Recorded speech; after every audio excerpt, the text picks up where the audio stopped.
Welcome back. Here, the 1 minute mark on the grid now as we wait for Kid Karts to go green here for their first race. Let's take you down a little rundown of Amarillo Kart Complex here. 13 turns, and again, it's all about the straightaways here. It's all about the draft, and especially in the slower categories here, Justin.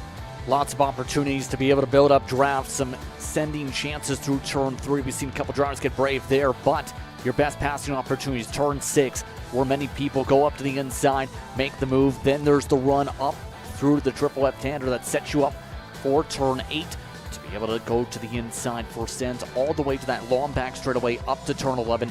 That's your prime opportunity where we've seen a lot of switchback attempts to go forward. Here we go, looking for the green flag. Vettel Baker, Maverick Reddick, they get it. Yesterday, the whole shot went to Baker on the inside. This time, Mav looks like he has a good run on the outside. Not close enough, as well as sending birthday wishes over to Cameron Weinberg, Mavericks mechanic here this weekend, who's been hard at work with his young superstar here so far. But everybody single file line. Liam Lofton slots in. Galliano loses a spot to what looked to be JJ DeShong, who makes up a spot up in a fourth. Bit of a bogged down start from that beginning for Lofton after the initial run to be able to make the pass. Lofton already trying to weave and bobble and try and find a way to poke alongside. But up front, Baker again having a great start like yesterday, being able to dictate the field's pace and be able to build up a buffer over the rest of the pack. Yeah, this time out, Liam Lofton looking pretty strong, getting closer and closer to the rear bumper of Maverick Reddick, who's into second.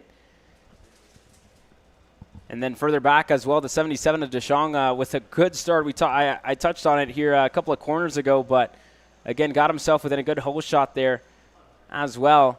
A couple of moves further back. Looks to be Sutton or Mondragon, one of the two that was looking to make a pass there further back, Justin. But even then, right, this to me is one of the most important parts of the racetrack, right? You have the fastest section here, the back straightaway, and for the Kid Kart class, it's all about staying in line, right, and not wasting too much time, or Vettel Baker's going to continue to run away. Yeah, staying in line and working that draft is so important, and Baker has almost broken the draft with this first lap alone. Some incredible pace from that 22 so far here in this one. But one thing's for sure, Lofton does not seem to like to work in the straight line, does not want to just ride in the same line as Reddick.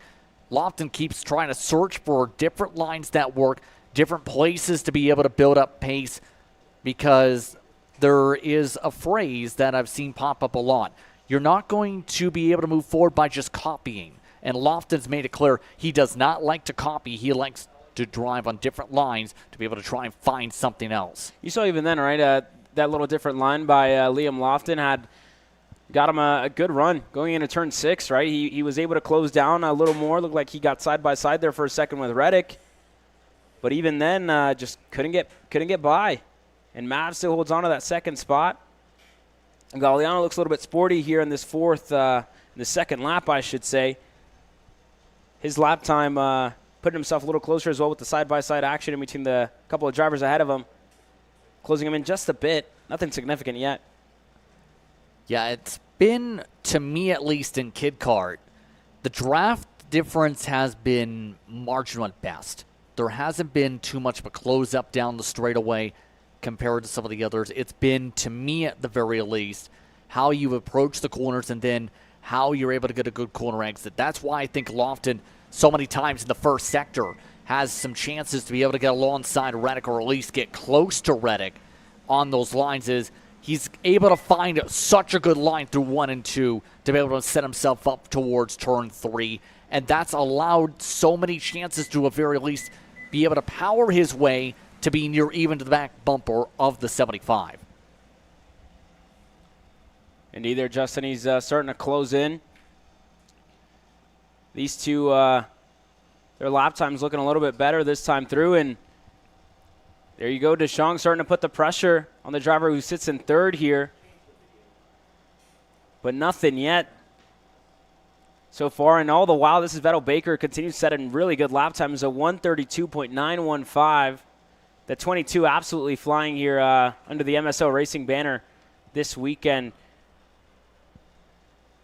And it looks like the 77 building up the run. DeShong Was able to get a good exit through the triple left-hander, but just couldn't keep it maintained on the speed. Lofton had a bad corner through turn 8, though. Slid around the back tires, put him up for grabs, and now it's down to who's got the better top end, with Deshawn having a little bit of the upper hand. Doesn't seem like Deshawn has the same straight line speed compared to Lofton. Lofton able to slam the door and turn himself. The two of them get together. That's unfortunate. And there goes Galliano, able to work his way through and up in a third. How about that for Weiland? Gets himself to third, and that contact didn't help either of them. Lofton looking to go back, looking on the inside, going to send it into turn number 1. Liam Lofton gets clear and up in a third. Yeah, you thought he was clear, I think, because he had such a good run coming down the straightaway, but Deshawn just went a little extra bit deeper into the corner. Didn't get the chance to clear for the rotation, and now that's put them up for grabs for Galliano to potentially pass both of them and take away a top 3 position in this heat. Now it's going to become the question, can Galliano find their way around Lofton here to be able to make their way to third?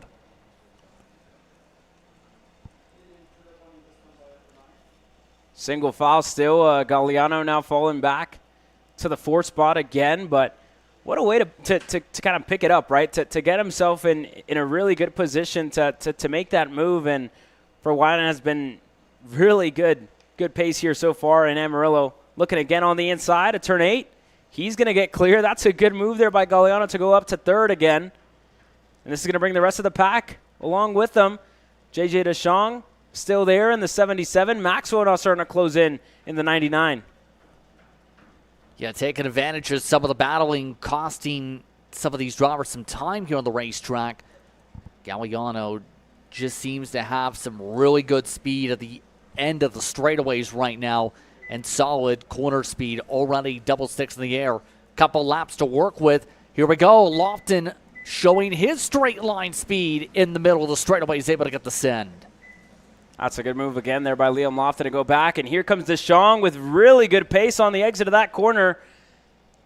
That side-by-side action slowed down Galliano just that little bit and gave Deschong the good enough run to look for a move for 4th.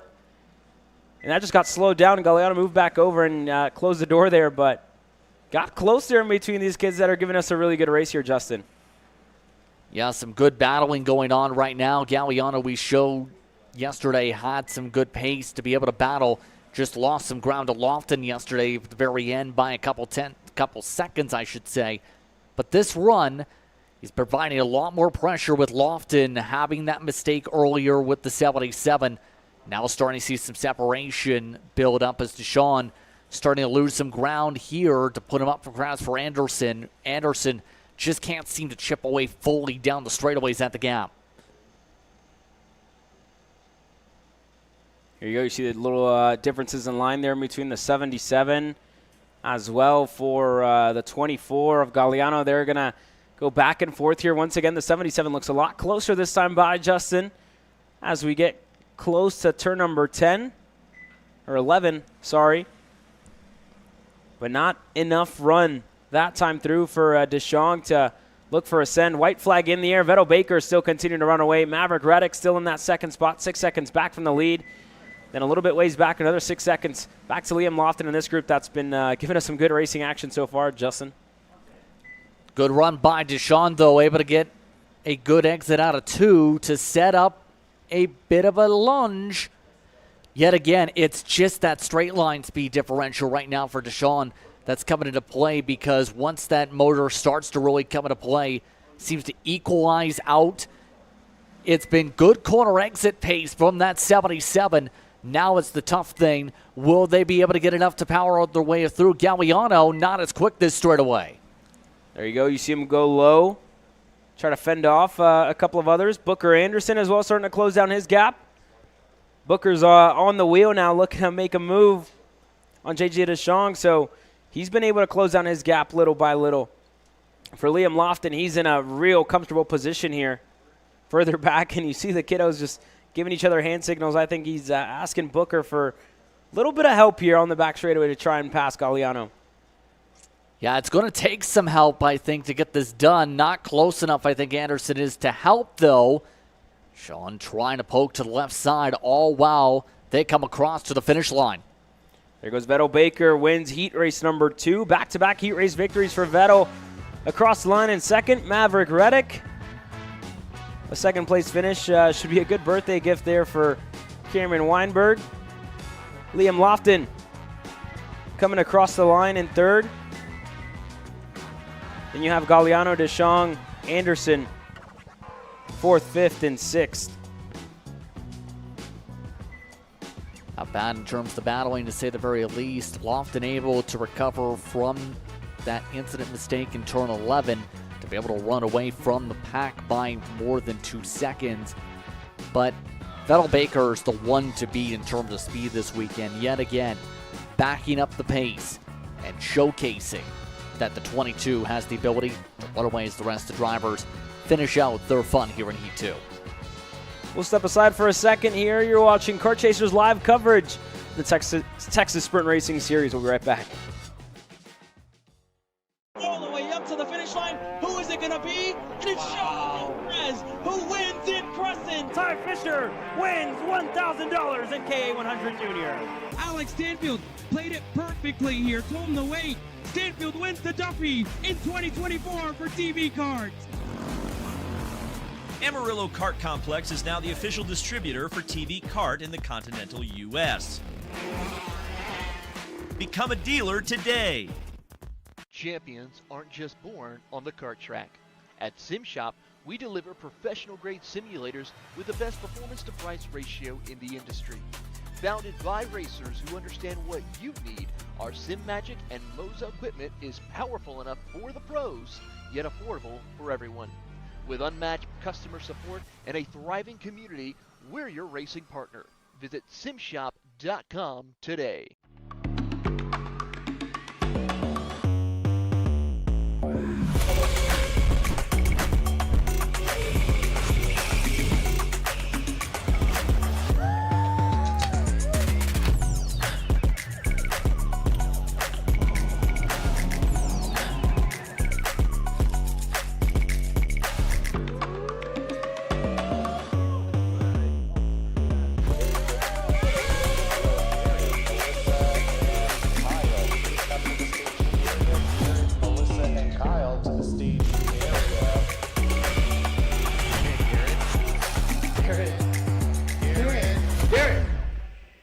Let's go race. Come on, man. Florida Kart Racers, you asked for it and we're going to bring it. Introducing Florida Karting Championship, FLKC, a brand new racing series coming to Florida in 2026.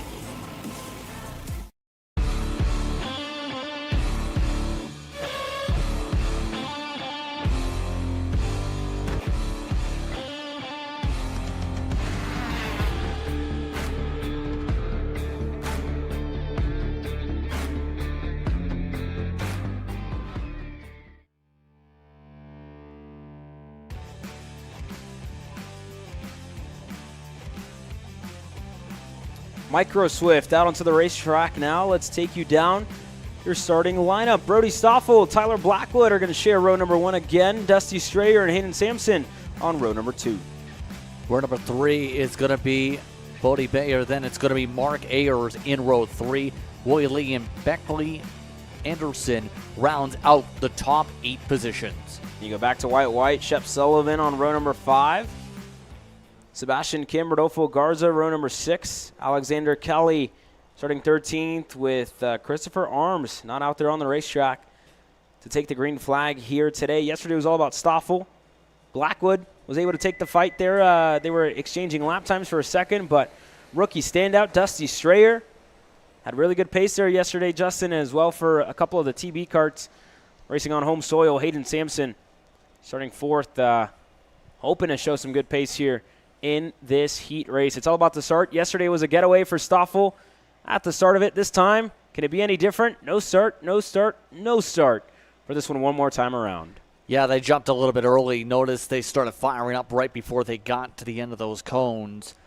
So they'll have to resort themselves out here as the clock rolls through. But for this field, it's going to be the interesting thing on what happens between Stoffel and Blackwood. I was impressed with both of their pace yesterday.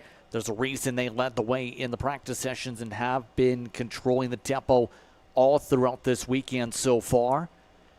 Now we'll see if that carries over to this heat here. We'll see what Blackwood's been able to adjust here for these hotter conditions today. As time by, we talked about it a little bit yesterday, right? Just builds up the nerves that little bit. You get the false start. You gotta, refocus on the task at hand, and that's just making up as many positions as you can or keeping the lead in the case of Stoffel, right? So we'll see what changed overnight for these young guns. Who can go better? Who improved? And who found some pace yesterday for that practice session that they did have at the end of it. Again, these kids are going to be racing almost at the end of our run order here, Justin, pretty late into the night. So looking at the schedule, their main event will go hot at 6:55. So that's going to be a huge change in temperature as well. You see the flags kind of starting to wave. Very, very windy here this weekend at Amarillo. Yeah, hearing from our crews, it's getting extremely windy to say the very least. And that's what happens when you're in the middle of a field, so to speak. In terms of the conditions, it's very flat. There's nothing to protect you from the winds. It's going to potentially gust around some of these crew members and some of these carts a little bit around this racetrack. It's almost 20, 30 miles an hour, I'd say, just by how hard those flags are blowing or trying to stand up in the background. What would that be in kilometers? About 50. Well, there you have it. I might be a little bit higher up on the speed, but here we go. Green flag is in the air. Brody Stoffel, Blackwood with a good start. Pretty even as we head into turn number 3. Stoffel gets that inside line. A good enough push from Dusty Strayer. Side by side for second on back, and I think that's going to release Stoffel here early in this race. But this is a lot closer than what we saw yesterday. Side by side further back looks like Anderson, one of the drivers that was in the mix there. That's Wyatt White. The Croc promotion machine was into the grass early. A couple of other drivers got collected there at the start. Stoffel with a good start. Strayer, how about the rookie up to second? For Tyler Blackwood, he's in third. And Bodie Byer finding himself in the 4th spot. We got to fight for second on our hands. Blackwood able to line things up on the draft easily to get to the inside and make the swap right on back. That's one of the prime opportunities to be able to get things going off the start. But yesterday we've seen some of the battles break out significantly that allowed Stoffel to maintain a cushion by a sizable gap of more than a few seconds. Oh, a bit of contact. Blackwood able to hold on to it. Checked up the pack. Strayer able to hold on as the rest of the field zips their way down the front straightaway. Yeah, the rest of the field working their way through. And, again, over the past couple years, we've seen a lot of drivers, work their way up. Strayer was just in Kid Kart last year. It's his first year in Micro Swift. The same for Bodie Byer, who was in the Kid Kart class last year as well. Making his cadet debut this year. Second weekend on this package. And, again, a very young field here this weekend in Micro Swift. Brody Stoffel only 9 years old as well in the Micro Swift class. He's at the lead of it with a couple of others here as well. You have Sullivan, who's shown some good pace so far. Shep Sullivan out of Dallas Kart Complex, currently running in 6th here. And again, another driver who's been progressing every race, every time they hit the racetrack. This time by, they're going to have just under 2 minutes to go, and commentators curse, unfortunately, there for Shep Sullivan. Goes around in that corner. That's an apology from me there for Shep Sullivan, but unfortunate. Just spun it around there on the exit of turn number 8. And that can happen here where you carry speed and you end up just having too much turn in. That can snap you on around depending on your setup here. Some of these are packs right now forming up. Fair bit back. How about all the way mowing the grass? Beckley Anderson, what a drift. What a way to hold on to that. Goodness, that gives me flashbacks from Cars 1 when Lightning McQueen was out there just on the infield. But Beckley Anderson, what a way to hold on to that. That was, that shows control. That shows a lot of control out of Beckley. This fight further back still heating up. That's a 244 there. That was going side by side. I believe that's Ayers Ayers indeed and Kelly are going side by side. Squabbling still with them as Kim able to clear on by, it looks like, in that fight for the time being. But to loop back into the terms of that slide through the grass, it takes a lot of control. It takes a lot of craftsmanship to be able to hold on to that cart without stalling it, or better yet, spinning the cart out and looping it around in the grass. There's a lot of greenery around here, and that's one of the major things I thought about when someone would go off track here is there's a lot of runoff to be able to recover for incidents and to be able to keep yourself going in the race in situations like we just seen. Moving back up to the battle for fourth now. Blackwood was able to pull away from these two rookies. Dusty Strayer there sitting in third with Byer just further back in fourth. Their gap started to open up to Blackwood again after that little bit of contact, but even then, side by side once again between these two kiddos. Strayer able to stay ahead. And again, he's a kid that's been traveling a lot as well to start this one out and to start the year out in 2025. Gained a lot of experience over in Daytona, as well a couple of other races that he's done on the national level. And this year coming back here to the Texas Racing Series, a much better weekend for him considering how the opening round over at Speed Sports Racing Park ended up for him. But a very good racing experience as well between himself and Bodie Byer, who's showing some pace with GRC Motorsports out of Waco, Texas. All right, double sticks in the air, mind you, too. So if Byer wants to be able to take away this top three, he's going to have to choose wisely on the move. Wouldn't be surprised if we see one of those up and under moves out of turn 8 to be able to set things up, but it's going to require going a little bit more closer. Right now, Byer going deeper into the corner, sending a lot more with confidence in some of these hard braking sections, but it's not working to be able to chip away fully with the speed that Strayer's got in general around this track, with him going slow in, fast out. 2.6 were in the air last time by, 2 laps. Well, 1.5 laps now to go, and Stoffel still pulling away. Blackwood actually holding on to the fastest lap of the race, so 1:12.743, and that was just a lap ago there by Tyler Blackwood to improve significantly. And again, you know, we've touched on it already in this class, Justin, that the starts are just that important, right? Blackwood, Strayer, they were going side by side there at the start. Strayer was able to get the better of him up to second, and that really just kind of slowed down the momentum for what could have been there for Blackwood. But white flag in the air this time by. Final time around Amarillo Kart Complex for the end of their second heat race. Heat race number 3 in main event action later on today for these Micro Swift drivers. And here goes Bodie Byer side by side. I think he might have just cleared Dusty Strayer. Looks like he's ahead by a full kart length. He gets through, and Strayer just makes a little bit of contact there in between the two of them and got slowed way down. So that's going to release Bodie Byer. And these two drivers that are actually very close together now. Yeah, I was about to say, Blackwood hasn't had to deal with the battling back and forth compared to the last start we've seen from the class that comes to mind yesterday. Able to keep up lockstep, able to keep within drafting distance, but Stoffel still able to have that edge from that initial start on the cushion and maintain most of that spread here for the final corners. Blackwood closed up by a significant margin on that back straightaway. Still going to be good enough for Brody Stoffel to take away heat race number 2, but Tyler Blackwood keeping Stoffel on his toes. Next across the line going to be Bodie Byer, making the move on the last lap there. That's a great finish for Bodie. As well for Dusty Strayer to come across the line in 4th. JJ DeShong going to join the party inside of the top 5. Actually, I'm corrected. Wiley Lee.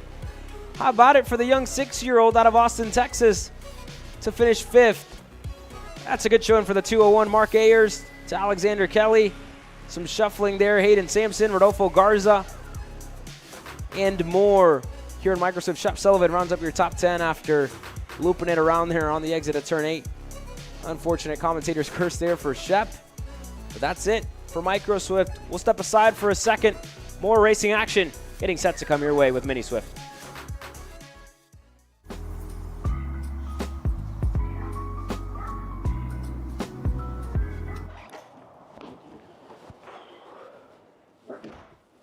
Hey, what's up, Caleb? What's up, Brandon? You sound defeated. A long day at the office? Yeah, got stuck at a cat food marketing meeting for like 3 hours. I don't know a thing about cat food, and I don't even work in marketing. And then I got sent on a coffee run like I was some sort of intern.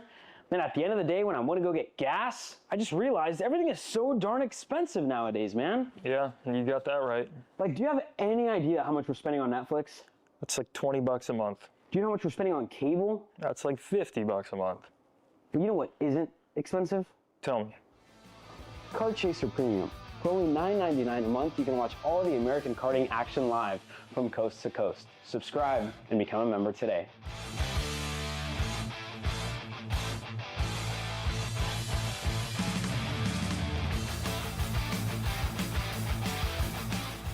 Paulie Massimino wins in KA. Paulie Massimino is a winner in OKN Stars. Take your driving to the next level with one-on-one coaching from 2024 OKN Stars champion Paulie Massimino. Kart rental options are available if you'd like to keep yours at home, and drivers in all classes are welcome, from Briggs 206 to Mini to KA100 and X30. With in-depth data analysis, onboard video footage review, and lead follow on-track sessions, each private coaching session will see you end as a more complete driver than when you started. Book your coaching session now. This is Henry. Henry feels set. Mini Swift onto the racetrack now. Let's run you down your starting grid order as they get set to go onto the front straightaway. Tanner Barsh, Aston Wyatt starting on row number 1. Colton Schniegenberg and Liam Nachawati share row number 2. Alex Chandler and Tyler Moraviec on row number 3. Row number 4 featuring Marcel Flores and Cade Kasper. Then you have Simon Klein alongside Marshall Steves in the top 10. Jensen Willander and Clayton Stiles all the way back in 12th position as the field's already doubled up. Last couple of drivers: Silas Root, Nayeli Vargas, Jack Cowell, Ayutayo Elisa, Cruz Rodriguez, Jaden Jolivet, Theo Mitchell, Gavin Legap. Your 20 drivers taking the green flag here today. A good start by that outside line. Aston Wyatt able to get ahead by a nose and a half. He gets through. Here comes Liam Nachawati as well. Tanner Barsh falling back to third. Moraviec on the outside, gets spun around. On the exit, Tyler Moraviec dropped the tire into the grass and goes around. Just went fully into the grass. No grip out there and a lot of bumps. Already seeing the front 3 start to build a little cushion though. Schniegenberg amongst those, ready to try and pounce here, but starting to see some blocks already. Important to hold on to the inside line. A crossover coming out of turn 8. Some side-by-side going on for second. Here we go, Aston Wyatt, Tanner Barsh side-by-side, but for Aston Wyatt, he's going to get the push from Schniegenberg. Here comes Alex Chandler as well, looking to go 2 for 1, looking to go on Schniegenberg. Slots in a line. Barsh falls back to 5th. He was on the pole position coming into this race. He's back in 5th. Not too far back as well. Marcelo Flores, the rookie, getting himself into the fight. Cade Kasper not too far back either. Just right behind Marcelo Flores. Those two TB karts working together nicely here so far. But for Liam Nachawati, wasted no time. Got himself to the front after Aston Wyatt took the lead of this race. Yeah, good start for Nachawati in particular I've seen so far. Some side-by-side amongst some teammates as the 102 of Flores able to hold on in front of Kasper at the moment. All of this as well. The top 3 still build that buffer that we talked about. So critical. If you want to be able to dictate the pace as a pack, you have to run away and be able to control things up front. Looking like the top 2 are trying to bump draft their way ahead of the rest of the pack, though, to try and limit those variables. Oh, a move further back. One of the other drivers, I'm not sure if that was Willander or who it was, looking for a move in turn number 8. But this time by Justin, we talked about it a little bit yesterday, right? We're going to see this race, I think, start to slow down just a little bit. Drivers start to push each other along that little bit more. But you got to wonder, right? What is Aston Wyatt how is he going to react whenever you see Schniegenberg's right behind him on his rear bumper? I mean, these 3 kids, they know what it takes, right? To go fast in a mini Swift class, to go fast at a place like this with such long straightaways. So I'd really be surprised to see too much fighting so early into this race. We still got 3.5 minutes to go. And I think we're just going to stack him and pack him as this race goes on. That's going to give the opportunity for Chandler as well on the Iron Rock machine to get himself closer to the top 3 and maybe even give Barsh as well some time to, stop the bleeding a little bit and find his groove. But here goes Schniegenberg, right? We talked about it a little bit. Couldn't get that move done. He's going to slot back in a second. So clearly Schniegenberg wants to go one spot better to try and challenge for the lead. Schniegenberg several times over has taken some pokes to try and find a way forward. The problem is going to be actually making the move. From what we're seeing right now, just equalized out. Seems like Schniegenberg's made it clear based on the body language and what the kart language feels like. If he's in second, has a lot more control of his own destiny to be able to race. He's a driver that's raced a fair bit all the way since the age of 9. It's won nationally as far back as the age of 7 after all. Schniegenberg looking to try and build that run back up here to try and not be the bridge car to Chandler. Chandler is currently licking their chops right now on the close-up. As a result of that draft, they're hooking up to the back of Schniegenberg. Yeah, a little bit of separation here. Let's take a look at the lap time. Schniegenberg set the fastest lap of the race the last time around, a 1:11.568. Sorry, a couple laps ago, 1:11.568 for Schniegenberg. For Wyatt, his fastest, a 1:11.610.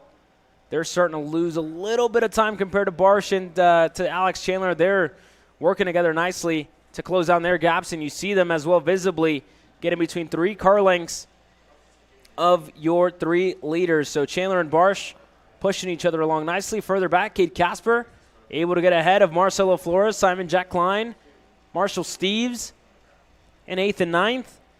Those 2 drivers still battling it out there further back. And again, they lost some time on the exit of turn number 8 there, Justin. So, and this is why there, Colton Schniegenberg now looks for another move on the inside. He gets clear on Aston Wyatt.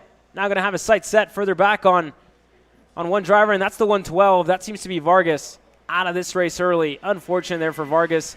Nayeli, that is, in the grass early. She was 14th. She's going to fall down the order. Unfortunate for her average and as far as points go heading into the main event. Way deep in the farmers' fields as a result of that one, but Schniegenberg is doing exactly what I thought right now.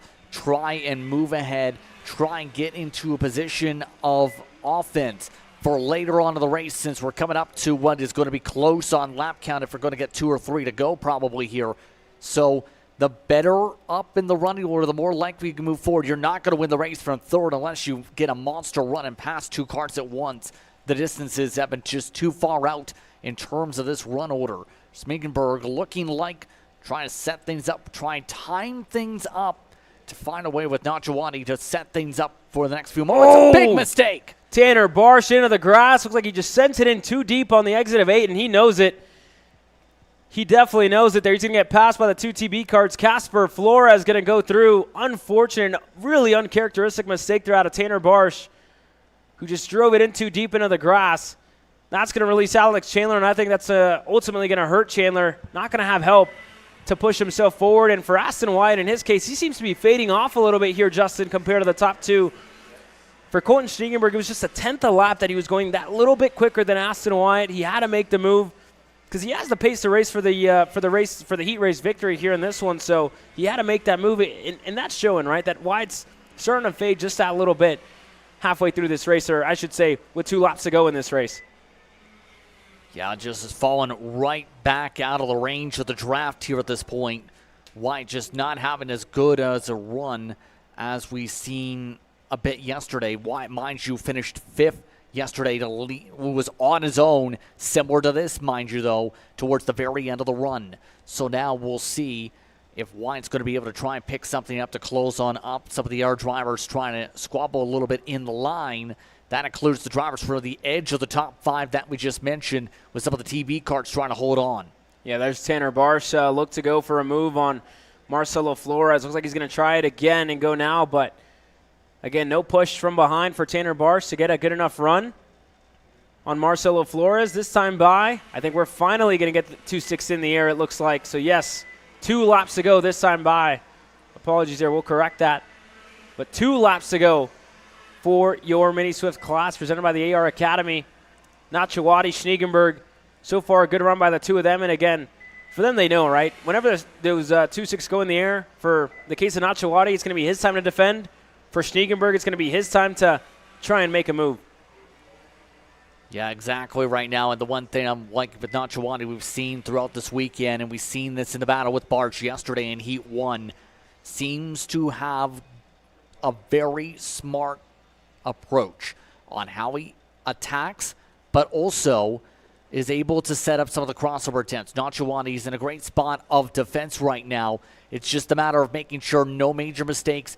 That run out of turn ain't going to be so critical, with so far Nachawati going a little bit deeper on corner exit on speed compared to Smeekenberg from what I've seen. Smeekenberg, though, able to try and close up down the straightaway fully, but that's all it's going to be. He needs to be another couple kart lanes closer, Smeekenberg is, to have a chance on this final lap. It's just real back and forth, right? Nachawati's really good throughout the section, throughout the second sector that leads onto that back straightaway, and you know, Schniegenberg's brought right back into play in these two straightaways with the draft. But Nachawati seems to be that little quicker throughout the infield. We'll watch it this time. What can Schniegenberg give us? And we'll see if he can steal one away in heat race number 2. This time, the two of them going to start to battle it out. You see Nachawati to the bottom of the racetrack, going to go back up.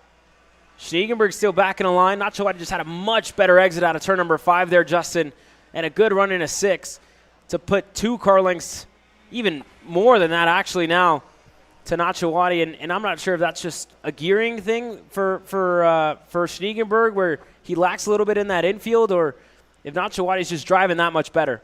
Oh, that wasn't the greatest advantage, so for Nachawati, slid the tires out of turn 8. Here comes the run. Schniegenberg seeing the blocks now for the 180, now trying to go hard to the inside, the 180 to the left.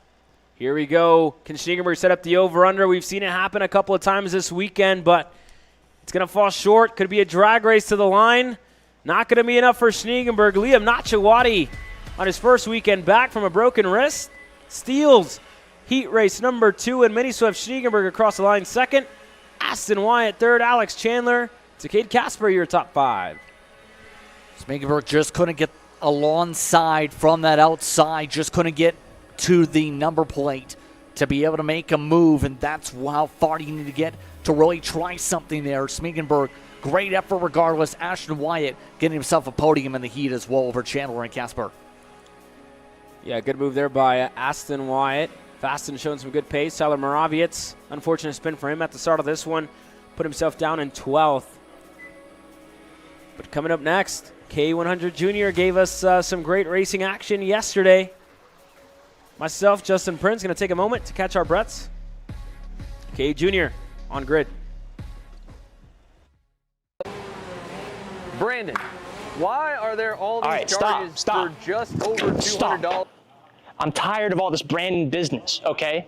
Brandon this, Brandon that. Why are there all these expenses on AKR over $200? We know, okay? Take a walk with me. At Shop AKR, they have everything you need to start racing at a very cheap and affordable price. They have MXC rims, they got chains, electrical stands, tilt seats, they got MXCs. And if you didn't know, on top of that, any purchase in the continental US over $200, that's free shipping. Hey, aren't you supposed to be in the AKR Anonymous meeting over there? Dude, I'm doing a commercial. Dude, we have no time. It's about to start. Stop. We all love Shop AKR. Me? More than others.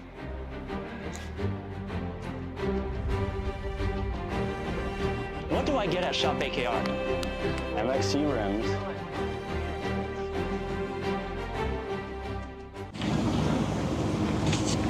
Kyle, what are you doing? It's got my new Greyhound seat. You don't even have a cart. Doesn't matter. I have a Greyhound.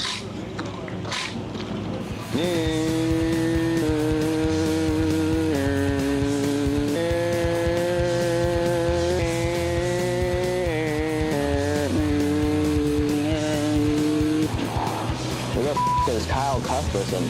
Doesn't even have a go-kart. Doesn't matter.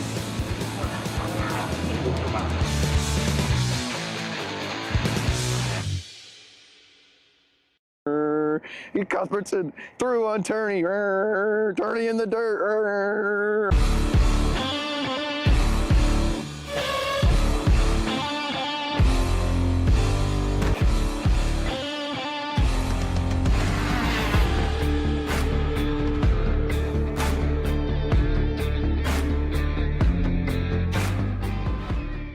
If you want want beautiful, solid wood, made in America dining room furniture, come out and see the new selection of beautiful dining room tables, chairs at Gallery Furniture, and best of all, buy this beautiful, oh so comfortable, made in America dining room furniture, tables, chairs, servers. Gallery Furniture delivers free to Houston area home in 3 or 4 hours tonight.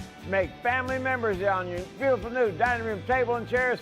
Buy it today. New arrivals, Gallery Furniture delivers free in 3 or 4 hours to your home today. Florida Kart Racers, you asked for it and we're going to bring it. Introducing Florida Karting Championship, FLKC, a brand new racing series coming to Florida in 2026.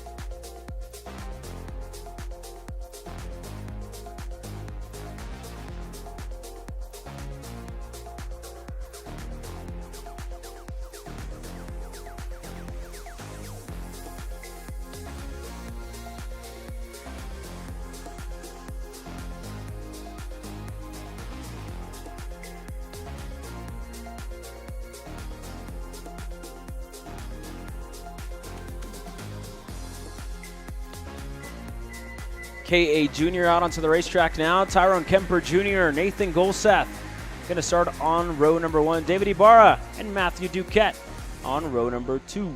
Then it's the Berries, remember. It's Carson and Mason in row number 3. Nico Cerbezo will start in row 4 alongside Easton Cox. Jackson Baldus back in 9th. Luke Cruz rounding up the top 10 in the first 5 rows. Mateo Quinto starting 11th alongside Oscar Antonsen. Back to Braden Ledwidge starting 13th alongside Salvador Ruiz. 14 drivers total here this weekend for KA100 Junior, presented by P1 Engines. Yesterday, some of the biggest stories, Kemper able to have a good finish there as well. David Ibarra was up there in the mix. Carson Berry with issues as well for Nico Orbezo, who did not close out the first heat race with motor grenading, unfortunately. He found another one this morning, able to get that back going for them here, and we'll hope that works out well for Nico with Iron Rock Motorsports here this weekend and all year at the Texas Spin Racing Series. But we get set to take the green flag. Tyrone Kemper, Nathan Golseth, been back and forth battles so far this year, and here especially shared one last year at the main event. This year, they repeat that throughout the heat races, Justin. Yes, indeed, and now we get ready to see how this field races itself out. We've seen a lot of battling yesterday amongst the top 4. Will that carry forward here for heat number 2? Expectation is yes. One driver really working hard to warm up their tires. The rest of the field takes the green. Green flag in the air. That inside line again looks to have been the most favorable so far this weekend. Golseth looks to hold on a second. He gets through. For Duquette, looking to hold on to what would have been a 3rd spot. Ibarra able to get through for 3rd. They all slot back in a line. A little defensive early on for Tyrone Kemper Jr. That's going to allow the Berries to get closer. The 810 of Carson, the 820 of Mason starting to close in. And what a start for Luke Cruz as well, getting himself up, and it seems like 8th at the start of this race.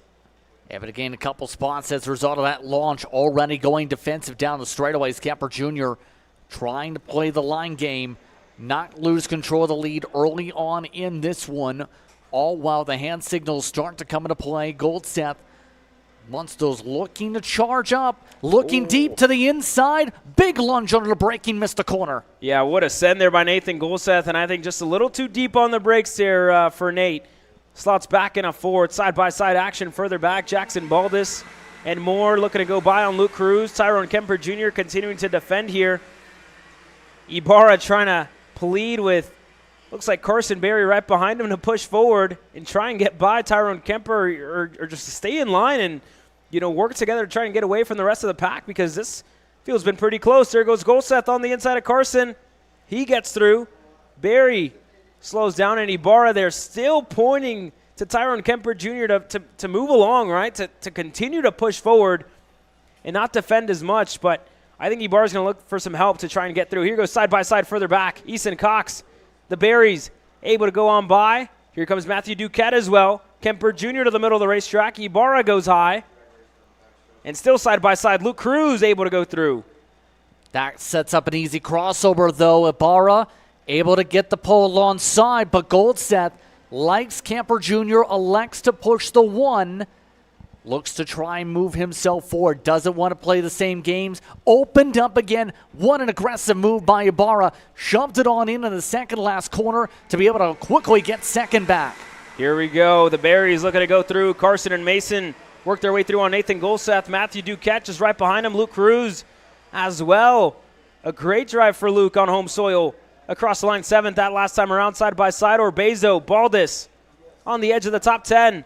Still battling. Its elbows out racing so far in KA Junior. Tyrone Kemper going wide there on the exit of 7. Still going to go low. Ibarra still looking for that help that he needs. He's going to need the push on the back straightaway, Justin. Side by side for Mason. He's going to go through her second. They're side by side. Still able to get a squeeze a little bit, but Ibarra has that preferred line, has that speed down, all while several other drivers taking advantage of this line game. And the more they start to battle like this, the more this hurts this pack in general to keep up with the top two who are single filed out. Goldseth losing a lot of ground after the past couple laps here, already recovering some positions. But it's almost like a boxing match out there where drivers keep on taking swing after swing back and forth to try and make sure they're the one who wins the round. How about a swing to turn 1? There goes Ibarra catching Tyrone Kemper Jr. by surprise in turn number 1. Tyrone back to second, and I think Ibarra's, he's seen how Tyrone Kemper was driving the first couple of laps, and I think we're going to see a little bit of the same out of David Ibarra. Pass or B pass so far in this KA Junior class. Kemper makes a mistake, drops the tire on the exit of 7. That's going to allow Carson Berry to get ahead. Nathan Goldseth looking to take advantage, but for Luke Cruz on only his second year of TSRS racing action, puts himself in the top 5. What a drive for this kid. Kind of hear the crowd screaming as a response to you saying Cruz is moving forward, but that's been the case. Great start, great momentum. Now getting arced up a little bit by Cox as he moves back a couple spots, but Cruz putting on some good fight to gain some sponsors on some of these checkups. Here we go for the lead, for second should say again. Kemper Jr. yet again retakes the spot. Yeah, Tyrone Kemper Jr. retakes that second spot, and again, he has the pace to be up there. Just that mistake cost him a little too much. He's going to fade low, and this is ultimately just going to release David Ibarra out in the lead of this race with only a minute and a half to go. David Ibarra's, he had a fight for the lead of this one. Got up there, hasn't looked back since. And then for Tyrone Kemper Jr. as well, had to really fight to get back to second. Here we go, everybody else stacking up. Easton Cox for high 5 performance, just right behind Nathan Goldseth, and then Mason Berry well in the mix. Looks like Luke Cruz holds on at 7th right now, and then right behind him, Antonsen in 8th. Orbezo falls back just on the edge of the top 10th and 10th. And this battle, again, for second on back, or I should say third on back, continuing to go on. Shout out to Mason Berry, by the way, on what we've seen from Berry here today. Yesterday had been amongst the drivers in the grass, moved back to 11th. Here we go again. Oh, big contact! Easton Cox, Mason Berry off the racetrack, and they were about to go 4 wide there for a second. Cox isn't happy with Berry. And look at Luke Cruz, who's up to 4th now. Was able to take advantage of everybody else going side by side. Works his way through. Now Nathan Goldseth's up next for Cruz. Let's see if he goes in turn number 1. He stays in line, looks back, sees they're still fighting there further back, and I think Carson Berry might have some damage or not, but he's side by side still with Antonsen. Orbezo brought right back into the mix. Up in a 7th, and as far as points averages go, that's a good showing so far for Orbezo to recover after what was an unfortunate heat race number 1 for Goldseth. Again, just got himself in the fight, right? A little bit too early, and for Ibarra, got himself out of it early enough to pull away from this field. Yeah, Ibarra, again, quite simply, just taking advantage of all the fighting and the in-routing amongst each other that's caused the separation here. Just, you spend so much time battling those time as... Easton Cox not happy. Not happy with the 2 drivers that just drove by. And indeed, they were 4 wide there, right, fighting for it all, and there just isn't room to go 4 wide, down the back straightaway, right? Something is going to go on, and it was just elbows out racing from their 4th, but with a 2.6 in the air, so far the breakout star in this one, Cruz to put himself up in a 4th, some defending there further back in the field, as well as Orbezo to recover after not the best of starts to put himself 6th. That's a good recovery and a very, very mature drive, I must say here, Justin, by David Ibarra out on the lead of this race. Yeah, just continuing to maintain the gap over Kemper Jr. with what he's done in this race. Kind of dictated pretty clearly and early. He felt he had a pace to break away. He's broken away. As a result, Goldseth trying to break away from Cruz and company. All while some of these other karts trying to battle. Duquette has been amongst the drivers. Really shuffle back, was on the podium for Heat 1 yesterday. Figurative podium, should say. But right now, is amongst those trying to just hold back Bezos' huge run and momentum. Ibarra looking extremely confident. It's going to be the question to me, can he keep it up for Heat 3? And if so, that adds a lot of conversation for the final as we take the white. White flag in the air this time by for David Ibarra and Tyrone Kemper Jr., who look to close down his gap by 0.3 of a second, still at 0.8 in between the race leader and the driver in second. And this time by, you look back to Kart Moto where this kid had a, master class of a drive, a very mature drive at Kart Moto, did everything right, didn't put a foot wrong there, and that was the last time he took victory here at the Tuxpan Racing Series. And this weekend, he's come out rolling with very, very good pace, almost a month out of the seat on vacation, and to be back here this weekend as fast as he has been, I'm sure his dad's going to be happy to see this on, what's been a good weekend for the two of them. Ibarra showing some good pace, and the same for Tyrone Kemper Jr., right? The reigning champ still showing what he's got, still showing the pace week after week and session after session. Only 12 years old, fighting against some of the best kids here in the nation at TSRS. Closes down that gap on the back straightaway by a huge margin. And again, that draft very well into effect here in KA Junior, but David Ibarra doesn't put a foot wrong. The checkered and black in the air again, with penalties soon to come out for some drivers. Could be avoidable contact or so, but Nathan Golseth comes across the line in 3rd. Nico Orbezo 4th, a good recovery for him. And Luke Cruz, hometown kid, inside of the top 5 in KA Junior, and that's the penalty goes to Orbezo, who falls back to 10th. Antonsen 5th.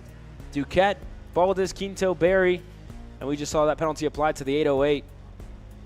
Yeah, there goes that good points metric you were just talking about, the recovery from the motor. Now, at the very least, even with a great finish in Heat 3, it's going to likely be probably end of the top 10 for Orbezo at best, positively, unless he gets a massive run in that race. Unfortunate what we just seen.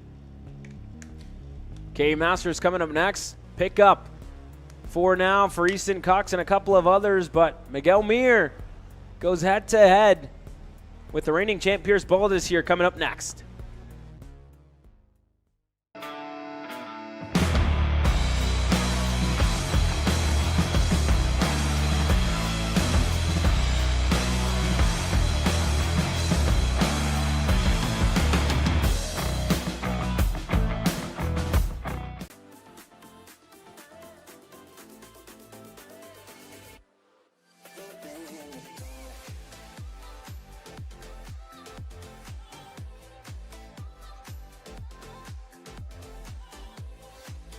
Are you looking to take the next step in your racing journey? Well, look no further than PitFit. With 2 locations in Charlotte, North Carolina and Indianapolis, Indiana, PitFit trains drivers all the way from grassroots level karting to IndyCar and NASCAR, with top-of-the-line personalized coaching to improve physical and cognitive fitness. For more information on programs, check out PitFit on Instagram or Facebook today. Are you ready to get behind the wheel?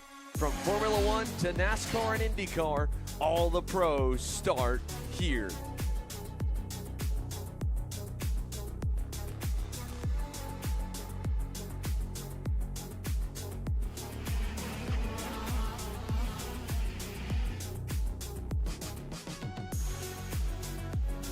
For more information, check us out online at mcckarting.com or call us and go racing today.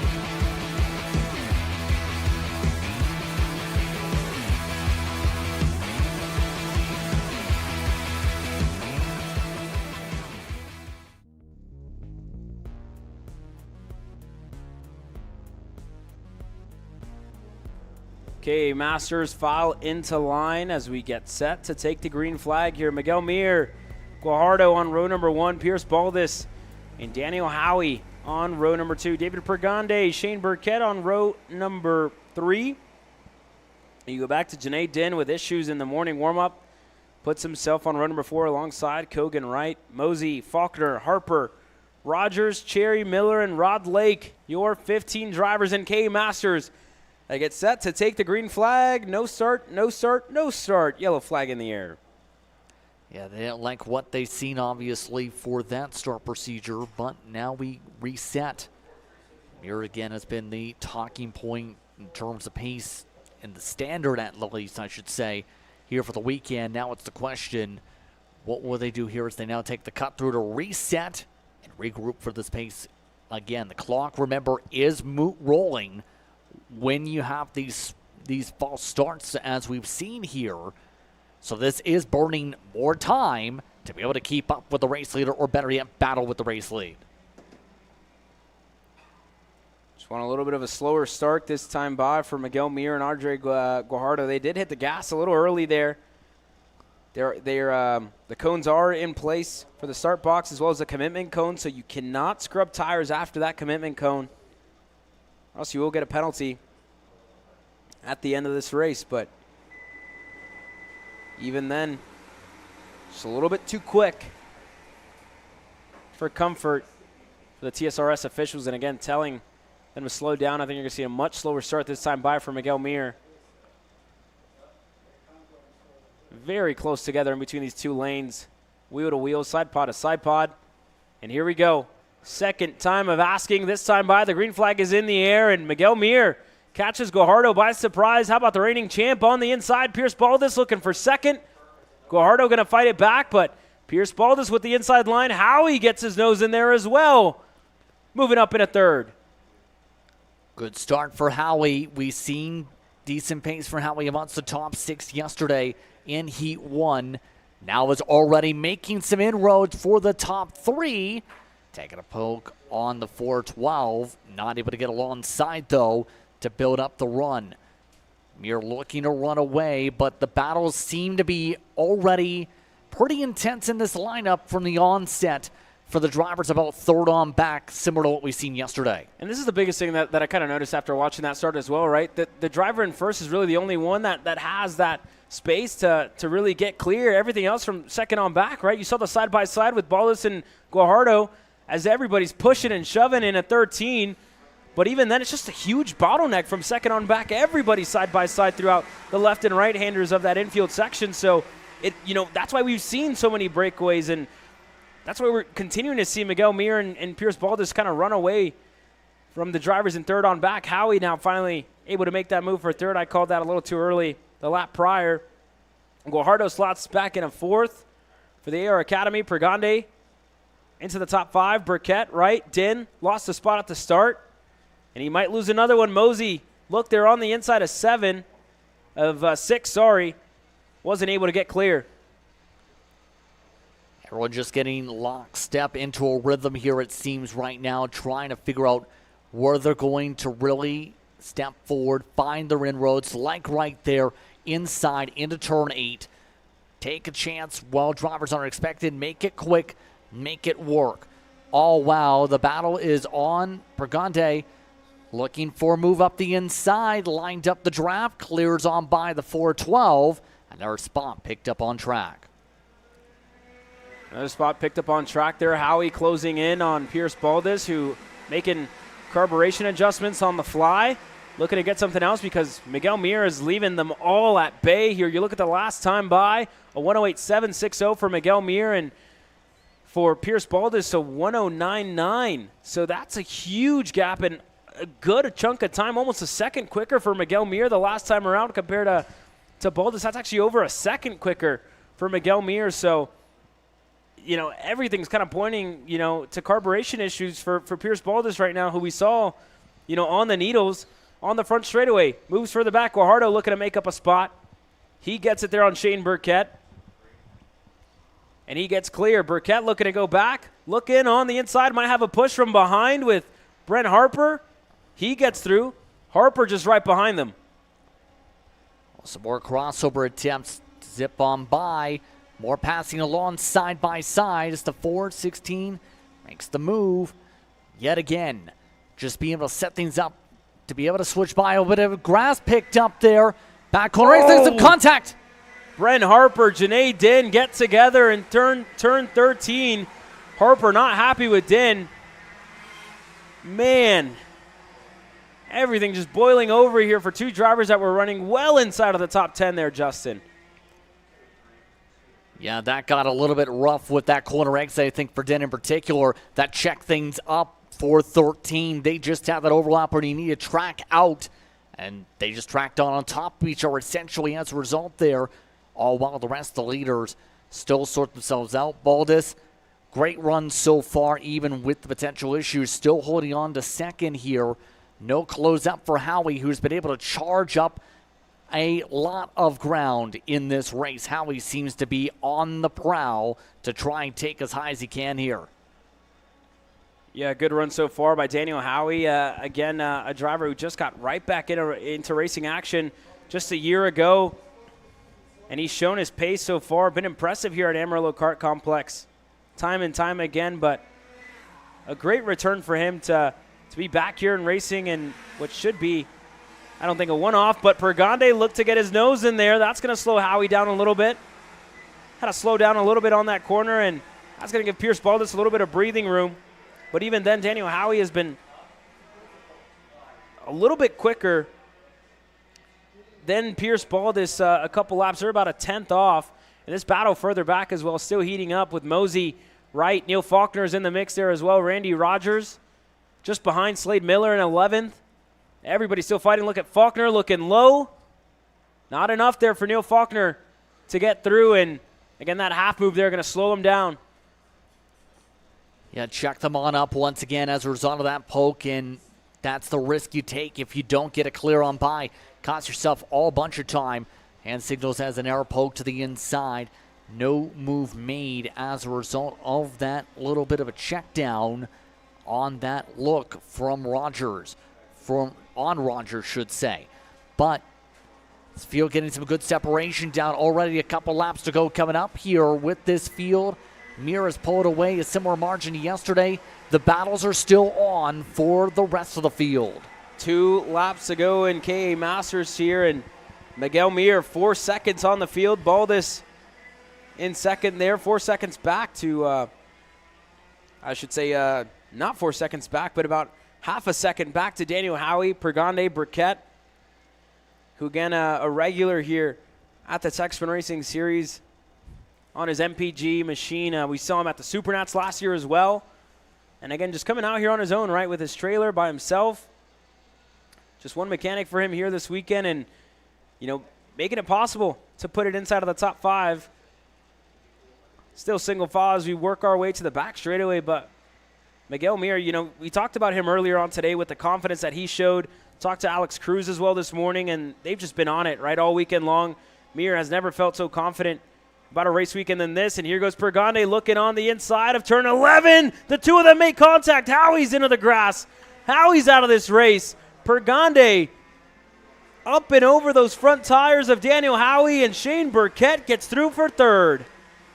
Very unfortunate for Howie. He had a brilliant run going in this heat, and now all that track position lost. Mir, meanwhile, has just maintained pace throughout this run. Multiple times appearing in Super Nationals competition, a top 10 runner there so far today and throughout this weekend. He's been tough to beat. He's been the standard of pace. Yeah, Miguel Mir, you talk about him, right? 7-time champ here at the Texas Spin Racing Series. And again, it shows that consistency is king around a place like Amarillo, right? You have the infield section that's a tough one, and putting himself with good enough breathing room to get away that's been the name of the game so far, and he's played it perfectly, right? If you want to call it so far, I don't want to call it early, but in the first 2 heat races, it's been a checkmate for Miguel Mir, and he's showing that. A dominant heat race win once again for Miguel Mir and Cruise Racing Development. A lot to review, I should say, after a couple of incidents there. Pierce Baldus across the line second. Still missing a little bit. Burkett across the line third. Picked up the leftovers. Pergande to Guajardo. Faulkner right. It seemed like one of the ones with a penalty post race there for the 407. But that's it for KA Masters. We'll be right back with Shifter.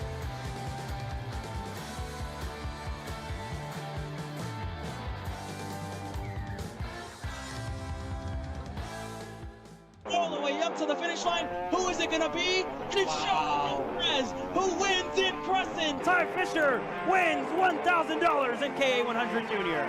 Alex Stanfield played it perfectly here. Told him to wait. Stanfield wins the Duffy in 2024 for TV Karts.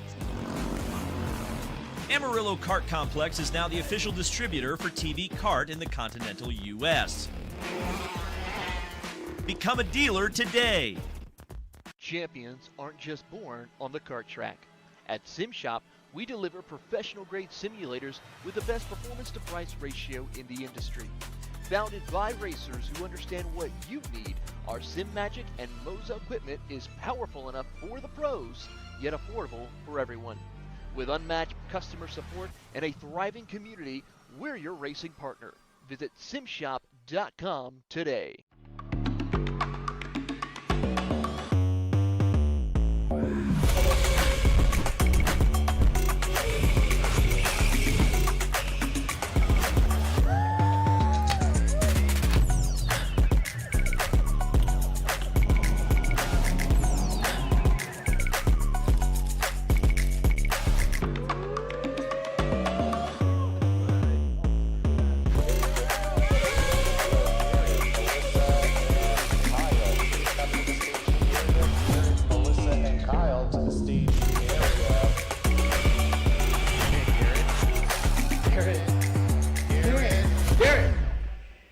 Let's go race. Come on, man. Florida Kart Racers, you asked for it and we're going to bring it. Introducing Florida Karting Championship, FLKC, a brand new racing series coming to Florida in 2026.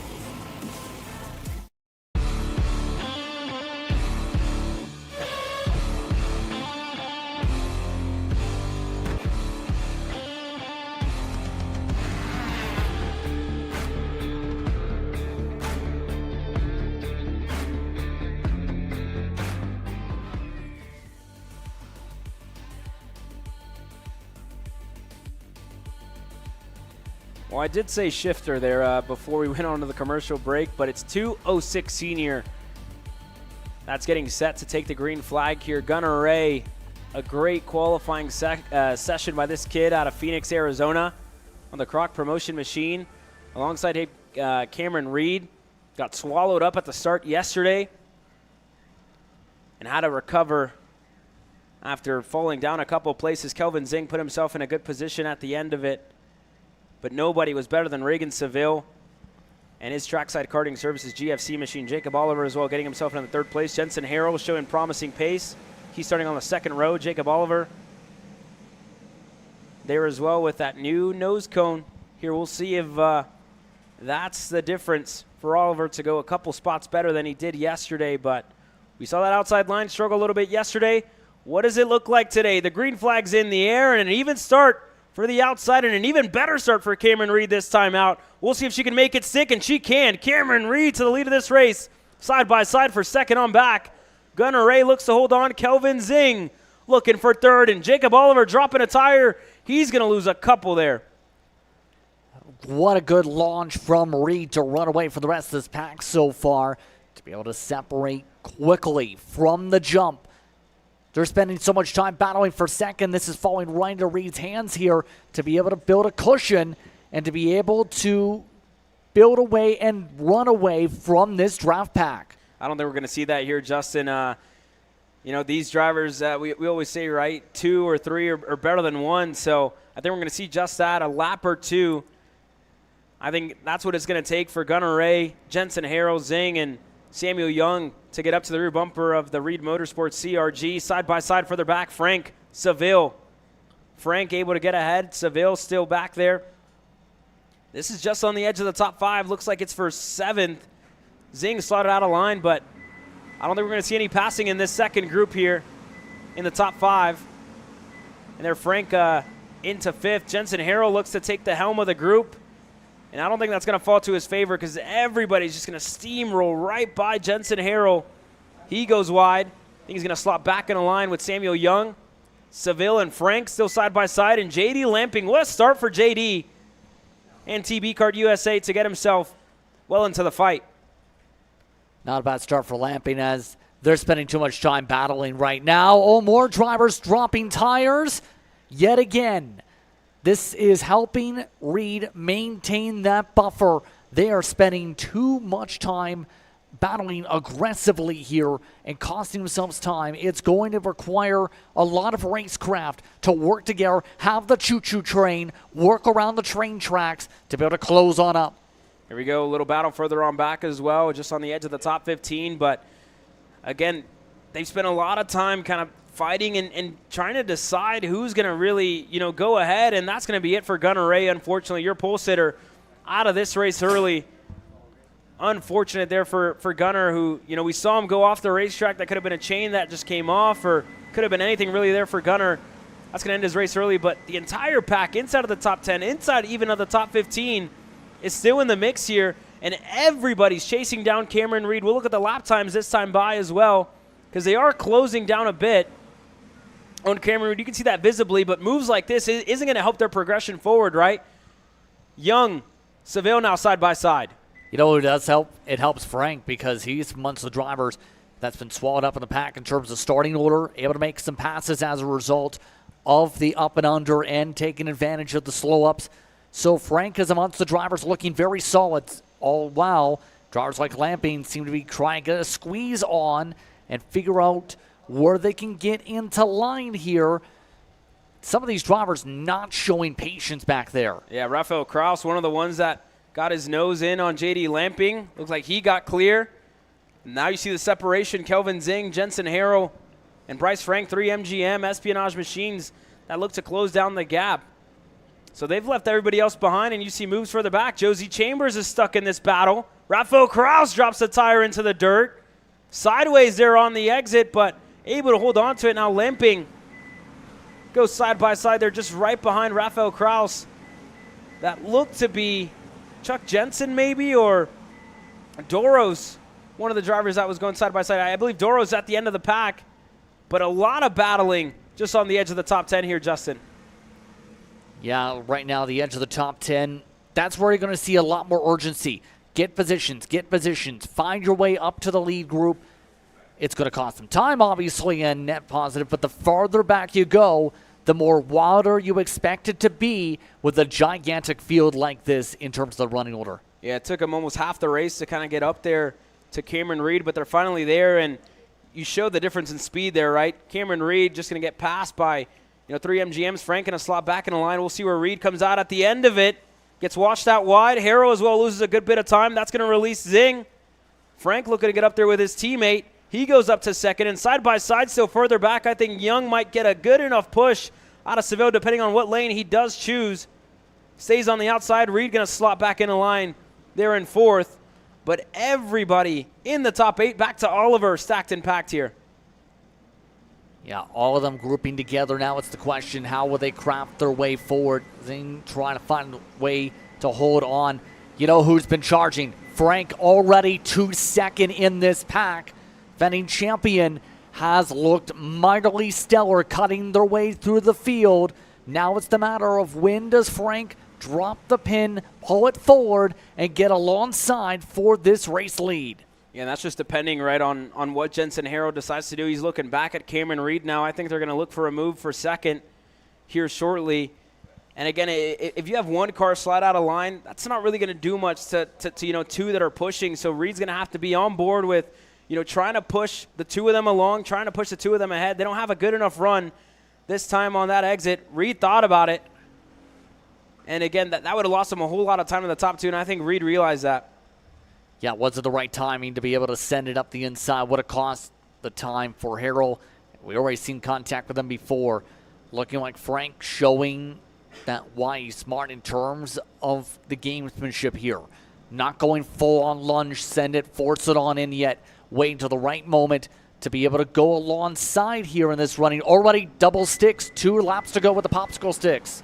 2 laps to go for 206 Senior in their second heat race. Kelvin Zing, Frank playing the team game perfectly right now, pushing each other along. The gap opened up to a car length in between Harrow and Cameron Reed. Again, Reed's thought about it a couple laps consecutively here. We'll see if this is the one where she has a good enough run. And again, she has to remember Seville's just right behind her. And Seville was able to take away that heat race yesterday. So we'll see. But still a single foul line, and battling further back, Jackson Young, Samuel Young.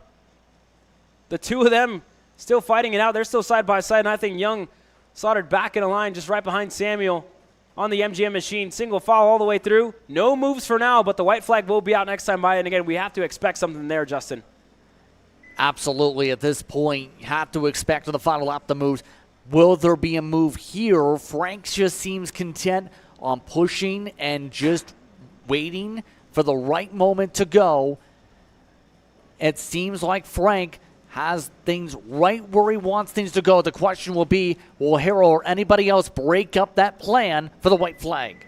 Yeah, and I think Frank is doing everything possible to allow the 666 to continue to extend his gap, and you see them all looking back. Again, Reed losing a little bit of time out of the chicane in turn 1 and 2. And Harrow looking to get creative here with Bryce Frank. I think ultimately with the gap opening up to a car length, there you have it. The battle for third on back, that's going to release the 2 AR Academy MGMs. And still side by side further back. Jensen Harrow, Reagan Seville further back there. Still fighting. I think Harrow was able to stay ahead. It looked like Reed went on Seville. And this gap just opened by a huge margin here, Justin. And that's the choice that can make or break a pack. You come in for a send at the wrong time in an area that's not normally a passing zone. If you don't make it work, you both pay as a result of that. But now that's perfectly exampled to where Frank can go when he wants to go for the lead. Yeah, I don't think we're going to see a move here in between Frank and Kelvin. The two of them have worked really well together all year long and as well since they've been teammates here at TSRS. So that's going to be a 1-2 for these two here today. Kelvin Zing going to take the heat race win in 206 Senior. Bryce Frank across the line second. Jensen Harrow to Cameron Reed. And Reagan Seville, your top 5. Teamwork makes the dream work, and the top 2 able to break away with some of the pass attempts. Some drag races in amongst the edge of the top 20 as Toll falls out of the top 20 with that finish. But overall, top 2 pulled away by more than a second with that one move in through 3, 4, and 5. Critical timing leads to big separations. Yeah, indeed, right? It's the name of the game here in 206 Senior. We see it time and time again. This is, I'm not going to call it a super speedway, but even then, you got to pick the right lane and pick and choose when to make your moves. And I think, to me, from the biggest thing that I've seen so far, that's really what's kind of, like you were saying earlier, right? It's make or break with the moves that you are making. And if you're going for third, it has to stick, and it has to stick fast, or else the top 2 are going to run away. And if they got the same livery on, it's going to be even harder to catch, in my opinion. But coming up next, Shifter, presented by Arcane Motorsports, gets set to hit the racetrack. Billy Musgrave, Aiden Rudolph, starting on that front row with John Paul McCurry, rookie standout here this weekend. Again, impressive so far. We talked about tire management, tire pressures as well. That so important here in Shifter.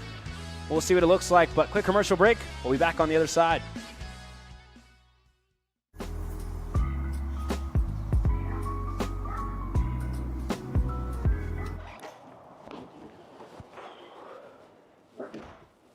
Hey, what's up, Caleb? What's up, Brandon? You sound defeated. A long day at the office? Yeah, got stuck at a cat food marketing meeting for like 3 hours. I don't know a thing about cat food, and I don't even work in marketing. And then I got sent on a coffee run like I was some sort of intern. Then at the end of the day, when I want to go get gas, I just realized everything is so darn expensive nowadays, man. Yeah, you got that right. Like, do you have any idea how much we're spending on Netflix? That's like $20 a month. Do you know how much we're spending on cable? That's like $50 a month. But you know what isn't expensive? Tell me. Kart Chaser Premium. For only $9.99 a month, you can watch all of the American karting action live from coast to coast. Subscribe and become a member today.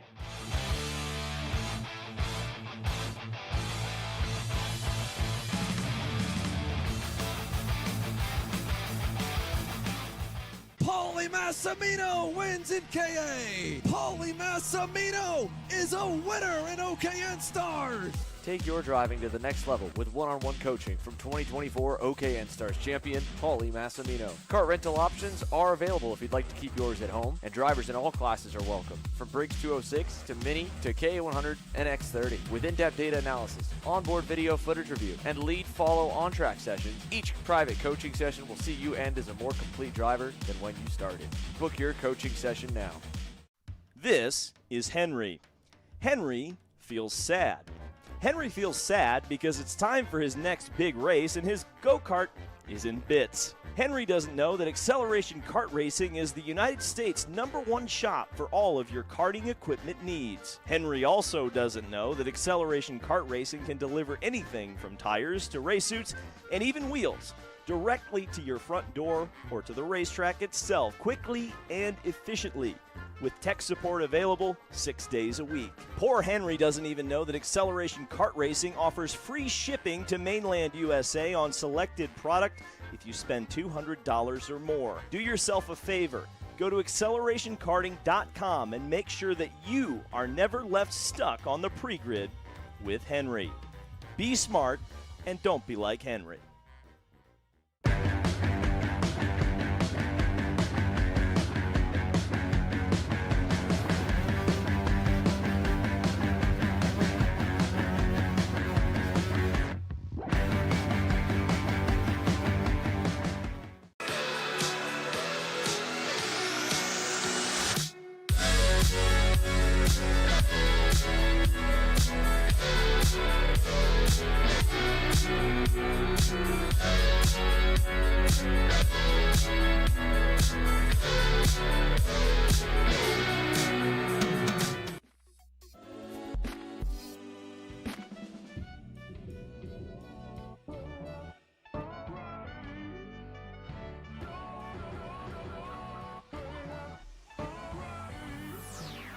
Last couple of moments before Shifter gets out. They get the 1-minute signal in the air.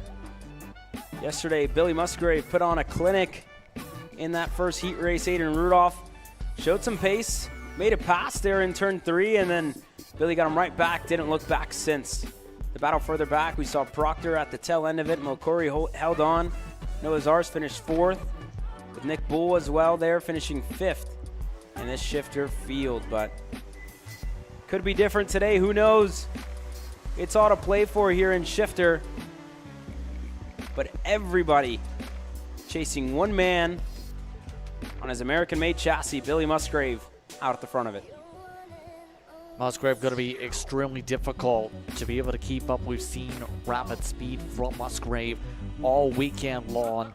Had demos throughout the weekend for drivers that want to get a chance to drive this Shifter kart as well. So we'll see who's going to be able to craft a run. You have Rudolph also going to be up there as well, at least in the early going. I think Rudolph might be the closest to be able to keep up on pace here, at least from the start. Has good track position. That 60 also going to be looking very sporty.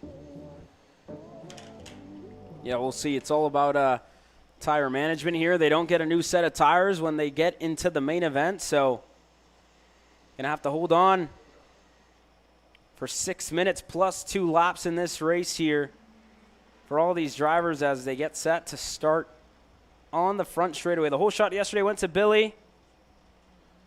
Aiden was able to get him in turn 3. We'll see what it looks like today, but into the start boxes we go. Billy Musgrave going to lead us away. He's going to point his kart to the outside and try to get going. So that should give him a good enough run to open up for the first corner in turn 1. But we'll see. Billy Musgrave, Aiden Rudolph, John Paul Mokori, Derek Proctor. We look on to the flag. It's in the air. Give the whole shot once again to Billy Musgrave. A good start by Rudolph on the outside. Mokori holding on for 3rd. Nick Bull as well there in 4th. Noah Zarsk back in 5th. Derek Proctor, your 6th driver here. And that's a very good start for Billy Musgrave already, putting 2 car lengths on Rudolph. And growing with what he's showcased so far. Musgrave looking in a good rhythm, good corner exit speed, great maneuvering through the gears as well to be able to battle their way around. And remember, these drivers basically having one-handed driving through parts of this racetrack to make sure they hold on the gear. Musgrave lets him go. Pulled aside, let Aiden Rudolph lead this race, and I think he doesn't want to just run away with it. He wants to race here, so Musgrave gonna let Rudolph ahead and gonna start to push him. So a little different here from Billy Musgrave. John Paul Mokori just right behind him, so we'll see what it looks like for Musgrave. Rudolph gonna be your leader. And again, Billy this weekend has been doing all sorts of testing with tires, with his chassis as well, see how they can develop to be strong for the final round of the SCUSA Pro Tour for the Summer Nationals. And again, he puts himself into the 2nd spot, and I think more than anything, this is, again, a good learning experience for John Paul Mokori, who finds himself in 3rd, and for Rudolph, just, again, head on a swivel, right? Look over your shoulder, see, what Billy's planning to do here in this race. Yeah, I'm curious how Musgrave is going to now approach this. Mokori getting a little bit of swerving out to avoid some of the bumps, but I almost wonder what if Musgrave's trying to feel things yellow dirtier. flag, Noah Zarsk. Noah Zarsk right under our camera there, and he's beached. That's going to be it for Noah Zarsk. Not going to get that back up and running. That's an early end to the race there. Billy Musgrave all over the rear bumper of Aiden Rudolph, looking into turn number 1. He's going to get clear. Yeah, I'm not surprised to see that swap was looking really good. Musgrave was on corner exit and turn 8 in the first place. Now we'll see what he does if he tries to keep the tires at bay. How about opening up the door? Rudolph dives on through the door. Musgrave backing off a fair bit, it almost looks like, trying to keep those tires cool while also trying to still win a battle for this race lead, but not to the point where he cooks the tires. Aiden Rudolph held on around the outside, and again, that's what we talked about so far. Billy said it himself. That's going to be the name of the game here this weekend. Rudolph looking low. We have heard that, the right rear tire is taking a lot of load here this weekend with, the triple left-hander, and the amount of degradation is going to be huge here. Billy not looking for a move into turn 11. Rudolph still leading this field away. Yeah, and this is going to be where, for Rudolph, can he play defense with Musgrave to force Musgrave to regret the mistake in terms of what he's done. But Musgrave, yet again, good corner exit speed, great down the straightaways, makes the move in through turn 3. There goes John Paul Mokori. Looked to go on the inside of Aiden Rudolph. Couldn't get clear that time through. Billy Musgrave, I think, just might end up running away with it here. I did it once. I don't think he'll let Rudolph by a second time, Justin. Yeah, I think right now he's kind of just feeling, okay, this is how the kart's going to feel if I get in traffic and dirty air. What can I do as a driver to adjust and adapt? Then go from there, get the clean air back, then see what the kart does from that point forward here. It's almost, like you said, it's some experimentation in this heat, but we have 3 heats.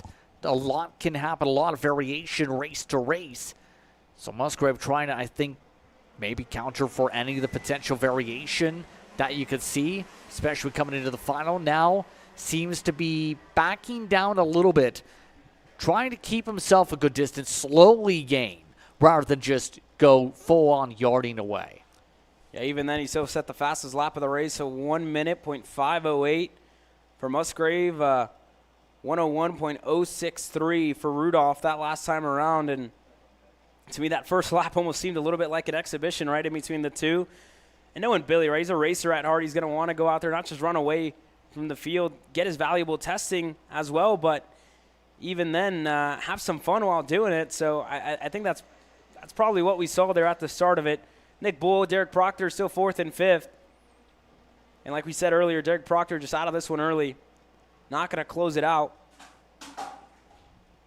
And Billy said the biggest thing for him this weekend to try out was to really get to grips with the MG red tire that's been, or the Avinco red tire, I should say. Apologies that, he's been trying to get right with the chassis and to learn. And Amarillo Kart Complex has provided them with some great information so far this weekend. And the same for Rudolph, right? Racing at the SCUSA Pro Tour this year to learn a little bit. And for this kid as well, to learn from two of the guys that have been up at the front, inside of the top 15 at the SCUSA Pro Tour. So for this young kid, I mean, you can't say enough about it, right? We've said it already a couple of times this weekend and put himself in third against, an IMSA driver and Nick Bull, and as well ahead of Derek Proctor and those are two drivers that are as well out there at the SCUSA Pro Tour. It's definitely a good showing for this young kid. There's a reason he's been impressing all weekend long as a driver that has been able to pick up a spring championship at GHRS competition, also was a runner-up in the DFW Triple Crown previously. So he's got a lot of talent. It's just a matter of how far can he take that talent as we reach 2 laps to go. This time by Proctor looking to close down his gap to about 3 car lengths in between himself and Nick Bull. The two of them at the back of the pack, still fighting it out. And again, they've done a lot of as well changes overnight to try and go that little bit quicker, get closer to John Paul Mokori, and hopefully put themselves on the podium at the end of the weekend here tonight, I should say. And everybody in the shifter class was happy to race under the lights. Well, you saw the change in the schedule to get these shifter guys racing under the lights, and in comparison to everybody else, right? Just a little bit change for the Masters that wanted to race a little bit earlier, so TSRS adjusting to that a little bit. But even then, they're getting a little bit closer as far as times go. Look at Derek Proctor with an amazing run on the exit of 8. He's going to send it deep on Nick Bull. He gets clear. White flag in the air for Billy Musgrave and Aiden Rudolph. Final time around, Proctor set that up like a shot out of a cannon in terms of the speed. Now, Musgrave seems to be starting to pull himself further and further forward. Not going to be as big of a margin as the last time of 3 seconds, but it's still going to prove a point. Musgrave showing he's one of the fastest, if not the fastest kart here on property in the shifter here today, and he is backing up those words more and more in terms of his speed. Yeah, there's been a lot of development, right? Speaking to him earlier on the weekend, he was talking about the chassis that they have. It's the same chassis that he raced the Supernats on, so it hasn't changed from then. And then you show up to Houston, Texas a couple of weeks ago or a couple of months ago, I should say, for the SCUSA Pro Tour. And, he was out there racing. He's been out at the Pro Kart Challenge as well this year. And, it's showing that thing's fast. And it's fast as well in heat race number 2. He wins over Aiden Rudolph and John Paul Mokori. This is all presented by Arcane Motorsports. Derek Proctor surprises Nick Bull in the end, and Noah Zars not able to close this one out. Stuck in turn number 8. We'll give it a moment for Noah Zars to get picked up. He's already on the recovery vehicle. We'll be right back with more racing action coming your way here live on Kart Chaser.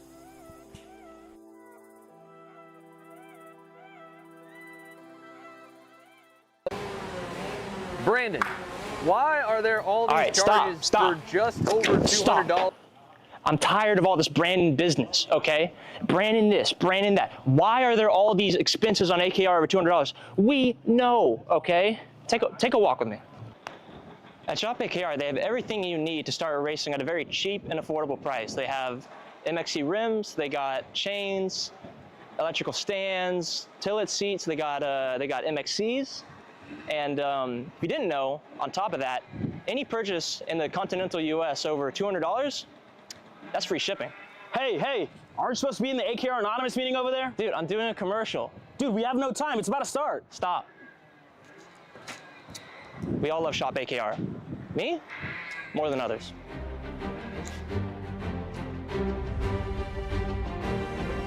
What do I get at Shop AKR? MXC rims.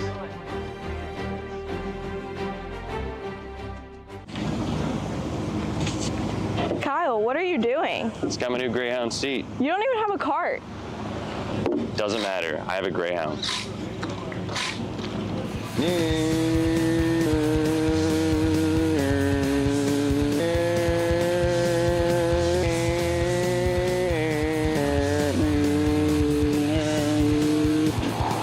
Who the is Kyle Cuthbertson? Doesn't even have a go-kart. Doesn't matter.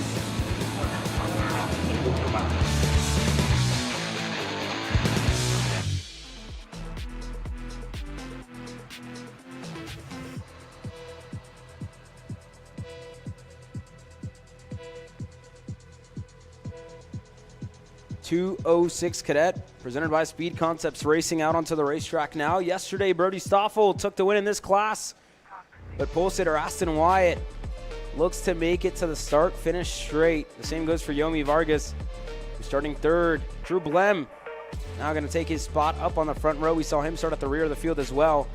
So you go from Aston Wyatt, Drew Blem, Yomi Vargas, and Samson, your first 2 rows. And going to be behind them in row number 3, Brody Stoffel. Remember, with some of the issues that happened on the last pace laps in Heat 1, got shuffled to the front row. Cruz Rodriguez starts alongside. Quentin Stiles will start alongside Mark Ayers in row number 4. Row 5, Mace Lechick and Silas Root rounding out your top 10 as they double up. Liam Haswell, Wyatt White, Mikey Todd, Dusty Strayer, Sebastian Kim, Sebastian Sampson, Beckley Anderson, Killian Short, and Tyler Moravietz starting at the rear of the field here today in this race. We get set to take the green flag now. Aston Wyatt, so far so good for Yomi Vargas as well. The first time we'll see them race here today. A little bit of separation, but green flag up in the air. And a good start for Aston Wyatt and Drew Blem. Stoffel going to push Vargas through. They're able to work their way. Stoffel up to 4th now. Sampson falls back to 5th. One driver way off the racetrack and rejoins there. Wow, that slowed that second half of the pack way down there, Justin. Everybody had a checkup. That was a dangerous rejoin right across the corner into the heart of the field. Field is lucky there wasn't an incident or a stack up as a result of that one.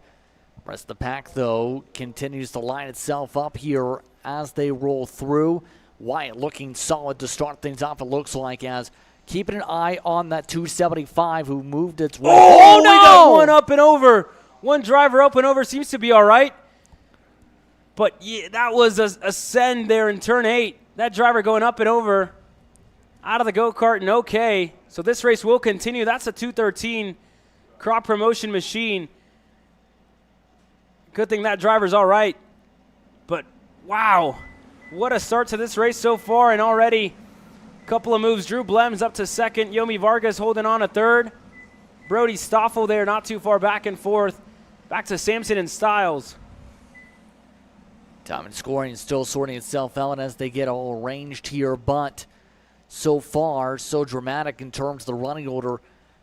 Lem looked solid yesterday, maintained 2nd, even with the shuffles yesterday.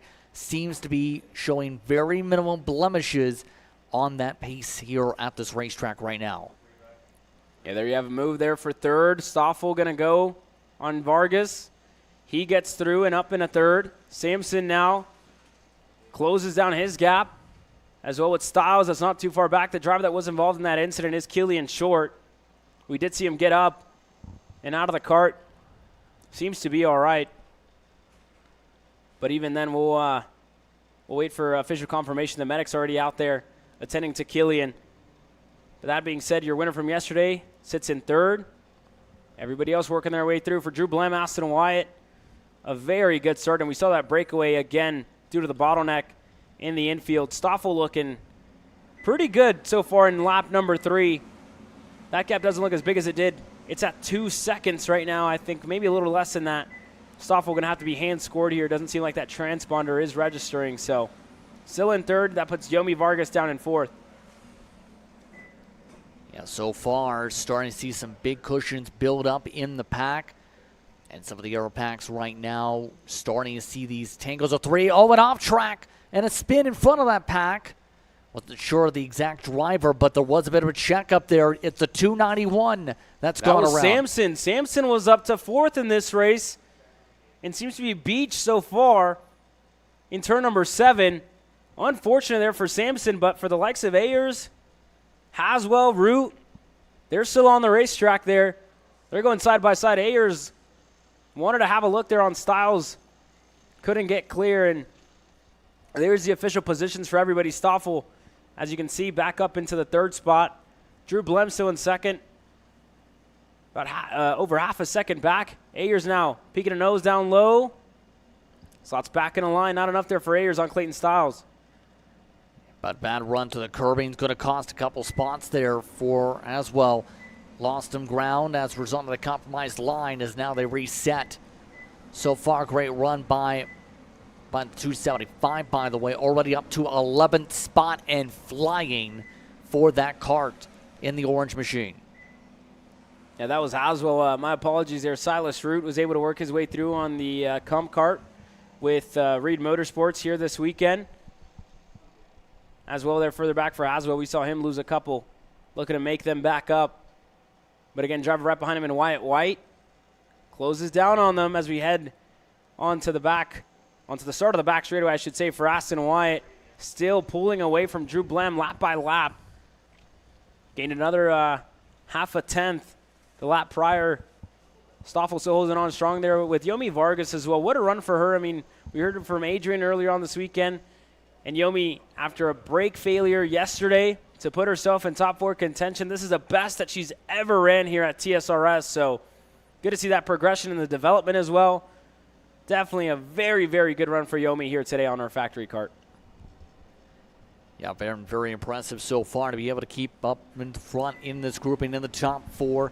Seems to be just pacing themselves to keep up with Stoffel's kart and just trying to see where it stacks up at the very end right now. Highest I think they can get is 3rd here with the way things are separating out. The gap already more than about 3 seconds as Stoffel's transponder seems to have now fired back up on that 229 machine. Stoffel did say, as you said earlier on, that it was going to be difficult to replicate yesterday. Got a bit of help yesterday. It's been tricky, but Wyatt showcasing why they were the pole sitters for this race. Yeah, Wyatt showing his pace and showing his experience very well up at the front of this race. For Drew Blem as well, you saw him kind of hit the steering wheel in frustration.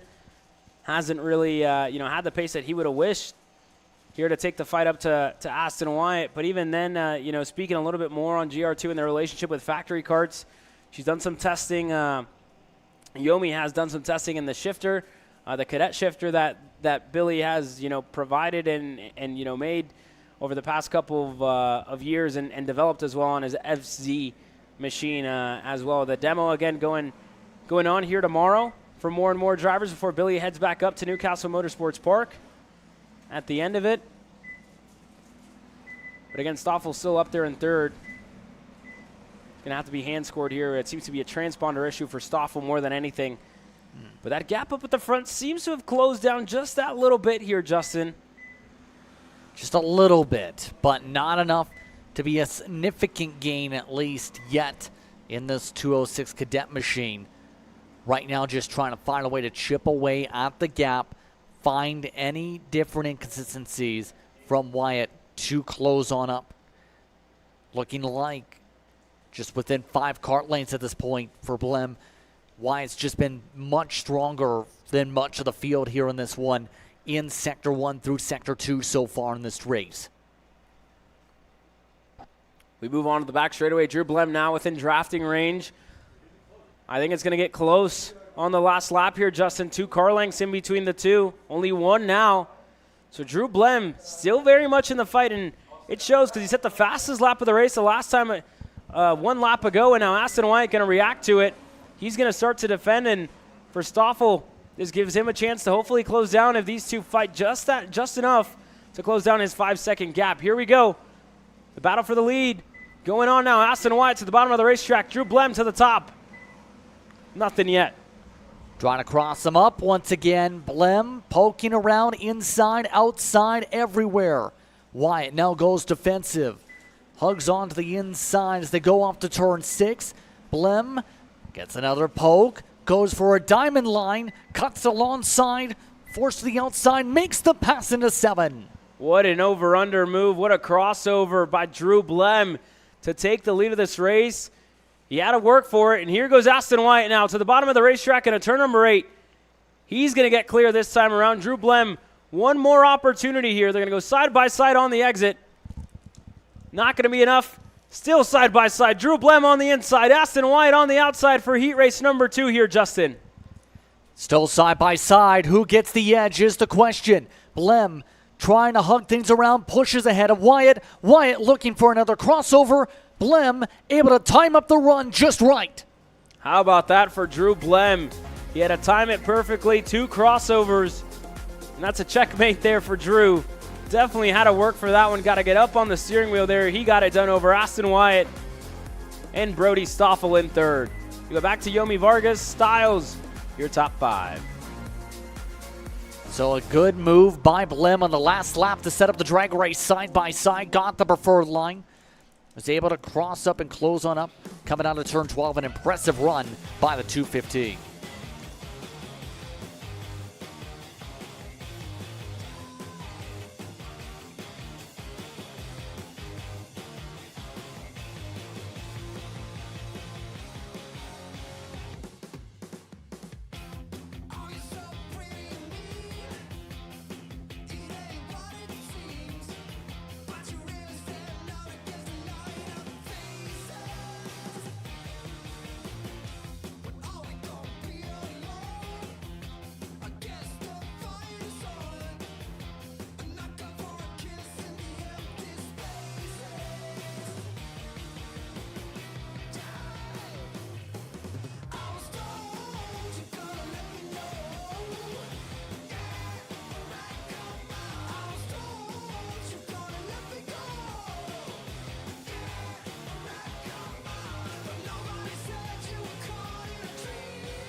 Don't forget to order your Micron 6 now with shopakr.com, the official sponsor of Kart Chasers Premium Live Coverage.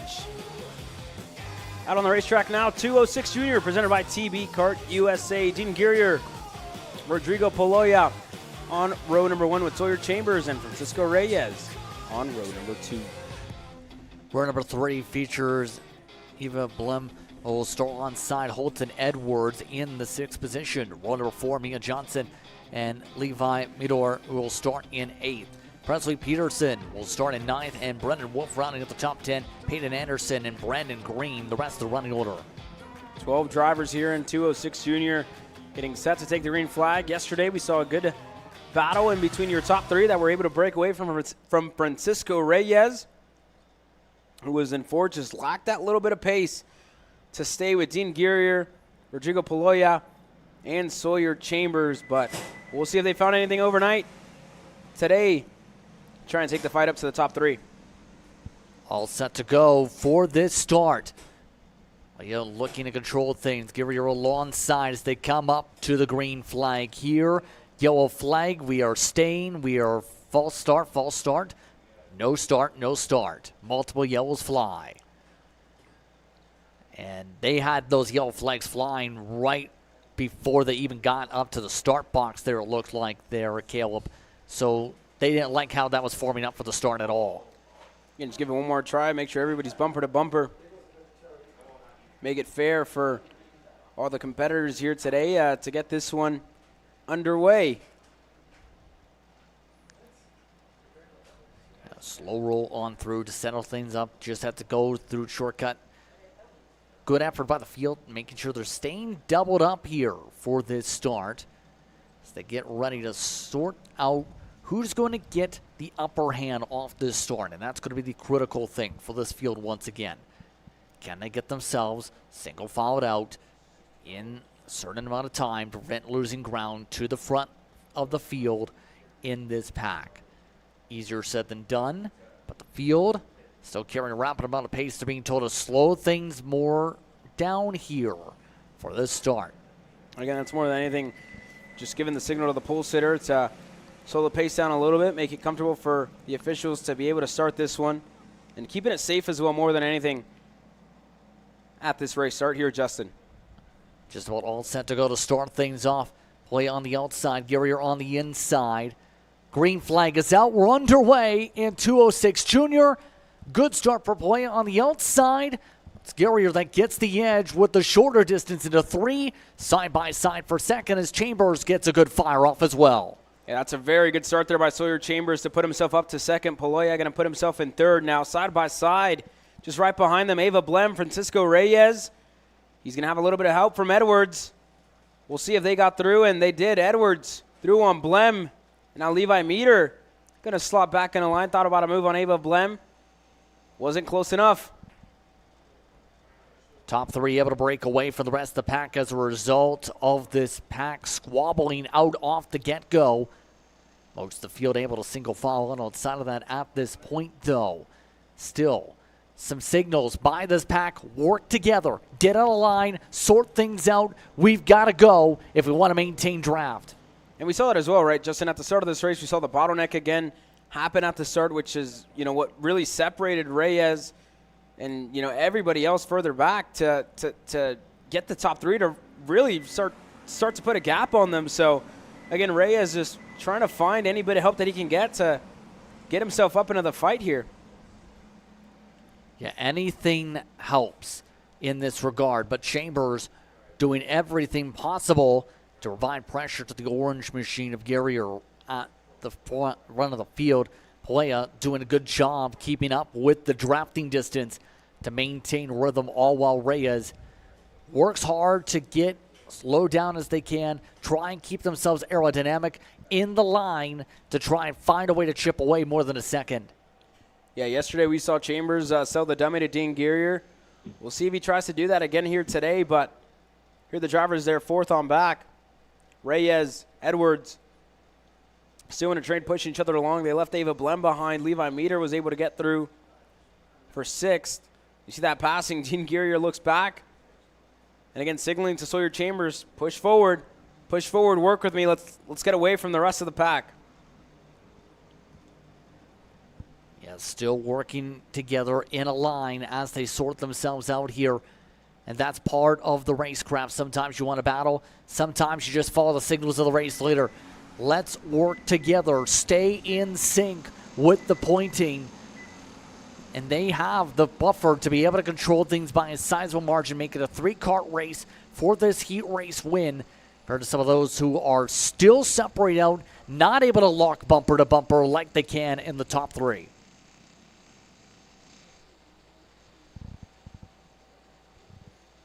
This time through, the top 3 still very close together, but here goes Sawyer Chambers looking on the inside of 6. He's through. Polea now going to look as well, side by side for the lead of this race. The Brellard on the outside. Gear going to give that push to Chambers. So a little bit of a change here in your top 3. Rookie Sawyer Chambers is going to lead this field away. Now will Chambers be able to hold on, or was that the gamesmanship? Guerrier recognized that the speed was there by Chambers. May as well let them lead, see what they have in response to be able to try and make some moves forward. Top 2 already doing a good job pushing each other to break away a bit from Polea, but not a good run through 12 and 13. That helps them out, and there's the signal. Looks like signal obliged from the 360. Had a battle there further back as well, heating up with Meter, Edwards looking to trade positions for the 5th spot. There wasn't much of a change there on the front straightaway this time by. Polea lacks a little bit there on the exit of the chicane. His gap opens up to the leaders, and it closes right back down to his infield section. He's shown to be strong, and again, we've been talking about it throughout the weekend where, in these senior classes, or in these, full-size classes like 206 junior, like 206 senior especially, that's where gearing's been super critical in those classes. So making sure you're on the right gear and a gear that's going to get you through the corners but still give you a good enough run throughout the straightaway is to me what's, I think, important. So that could be a difference of half a tooth, an entire tooth, or anything, a different front driver. It could be a lot of things, right? So we'll see it this time by. Polea still looking pretty good in that infield section, and this to me is where you can see the top 2 drivers pull away a little bit from Polea. And I think more than anything, it looks like gearing to me here, Justin. Looks like Polea's on a tooth higher maybe, or half a tooth higher than the 2 drivers ahead of him. You see that exit that he got a run there on gear. So I think that could be was kind of pinpointing, I wouldn't say the issue, but the difference in between the drivers that are first and second and Poloya in third. Yeah, all sorted together here. Will anybody make that move? Will there be another chance to run is the huge question, I think, on my mind right now.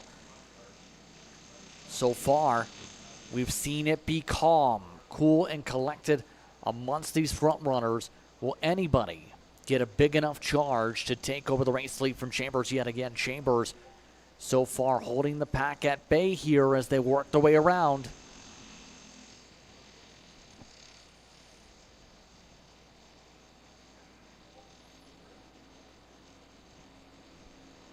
No moves quite yet, just continuing to just maintain single file for now.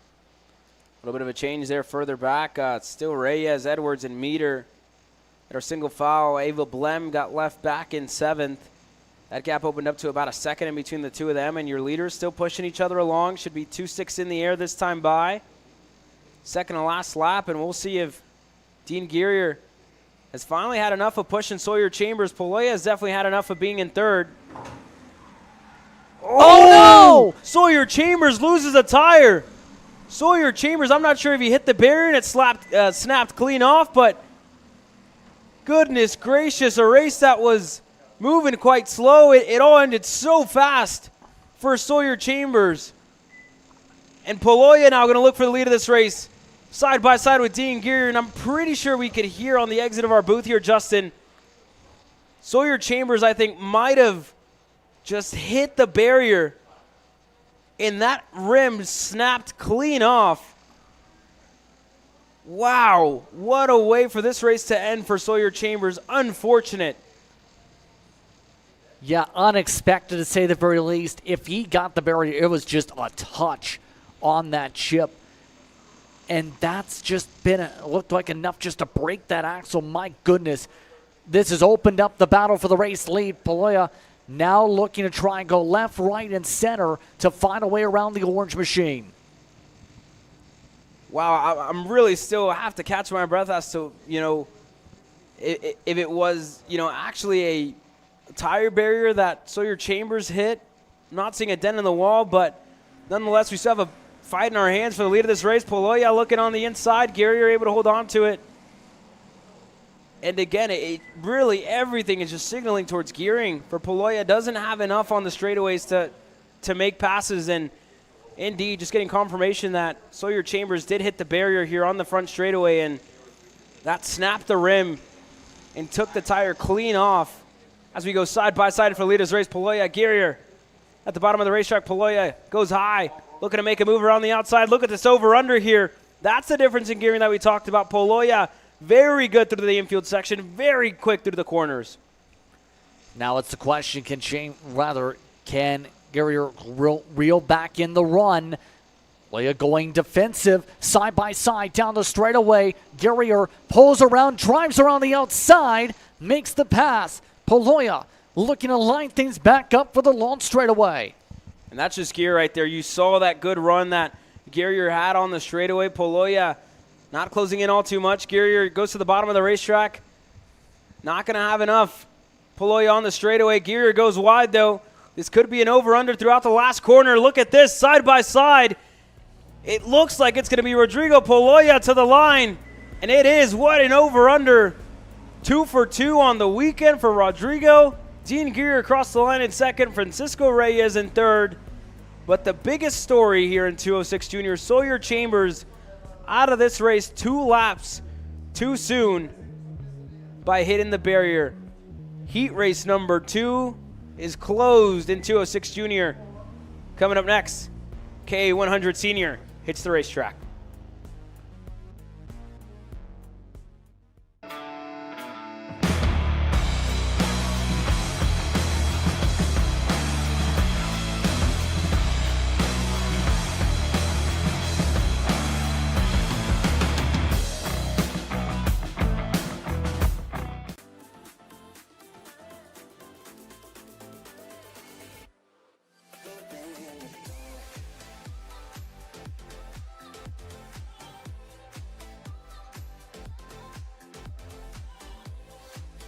Are you looking to take the next step in your racing journey?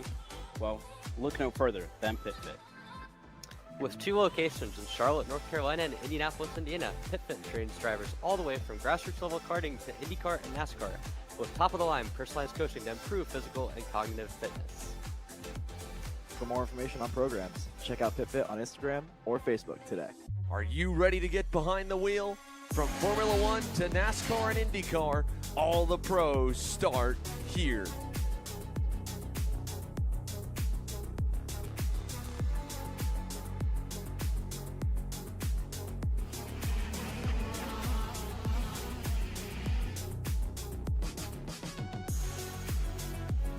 For more information, check us out online at mcckarting.com or call us and go racing today.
One minute sign goes up in the air. It's time to go racing. NKA 100 senior Landon Skinner. Nobody was better than him yesterday. He won that heat race. He starts on the pole position here again today. Peyton Phillips starting alongside him on row number 1. Jose Carlos Hernandez and Jake French on row number 2. Row number 3, that will feature Tyler Roberts and John Burke alongside. Aiden Rudolph starts off in row 4. Santiago Duran starts off in 8. Justin Music looks to get the right beat down alongside Preston Pico, who rounds out the top 10. You go back to Abraham Din, Adrian Cruz, a Cruz Racing Development, row number 6. Jesus Vasquez Jr., your reigning champion, down in row number 7 alongside Dallas Dunlap. Jake Faulkner, Taylor Roddy on row number 8. Row number 9 features Sawyer Roussel, then it's Cohen Summers. Next, Michael Haymans alongside Ethan Gonzalez to round out the top 20. Ian Howell alongside Alfred Alvarez, Del Castillo. Then it's Dylan Morris and Kurt Goodson, the top 24.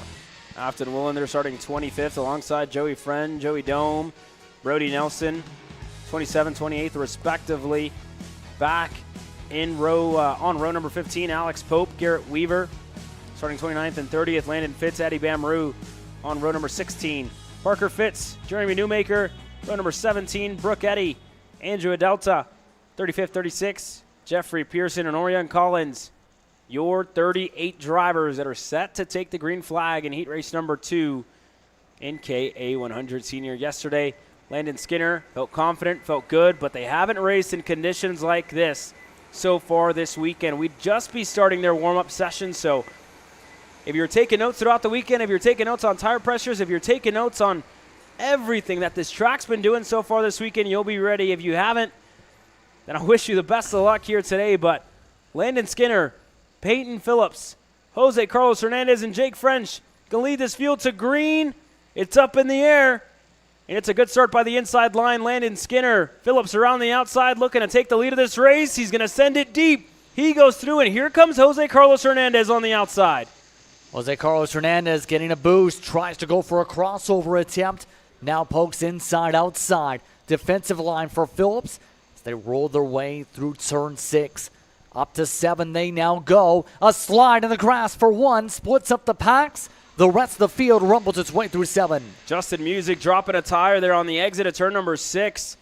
Almost sideways there, but even then able to hold on to it. Phillips to the bottom of the racetrack. Look at Jake French. High, wide, handsome, can't get through. Landon Skinner in line, side by side, further back as well for John Burke, and side by side for the lead. Here comes Hernandez to the bottom. Phillips stuck on the outside. Jake French going to give Hernandez that push that he needs. And Phillips Going to lose a couple spots in the process. Rudolph next to try and go through on Peyton Phillips. And he can't get it done. And John Burke going to look to go by side all throughout this field. There goes Burke. There goes Duran as well. Going through on Aiden Rudolph and side by side as well. There goes Pico, Rudolph, and Jesus Vasquez Jr. Rudolph just going to brush the brakes. Going to let them go.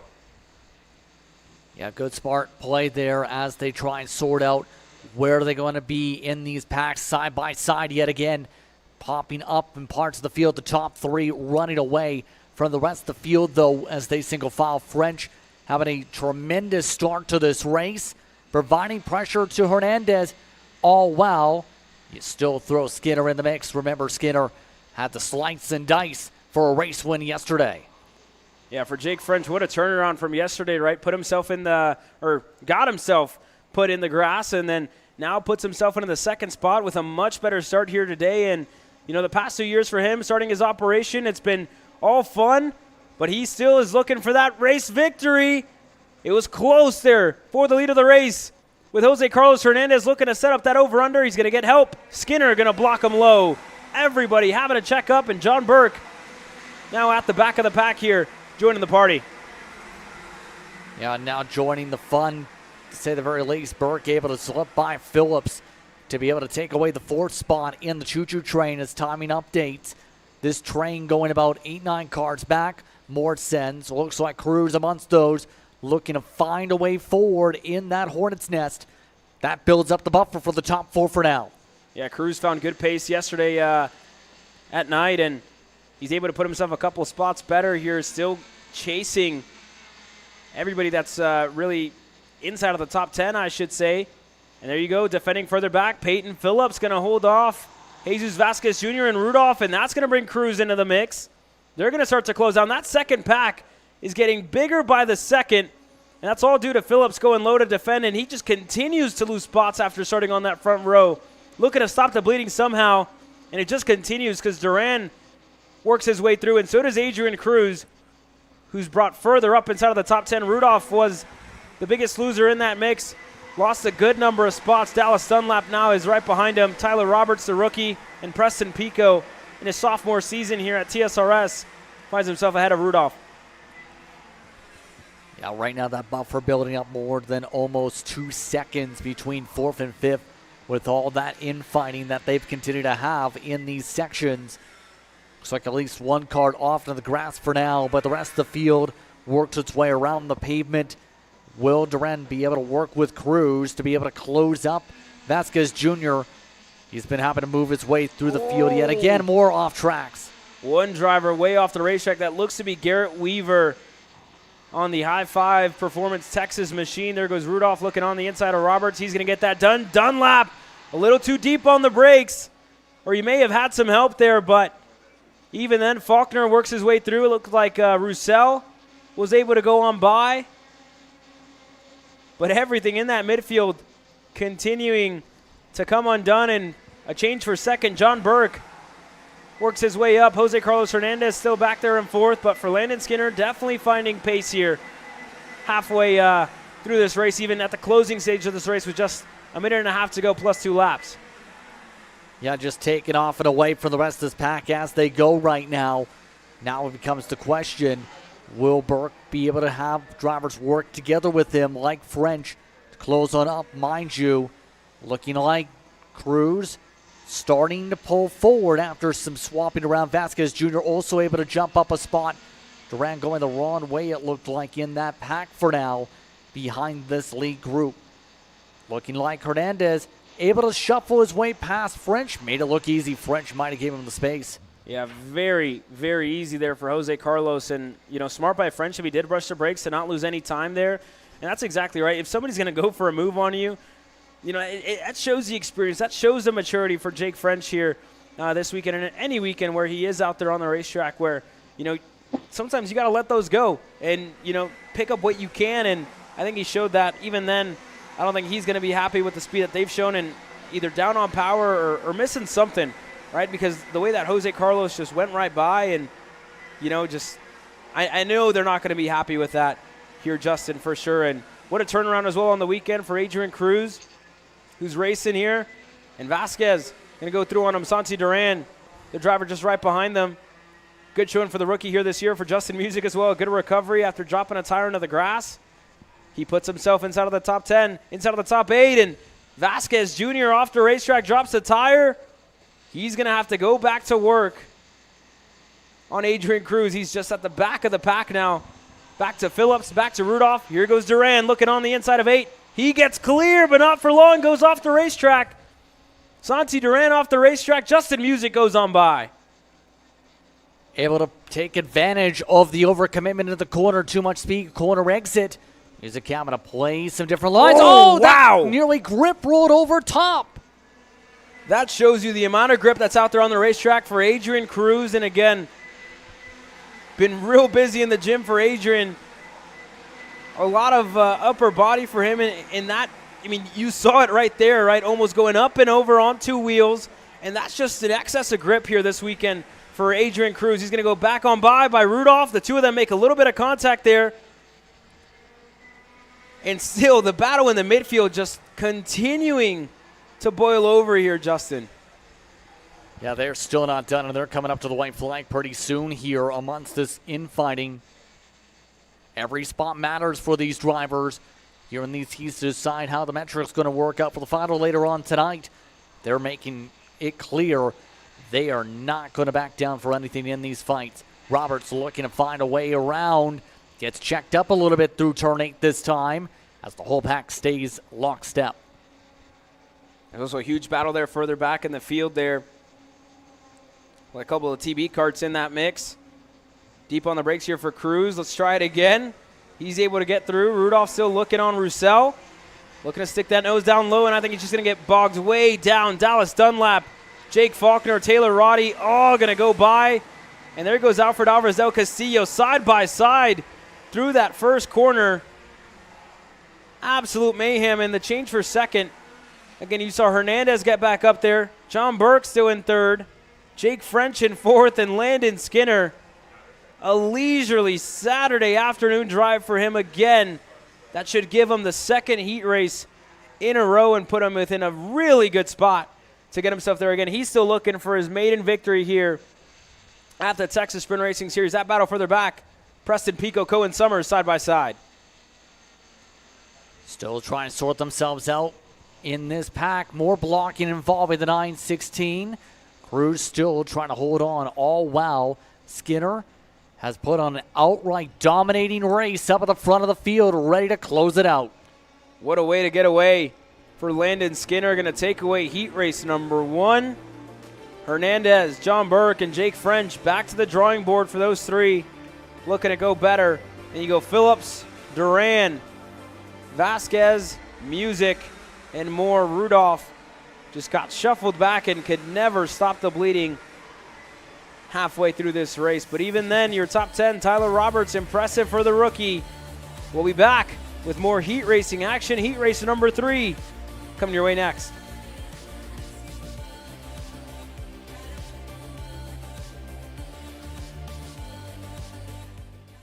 All the way up to the finish line. Who is it going to be? And it's Sean Perez who wins in Crescent. Ty Fisher wins $1,000 in KA100 Junior. Alex Stanfield played it perfectly here. Told him to wait. Stanfield wins the Duffy in 2024 for TV Karts. Amarillo Kart Complex is now the official distributor for TV Kart in the continental U.S. Become a dealer today. Champions aren't just born on the kart track. At SimShop, we deliver professional-grade simulators with the best performance-to-price ratio in the industry. Founded by racers who understand what you need, our SimMagic and Moza equipment is powerful enough for the pros, yet affordable for everyone. With unmatched customer support and a thriving community, we're your racing partner. Visit simshop.com today.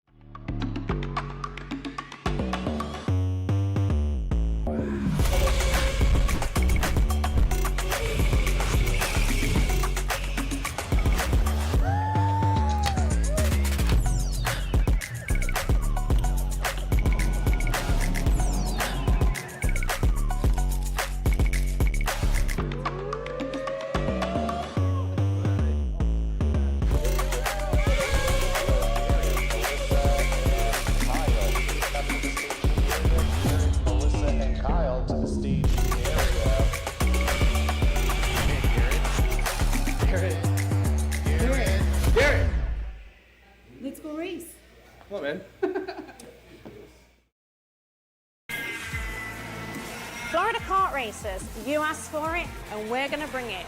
Introducing Florida Karting Championship, FLKC, a brand new racing series coming to Florida in 2026.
Engines firing up as we get ready for heat number 3 for the entire field.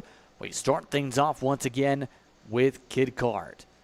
Kid Kart's brought to you by GR2 Motorsports, ready to fire as all the engines get all set and the field gets its signal to get ready to launch. So far it's been Vettel Baker who's controlled the field and controlled the pace. Last race he ran away by nearly 8 seconds. We'll see what happens this time, Caleb. Yeah, we'll look at it now. Vettel Baker, so far a really good run for him. We look on the green flag. Mav Reddick, Vettel Baker for the third heat race presented by GR2 Motorsports. The green flag is up in the air. And an even start once again. Vettel Baker with a good start. Liam Lofton as well with a good one. Mav Reddick now fully side by side. Still in second here. Liam Lofton, Wyland Galliano going side by side for the third and fourth spot, and that's a big incident in that opening lap, in that opening quarter. It looks like the 44 maybe was involved there at the start of the race. We'll get names on those drivers that did go off the racetrack here shortly, but a breakaway once again for Vettel Baker, Mav Reddick looking to hold on Liam Lofton, and JJ DeShong now looking to go on Galliano for the fourth spot. Galliano looks like holding on for now as some side-by-side poking. We know Lofton likes to run different lines, as we talked about all throughout these races, to be able to try and figure out what works, what doesn't work in these fights. Right now seems to be rhythmatically keeping up, though, with that 75 to be able to try and sort, can they find a way to get to second for the first time in a race finish this weekend? On the back straightaway we go here. Vettel Baker, a very good gap. JJ DeShong in the 77. Reed Motorsports Machine looking to go on Galliano in the 24. That's a good run on the back straightaway, but not good enough to attempt to move. Galliano goes a little bit wide, though, on the exit of 11. Still holding on to the fourth spot. For second, Lofton. Again, still having a peak. Having his nose down low, but slots back in a line there. We look back, it looked like it was Booker Anderson. It was the 33. Maxwell, the 40, the 99, and the 11 of Lorang. The three drivers that were involved in the incident in the first corner there, Justin. Yeah, Lorraine, unfortunately, I believe was trying to get some help off the curbing for a little while, too. That we'll see them at the very tail end of that running order completely. So far, not the greatest runs for Galliano, losing more ground, losing another spot, this time to DeShong down the straightaway as they get all sorted down the line. Lofton still forced to track out a little bit more, I've noticed, out through turn 6. It's working well. Galliano has now found a way back, I should say, in front of DeShong.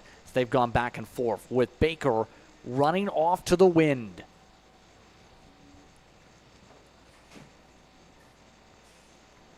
Battles further back. Sutton finds himself down in 6th. Hollis down in the 97 in 7th. When Dragon, the 27, is in 8th. And again, we talked a little bit about Booker Anderson and company that were involved there, 9th, 10th, and 11th respectively. And here we go. JJ DeShong fully alongside. Weiling Galliano this time on the back straightaway. He got the run that he needed. We'll see if he wants to send it into turn 11, and he just thinks better of it. Slots back in a line. That's going to give Galliano a little bit of breathing room here on the exit. Just a touch bit right now. Galliano doing a good job being able to defend as all the team members cheer on the kid karts. The young drivers continue their development and learn. It's important to be able to support your young drivers because they're early on in the go-kart racing development, and you never know, they might be your big names in about 10, 20, 15, 30, all sorts of number of years. Yeah, very well said there, Justin. I mean, I talked about it a little bit yesterday, right? All the drivers that have been working their way through this kid kart class, and now we see racing up at the front of the National Racing Series, and this is where it all starts, right? This is grassroots racing, and we love to see it from start to finish. Here on your screen is Sutton, the 27 of Mondragon, still fighting there into turn number 6 this time. To the bottom of the racetrack for Sutton. Mondragon on the outside. Nothing yet. Just right behind them is Hollis and Booker Anderson, who you saw that front fairing just kind of sideways a little bit. But for him to continue to race, for him to continue to go, regardless of, the, I guess, aerodynamic damage that he does have on that kart, it's definitely good to see he's still out there pushing and looking to make some moves. But even then, Vettel Baker showing some good laps. A 133.032 for Reddick, a 134.905. So it's all about, hitting the racetrack and then setting in a personal best lap time. It doesn't matter too much about the race as long as these kiddos are getting better race after race, session after session, and learning. And the biggest thing to me is having fun, right? That's the whole goal of this kid kart class, to be out here in the regional racing environment and enjoying it. But here we go with DeShong. Looking on the inside this time by. Third time of asking. He gets it done. He's up to 4th now. Yeah, nicely done to be able to slip on by. It took a few laps of work, but 77 now able to get the full-on edge to get to 4th spot. Downside is they've lost a lot of ground to the rest of the podium finishers right now. we'll say Galliano's looked pretty solid in terms of the racecraft whenever we've seen that green machine battle with all these orange and black karts on the racetrack. Some of the scrappiness we've seen amongst them. Mind you, Reddick and Lofton starting to get a little bit close yet again. Lofton just can't seem to close up the extra 2 kart lengths to be able to fully close. Yeah, nothing yet. In between these two drivers, we've seen Liam Lofton be pretty competitive, but hasn't really been able to get around the 75 CRG machine of Mav Reddick.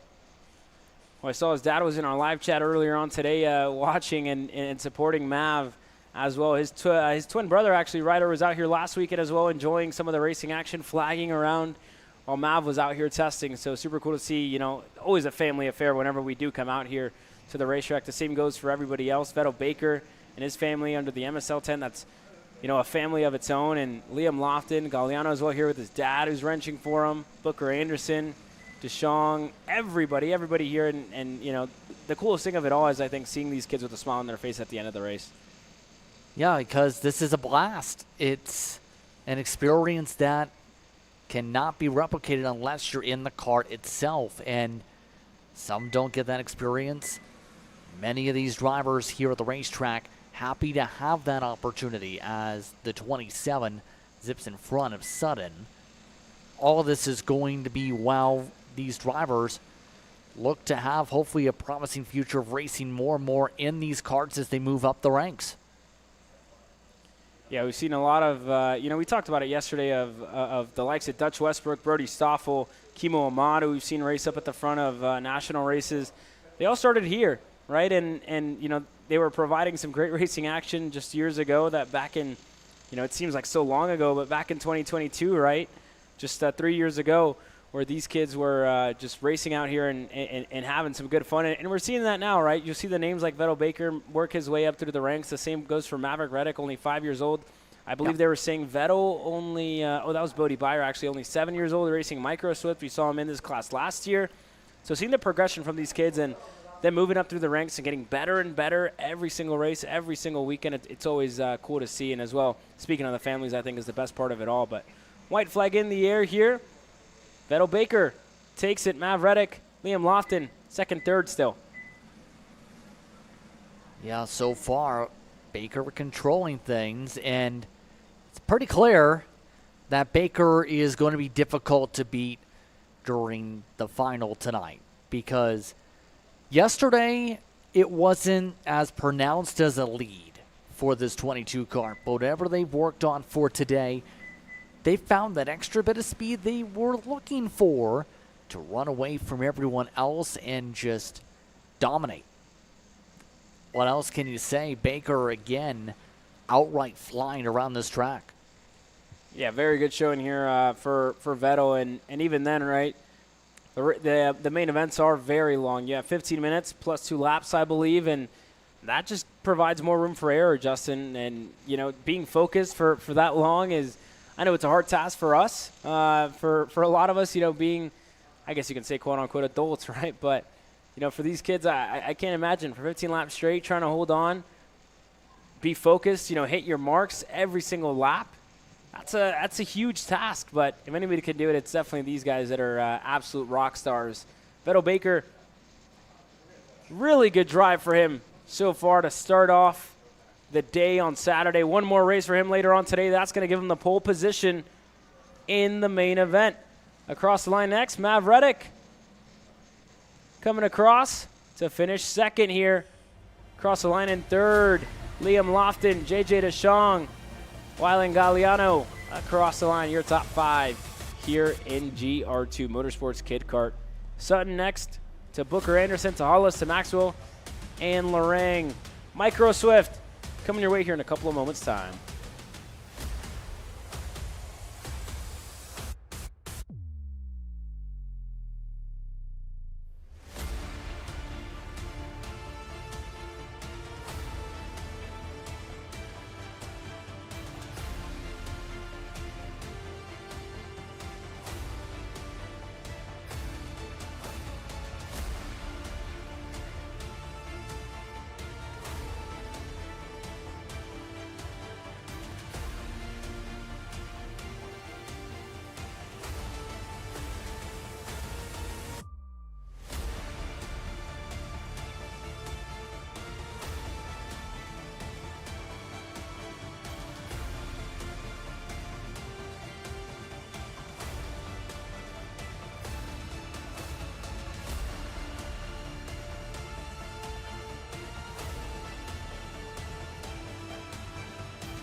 Don't forget to order your Micron 6 today at shopakr.com, the official sponsor of Kart Chasers Premium Live coverage.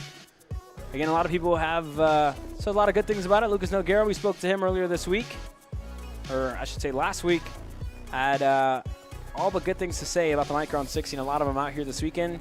Don't be late. Get yours today at shopakr.com.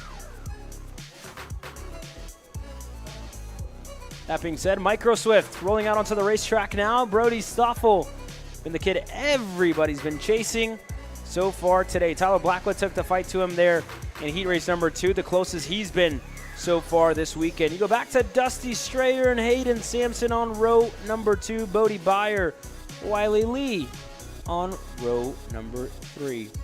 For number 4, it's Ayers and White looking to charge ahead. Then it's Anderson and Sullivan amongst your top 10. Garza and Kim and Kelly rounding out the running order. 13 carts, part of Micros.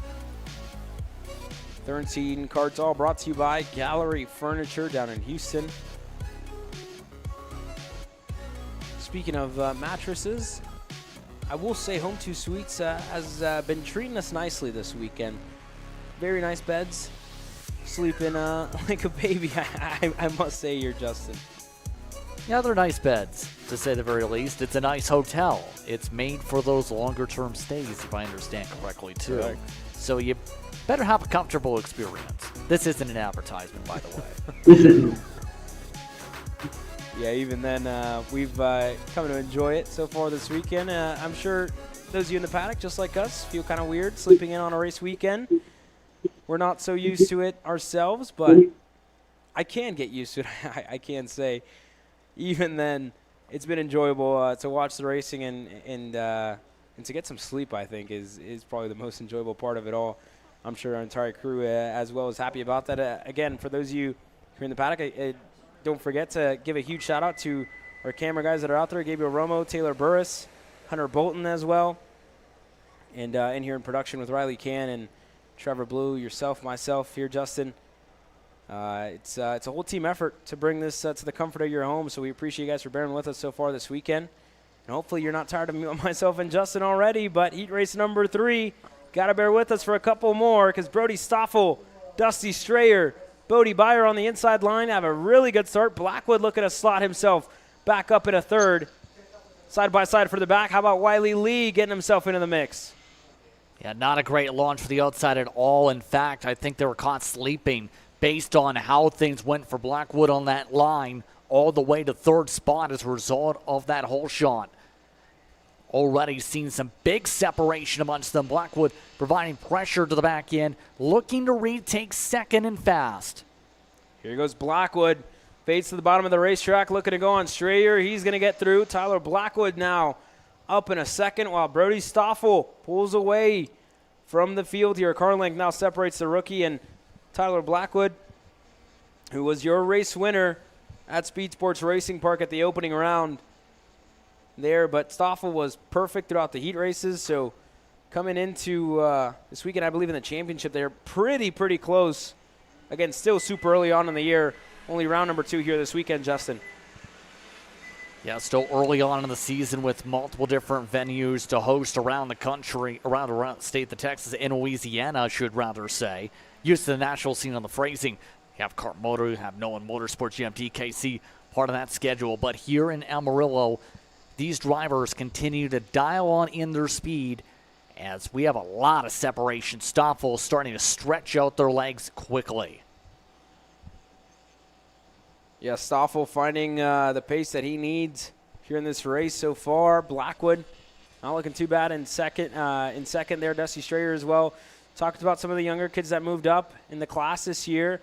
Bodie Byer, only 7 years old as well, making his Micro Swift, I guess you can say, debut season this year. One of the rookies. He's fighting along with Dusty Strayer. The two of them fought all year long last year here at TSRS in the kid kart class. This time they're going to fight in Micro Swift. Byer looked to have a look on the inside of turn 11. Slotted back in the line. Yeah, still no major changes up front as the crew members continue to cheer on the respective drivers. Byer now looks to try and build up a run out of turn 2. Gets a good corner exit. Now takes the poke onto the inside, tries to get side by side with Strayer. Strayer, though, has the higher top end, able to hold on the send attempt as they make their way through 3, 4, and 5.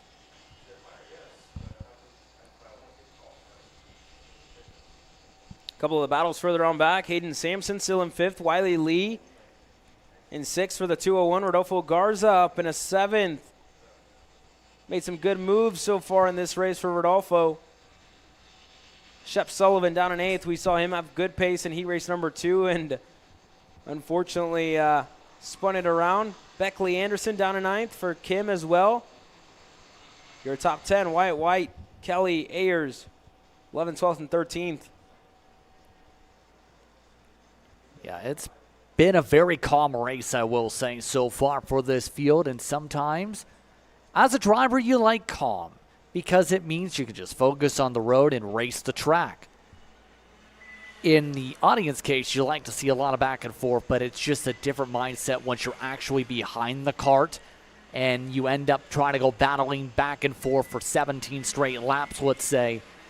That can be tiring and taxing as a driver to be able to try and wheel that many times around with so many opportunities. Speaking of opportunities, big run, inside line taken, inside line move made by the 201 Lee. Great pass on Garza.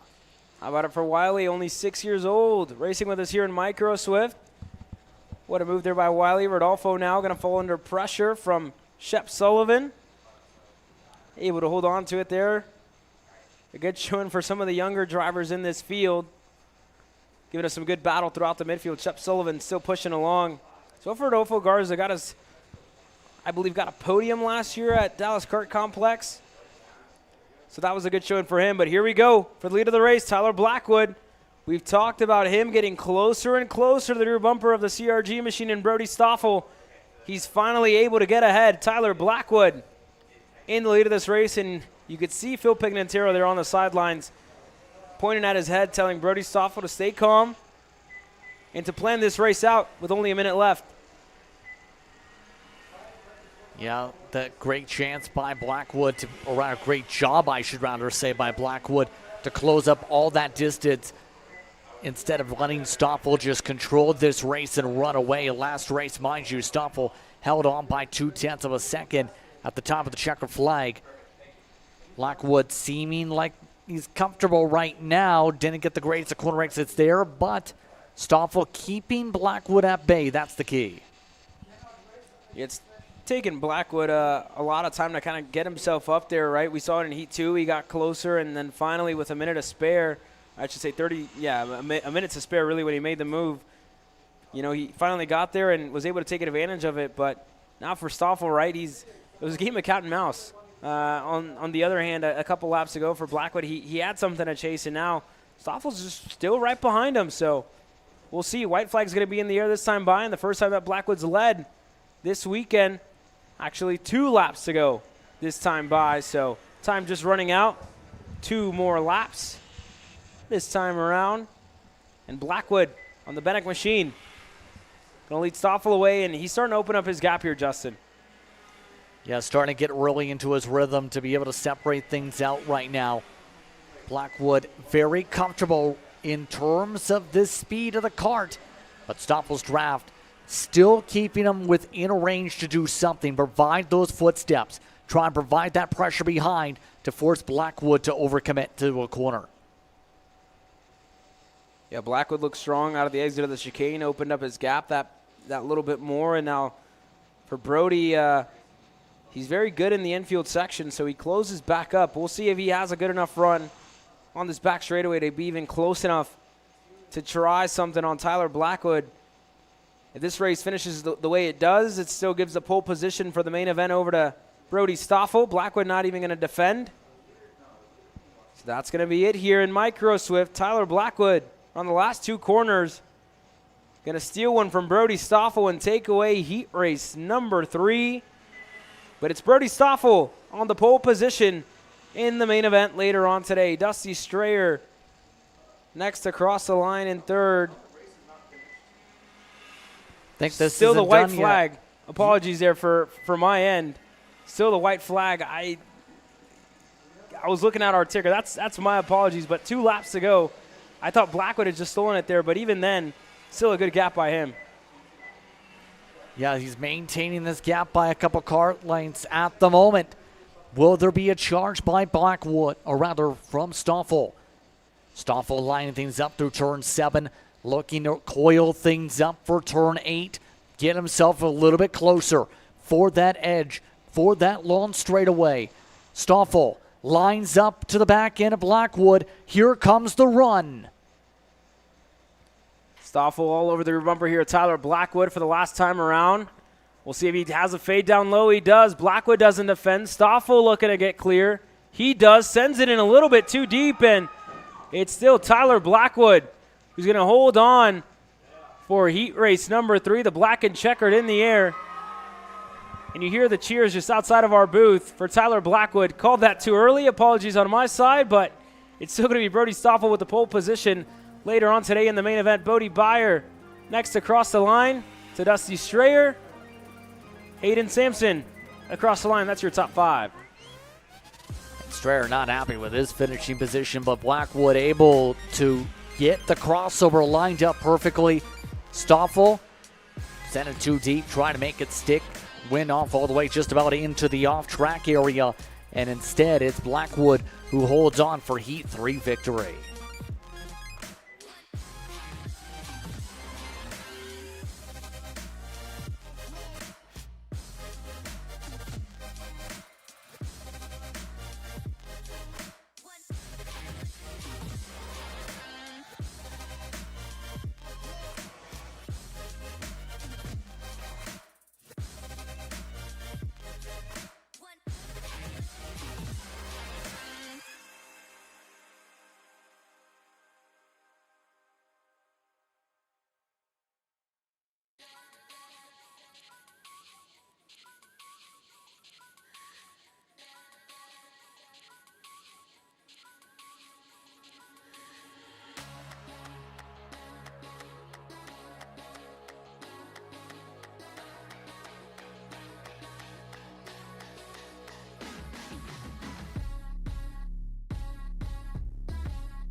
Hey, what's up, Caleb?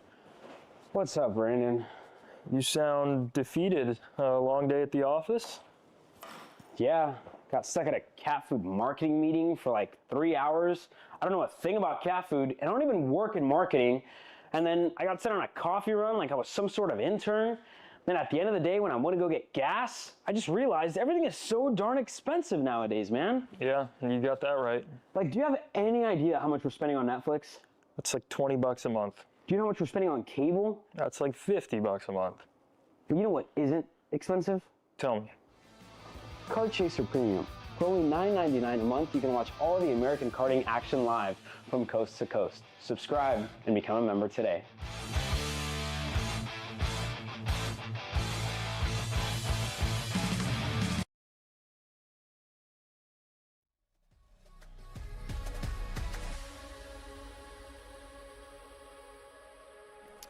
Mini Swift presented by the AR Racing Academy out on the racetrack now. Tanner Barsh, Colton Schniegenberg, Aston White up there. Liam Nachawati as well starting on the first 2 rows. You go back to Marcelo Flores. And Liam Nachawati actually starting, well, it says here further back, but even then hasn't changed much. Barsh got shuffled back in that second heat race, Justin, like we saw. Nachawati was able to hold on strong at the end of it. The same for Colton Schniegenberg, who finished second. Yellow flag in the air, just a little too fast this time through. That gives us time to work our way down the field as well with a couple of other notables that have had some good pace here so far. Cade Casper in 8th has been making up a couple of spots. Simon Jack Klein just stuck in the top 10 towards the bottom half so far this weekend. Marshall Steves as well in 10th. Jensen Willender, Clayton Stiles 11th and 12th here. Naeli Vargas 13th. Eitayo Olisa 14th. But even then, still some time to find out there on the racetrack for those drivers there, Justin. So far, going in, it's all to play for the pole position. Nachawati, I think, holding the best standing as well before we head into the main event.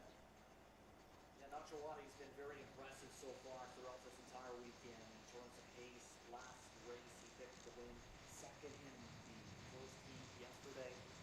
So Nachawati absolutely, I think, is in line potentially with the pole, because especially with Barsh getting 7th in the last heat, that leaves it wide open for who's going to control this field for the final. All to play for here for Tanner Barsh. If he wants to hold on, has to have short memory. Forget heat race number 2. Time to do it one more time. Heat 3, green flag in the air. A good start by that outside line, Aston Wyatt. We saw him take the lead of the race around the outside. Can he do it again? Not going to be able to. Tanner Barsh going to lead this field away from Aston Wyatt to Schniegenberg to Nachawati, side by side, almost 3 wide towards the back of the field. All right, a lot of separation building up with Wyatt losing some ground off the onset.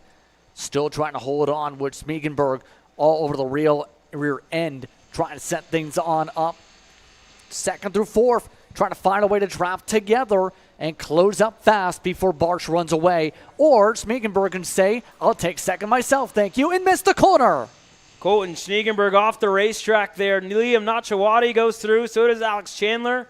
Cade Casper as well. And I think he might lose 3 more because Marcelo Flores, Tyler Moraviec, and it looks like as well could be Marshall Steves there was a driver who got through.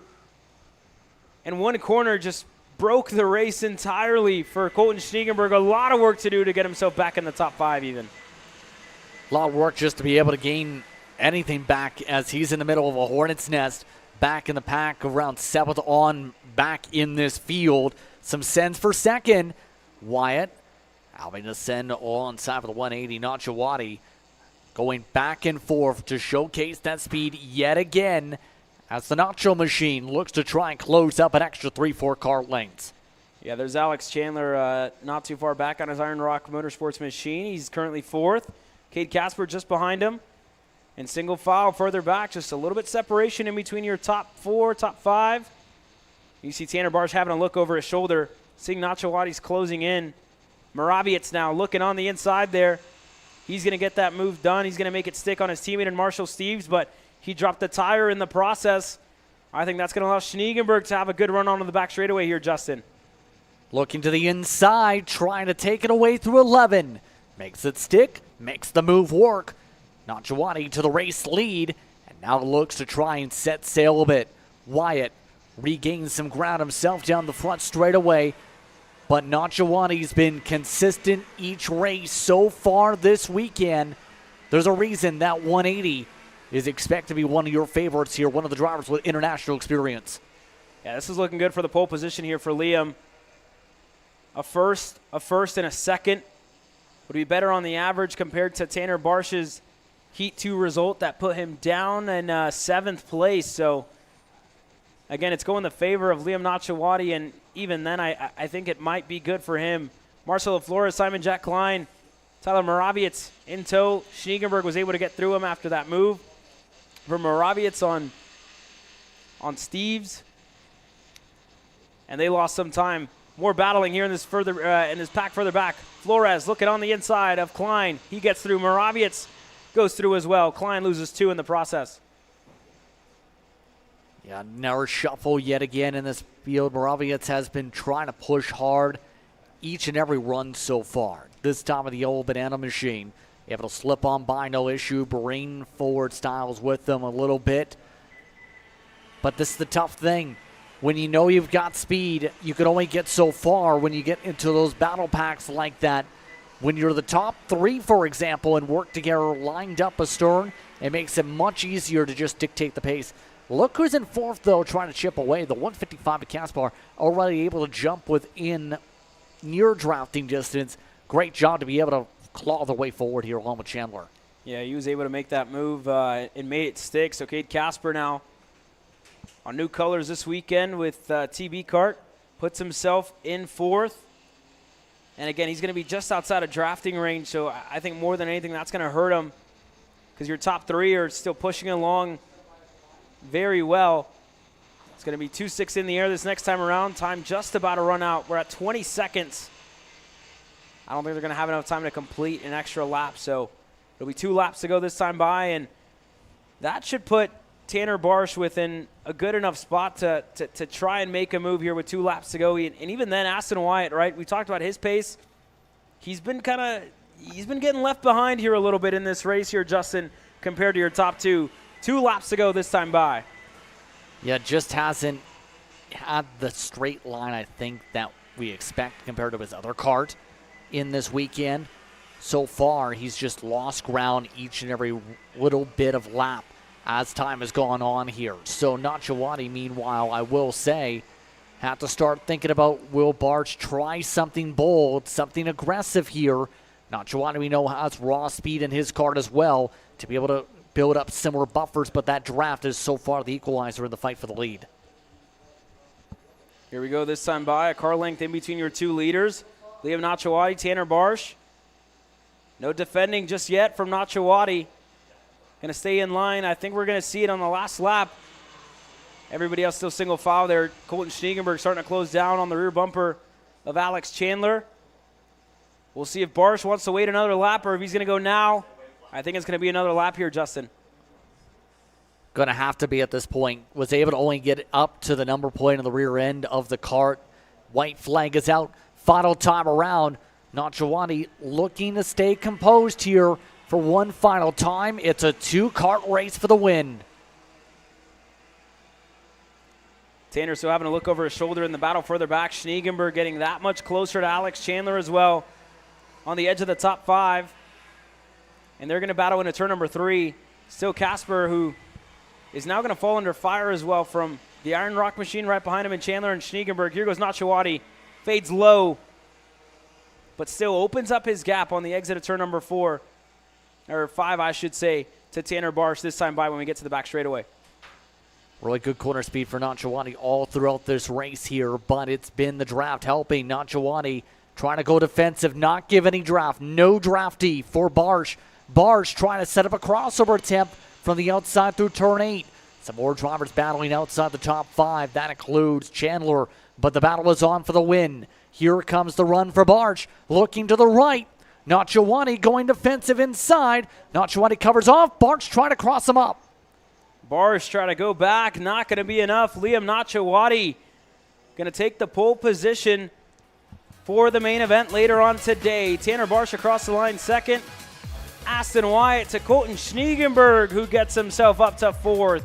Steals it from Cade Casper and Alex Chandler. Marcelo Flores, Moravietz to Simon Klein, and Clayton Stiles, your top 10. Good drive, but again from Nachawati all throughout the weekend. He has been persistently consistent. Able to hit mark after mark. Able to defend well. Able to hold on when the pressure builds up. Able to build up a cushion near 9/10 of a second, but that wasn't the storyline with how that finish worked. It's just how well he handled that end of the race. K.A. Jr. coming your way here in a couple of moments. We'll be right back.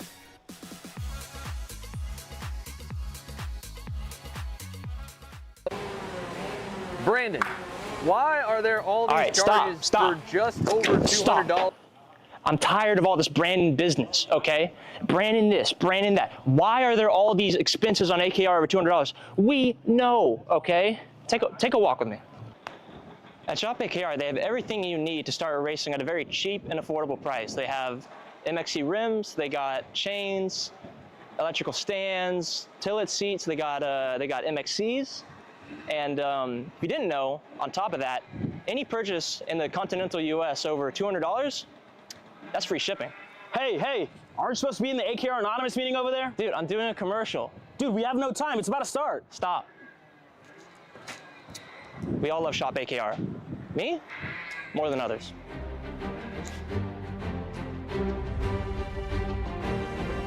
What do I get at Shop AKR? MXC rims.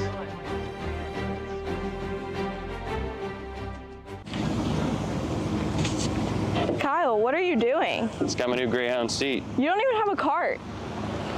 Doesn't matter. I have a Greyhound.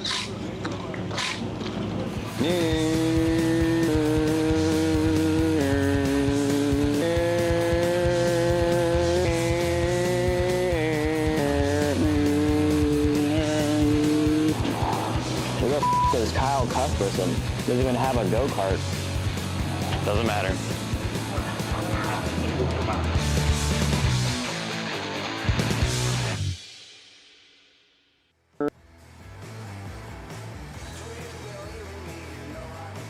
KA Jr. out on the racetrack now. Tyrone Kemper Jr. going to lead this field to green for the third time this weekend, alongside Nathan Golseth, who's been struggling with issues so far this week. David Ibarra was able to steal one in heat race number 2, putting himself starting on the inside alongside Matthew Duquette. Carson and Mason Berry and all GWR and all Berry.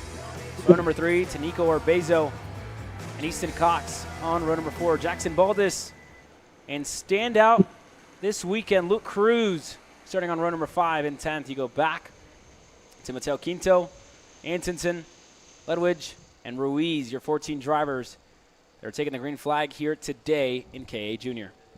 Just about all set to roll. Kemper Jr. so far has looked composed, but Ibarra's got the speed. Now the question is, what will happen here? Green flag is out. We're underway in KA 100 Junior.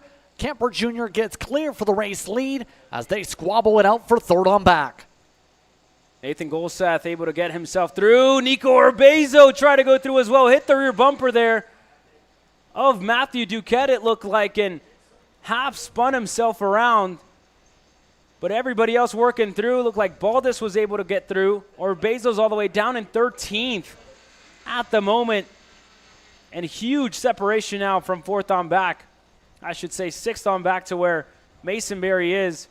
That looks to be back to Baldus indeed. But a huge separation. There's Cruz looking on the inside. He makes up a spot. It's been a disastrous day for Urbezo. It's been a disastrous weekend for Urbezo. A motor expiring, penalty in the second race, third race now, nearly getting turned around. It's been nightmarish, to say the very least. Now Ibarra looking to have some nice dreams of going to the race lead, already to second. They and Goldsep able to pull off and away the top 3 checkout from Berry. Yeah, and even then you look back so far this weekend, right? Ibarra got one in Heat 2. Kemper got one as well in Heat Race number 1. So the drivers in first and second fighting for the inside starting spot as well before we get to the main event tonight. And even then, we've seen that inside line be so important, especially on the starts with the infield section where we are starting them here this weekend. So, you know, it shows, right? That pole position, starting on the inside, starting comfortably, getting a good enough run. That's been the name of the game so far. And you know, very, very long races that are coming our way later on today for the main events, Justin. Yes, indeed. Oh, this is going to be critical to make sure you have good track position for that. And so far, I will say, one of the drivers that's looking for a little bit of luck is one of the Berries, that one being Mason. First race, ended up off track. Second race, ended up off track. Looking to not have it go 3 for 3 in off tracks because Mason Berry's got good speed. It's just terrible luck and terrible opportunities that have been presented to him as a result of going off track multiple times to put him back in 11th or 12th. Here we go. I think the lead of the race is, or the battle for the lead of the race is going to heat up here in just a couple of moments. Ibarra, Golseth looking very close to Tyrone Kemper Jr. this time by closer than they have been so far this race. It's a matter of time when Ibarra is going to decide to go for the move there. And I think he's going to be patient as well, and that gives time as well for Carson Berry, Duquette, Mason Berry to close down their gap. They've been doing a good job of staying in line and pushing each other along. You talk about the bad luck Mason had so far this weekend as well for Carson, right? You look back at Heat 1, just got shuffled back, was slowing on one of the straightaways.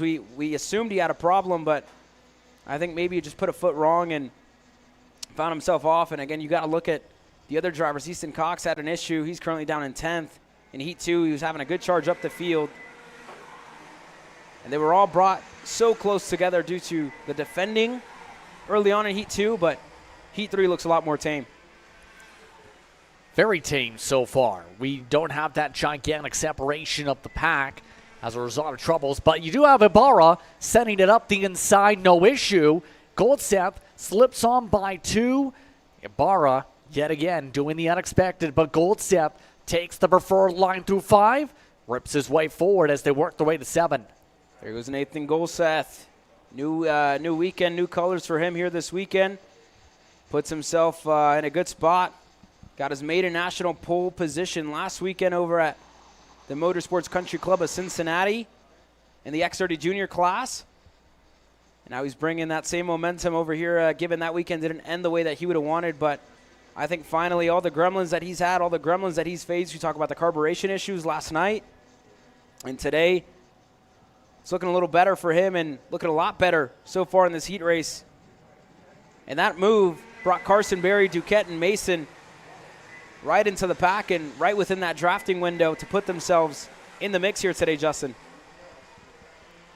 Yeah, absolutely here. This has been looking very optimal for that pack after a lot of gamesmanship from since last time by. Now it's the matter of seeing where they all shuffle together here by the very end. They still have a couple minutes of racing to work with here. You know, Kemper Jr. likes to be in command right now. He's trying to figure out a way maybe to plot and plan a way to get around Goldseth easily. And that's really what these races do, right? You've raced against these guys already 2 times before today, and this is the 3rd time. You've kind of learned everything that you have learned so far throughout the weekend, you know, racing, and it's just you kind of learn your opponent as well more than anything, and I think Kemper's done that so far this weekend. The same goes for Ibarra, who's, you know, losing time to the top 2 here, and we are in the heat of the day, right? It's hot out there. It's the hottest it's been all weekend long here, 86 degrees and sunny with some wind. We talked about tire pressures being a huge factor here this weekend. So there's a lot that goes into it, especially dealing with an evolving racetrack. And we saw even earlier on today, Justin, with Adrian Cruz putting it up on 2 tires. So it's all going to change as well when we get into the main event, right? The sun's going to start to get lower. The track's going to start to cool off a little bit. But even then, drivers have said the grip hasn't changed at all. The change for second, though, is going to happen. David Ibarra gets clear, gives Nathan Goldseth a little bit of breathing room. Yet again, Ibarra making a move in an area that you normally wouldn't expect it, working their way through 3, 4, and 5. He's been bold enough to do that all race long. Now, the tough thing is it's going to take the whole rest of the race to get up to Goldseth. Goldseth seems to have figured out whatever issues they had yesterday. That 826 machine able to sail away and fly now in clean space. This time by Kemper with a good run on the back straightaway. The Berries in 4th and 5th right now. Again, they close. It's almost like an accordion effect, right? They get closer, then they move further back. But 2-6 in the air. Ibarra is going to look to snag the pole position in the main event here. In the closing stage of this heat race, he has a heat race victory already to his name. The same goes for Kemper Jr. And I think even then with a 2nd place finish here, that could be good enough for Ibarra to put himself starting on the inside later on tonight. Yeah, I think so. Ibarra's put himself in a great spot for later on with how he's performed here throughout this afternoon through the sunshine. Now it's the question, can he get himself another heat race win? Looking to set things up on Goldseth. They've now pulled away a tremendous amount. Here comes the move. Ibarra up the inside for turn 8. Goldseth gives him space. Ibarra sends it, able to make it stick. What a move there by David Ibarra. Had a good enough run, and as well the respect for Nathan Goldseth to, you know, be respectful, not move across on the straightaway, and it provided an opportunity like this to try it again on David Ibarra for the lead of the race. Kemper Jr. gets himself up to 2nd, so the 2 kids that we talked about coming into this race with already heat victories to their names, like Tyrone Kemper and David Ibarra. Again, they're 1st and 2nd on the racetrack. As it stands, the pole position and the inside starting spot is going to go the way of David Ibarra. Kemper is going to try everything in his power to deny that. Kemper Jr. needs to have some breathing space if he wants a shot. If Goldseth doesn't work with him, he loses the chance on Ibarra. Ibarra still holds on by a couple of kart lengths as they work their way now to turn 7. Kemper Jr. seems to be coiling something up. Good run coming out of turn 7. Here comes the block. Ibarra goes to the bottom of the racetrack, saw the pace that Kemper had, and that push by Goldseth might have just hurt him a little bit. Here we go, this time on the back straightaway. Tyrone Kemper with an amazing run on the back straight. He's going to clear Ibarra before the corner. Takes the lead of the race, side by side for second. Golseth around the outside, going to run out of room, drops the tire into the dirt.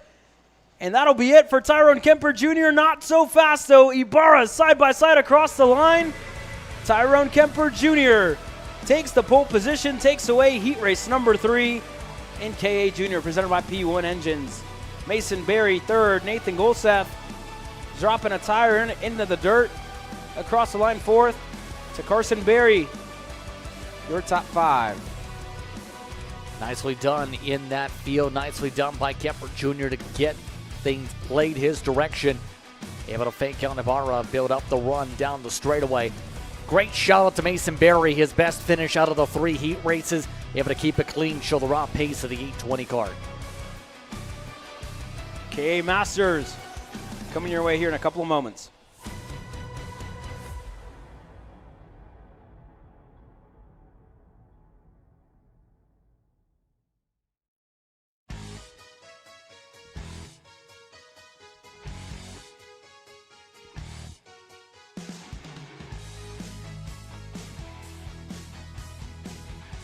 One-minute mark up in the air. Miguel Mir dominant so far this weekend in KA 100 Masters racing action. Pierce Baldus second. Still looking for some pace. Again, for those of you at home watching the stream, don't forget to order your Micron 6 today with shopakr.com, the official sponsor of Kart Chaser's live coverage. Scan that QR code and get yourself that new Micron 6 as well.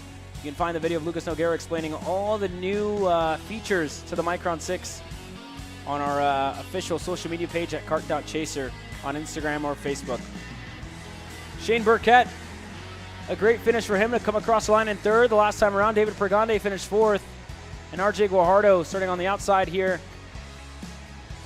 Found himself down in the 5th spot. But that's not the way they're going to start here. Miguel Mir, Pierce Baldus going to share the honors on row number 1 with RJ Guajardo and Daniel Howie on row number 2. Then it's Pierre Grande in 5th position. Burkett will start in 6th, Shane Burkett. Then it's Janae Din who will start in 7th.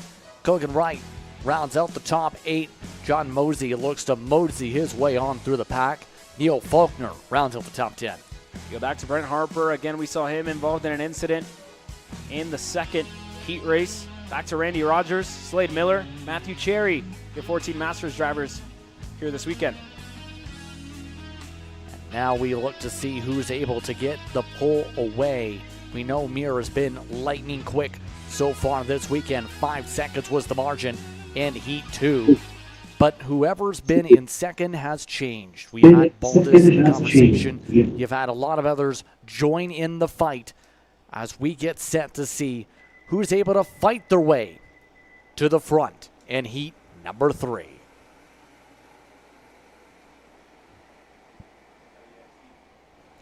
We had a no start in heat race number 2 this time. Nice and slow for Miguel Mir and RJ Guajardo. And we wait for the green flag to hit the air here. Last heat race for your Masters. Green flag's up in the air and we're racing here. For the last time in heat racing action, a good start for the inside. Miguel Mir gets the lead early. RJ Guajardo works his way through. Pierce Baldus now looking to slot himself in a line.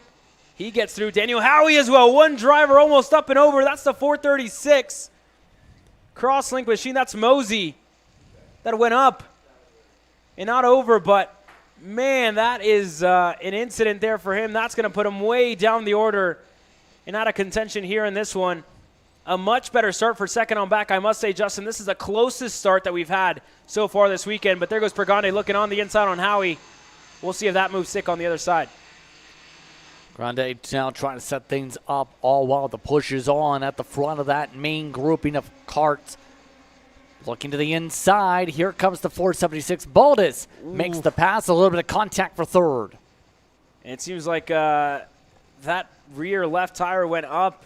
A lot of grip out there in that racetrack, and a lot of grip, especially in turn 11. We saw Adrian Cruz go up and over, and it seemed like Baldus was just overstuck there, and you saw all the time that they lost, right? Everybody having to check up with Baldus going on the inside and everybody else just having to brush the brakes a little bit longer than they probably would have liked. And that gives Miguel Mir a whole lot of breathing room up here. A 2.5 seconds now the gap, and that's going to grow a lot more. Everybody from second on back, single file line. A little bit of off-tracking this time for the 412. Onto the back of the field, more off-track moments. Several different drivers dropping tires, also including Wright that lost some ground there. That checks everyone up as a result. Everybody losing ground, having to make sure they don't run over each other with the loss of momentum there. Side by side, further back, Howie, Burkett.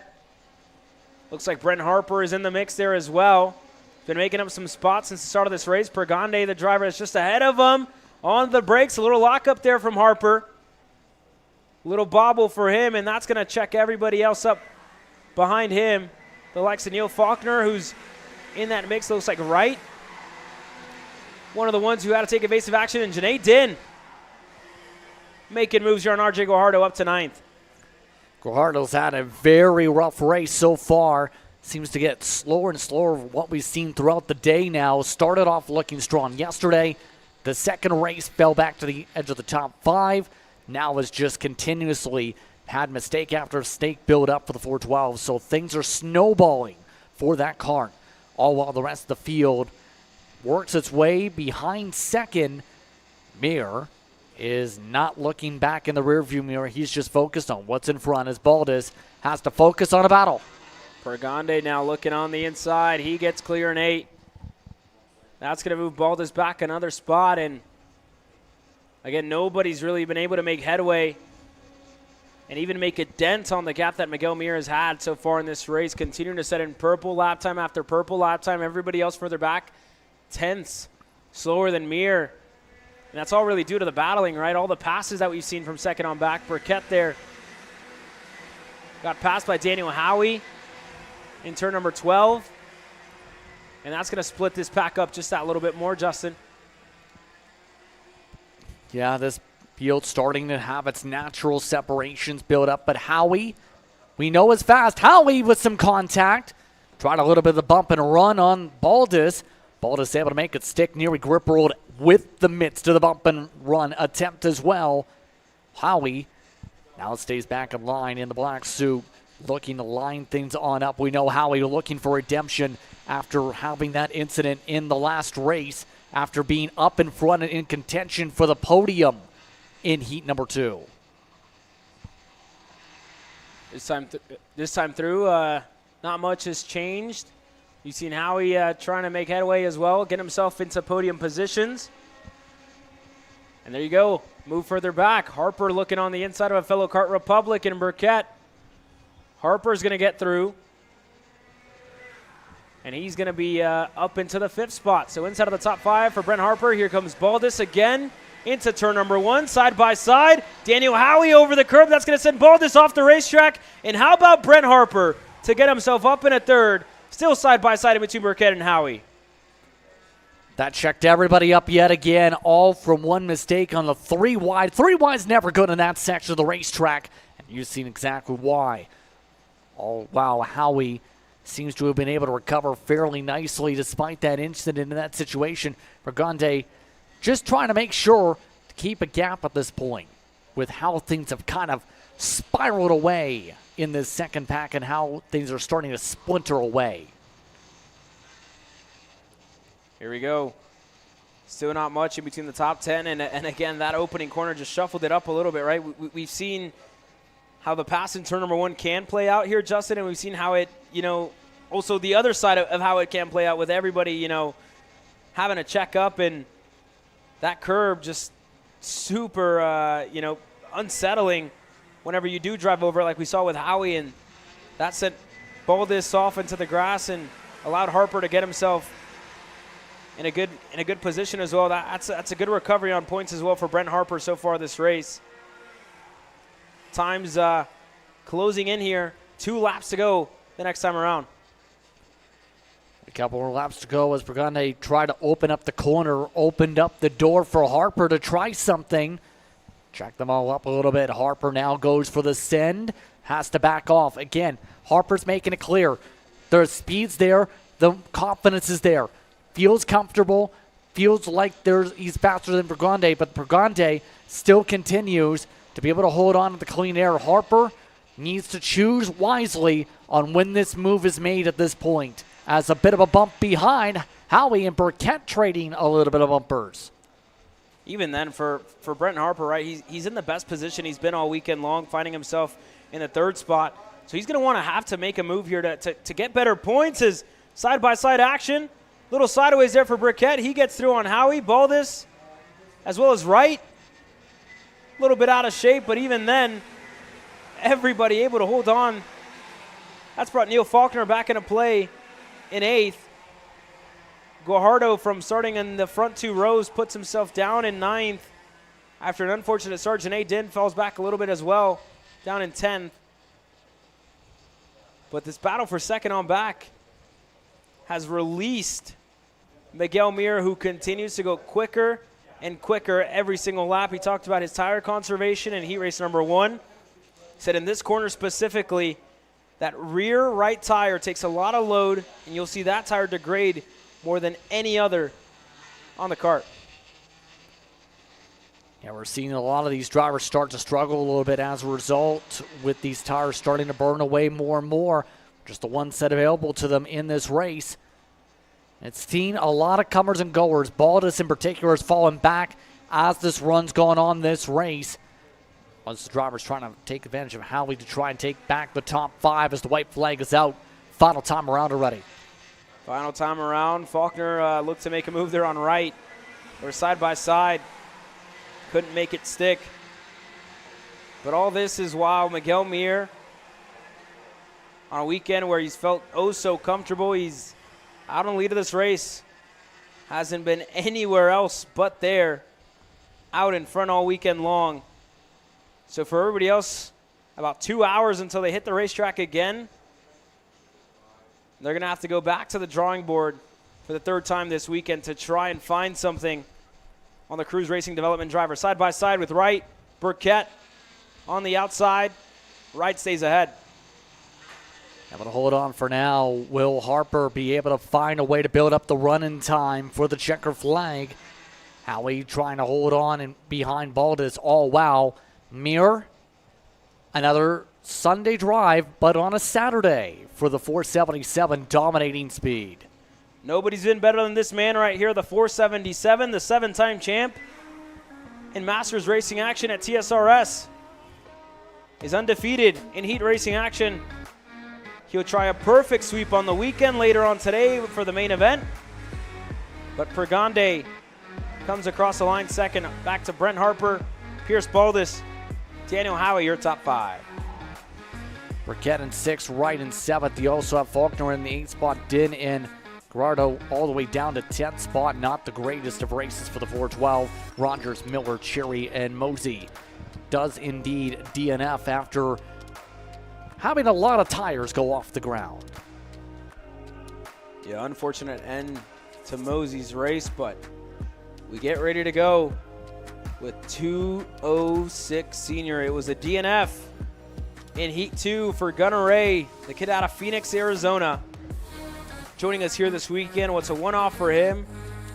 Has shown promising pace, and he said the best thing about this weekend is racing people that you see over at the national scene at Cup Karts North America. He said racing against them, the competition has been top level here in the state of Texas. He's starting alongside Louisiana's very own Cameron Reed, the Racing Cajun. Should be fun to see what happens. Remember, Reed had a great start last run.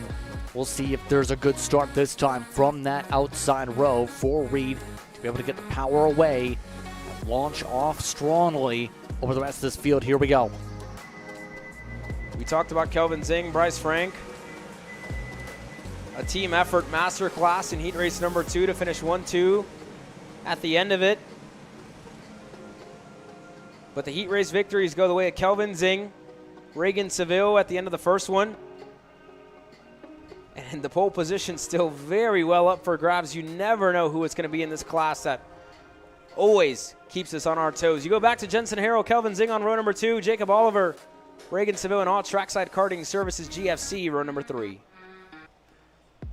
Then next up in the running order, as we get all sorted out and ready to go here, row number 4 going to feature Oliver and Seville in row 3, but Braden and Kilgo will be in row number 4. That is John and Frank, who we will see if he's able to drive up again from 10th spot. Lamping and McLeod rounding out your top 12 starting spots. Go back to Kraus, Jackson Young, a good run for Rafael Kraus in Heat 2. Gonna have to go back to work here at the start of this one. Starting 13th, Jackson Young. Alongside him, this kid's been impressive so far this year. Dolian and Chambers, who again, we're used to seeing Chambers up at the front. But he has some work to do, some work on his hands. Starting 16th, Chuck Jensen, Ruth, Doros, and Nick Miller. The top gun back with us here this weekend. Getting set to start 20th. That's your top 10 rows here in 206 Senior. Just about all set to fire off. Get underway here. Reed Ray wants the field set to control things. Reed on the outside, Reed to the inside. Take the slow roll up to the starting box. Green flag in hand, green flag in the air. We're underway in 206 Senior. And a great start again from Reed. Reed clears from the outside. Ray shuffled to second. Harold jumps to third. How about that for Cameron Reed? 2 races consecutively where she's able to take the lead of this race. Gunnar Ray, a much better start for him this time. In second, Jensen Harrell looking on the inside. Looks like we have some contact further back. Not sure that was Young or who else was involved in that incident. 2 drivers way off the racetrack. Looks like one of the TB carts. Back there, a Paralyn machine. Madison Knox and Nick Miller. 4 drivers that were involved there in the incident at the start of this race. So everybody throughout the midfield making moves, trying to make up spots, put themselves in good position to try and charge up the field. Bit of a chaotic start for the back of the field, but at the front of the field, keeping it nice and calm to start at the very least for them. Some side by. Oh my! Sam Toll. Sam Toll, no idea what happened there for Sam, but on the straightaway, an unfortunate incident there for Sam Toll out of Waco, Texas, to find himself in the grass. He's able to get back going again, but he was well up the order and running, but finds himself working his way all the way down as we focus back on the battle further up. Kelvin Zing taking the helm of the second group. Jensen Harrell right behind Reed. Gunnar Ray behind him. And how about Carter Kilgo?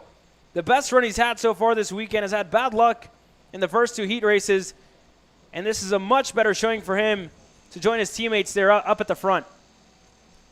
Yeah, absolutely. Oh, wow. Harrell and Reed run away. A great start for the 2 of them. But we've seen a big lead for the control car or to those in the front row before. And when you have more cars, you have the chance for more momentum to be built up in your respective pack. And that's got to be the focus now for Racing On Company to be able to chip away the gap and close up fast in this pack if they want to close up and have a chance of the race to lead again. Here we go. The gaps are closing up. And, again, we've talked about it so far this weekend, right, Justin, of what it really takes to close down a gap. You have 2 karts out in front of it with Harrow and Reed that have really good pace. You see Frank moving low, looking to fend off Jacob Oliver, who's right behind him. But even then, right, it's a huge task to ask to try and close down the gap to Harrow and Reed. You talk about the draft, you talk about the push factor that we have in 206, any racetrack that you go to. So even then, it's about keeping it tame for third on back. To me, that's the name of the game, right? Keeping it tame for third on back, working together, trying to close down the gap up to the leaders here. Yeah, just sit in a line and work together. Try and work as a unit to close up the gap. Do so while not costing yourself time while battling. Now, the tough thing is they're still well outside the draft distance in terms of how much they need to close up, 1.4 seconds or so. That takes time to be able to build up as a unit to have a shot to close on up. It's going to take a lot of co-opetition amongst them, and that's why some bump drafting is taking place between 3rd and 4th. We'll look at the lap times this time by, but a 1:16.3 for Reed, a 1:16.0 for Harrell. You see that they're pushing together, pushing along quite nicely. Last time by was a 1:16.7 for Zing. Let's see if that changes any this time by, if that gap closes down. It's at just over a second for Zing, and here we go. We have a look at the lap times. They were able to take a 10th away, a 1:15.6 for Zing, a 1:15.7 for Reed and Harrell. So they're closing in a 10th of a second. This battle right here for second in this group isn't going to help them out at all. Oliver goes through. Kilgo was the one who dropped a couple spots. And there comes Reagan Seville as well, looking for a move. He's able to get it done.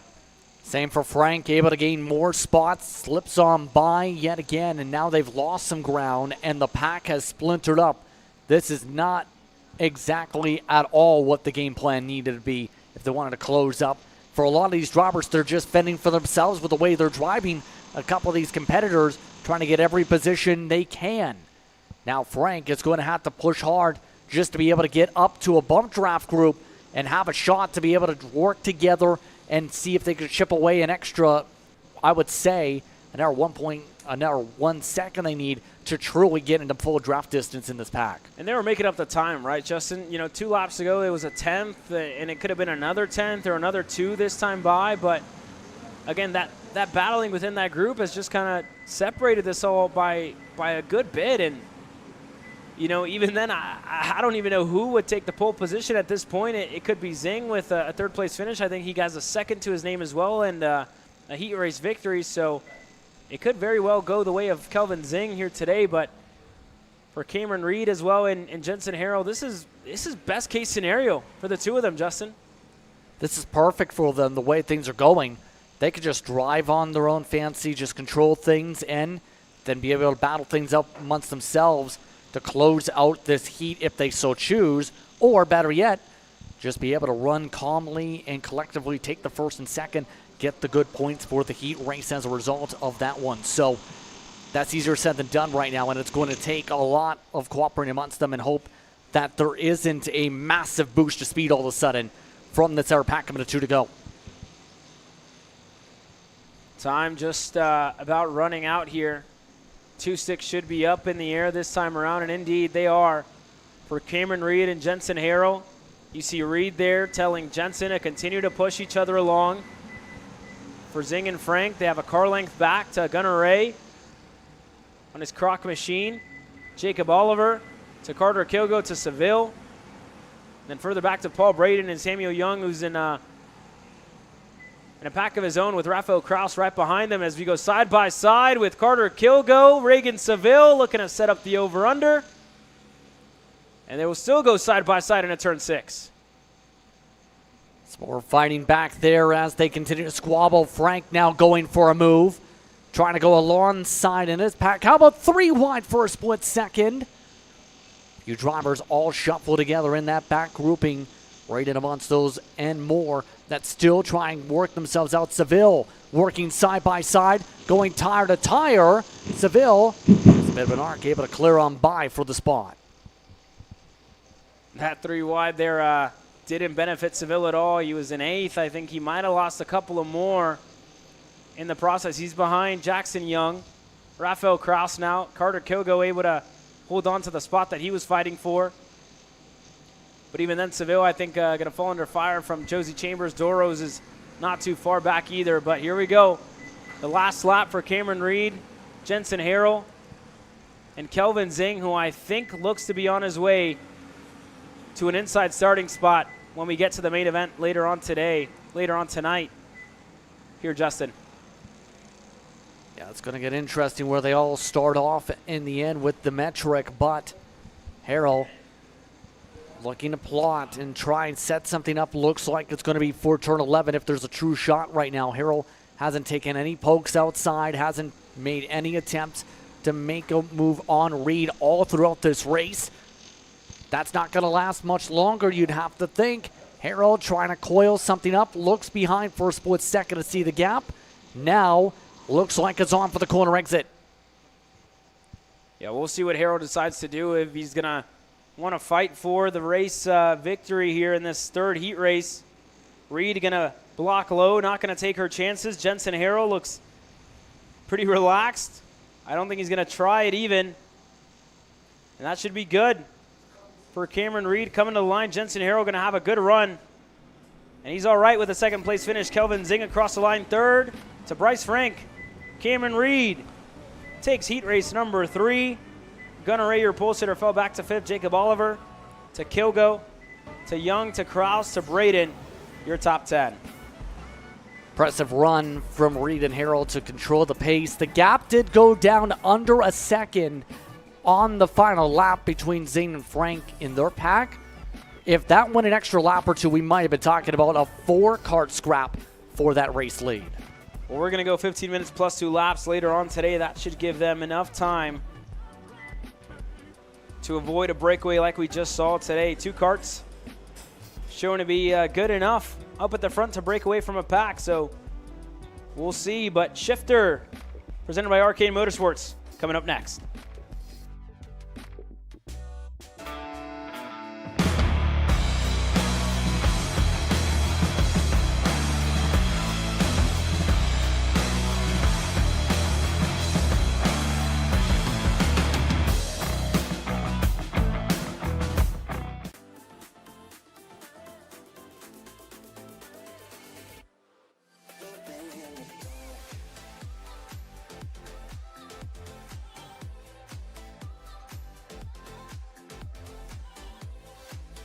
Are you looking to take the next step in your racing journey? Well, look no further than PitFit. With 2 locations in Charlotte, North Carolina and Indianapolis, Indiana, PitFit trains drivers all the way from grassroots level karting to IndyCar and NASCAR with top-of-the-line personalized coaching to improve physical and cognitive fitness. For more information on programs, check out PitFit on Instagram or Facebook today. Are you ready to get behind the wheel? From Formula One to NASCAR and IndyCar, all the pros start here.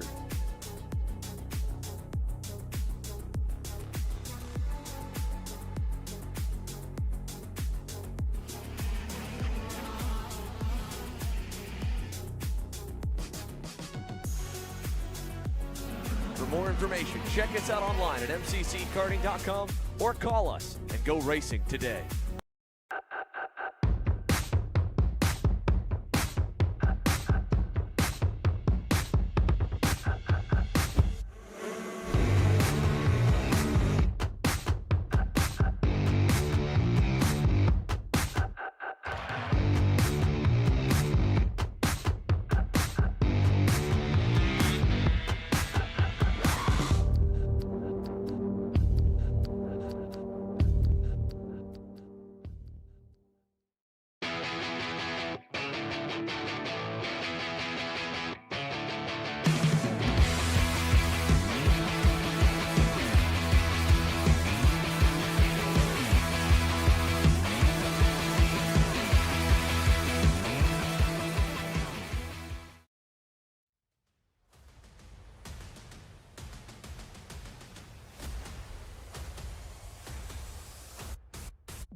Here's Shifters, presented by Arcade Motorsports, rolling out onto the racetrack. Nobody's been better than Billy Musgrave so far this weekend. Aiden Rudolph took the fight to him a little bit in heat race number 2, given Billy pulled off to the side to make things interesting for us up here and for those of you at home.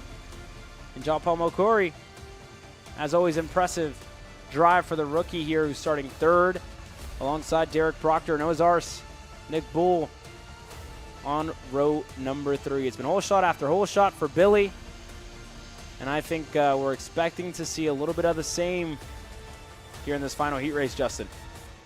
I think so too. I'm expecting Musgrave to be able to control the pace and be able to run away a bit while trying to also find a way to save tire.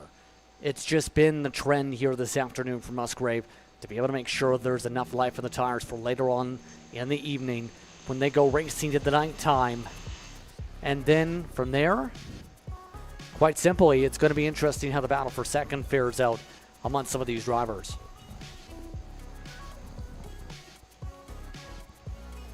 We'll see. Billy's going to lead us on to the start, finish straight, and into the start boxes. He's had 2 perfect starts so far this weekend. And again, pointing his kart to the outside. Rudolph now joining the grid with Mokori, Proctor, Zars, and Bull rounding up your field here today. We're all set. Visors down. Attention over to the flag. For the third time, Billy Musgrave with a perfect start, and not the best start for Aiden Rudolph, who falls all the way back to the end of the pack. And what a start for Noah Zars to get himself up to second. Great hold shot for Zarts to be able to close on through for second.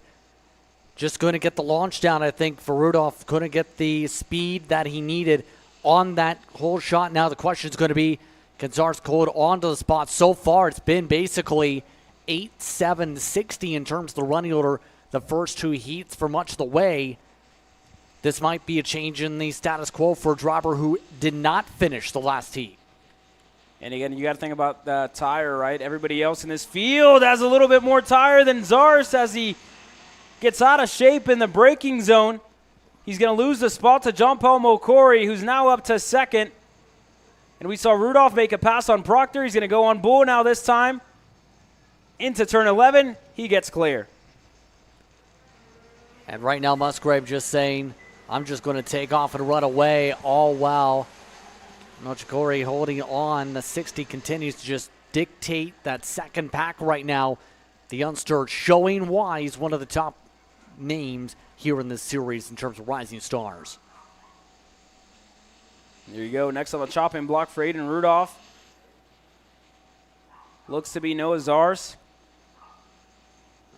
And nothing yet in a turn 6, but again, you're seeing the difference here in line and in pace for Rudolph compared to Zars. We'll see if it's going to be turn number 8 for Rudolph. He's very close this time, has a nose down low. Going to get the move done. Going to get clear from Noah Zars. Made it look simple, just had a good corner exit on turn 7, built up the speed in the draft, made the pass, off and away. What else can you say? Just outright blistering quick from Rudolph in terms of the running order. Now the question is going to be, how will second fare out? How will that fight go amongst those two? I'm interested to see if Rudolph how long it's going to take for Rudolph to find its way around the 60. See a lap and a half here. You see John Paul looking back at Rudolph. His favorite passing zone's been turn number 8. And I think he's going to be just within range to do that again here this time by as we go into turn number 6. You see Mokori now start to feel the pressure a little bit from Aiden Rudolph. That battle for second. I think it's going to be turn number 8 here, Justin. Think it's so too. Right now, that seems to be Rudolph's one of favorite places. There's the nose, showing to the inside. Crossover attempt. Rudolph has more speed off the overlap and able to make the pass easily. Up in a second, but John Paul still very close. Is he going to go back in turn 11? Looking. Thinks better of it. Slots back in the line, but this kid holding on with Aiden Rudolph all over his rear bumper. Looks like Rudolph just had a better exit out of turn 13, and I think that should let him go here. Yeah, Rudolph is just taking off at this point in the fight for second. Jory is still holding on for now in terms of that third position. Zarts looking like he's improved in that card as the day's now gone on so far in the 3 machine, but the question is going to be, can Zarts be able to try and find a way back up to third? Is at the very least keeping things close here in this fight. And again, Billy Musgrave is just about 4 seconds ahead of the rest of the field here, putting down that gap, and we've talked about him a whole lot this weekend. For Noah Zars as well, I mean, talk about so far his progression throughout the shifter ranks. Still very young, only I believe 19 years old. And we saw him last year at what was his first pro race out in Newcastle for one of the Stars races. And this year opted to do the whole schedule at the SCUSA Pro Tour, and here at TSRS. We saw him last year as well be competitive here at the Tech Spin Racing Series. Jordan Musser was strong. His home track being out in Dallas Kart Complex, where we will visit for the closing round, the last round of the year here at TSRS. And Zars' progression as well has been one to watch. Still fairly new to this class, and again, tried things out last weekend at the SCUSA Pro Tour, getting himself into the mix finishing that main event. And here this weekend, again, trying to bring that experience over. It's been a little bit of bad luck and put it foot wrong here earlier on today. So we'll see what he can do. He's definitely starting to try to apply the pressure on John Paul Mokori here, Justin. He's trying. That's the key word right now. The problem is he just can't close up to be able to get within full range for any sort of send quite yet. Seems to be staying lockstep in this fight for now. Czars, at the very least, can say, I'm able to control things in fourth at the very least, got some decent speed.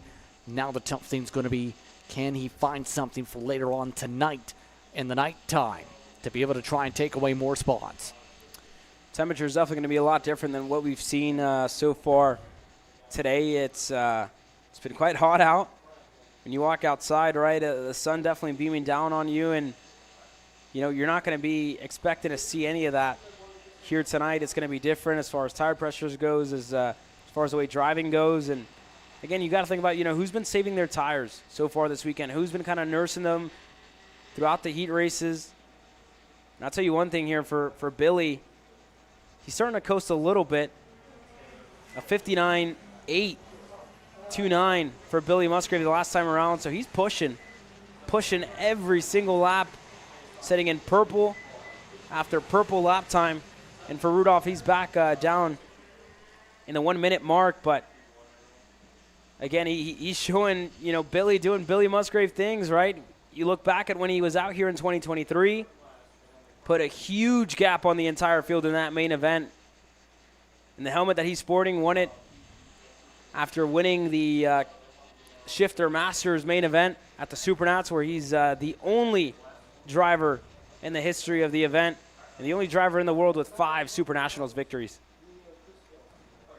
And every time we've seen him on the racetrack, he's been mightily impressive in the midst of conversations for the race lead. We've seen that last week where he was in the conversation all weekend long in Cincinnati, just showing why he's one of the best in the world. White flag is out, I should say. Final time around. Final time for Billy Musgrave, and you see him just kind of giving it everything, right? I don't think anybody's driving as smooth and as fast throughout these corners, and you kind of see it, right? It's almost like poetry in motion with the way Billy's working his way around Amarillo Kart Complex, a track that he's been, you know, super familiar with in the past. Raced in KA senior racing action here last year, whenever himself and Jake French were out here testing, again, their 2-cycle chassis, and a track that he's super familiar with. And again, we're so happy whenever he does come out here and race with us at TSRS, looking at other events on his schedule as well for later on this year in Texas Sprint Racing competition. But for Billy Musgrave, picture perfect in the heat races. Nobody better than him here today. Gonna sweep the heats in Shifter, presented by Arcane Motorsports. Aiden Rudolph across the line second. John Paul Mokori. That's your top 3 when we get onto the grid for the main event. Derek Proctor, Nick Bull, 4th and 5th. And issues for Noah Zars once again in 6th. I don't think he was able to close this one out here, Justin, so he's going to start at the rear of the field in the main event with 2 DNFs to his name. Something definitely going sour on that car now. Again, if that's happened a second straight time now, this time in the last laps of the race, to what was looking like a tremendous start. Now, we'll have to see what the team's able to do once they go back to racing. Estimated time, 9 o'clock. Yeah, no, we're going to have to go back to the drawing board here, but that being said, for Shifter 206 Cadet, presented by Speed Concepts Racing, coming your way next.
206 Cadet out onto the racetrack now. Aston Wyatt able to finally pick up that heat race victory here on the Saturday in Heat 2 after ending his hopes in heat race number 1 on the outlap.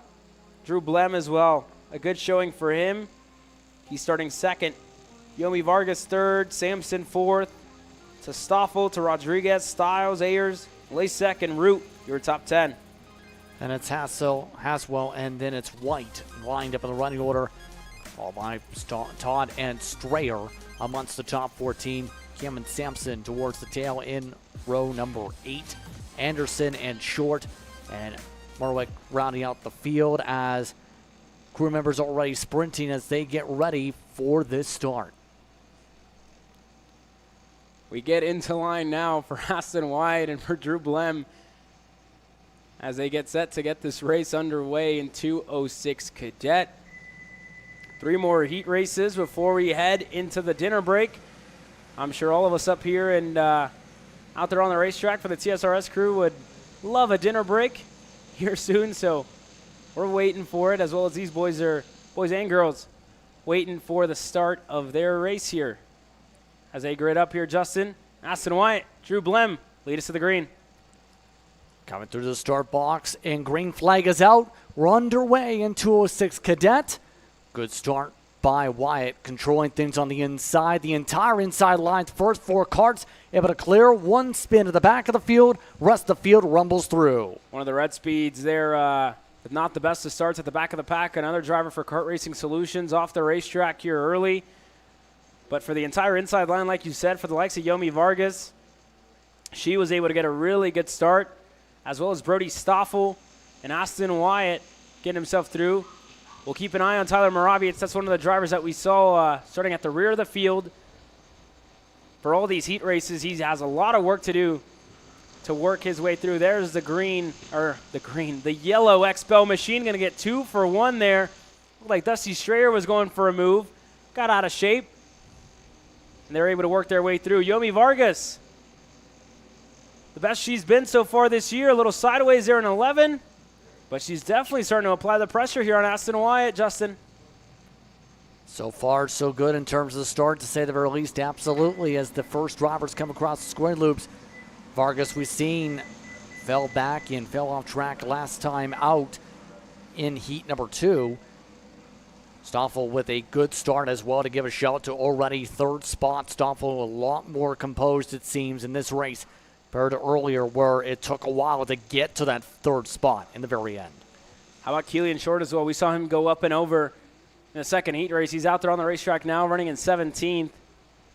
So a good run for Keelan so far to work his way through in the 213 machine. There he is on your screens working his way by. So good to see him back out here with us and racing. Moraviec's looking to make moves. There's a couple of others. Mikey Todd, the 299 you saw on your screen there out of Louisiana, and I believe Silas Root out of Mississippi racing with us here this weekend in Amarillo. Yes, indeed. Root so far looking pretty solid in terms of the running order, but up front still. Front trying to work to keep up with Wyatt. Wyatt maintaining rhythm and pace. We've seen good speed from him today in the 206 Cadet. Seems comfortable right now with his kart up at the very front. 5 kart breakaway from the rest of the field. Yeah, you have the likes of Clayton Stiles as well, who's been pretty sporty so far in heat race number 3. And Drew Blem, who just hit the fastest lap of the race, a 1:16.048 for Drew. And you see that speed there showing, making the move there on Clayton Stiles for 4th. Drew Blem gets through, trying to recover again from that start that he had. And for Stoffel, still just not a good enough run for Stoffel to try and go on Yomi Vargas, who again is having a breakout weekend this weekend here at Amarillo Kart Complex. A very good showing by this young lady. She's looked very impressive when we've seen her keep it clean so far. 4th in the last heat, but now Stoffel trying to take a little bit of a poke. Likes to go back in line, didn't have enough speed to be able to make the overlap work. But right now, Stoffel's making it clear. Doesn't feel like there's enough pace to be able to keep up right now. Trying to push forward that factory karts machine as much as possible, but it's going to be difficult from what we've seen to chip away that gap fully. Even then with the attempted moves there for second. We haven't seen much of a breakaway from Aston Wyatt so far. Everybody's still pretty close together here, Justin. And look at this battle further back as well. Mikey Todd at the helm of the pack. He's up to 8th. Haswell's the driver right behind him. Moraviet's in 10th. So they're providing some good action as now we have the move for second.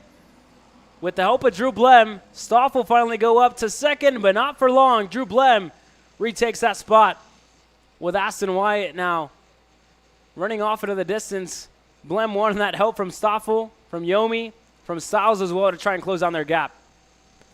Yeah, saying let's charge. Come on, we have to work together as a unit here if we want a chance to be able to move forward. And that's the tough thing right now is that's seeming easier said than done because Wyatt has just about broken draft distance. But the problem is going to be if this entire group finds a way to work together as a unit, they could get to Wyatt for the final lap if they so work together. I don't know if they're going to last all the way to the last lap, though, in terms of their coordination to get up there. We'll see auto play for here in 206 Cadet. For Wyatt, we'll see what his lap looks like this time around. Very consistent out of Wyatt, especially at the front of the race here, Justin. 116 consistently for Blem. They lost 0.4 of a second to Wyatt. That opened up the gap to over a second here. Yeah, and still maintaining is the key word in all of that right now. Blem starting to build a small buffer, meanwhile, on Stoffel as they run around the track as we see if there's any more swap arounds here. Stoffel seems to be top 3 speed once you put him in the pack here today in dirty air. We've seen the win to start things off once you put him in clean air, but the difference is once you put someone in traffic, car going to handle a lot more differently, and you're going to race a lot more differently when you're dealing with carts. Vargas now under attack. Styles makes the move. It's a good move there by Clayton to get himself up back up to 4th. Yomi just lost the spot there, and they've kind of left her behind in the 5th spot. Hayden Sampson, the driver, finds himself in 6th with Rodriguez right behind in 7th. We saw Mikey yesterday. He was in 8th. And today he's back there as well. 2-6 in the air this time by for Aston Wyatt and the AR Academy to try and sweep the back end of the heat races. Still unsure of who it would be at the end of it due to points. It's a DNS for Aston Wyatt and 2 race victories. That could be good enough for Drew Blem as well, who actually was a driver. It's a first place to Wyatt. So I think by the looks of it here, with a win for Drew Blem in heat race number 2, I think it can go the way of Drew Blem here if he stays in 2nd. And for Stoffel as well, I think that would put him up in the front row alongside him with Aston Wyatt starting just behind. But that should mix things up, Justin, when we get into the main event as well, seeing somebody else start on the inside and see how this race kind of progresses from there. Yeah, and see how drivers race once the big points are on the line, absolutely. As a little bit of a squeeze that time by Vargas, retaking 4th spot away from Styles. These drivers going to race each other a lot more differently when there's a lot more time to plot and plan the moves of 15 minutes plus 2 laps compared to where it's basically a sprint in this situation for these drivers where they have to go to be able to keep up with the race later. Still battling further back, and it's a little bit of separation for Rodriguez and company. Here's Moravietz finally able to get ahead of Mikey Todd. Moravietz is up to 8th. So that's a good move there by him to put himself well inside of the top 10. Good recovery for him as well after considering the weekend he's had, but Todd going to look to deny that. Moravietz washes out wide. That's going to let Haswell through as well, the 202, taking advantage. Haswell able to make the pass, now looks to the outside to try and build something up there. Covered up at the pass. All while ascend goes Moravietz, able to swing on past Haswell. Haswell trying to make things work outside. Able to get the squeeze down as a bit of curbing hit behind by Root. Checks them on up. So this pack getting very racy to close things out, while Wyatt looks to close things on out. Wyatt, we've had 3 different heat race winners in 2:06. Cadet, he's going to be the 3rd. It was Stoffel, it was Blem. Now it's Aston Wyatt. These 3 kids going to fight it on later on tonight in the main event. Styles to Vargas to Hayden Sampson, your top 6 drivers here today. Good runs, all while Moravic gets into a drag race, loses the drag race to Haswell. Todd gets dropped all the way outside the top 10 at the checker flag.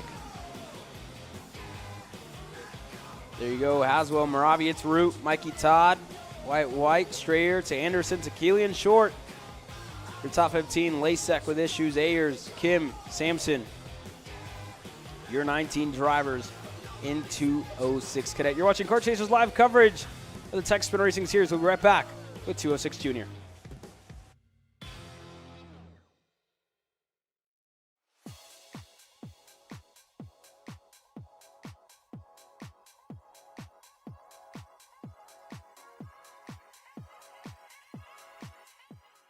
All the way up to the finish line. Who is it going to be? And it's Sean Perez who wins in Crescent. Ty Fisher wins $1,000 in KA100 Junior. Alex Stanfield played it perfectly here. Told him to wait. Stanfield wins the Duffy in 2024 for TV Karts. Amarillo Kart Complex is now the official distributor for TV Kart in the continental U.S.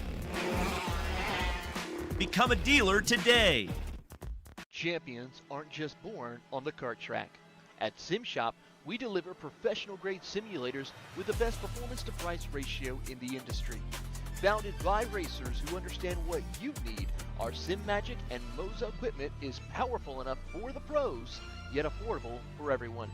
With unmatched customer support and a thriving community, we're your racing partner. Visit simshop.com today.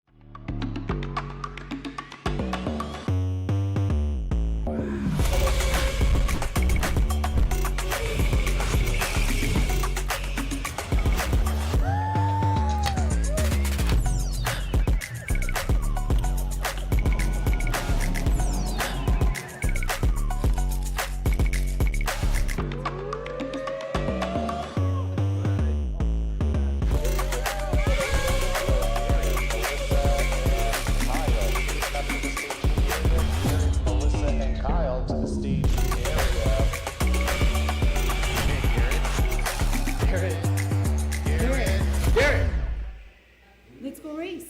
Come on, man. Florida Kart Racers, you asked for it and we're going to bring it. Introducing Florida Karting Championship, FLPC, a brand new racing series coming to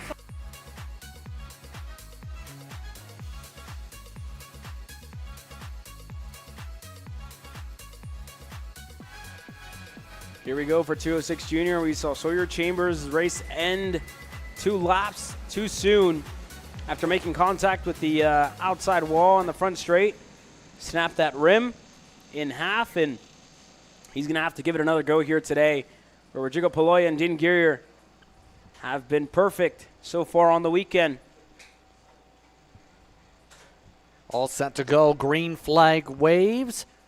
We're underway. Good fire off once again by Paloya on the outside. Takes the race lead. Guerrier stays in line as Chambers clears on through for third. Top 4 single file up the first side-by-side featuring Edwards and Blem. What a start for Rodrigo Paloya there on the outside to get himself clear before turn 3, and again to put himself out in the lead of this race. Francisco Reyes looking sporty here in the opening lap on the rear bumper of Sawyer Chambers. Again, we've talked about him so far this weekend. Francisco been missing a little bit of pace compared to the front runners, but this is going to help him out even more with Guerrier looking to go through. Contact with Paloya, who wasn't expecting it. We go side by side, 2 by 2, onto the back straightaway. Reyes, Chambers with the best run they've had so far. Edwards as well, pushing himself through. New names up at the front in 2:06 Junior here, Justin. A lot of shuffling and squabbling going on as these drivers try and get themselves a good finish out to end the afternoon. Single file for the entire pack, all but one staying in the train, but it's Chambers yet again who controls things over Guerrier. Reyes was amongst the drivers who was battling fairly hard for spots to get a third spot in the last heat race as well. Already getting zoomed by Poloya. Wants those spots back. Reyes there side by side with the 372 of Edwards. He's going to lose some time, drop a tire into the grass, and here comes Levi Meter as well with Ava Blem. They're going side by side there further back. That's going to bring the likes of Presley Anderson, Peterson, Green back in. Francisco Reyes holds on strong. Meter goes off onto the racetrack. Meter shaking things off, doesn't look happy with the body language after getting squeezed off the racetrack there. Still 4 minutes to work with. Oh, wow, the top three check on out again. Trying to check out those library books and make sure they are the only ones who get to read them. Bit of contact going on for about fifth on back, but for the most part, the top three controlling the pace in what's been a dominant day for Poloya, we'll say. Dominant indeed. They've been going back and forth throughout the heat races. Poloya still there in third. He has to make sure he doesn't fall out of drafting range. It looks like he's closing in now. So this could be good. One driver up and into the wall on the exit of turn 13. I think that was Wolf. It could have been that finds himself in the wall. Out of this race early. Could be that 344. Yet to cross the line, or either that or Peyton Anderson. Not sure. I think indeed it was Peyton Anderson, the driver that finds themselves into the wall. Wolf, a DNS. Apologies there, but Anderson in the wall on the last section there, Justin. Yeah, that puts them 26, 28 seconds back, give or take, on the racetrack. That's how big of a loss you can have when you hit a wall like that, obviously. But that final corner, you have to remember, you talked about this earlier, was for safety because of how sharp it could be coming into the final corner onto the straightaway without that chicane. It adds that passing opportunity, an overlap chance, an undercut opportunity for some of those drivers. Take, for example, the drivers that go through right here. If you were to go inside turn 11, there's the chance to respond quickly because you have to turn here immediately 4, 12, and 13 for the barriers and be able to then track out for the corner exit as wide as you can to be able to carry the speed. There's a lot of opportunity built up with this last section on speed. Here we go, this time by the front straightaway. Edwards in line, still behind Reyes. The 333 of Mia Johnson in this mix as well with Brandon Green. With Presley Peterson as well in ninth out of Houston, Texas here this weekend. Her second race in TSRS competition at a new racetrack, which, again, whenever you are so new to the sport, right, it's a new challenge to learn something new and to learn something different. So we're seeing it, and these kids are providing some great racing action as now Edwards goes on Reyes side by side with Ava Blem now. Blem slips on through, it looks like there. Oh, wow, the top three, it looks like peas in a pod. Right now, the green card of Edwards looks to try and find a way to defend drivers like Reyes, who seem very hungry, just make pass after pass after pass. Reyes building some good momentum. Will he take a chance to peek to the inside? It looks like the answer is no. Just elects to push this time by with about a minute on the clock. Yeah, we've seen a huge variety in what we see now, but Poloya looked for second. They're getting left by Sawyer Chambers now, and Poloya again tries to go through for that second spot finish, and Edwards holding the pack. Reyes lost the spot a lap prior. Eva Blem, Tamia Johnson, two young ladies that have been impressive so far this weekend, as well with Brandon Green in eighth. And you go to Presley Peterson, another young lady who's shown her pace so far this year. Levi Meter, the 316, currently 10th. Yeah, good recovery for Meter after seeing the off track to start things off. But here comes Reyes taking the inside through 7. Able to open things up all while the lead opens up. Reyes tries to defend lines. Looks like some side-by-side building up yet again. Edwards taken off track. Able to hold on to it, though. Oh, wow, it looks like Blem and Johnson amongst those getting very darty. Some side-by-side again. Look at Green. Look at Johnson. Look at Green as well, side-by-side. They're going to clear Eva Blem. into turn 11. Green off the racetrack, drops a tire, makes the spot up. He's going to hold on to it and point forward emphatically there to try to get even to work with him a little bit. As we refocus back on our leaders with 2 laps to go in this race, Sawyer Chambers, he got through this time. Just a car link between him and Paloya, who's been the driver to beat so far this weekend, Justin. He's been consistent. He's been up there at the front and hasn't put a foot wrong so far. Yeah, Paloya's been very focused and very well-footed in terms of how he's approached the racetrack.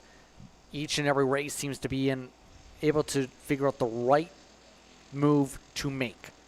And that is where the racecraft really comes in. Paloya now looking, try and bait Chambers here, try and set up the crossover. There it is, side by side. Side by side on the back straightaway, still a good enough exit for Chambers. He still has his rear bumper in front of Paloya's, but now Dean Gear is going to get himself back into the mix. Paloya moving to the outside. We saw him set up an over-under on Gear the lap prior. This time they're coming to the white flag. 1 lap to go, and Paloya has a good run on the exit. And here comes Dean Gear as well. Look out for the Kubica kart. The 311 has been really strong here so far this weekend, and what an exit for Paloya as well. Who is Gear going to decide to push? Either inside, outside. It looks to be the inside as they push their way ahead of Paloya. Chambers able to get the edge. Paloya needs to recoil and get ready to pull the pin for that run to turn 11. Tries to duck down, try and close up as much draft as possible. Guerrier seems to be able to keep within distance, but not sure if they're going to be a factor. Paloya continues to duck down and try and get some aerodynamicness set up on that weight distribution. Here we go on the back straightaway for the last time in heat racing action for 206 Junior. Moving left, moving to the right for Paloya, looking for a way around Sawyer Chambers, a kid so small, making himself so big on this back straightaway. And here comes Gear joining the party now. We'll see if they have enough run to try and go on Chambers, who blocks low. Paloya on the outside. We saw him get the move done on Gear the heat race prior. It won't be the same side by side with Paloya and Gear. They're going to fight for second. They're going to get together. Gear's into the wall. Dean Gear's out of this race early. Paloya in second. Sawyer Chambers steals it at the end. And that was basically the back bumper getting hooked up to the front bumper of Guerrier getting carried off the back end of the kart in front into the barrier. Not going to plan whatsoever on that battle attempt to the final corner as they had some overlap, and that's what can go wrong in that final sector. One more heat race to go before we go straight into the dinner break, and then an hour after that, main event racing action. It's been a long time waiting for us, it feels like, here on a Saturday night, but we'll be back with KA100 Senior, the oh so exciting class that keeps all of us on our toes. The 1 minute mark up in the air. And this weekend, Landon Skinner has been perfect in the senior class for Trackside Karting Services and GFC. Himself and his entire family have been working super hard to make as many races as they can on the year. Still always, been here with us at TSRS, and when the opportunity comes, when the big show comes into town, that's when he partakes. But even then, he's showing why he's one of the hottest new superstars here this year in the senior category. Justin, you look at the rookie here you had last year, fighting up at the front, and this year only the second round of the year, sweeping the heat races to this point. Just needs to keep it inside of the top 5, and that should be the pole position for Landon Skinner. And if he wins here in this heat race, could be a sweep of the weekend even for him. The likes of Peyton Phillips, it was a backward slope for him in heat race number 2. Jose Carlos Hernandez been strong up in the top 3, as well as Jake French, the veteran, taking the fight to the young kids. Then it's Roberts and Burke that will start in row 3. Rudolph and Duran are in the top 8. Music and Rico in the top 10 once again. We've seen some raciness from Music of note. We'll see if he finds the right tune here in this one.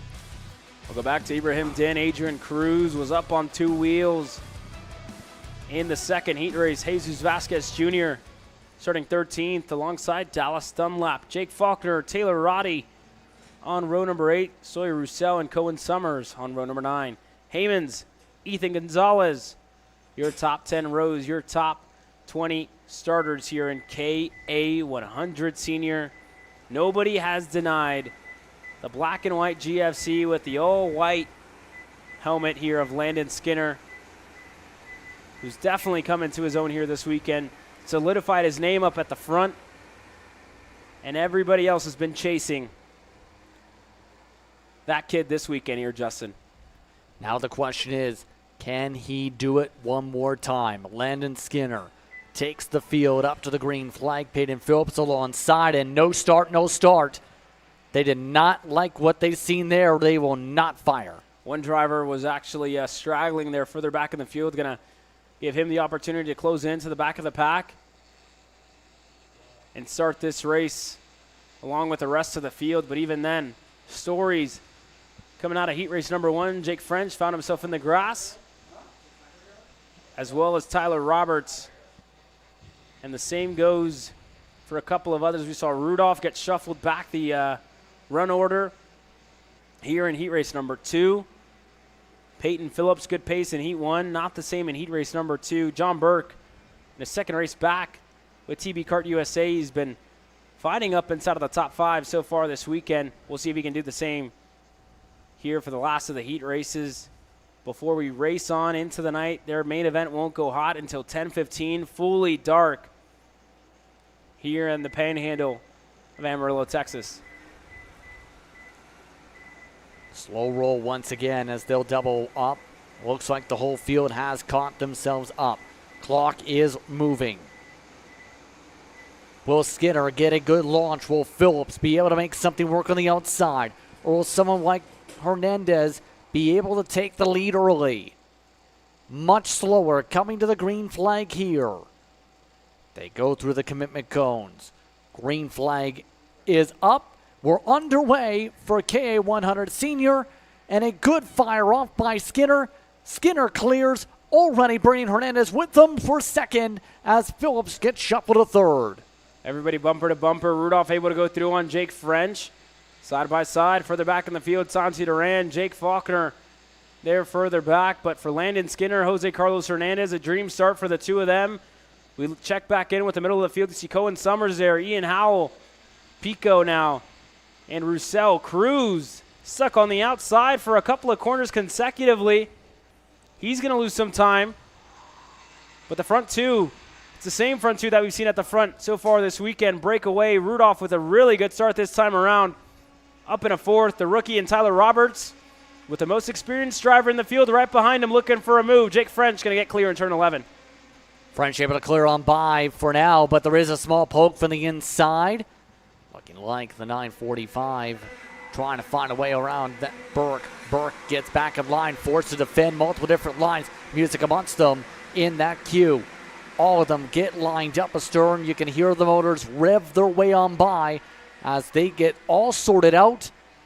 A little bit of side-by-side building up, a little giddy up and go for the 999 to be able to make a move. Roberts. Yeah, Tyler Roberts, Justin Music side-by-side there for a second. How about this?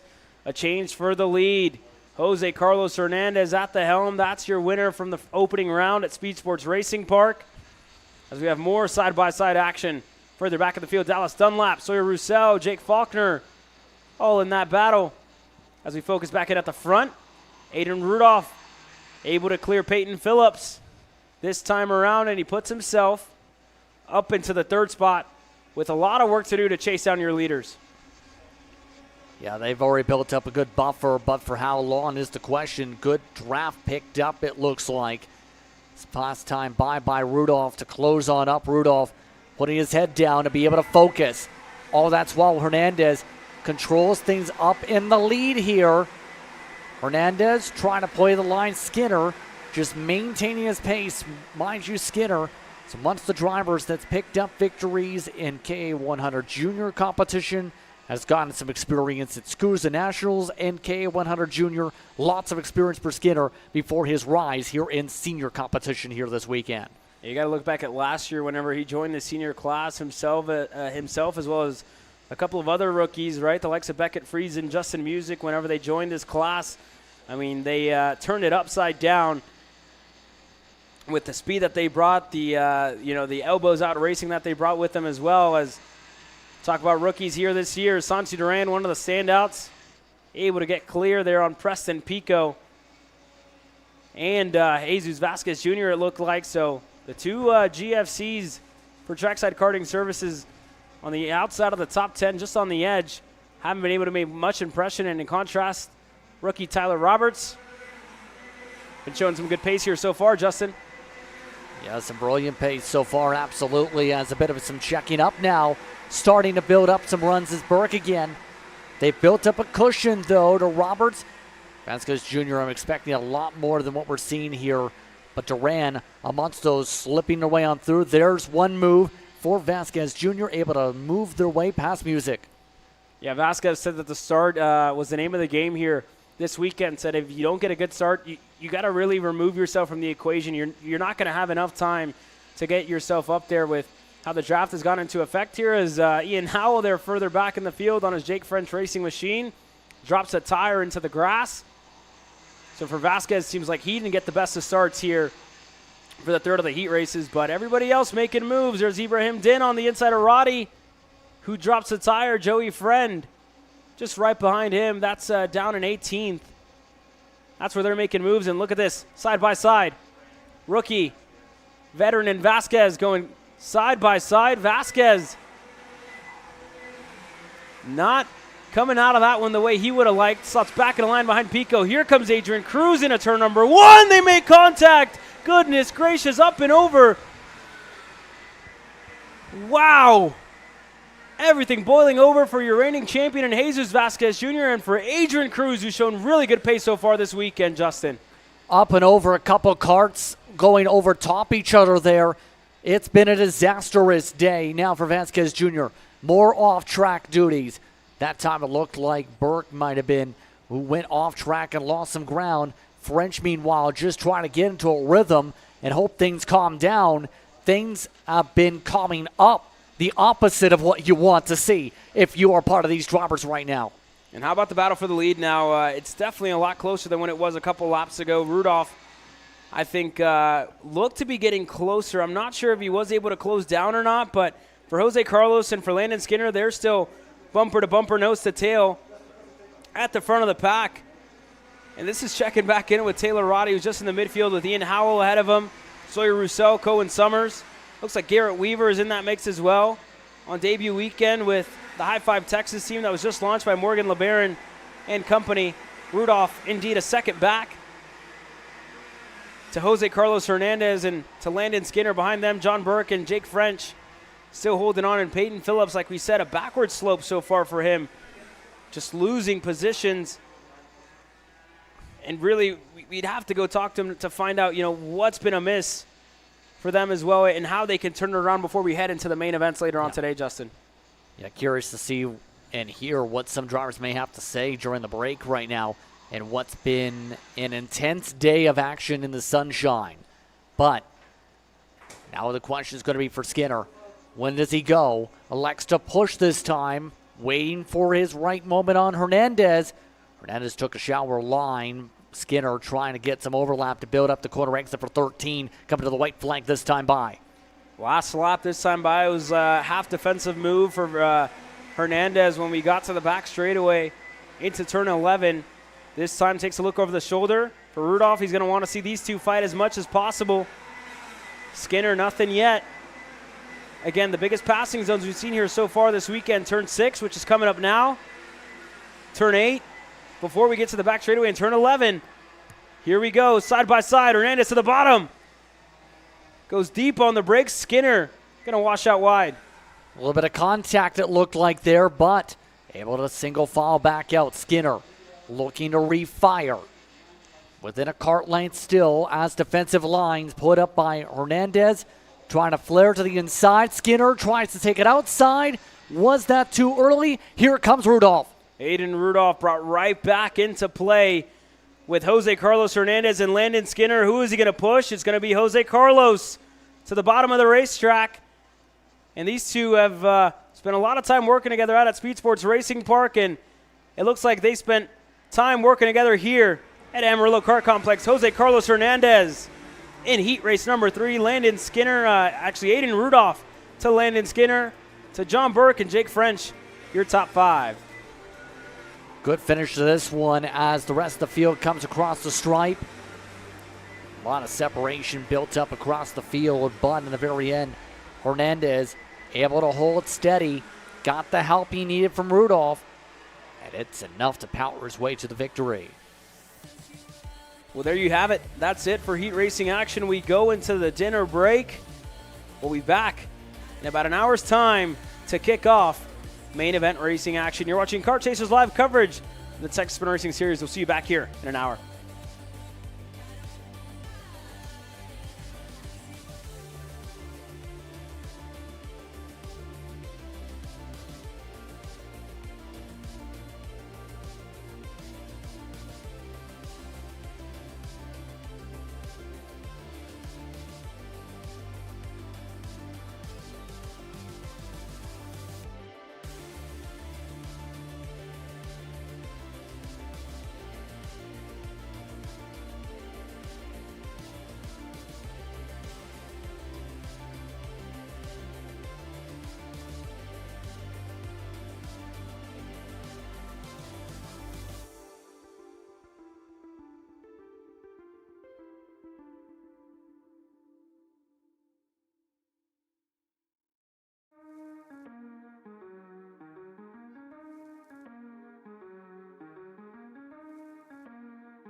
For those of you here in the paddock, please rise and remove your caps for the playing of our national anthem.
It's time to go racing for the second round of the Texas Sprint Racing Series. Your Kid Carters getting lined up here.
Welcome back here. It's main event time for Kit Kart, presented by GR2 Motorsports, which is going to put Mav Reddick on the inside. Vettel Baker, we believe, received a post-race DQ at the end of heat race number 2 there, Justin. He's slated to start this race in 4th. So that's going to promote Liam Lofton in the 41 up to the front row alongside Maverick Reddick. Then you have Wyman Galeno, who will start alongside Vettel Baker in row number 2. Deshaun alongside Anderson. The field already set to go as they wave hello and hold on. Someone calling for a hold on. I think somebody stalled at the back of the pack. Indeed, it looks to be, I'm not sure if that's the 6. I think indeed it is the 6 of Sawyer Sutton. Able to get fired. We look onto the green flag, the first main event tonight for Kit Kart. Maverick Reddick, Liam Lofton take us to the green flag, and it's a good start for the outside for Liam Lofton. We'll see if he can move over. Trying to make a move on Maverick Reddick. Not going to be close enough. Mav Reddick to the lead of this race. The entire pack able to make it through the first couple of corners. And for the first time this weekend, Maverick Reddick going to lead this field away. And he's tried so many times from the outside to be able to try and make a move on that 22 machine. Now this is the biggest test of Baker's entire weekend. Can Vettel Baker get his way through traffic and make passes? This is going to be difficult for him potentially. He hasn't had dirtier really this entire weekend in the 22. Yeah, we haven't seen him have to make too many passes, being in control of every single one of the races so far this weekend. For Mav Reddick again, we haven't seen him lead as well this weekend. We haven't seen him lead at the Tech Spin Racing Series before. So it's a new task for two drivers here that have been first and second all weekend long. In second, Wylan Galliano, Liam Lofton side by side. Galliano looking on the inside. He's going to get clear. Up in a second, Lofton falls back to third. This is going to give Vettel Baker a good chance to try and make a move here, Justin. Baker trying to build up the run. 3-cart pack. Making the move to the inside goes Baker. Gets alongside Lofton, no issue. How about getting alongside the 24 for a split second? Gets back in line and resets. Baker able to move up to third. First lap underway here for Maverick Reddick. Wylan Galliano, Vettel Baker already up to third. Further back, JJ DeShong, Booker Anderson. This is the battle for the 5th spot. Just on the edge of the top 5. We'll see if DeShong, who looks to have a good run, Anderson going to move over to cover him off. Sliding back in a line. So now Wylan Galliano under pressure from Vettel Baker here, Justin. Baker backing up his corners right now, trying to get himself lined up for some draft. Baker trying to keep it to the middle of the racetrack. Galliano trying to break slipstream down some of these straightaways as they work their way to the corner. All sorts of squabbling for parts of this field, but the top 3 currently separated 2 seconds the margin between the 3 of them combined on interval. Baker to the inside for second. Here we go, side by side. Vettel Baker, Wylan Galliano moving over. Not going to deny the 22 from going through. Vettel Baker up to second. Now going to have his sights set on Maverick Reddick, who again inherited the pole position here today due to a DQ for Vettel Baker in heat race number 2.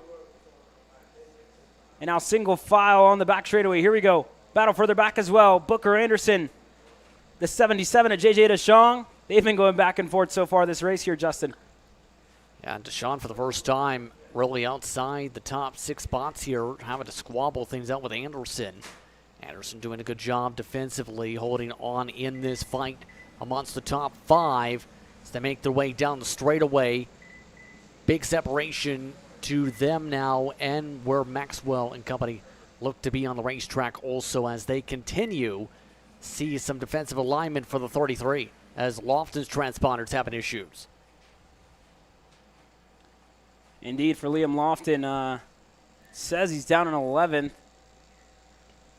He should be further up, just close, just right behind Galliano. And here we go for the lead of the race. Mav Reddick, Vettel Baker, side by side into turn 6.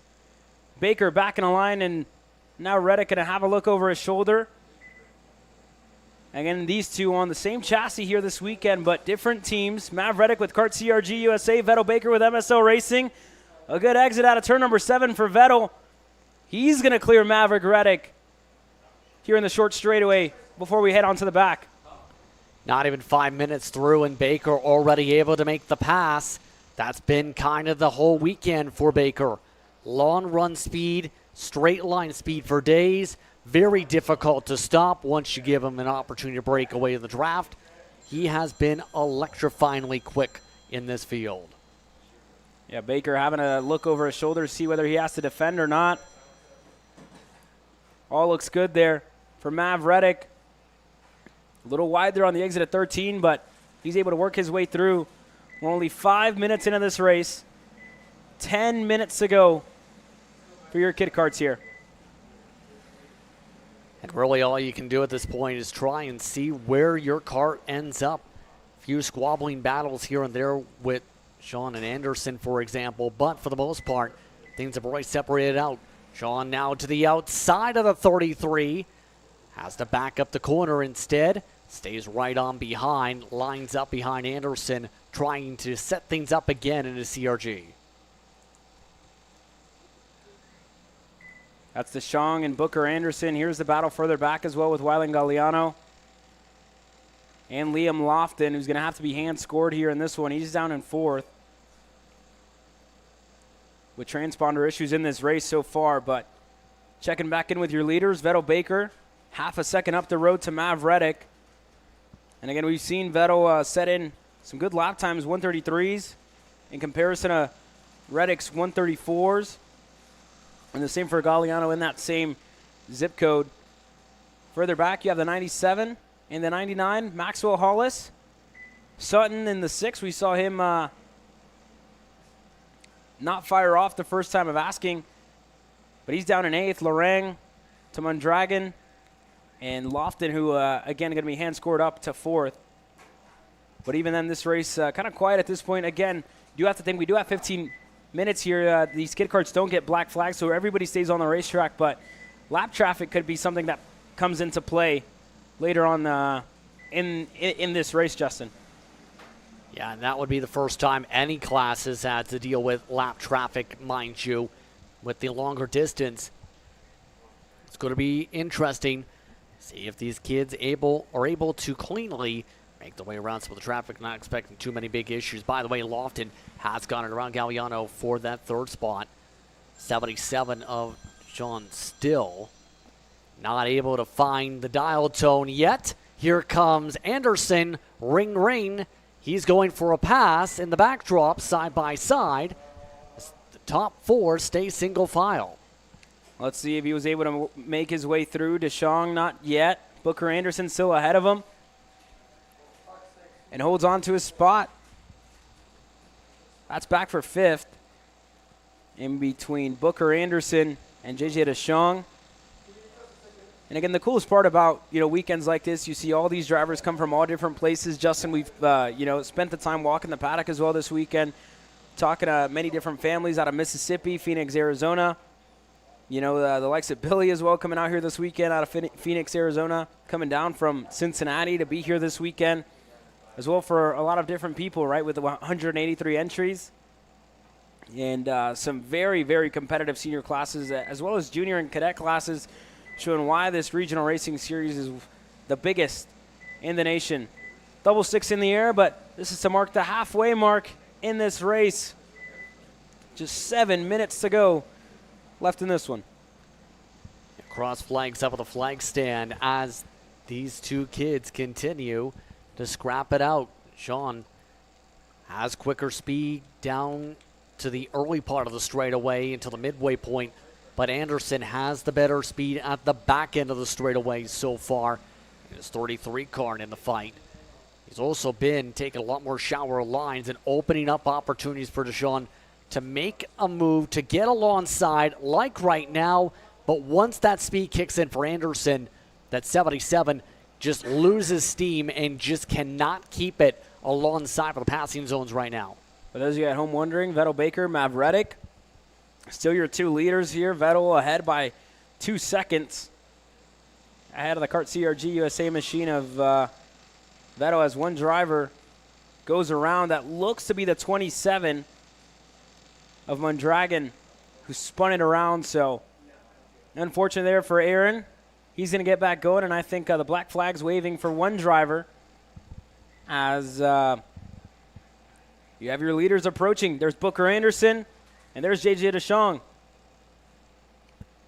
Sean still doesn't seem to have anything lined up to make this pass. It's going to require a mistake from Anderson to open up the door correctly at this rate. They do have the traffic, as mentioned, that can play a factor here, as it looks like, did I see the meatball flag? I think the meatball flag, so something must have fallen off of Mondragon's machine there. That's going to mark the end of his race a little early. There on your screen now, that's the 99 of Maxwell. Anderson Maxwell, that is. And you see him putting his head into it, right? Working with the corners here, leaning. Very focused here so far for the 99. Yeah, just having some fun, just focusing on the corners. A little bit of an off track there with the right side tires, but just keeping it clean, keeping it laser focused, just trying to get as good of a finish as possible. Right now looking at middle of the field finish.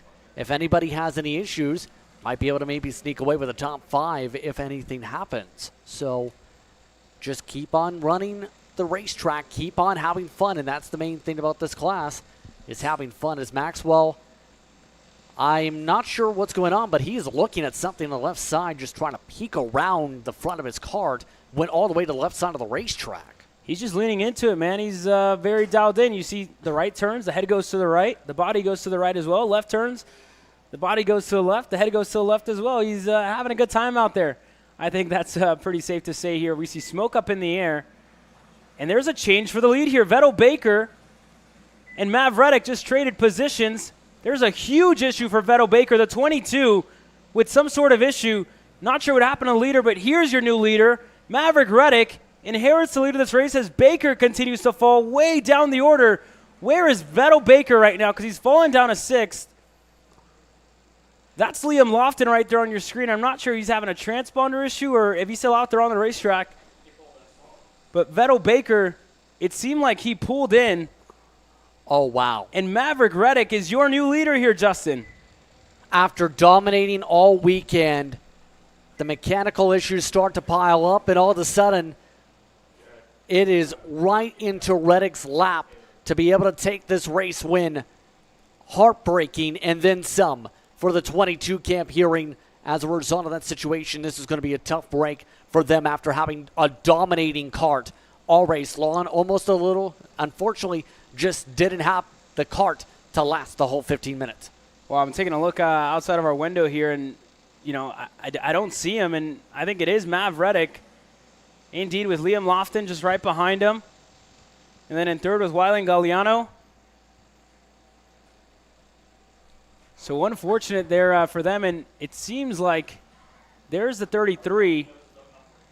That's Booker Anderson. And there's the 77 of DeShong, and the 27 as well. That looks to be Mondragon. So Baker continuing to fall down the order as more and more drivers cross the finish line. That's one driver into the pits early, I believe, with the meatball flag finally coming in. But Mav Reddick picks it up right where he needed to with just 2 minutes to go left in this race. How about it for Mav Reddick, only 5 years old, looking to take his first regional race victory here this weekend. He's consistently been the second quickest on the racetrack here this weekend in his kart. He's kept it clean. He's been very sporty, and now he's got to just make sure one thing. No mistakes, no issues, because if there's any mistakes, we know Lofton is willing to poke and prod and find a way to take the race lead away just like that. So it's a big chance for Reddick to be able to score this here. Yeah, that as well. Maverick Reddick, the son of former Houston Astros superstar Josh Reddick, who's watching on from home. His mom, Georgette's been traveling all around the country with him. And this could be that big break for this kid who is I think, the life of the party inside of the Kart CRG USA team tent. And I'm sure Ewan is definitely nervous, but I'm sure not more nervous than Mom Georgette watching on from the sidelines here. Mav Reddick, 1 more minute to go. I think it's going to be 3 laps to go this time when Mav crosses the start-finish straight. Indeed, 1 more till he gets to 2 laps to go, but Wylan Galliano, the driver who's in second. Liam Lofton currently, it says that he is in 9th. He's the driver right behind Maverick Reddick. But this could be a huge break for the 75.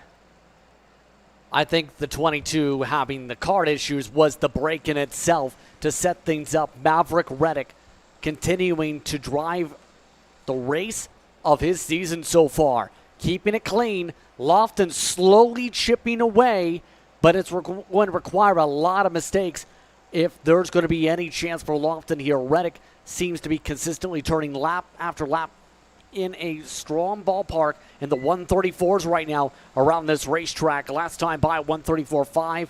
He's keeping around that same average here up in front. His best time of the weekend, a 133.8. So he definitely turned it up here in the main event. Mav just has to keep it on the racetrack. Next time by, 2 sticks in the air, 2 laps to go for Kit Kart as Liam Lofton starts to close in. And again, we are presuming that Lofton is on the lead lap here, I think. It's marking him down to 9th, which I think could be the case here. But that being said, for Mav, this is a really good showing for him. 2 sticks in the air this time by for Maverick Reddick, the 75, with really good pace. And mind you, one thing's for certain, Lofton has picked up the pace as well. While the position's not, lap traffic in the way. Able to get it on the outside. No major issues to get around the 11, as now Reddick has a 1 kart length advantage to the kart behind it. Lofton last time by. Lofton set the fastest lap in the 133.7s in this field. Here we go for Mav. Couple of corners, gets a little bit of a bumper from behind. Lofton drops a tire into the dirt. And I think that's just enough room that Mav's going to need for the rest of this race. A lap and a half to go here for Maverick Reddick. We'll see here, Justin. Looked to be a bump and run attempt almost with how much momentum Lofton had found all of a sudden. Carried so much speed, he just kicked it off into the grass, trying to also make sure he didn't run through Reddick. But now, is there going to be any chance for him to close up that gap again? He's been quick. Lofton has, based on the timesheets, based on the times that have come through on the transponder. But the big difference is the eye test is still going Reddick's direction, coming around through turn 11. 1 more go around for Maverick Reddick. He's had a good weekend up to this point. Was here last weekend testing with Cameron Weinberg. And now he puts himself in prime position. You see everybody pointing to him from the sidelines. Cameron up there on his birthday weekend, came out here to work for this kid. Came out here to coach him as best as he could. And they covered that micron and it just says, hit the brake, hit the gas, no brakes. Absolutely no brakes from Mav. And he's done exactly that so far in this main event here. I've seen earlier on in the weekend his father watching along, cheering him on as Maverick Reddick has continuously been quick and he's been continuously able to hit his marks around this racetrack. Has been able to keep Lofton at bay this time around after Lofton's mistake. Lofton's not been able to get that momentum back from before, so the 75 just needs to make it a half more track to go to celebrate a regional victory here in Texas. How about this for this kid? Just started racing about a year ago to the day with you and Jeffrey out at a small track in the Houston Metroplex area called Houston Karting Complex. That's a rental track, not even a full-size track, but that's where he learned to drive. Did countless of laps over at Speed Sports Racing Park as well throughout the year to get up to speed. Has had the full support of the likes of Aiden Rudolph, the likes of you and Jeffrey, and as well as his mom Georgette and his dad Josh that's watching on from home here this weekend. 3 corners to go for this young superstar at only 5 years old at a racetrack that he had to learn from scratch here this weekend. He's set to be a regional race winner. Maverick Reddick wins in Amarillo. Well done for Reddick, to say the very least. Unfortunate for Baker, but Reddick has been quick all weekend. It's still going to be a respected win when it comes to Maverick Reddick in terms of what he's been able to do in the kart up in the front of the field. And what a birthday gift for his mechanic as well, and Cameron Weinberg, to come away with the win here. I'm sure that entire tent, that entire team is going to be super happy for the life of their party, the life of the tent under there. The 75 is a regional race winner at only 5 years old, and I see Josh in the comments saying, that's my boy. Well, Josh, your boy's a regional race winner. Congrats to you guys. But what a start to the weekend so far in Kid Kart. Coming up next, Micro Swift gets set to hit the racetrack. All the way up to the finish line. Who is it going to be? And it's Sean Perez who wins in Crescent. Ty Fisher wins $1,000 in KA100 Junior. Alex Stanfield played it perfectly here. Told him to wait. Stanfield wins the Duffy in 2024 for TV Karts. Amarillo Kart Complex is now the official distributor for TV Kart in the continental U.S. Become a dealer today. Champions aren't just born on the kart track. At SimShop, we deliver professional-grade simulators with the best performance-to-price ratio in the industry. Founded by racers who understand what you need, our SimMagic and Moza equipment is powerful enough for the pros, yet affordable for everyone. With unmatched customer support and a thriving community, we're your racing partner. Visit simshop.com today.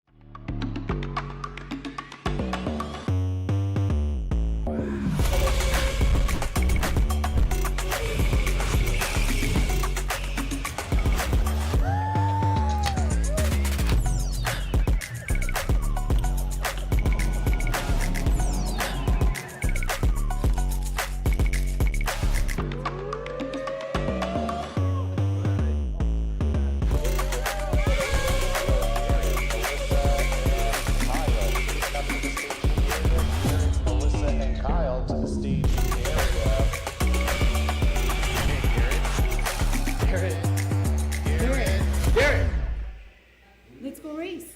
Come on, man. Florida kart racers, you asked for it, and we're going to bring it.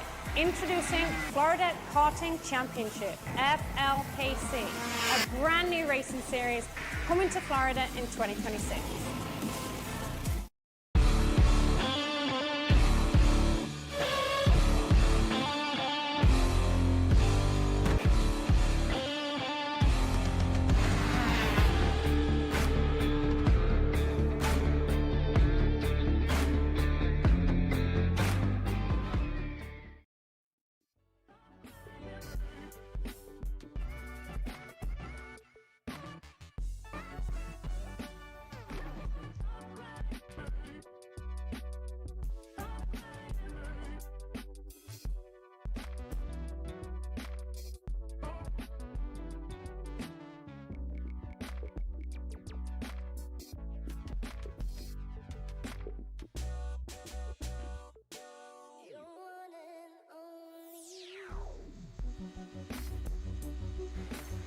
Here we go for your Mini Swift drivers. It's going to be Brody Stoffel and Tyler Blackwood on row number 1. Dusty Strayer and Bodie Byer on row number 2. Hayden Sampson starts in row 3 alongside Mark Ayers. Row number 4, Shep Sullivan and Wyatt White. Go back to Wiley Lee, Rodolfo Garza, Alexander Kelly, and Sebastian Kim on rows number 5 and 6. Row number 7 is Beckley Anderson and Christopher Arms, who is a scratch, as you can tell on the pylon, is that last spot in terms of running over 7 rows of karts in the micros, ready to show who's is going to be able to step up to the top step of the podium today. So far this weekend, it's been all about the kids starting on the inside. Brody Stoffel was close to his first regional race victory in Micro Swift racing action just a couple of months ago at Speed Sports Racing Park in the rain. That got taken away from him, but Blackwood was able to be there and pick up the leftovers. So far this weekend, Blackwood's been the only one to challenge Stoffel, and he's been the only one to make the move there, as we have issues, it seems like, for Dusty Strayer, who's getting in the line now. A little confusion there in between these young drivers, but besides that, we get set to take the green flag here in Micro Swift, presented by Gallery Furniture. All set to go, coming up to the start box. Speeds pick up, and no start. That was before they got to the orange cone. And then we'll have to reset the field, still speeding its way through. And I hope they saw that. Going to have to slow down to come back through the cut through here. So a no start, the first time of asking. And I think Stoffel may have just gotten on the gas that little bit too early. Going to have to try it one more time. I think both lanes got into the gas too early, but it is response to Stoffel, you would have to argue. So, going to have to try this again. Field going very quick now on this redo all of a sudden. See if they tell him to slow on down once they come up to the start box to be able to get a proper launch down for this field. And there it is. They slow down, way down for 12 and 13. This is where the nerves start to pick up for these young drivers, for the likes of Brody, looking for his first regional race victory here this weekend. For Tyler Blackwood, looking for his second. And as well for a couple of the rookies, right? A couple of the young guns that just moved up from Kid Kart. Dusty Strayer, Bodie Byer on that second row. Time already started again. With false starts, if you don't get it on the first try, that timer starts. But TSRS officials telling these kiddos to slow down. We'll try it here one more time, Justin. Reset again. This time they're in the cones. Green flag is out. They get the start. Stoffel goes through turn one to the inside, working his way clear. Blackwood gets himself clear right across the nose of Strayer. Strayer forces it back on in. Strayer makes the move to second. Dusty Strayer gets himself up to second, side by side there for third. Bodie Byer, we go three wide there for a second. Sampson looking to sneak a nose in there. He does. Goes up to third. Dusty Strayer now looking again for fourth on Byer. They're going to go side by side in a 7. Strayer's going to get a nose ahead. Strayer from that good start already getting shuffled back a little bit. Sampson, a great start to be able to jump up to third so far. The rest of the field sort of look at Garza. Rodolfo Garza spins in turn 8, sent it in deep into the brakes. Spun himself around, looks to be beached on the edge of turn number 8. They're going to get him back going, but he's going to be at the back of the pack now. Unfortunate there for Rodolfo Garza. Still side by side for third on back. Chaotic sequence there once again, but Stoffel doing what he did in some of the heat races earlier. Pull away from Blackwood, gain some ground. Bit of a check up behind Sampson. Didn't get a good corner exit out of 2. Checking things up and setting things up now for Bayer to make some moves, able to slip on through into 4th spot. How about that for this kid, only 7 years old, out of Waco, Texas, making some moves here. And alongside him, a fellow rookie in Dusty Strayer. They're going to continue to battle. That's for 4th. And then further back with Shep Sullivan. How about Shep? A good recovery for him so far in this main event to get himself inside, just on the edge of the top 5, I should say, down in 6th. Sullivan just trying to square himself up right now with some of these drivers. Get into battle mode. There was some discussion on some of the aggression earlier on today.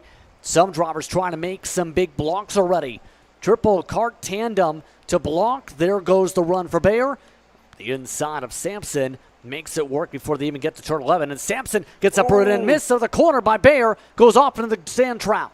Byer just sends it off the racetrack. Here comes Shep Sullivan. How about Wiley Lee looking at the bottom of the racetrack? That's going to release Sampson. How about Wiley in a turn number 1 looking to go through? Wiley Lee gets clear. Dusty Strayer now picking up the pace on the exit.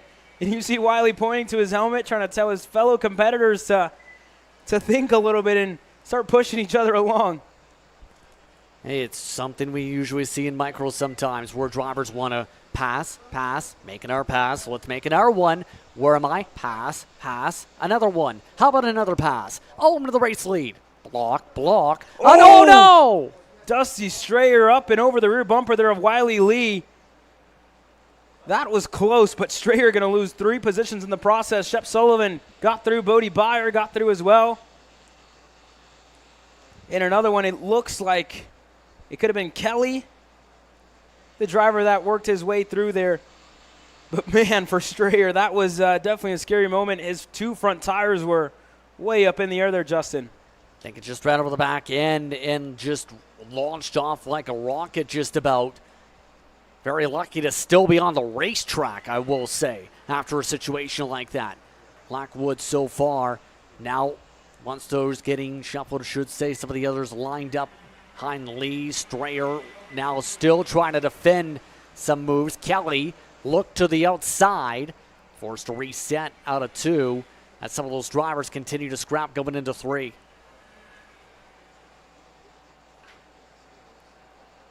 Here on your screen, Wiley Lee, Shep Sullivan, and Bodie Byer. A couple of the younger kids in this class. You see the pedal extensions for them here this weekend. Try to accommodate for that. As Ayers now looking for a move on what looked to be Beckley Anderson there. Oh, they're side by side. Wyatt actually into the grass. Himself and Beckley Anderson, they hooked bumpers, unfortunately, there and lost some time. So that's going to give some space to the 247 of Kelly there to pull away. Yeah, some of these drivers are almost teetering into the land of over-aggression with some of these moments here. Another triple kart tandem. Sullivan, this time going for pass, pass, another pass. All while Lee gets shuffled by 2 spots in 2 corners. And yet again, aggression being showcased as they continue to scrap it out for 4th. They are continuously losing more and more ground to Sampson. 8 minutes to go in this race. And again, an update on your lead. Brody Stoffel still holds on by about a second over Tyler Blackwood and Hayden Sampson, who sits in 3rd. Their gap staying consistent. This is the closest battle that we do have on the racetrack for Byer, Lee, Sullivan, and Strayer. A little bit of an update on the lap times up at the front. A 1:12.823 for Stoffel, a 1:12.810 for Blackwood. So not too much of a dent in Stoffel's lead, but for Strayer, unfortunately, I think dropped the tire into the grass and got slowed way down. Just missed it there, but that is a lot of work for the rookie to do once again to get himself back up to where he was earlier. Yeah, it's going to take a monumental effort over the next 7.5 minutes. It's able to claw their way back at this point. Mind you, things up front getting interesting. How about a swap with the 210? Able to make a move. That is Byer yet again. Able to gain another spot. Cross sticks at the flag stand halfway through the race. And Brody Stoffel just set the fastest lap of the race, a 1:12.776. For Blackwood, a 1:13.0. As they go side by side further back in the field. Here we are again with Bodie Byer and Shep Sullivan on his first year of full season racing here at the Texas Sprint Racing Series. With the help of Sean Owens here this weekend in his camp for Vassar Sullivan Racing. Still single file further back in this field with Wiley Lee, Kelly, White, and Strayer. All hooked together at this rate, just staying as a grouping. It's like a bit of swapping up the road yet again with Byer yet again making their move on Sullivan.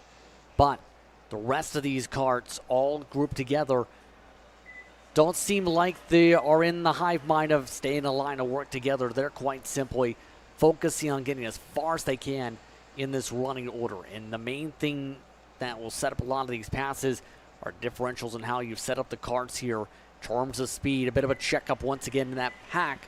Starting to see things get a bit hornet's nesty around the 247 of Kelly. Still side by side. There's Anderson. Kelly off the racetrack. Anderson hits the wall. That's going to move her way down. Kelly as well there, losing a lot of time. in the 247 Cosmic. That's going to put him almost to the rear of the field here. Unfortunate there for Kelly. Unfortunate there for Beckley Anderson as well. But for Brody Stoffel still showing some really good pace with 5 minutes to go. A 1:12.685 goes faster and faster every time he crosses a start-finish straight. For Tyler Blackwood, it's a 1:12.693 the last time around. So his lap time is improving, but going to need a little more out of his machine if he wants to close down the gap. A second and a half last time around. This time, we're looking at about 2 seconds. Yeah, Stoffel's long run pace is just kicking in.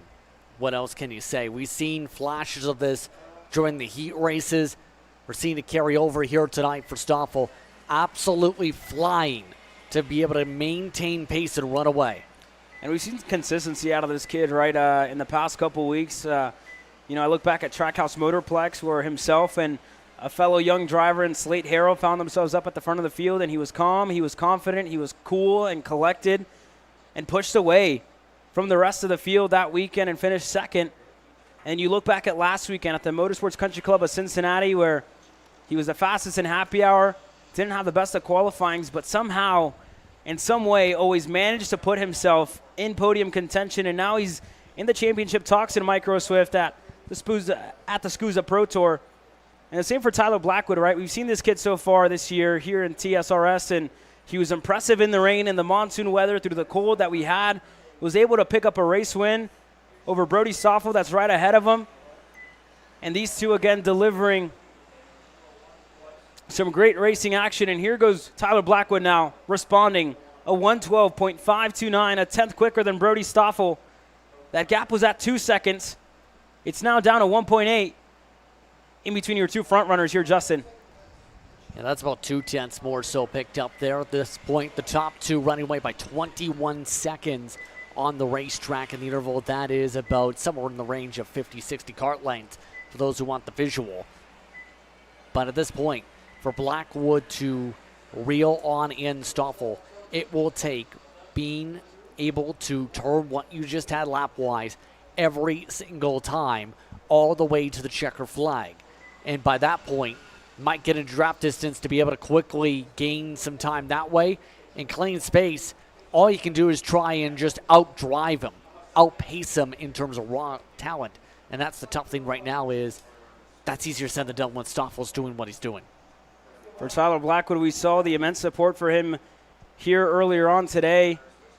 The amount of people that were here cheering him on and yelling whenever he was able to take away the heat race number 3 victory this weekend. And the same for Stoffel here with his dad. I know his mom, Diana, watching on from home in Chicago, probably with Brody's grandparents as well. But here we go for Hayden Sampson. Again, a breakthrough weekend for this kid on the lime green TB kart to be up into the top 3, to be up in the podium places. As well further back for Shep Sullivan, who puts himself in 4th, and for Bodie Byer at only 7 years old. And you see the support for Bodie as well on the fence line with family, with friends, with mechanics watching on and cheering these kids on what's a whole family affair for everybody and every single one of these kids that's here this weekend. Yeah, that's been the major thing I've noticed. A lot of support every single race. See the cheering on from the paddock as fans watch along and watch their children zoom around this racetrack. And that's one of the major things, the community side of things. We talked about with Texas Racing, that community coming on strong all weekend long. Here comes Byer, putting some hand signals out as there's the move to be able to make a pass on Sullivan for 4th. That pass for 4th is able to get made. Bodie Byer on Shep Sullivan, so a little change here for the 4th place. And again, there's further back in the field, Dusty Strayer. We talked about this rookie making some impressions. Beckley Anderson in that group as well as one of the kart racing solutions of Kim, the 220. Showing some good pace. They're all going to work their way by. There goes Anderson, side by side, able to get clear. Time's running out here. Just 50 seconds to go. Dusty Strayer into the pits. Dusty Strayer out of this race early. Oh, and a trouble. The 210's in the barrier. That's Bodie Byer. Bodie Byer's into the wall. On the exit of turn 13 on the front straightaway, Bodie Byer noses into the wall. The officials get that fixed up, but unfortunate there for Beyer. Anderson gets through. Kim is through as well. Ayers just at the back of this pack. And through it all, Kelly, who we saw make contact at the start of this race with Beckley Anderson, finds themselves up to 6th. Still time ticking away here. Clock should reach zeros this lap. We'll see if there's any more squabbling. There is a little bit at the back of the pack now. All of this is seen. Defensive moves for Kim. Ayers trying to make a move there. Line back up. Now a poke back to the inside of Kelly for 6th. Anderson slips on through. Overdrove the corner through 8th though. Here comes the run for the rest of the pack. The 2-6 were in the air last time by. The battle for the lead still stays the same at 1.3 in between Brody Stoffel and Tyler Blackwood. This is the battle just on the edge of the top 5 for 6th. In between Beckley Anderson and company. But let's take a look at our leaders here as we get to the closing stages of this race. It was Stoffel in the first 2 heat races. It was Blackwood in the third one, able to surprise Stoffel. The gap's at 1.3 right now and staying the same. Blackwood was actually 0.3 of a second quicker than Stoffel the last time around. This is still with Anderson. The 2:47 of Kelly, the 2:20 of Kim, and the 2:40 of Ayers just at the back of the pack. Keep in mind, Blackwood does have the fastest lap out of the 2 of them. That does count for 10 points. It was mightily tight coming into today with 2 of those drivers already on the white flag lap. They were tied in points coming in. Stoffel looking for the edge. It's going to be tight on points exiting too. 1.3, the gap in between Brody Stoffel and Tyler Blackwood. Last time around at Speed Sports Racing Park, Stoffel was oh so close to that first regional race victory. Then he turned around, and a couple of weeks later, whenever Rock Cup USA came to town at Speed Sports Racing Park, he was able to take his national race victory. Ever since then, he's been searching for that first national race victory with multiple podiums to his name, with great performances across the year. And it shows with the amount of practice, the amount of dedication this kid and his family have put into this sport.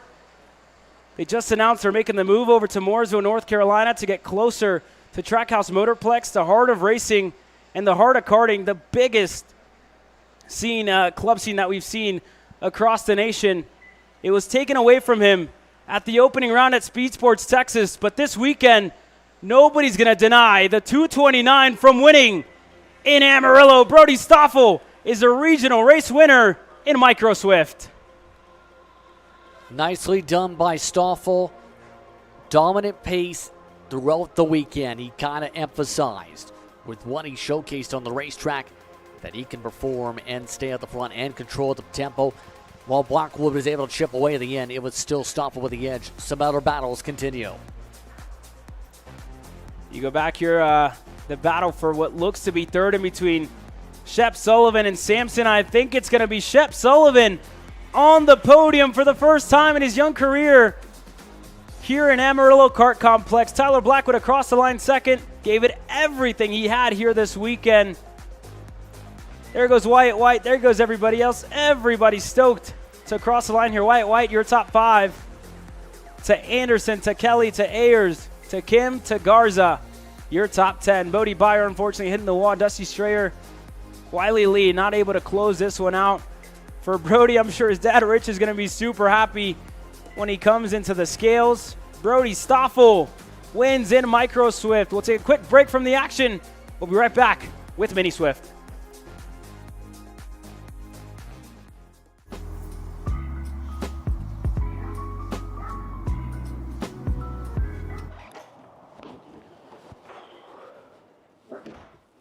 Hey, what's up, Caleb?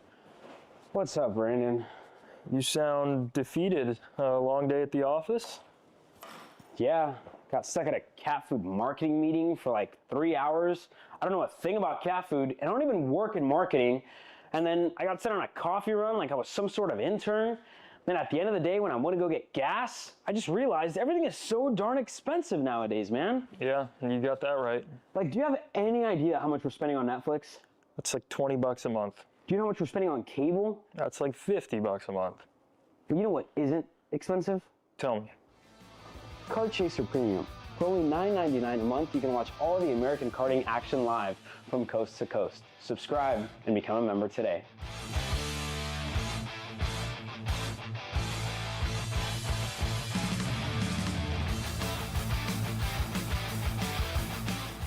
Paulie Massimino wins in KA. Paulie Massimino is a winner in OKN Stars. Take your driving to the next level with one-on-one coaching from 2024 OKN Stars champion Paulie Massimino. Kart rental options are available if you'd like to keep yours at home, and drivers in all classes are welcome, from Briggs 206 to Mini to KA100 and X30. With in-depth data analysis, onboard video footage review, and lead-follow on-track sessions, each private coaching session will see you end as a more complete driver than when you started. Book your coaching session now. This is Henry.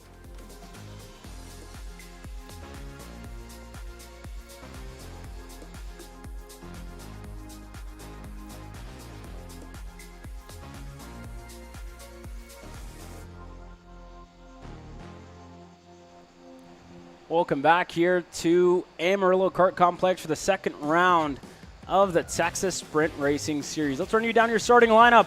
In Mini Swift, it's Liam Nachawati and Tanner Barsh on row number 1. Aston Wyatt and Cade Casper on row number 2. Colton Schniegerberg and Alex Chandler round up your top 3 rows, your top 6 starters.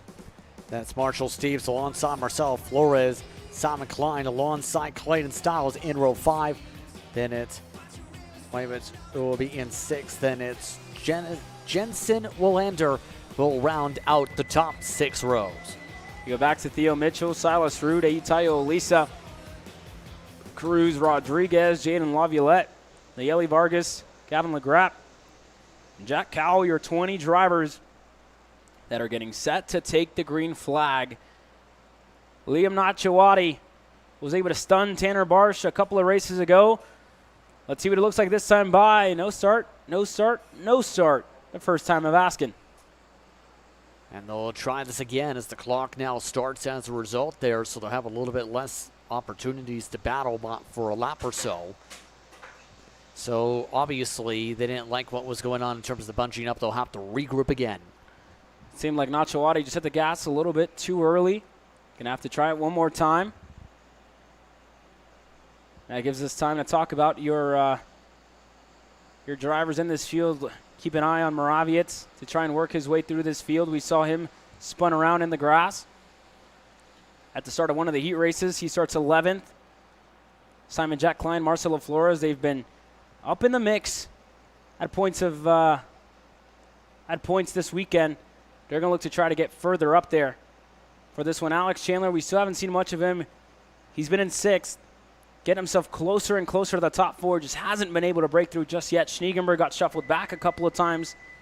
Cade Casper really the one that's been silently moving his way through the field, silently picking up points race after race. And for Liam Nachawati on his first race back, after a broken wrist, looks to impress us here, Justin, as we look for the green one more time. Slow down dramatically. All set to go. Nachawati again in control. Green flag is out. Even start. Make it a pull to the outside. Tanner Barsh is clear even before the corner. Tanner Barsh to the lead of this race. Side by side, back for 3rd. Aston Wyatt with Cade Casper, who gets stuck on the outside. Wyatt's going to get clear. Barsh going to be your leader at the exit of the first 2 corners. But here comes Liam Nachawati, wasting no time, and retakes the lead of this race. Nachawati able to slip on through, no issue, through 6 as they rumble their way through 7. Field staying single file as they try and get the momentum built up. But the time to get down to the lawn straightaway. Nachawati looking comfortable up at the point as they make their way down the straightaway. Here we go this time by nose to tail. We kept all of them nice and clean through the first couple of corners. Schniegenberg still in 5th. There goes Marcelo Flores looking on the inside of Marshall Steves. He's going to get that move done. Marcelo Flores up a spot and looks to be up into 6th here. Looks like Chandler got shuffled back at the start. He's behind Moraviec right now with Simon Jack Klein just right behind him in 11th. Chandler fell back to 10th at the start. Moraviec up to 9th. Styles is in 8th. And like we were saying, Steve's got past that lap prior by Marcelo Flores. But your top 4, I should say, the same they have been all weekend long. Yeah, these 4 drivers have traded back and forth like a deck of cards in terms of how they've been running order-wise. So now it's going to be the interesting thing on where that deck of cards lays down on the table, where they get sorted out as a field. Wyatt looks to sort himself out to second, took a peek, couldn't get enough of a run though with a lot of draft pulling forward. Baric. We've seen them be pretty patient so far this weekend. It's just a matter of who wants to be where, who wants to be in control as well. Like we were saying earlier on this weekend, it was Liam Nachawati that everybody was chasing, and there goes Tanner Barsh. There goes Aston Wyatt as well. Colton Schniegenberg looks to get through on Nachawati. Couldn't get clear. He's back and forth. But at the start of the weekend, the name that everybody was talking about was the kid who's now in 3rd, Liam Nachawati. They do not want to let him get away. They do not want to let him get into a rhythm here. And you saw that out of Tanner Barsh taking the lead of this race, as well as Aston Wyatt going up in a second. And now taking the lead of the race for Aston Wyatt into turn 3. He's clear. One of the drivers that has some national experience as of late last week at Cincinnati. A couple off tracks in the background. Some hand signals going on to try and sort out and work together as a pack to try and see this group splinter apart a little bit here. Nachawati all over the rear end still of Barsh, just trying to push him forward. Barsh sees Nachawati take the move to the inside for second. Liam Nachawati gets through for second. Now the 2 teammates in Schniegenberg and in Barsh going to try and work together, get back ahead. Out of Liam Nachawati, Aston Wyatt looks low. Schniegenberg going 3 wide with Tanner Barsh, and Liam Nachawati, Colton Schniegenberg going to muscle his way by and up in a second. Schniegenberg able to sneak on through. Schniegenberg now stays in line all over the rear end of Wyatt. It's working well for Wyatt at the very least, where he can control things while everyone else fights. Schniegenberg doing a great job pushing Wyatt. Actually nearly picked up the rear tires. He was pushing so well with the 121. Here we go as well for 3rd. Nachawati, Barsh, all closer together, and the entire pack inside of the top 10 is in this battle. Now side by side, Schniegenberg gets clear of Aston Wyatt. Nachawati to the outside, looking to set something up. Here comes Tanner Barsh for 3rd, maybe even second for Tanner Barsh. He's going to get clear. Schniegenberg is in the mix. Marcelo Flores is on his way to the front. Flores able to sneak his way on through all this traffic. Flores had started this race in 8th. More blocking for Schniegenberg, trying to go all the way to the inside. 3 wide in the battle for second. A bit of argy-bargy contact, checking up Wyatt, checking up everybody as they lose ground on the outside line. Now they stagger apart as they try and sort out who wants to go where. Barsh gets turned from the field. 2 drivers get together. Steves is the one collected. Tanner Barsh is out of this race early. He's beached. They're into the dirt. 1 more driver was involved, but Colton Schniegenberg has pulled away from Aston Wyatt here in the 2nd spot. And how about Simon Jack Klein? We haven't said his name all too often inside of the top 3 so far this weekend, but what a way to take advantage here and pick up a podium place. Right behind him as well for Clayton Styles, the kid for Iron Rock, showing some good pace. And Liam Nachawati was the one that was affected, I think, the most in that pack. Outside of Tanner Barsh, Theo Mitchell as well working his way up inside of the top 10. What a turn of events here, Justin.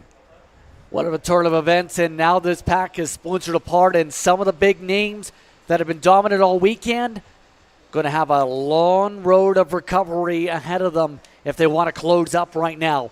Less than 8 minutes to work with still in this race.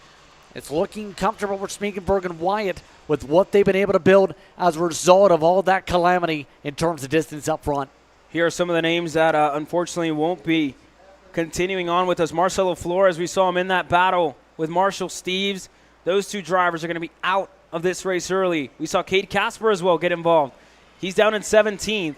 Tanner Barsh, who was your pole sitter coming in to the weekend, he's going to be 15th on the racetrack now. So any hope that he had of coming away with a win here in Amarillo,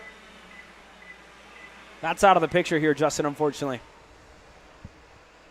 Yeah, Flores had looked very solid earlier on. Now, amongst those on the retirement list, and a lot of drivers lost ground from that incident. Barch still holding on to 12th, interesting enough, despite being turned sideways in front of the whole pack.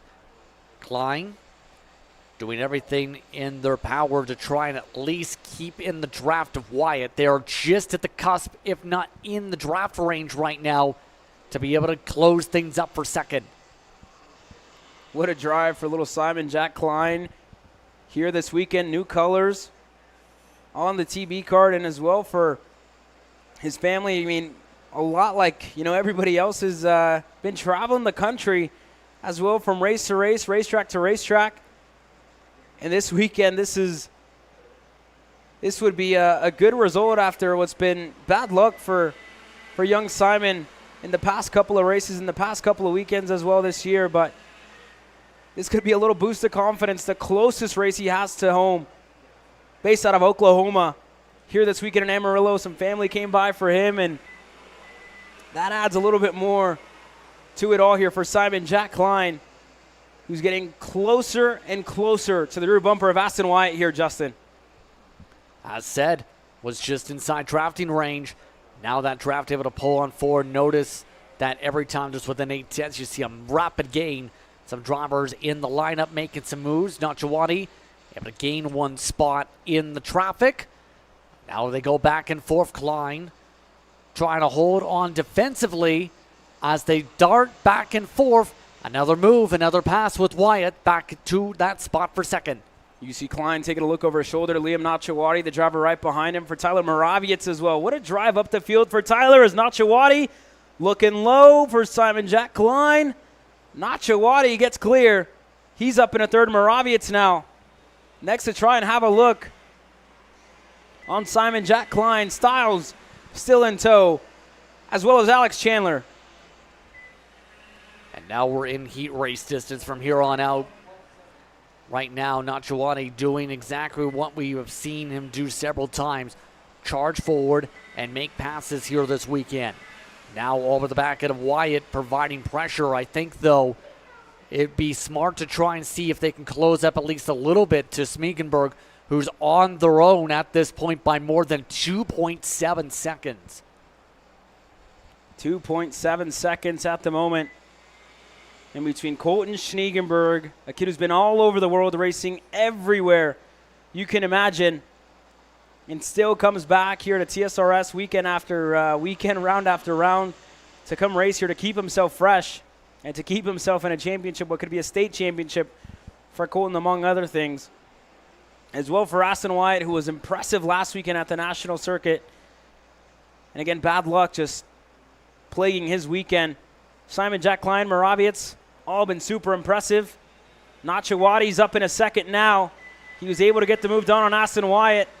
He's going to lead the second pack, but all the passing for second, Justin, I must say, has given Colton Schniegenberg a whole lot of leg room here. It's given him a gigantic cushion with how things have gone. It's gone exactly the way Schniegenberg's second half of the race needs to go to be able to dictate pace. But the tough thing's going to be that drafting pack seems coordinated. Nachawati in particular seems like that card has gained a lot of pace now that it's in clean space.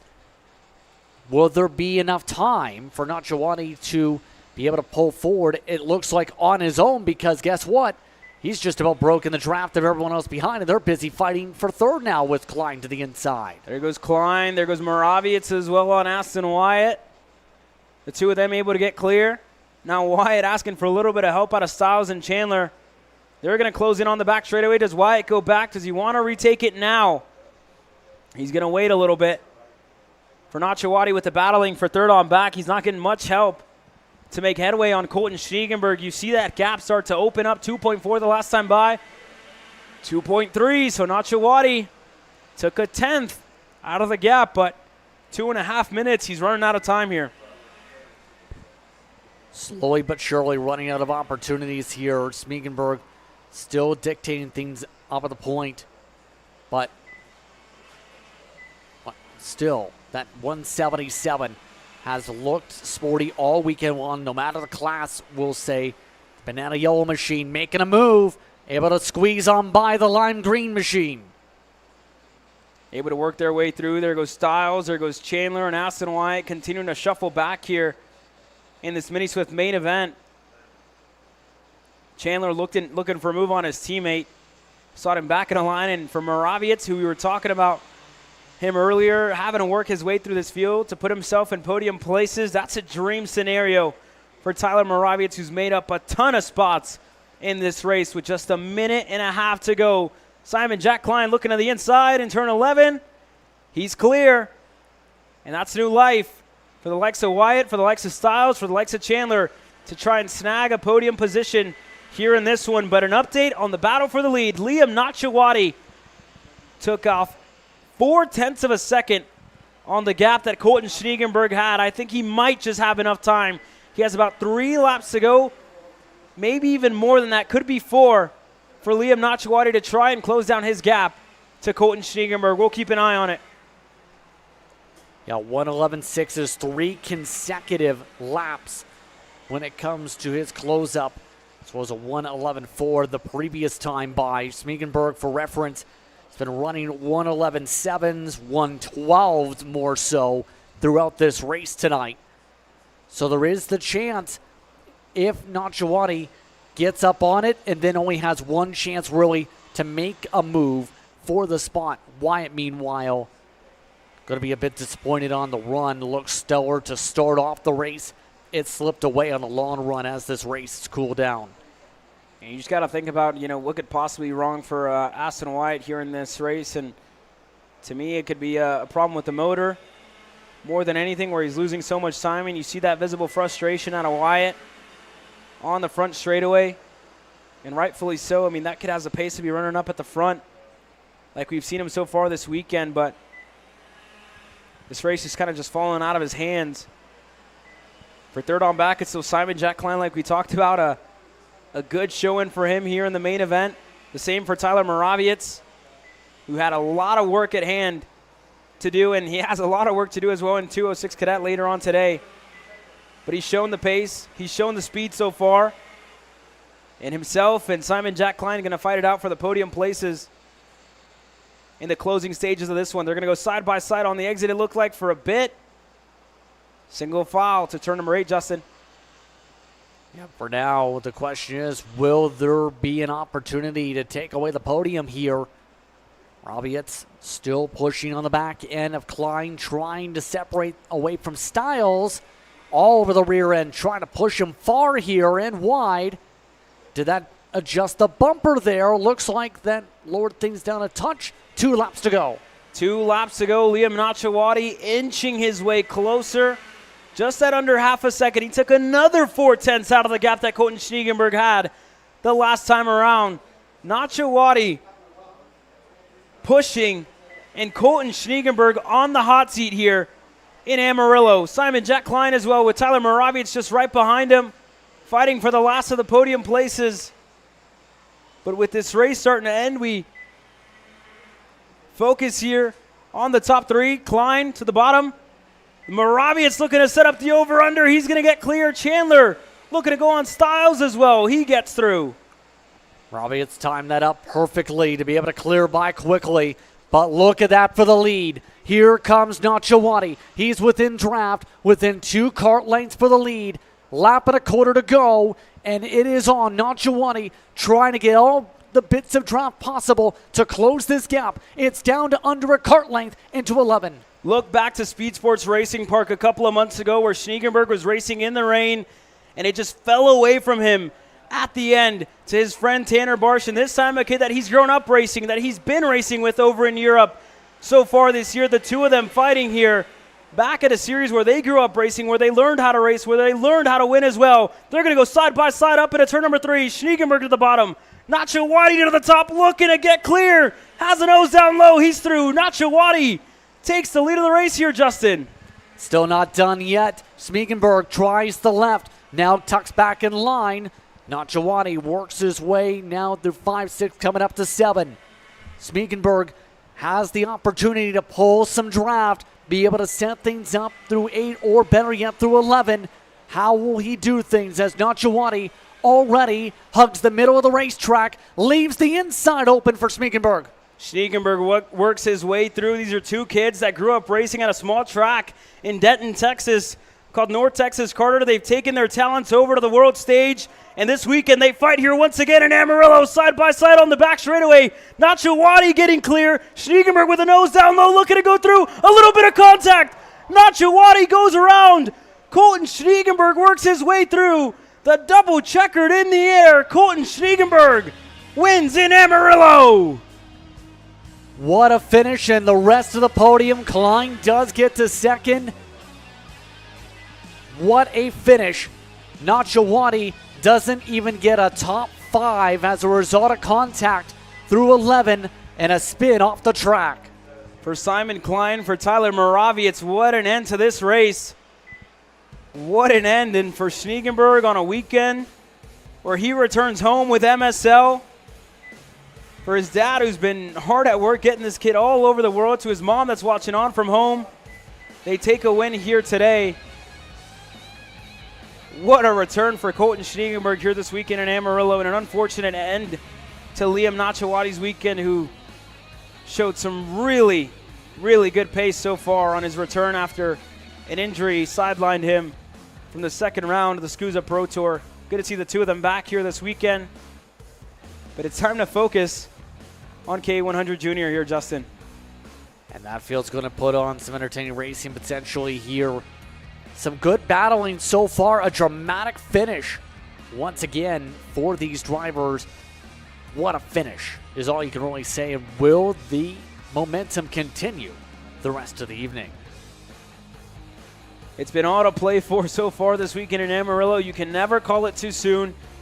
You can never predict who's going to come out with the race victory at the end of it. Myself, Justin, 2 races that have taken our breath away so far. We'll step aside for a second. K100 Junior coming up next.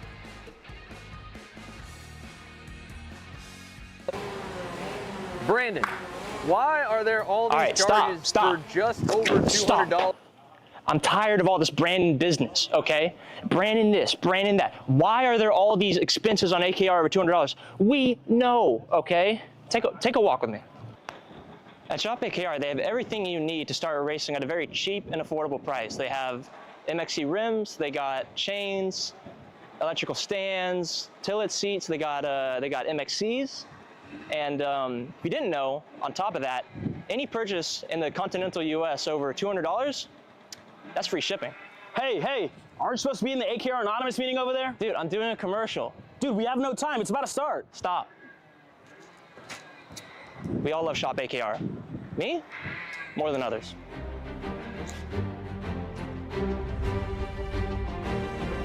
What do I get at Shop AKR? MXC rims.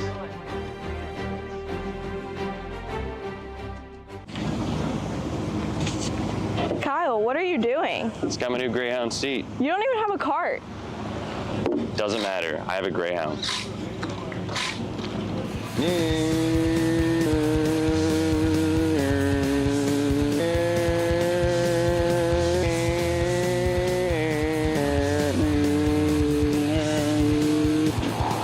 Who the is Kyle Cuthbertson? Doesn't even have a go-kart. Doesn't matter.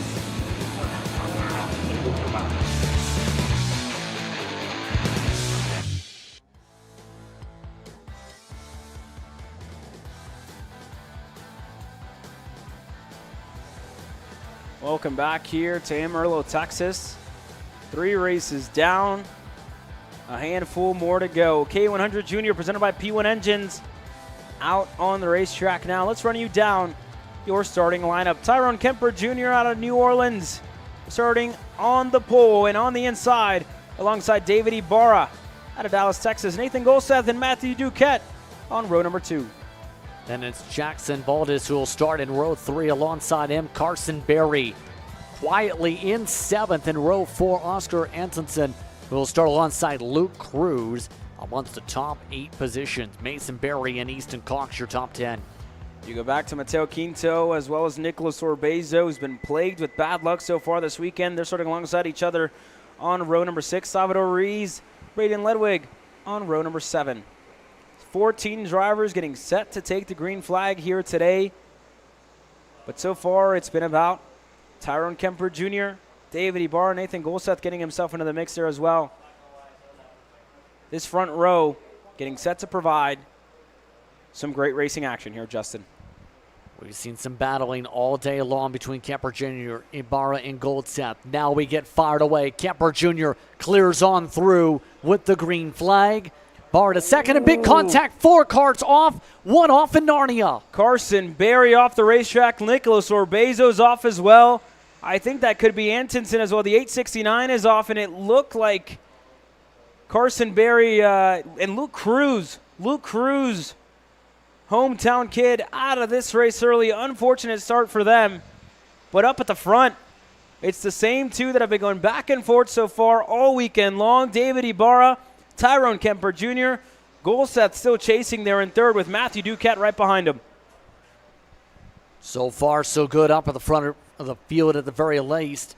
Ibarra keeping to the back of Kemper Jr., trying to cause a breakaway. There's a lot more time to plan things out. Ibarra was fairly aggressive and made a lot of moves in turn 8 earlier on in the heat races.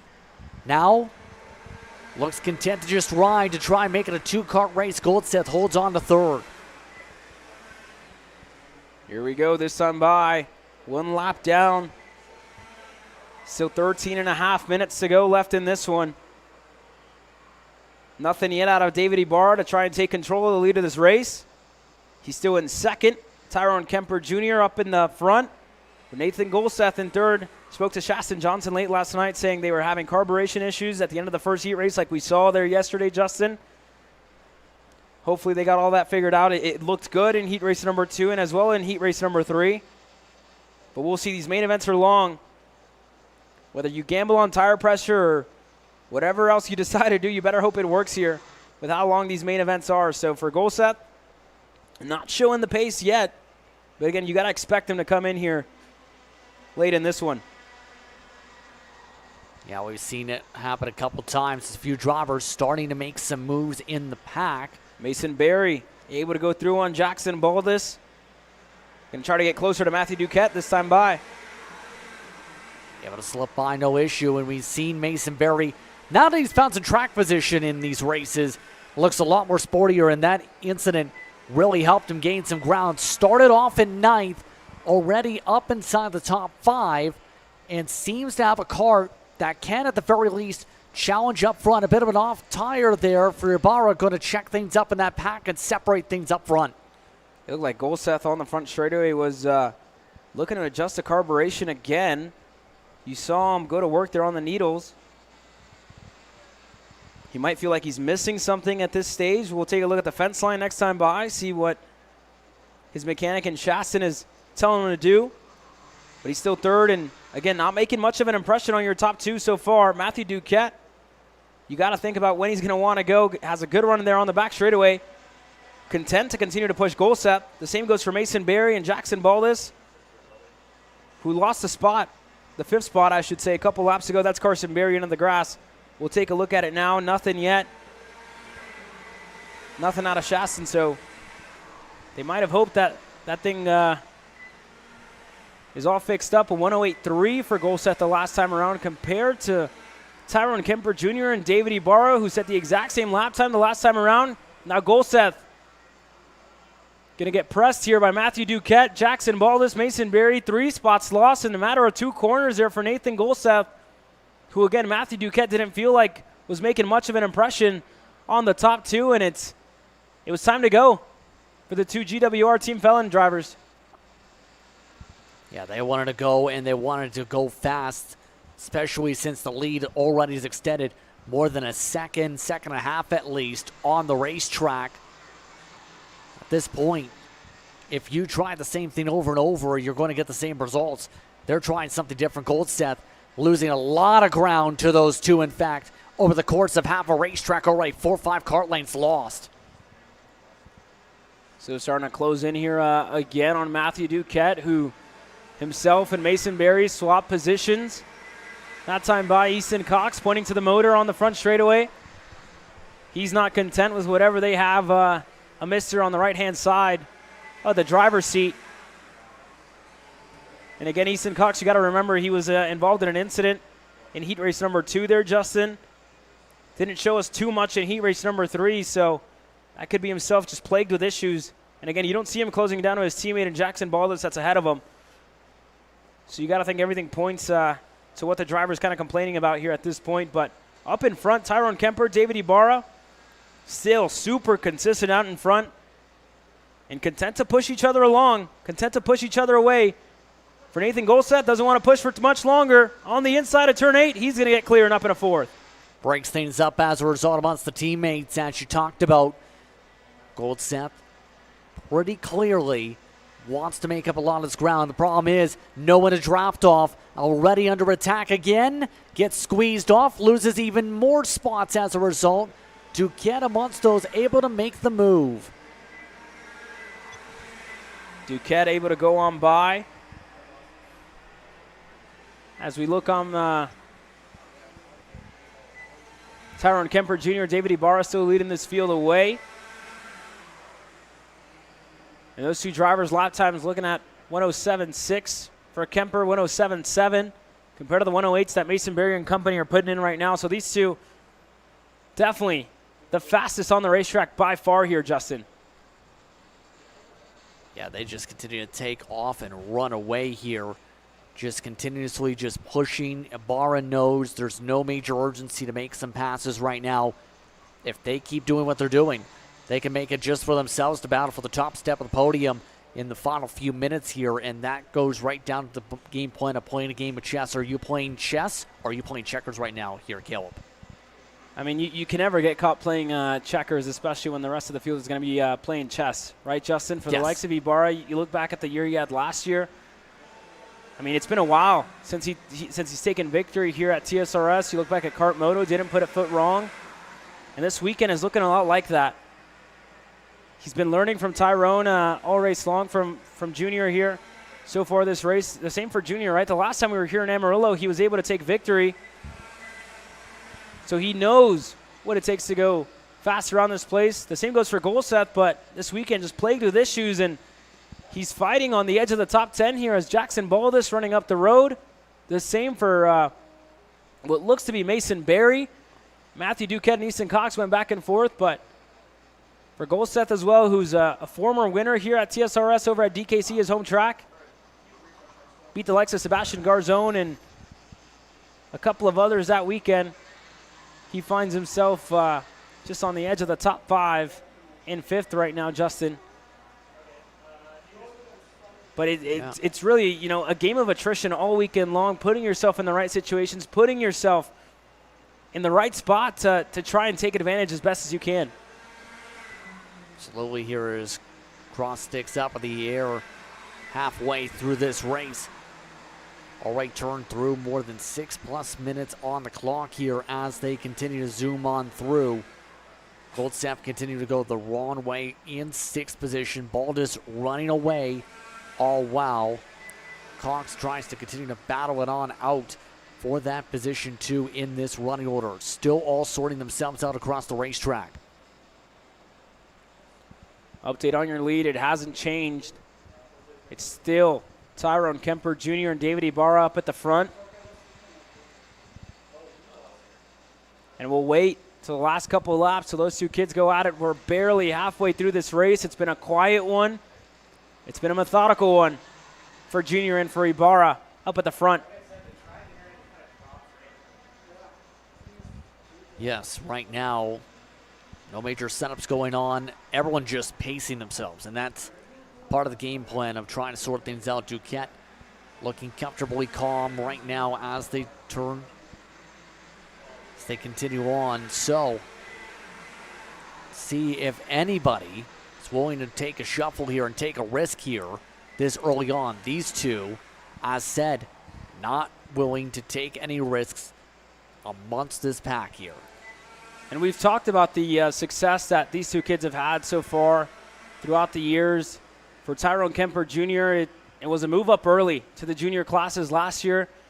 You look back at NOLA Motorsports Park where he was super, super impressive. And speaking to him that weekend, he said, I'm junior racing now, right? I got to get my elbows out. I got to get up there. And ever since then, he's become a household name everywhere that he goes on the busy schedule that he has throughout the year, racing over with Speed Concepts Racing on the national scene and just, racing on his own here this weekend with his dad, his mechanic as well, Chris. And it's just, a small operation for them on TSRS weekends. And the same thing for David Ibarra, right? Him and his dad traveling around on the RV, going from racetrack to racetrack here at TSRS, following around, doing some testing here and there. And these two have shown this weekend their pace. They've shown their class of what it takes to be a mature driver, of what it takes to be a methodical one in the way that they've driven this race so far. For Ibarra, it's been a long time since he's been back up at the top step, and he was nervous coming into this weekend for more reasons than just the race, but he's kept his head down, and you see him now just planning lap by lap with 4.5 minutes to go where he's going to make his move here in this race. For Tyrone Kemper Jr., the same goes for him, right? You got to think he's going to know with 2 laps to go, it's going to be all to play for here for the kid from NOLA and the kid from Dallas, Texas, who's been out of the seat for about a month, but anything you give him, he'll drive, whether it's shifter, whether it's a 206, a KA100 machine, an X30 Junior machine, whenever all the entries in KA Junior were filled at the SCUSA Pro Tour, took on that and put himself within the top 10 race after race, heat after heat, and you see him looking over to the fence line, communicating a little bit with his dad, Ignacio, probably at this point, and the same for Junior, with his dad, Tyrone, just watching on as this race goes on. 2 kids that have been impressive everywhere they go, Justin. It's really impressive driving we've seen all throughout the weekend, too, before these two on screen. Still staying laser focused, no major issues. Sun's starting to set as well, by the way, and remember, one of the main focal points of this weekend, we race at night, and we'll see some of the night racing coming up. But these drivers just staying together, lined up, no problems. 5+ seconds picked up on the interval on the racetrack is very impressive amongst them. And you can see the two of them just driving with such finesse around Amarillo Kart Complex, a place that, that's what it takes to go fast around here. You need to be smooth. You need to be one with your kart, and it has to be fast. It has to be smooth. And you have to drive the thing as smooth as possible here as well. Then you look further on back for Jackson Baldus, who as well, his uncle and Derek Proctor is racing here this weekend, as well as Pierce Baldus. The two of them out here and racing for them. 2 of them with high five. Derek Proctor over with CRG. But again, a whole family affair for a lot of drivers here this weekend. Mason Berry there back in a 4th. Nathan Golseth in 5th. The battle for 3rd continuing to rage on as time dwindling down here in KA Junior, Justin. They're running out of time to do something for some of these drivers. They're running out of opportunities. Baldus seems like he's in a prime spot to be able to hold on. Oh, a big mistake. Mason Berry off the racetrack. Looks like he just went offline there, Justin, and everything super dusty off the line. Washed out onto the grass. Yeah, I was trying to follow tire to tire. It just didn't work out in that situation. Oh, look at this. Time to go. Ibarra makes the send. Kemper Jr. tries to poke back inside. Ibarra saying now's the time to strike. We've got a big enough gap. Yeah, and that's surprising to me, right? For David Ibarra, he's going to want control in this race. That move slowed Tyrone Kemper Jr. down by a good bit. Could this be a runaway for David Ibarra? Or is it going to be a fight with gloves off all the way to the end of this race, Justin? We'll find out here shortly. Time still dwindling down. 14 minutes into this race. 1 minute plus 2 laps. We should get 3 laps this next time around for these 2 kids. But, man, for Ibarra, picked the move, I think, perfectly. And now Kemper with a lot of work to do if he wants to close that gap back down. Whether Ibarra felt like he was holding off and he was that much quicker than Tyrone Kemper, or he wanted to control this race and wasn't expecting Kemper to fall off the pace like he has so far. You see him now closing in on the back straightaway. So I think indeed, Justin, we're going to have a fight on our hands here at the end of this one. I think so too. Kemper Jr. gaining 5 kart lengths down one straightaway with the help of the draft. Ring-a-ding-ding, 3 laps to go here. Barra has been really good in the technical section through Sector 1 in particular.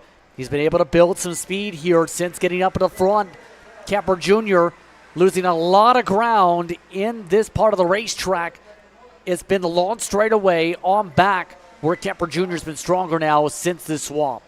He's just got to make sure he's close enough on that back straightaway to really be able to take advantage of the draft to try and attempt something in turn number 11. But right now, Ibarra hasn't put a foot wrong. He's driving just like he was a year ago over in Crescent, Texas at Kart Moto, where he played it perfectly. And this weekend he's done just that, shown the pace, been up there at the front, taken his chances where he's needed to, but also held off where he's had to. And this kid's matured so much over the last year.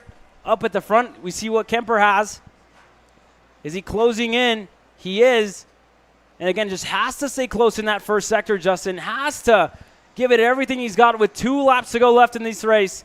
David Ibarra is still your race leader. It just keeps losing ground coming out of 13, and it just destroys the momentum for the entire first part of the lap. It's constantly losing grip up front. So we'll have to see what happens amongst these two. Can Kemper Jr. find something to get much closer? He needs to be at least 2 to 3 kart lanes closer coming out of turn 8 to do something. We've seen him lose a little bit of time here in the second sector, Justin, and that's really where it hurt him the most. He's had a really good run on that back straightaway, but just hasn't put himself close enough in this infield section to be close enough to attempt the move on David Ibarra that wouldn't hurt the both of them. And again, that shows you the respect out of Junior and the speed out of David Ibarra so far in this race. When we look at the lap times, Ibarra has just been hundredths of a second quicker lap by lap than Kemper Jr., who actually had a better lap the last time around, but again, just loses a lot of time in that infield section. This is where he gains it all back, but it's not enough right now. Not enough coming to the white flag. That gap is still pretty significant for David Ibarra, and you see his dad on the sidelines telling him to relax a little bit, take a deep breath, to focus in on the task at hand, to return to victory lane on what's been a long, long year of work and dedication for this father-son duo. Barra still looking smooth as they make their way through the technical portion of the racetrack. Out of turn 5, still 3-4 kart lanes plus. Barra maintaining that gap. Kemper Jr.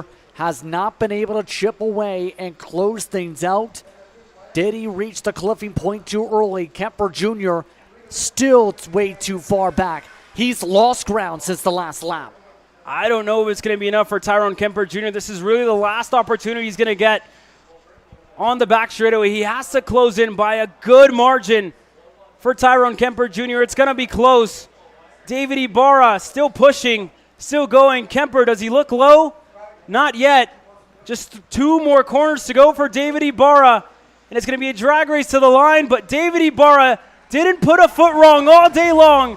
He's going to win in junior. Tyrone Kemper Jr.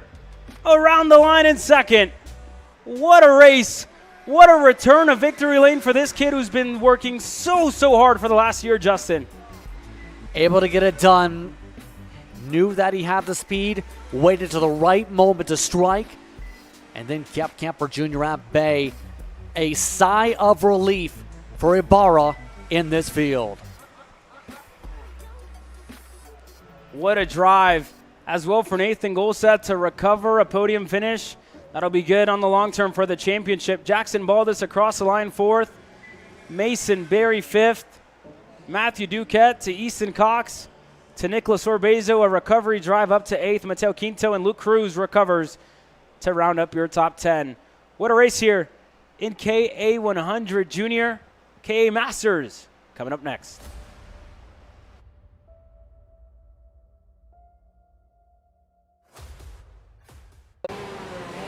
Brandon, why are there all these charges for just over $200? I'm tired of all this Brandon business, okay? Brandon this, Brandon that. Why are there all these expenses on AKR over $200? We know, okay? Take a walk with me. At Shop AKR, they have everything you need to start racing at a very cheap and affordable price. They have MXC rims, they got chains, electrical stands, toilet seats. They got MXCs. And if you didn't know, on top of that, any purchase in the continental U.S. over $200, that's free shipping. Hey, aren't you supposed to be in the AKR Anonymous meeting over there? Dude, I'm doing a commercial. Dude, we have no time. It's about to start. Stop. We all love Shop AKR. Me? More than others.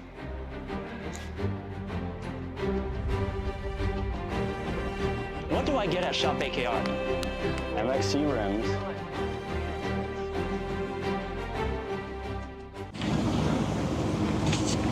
Kyle, what are you doing? It's got my new Greyhound seat. You don't even have a cart. Doesn't matter. I have a Greyhound.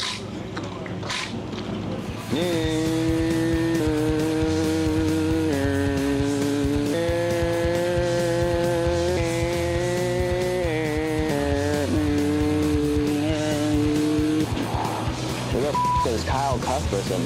Doesn't even have a go-kart. Doesn't matter.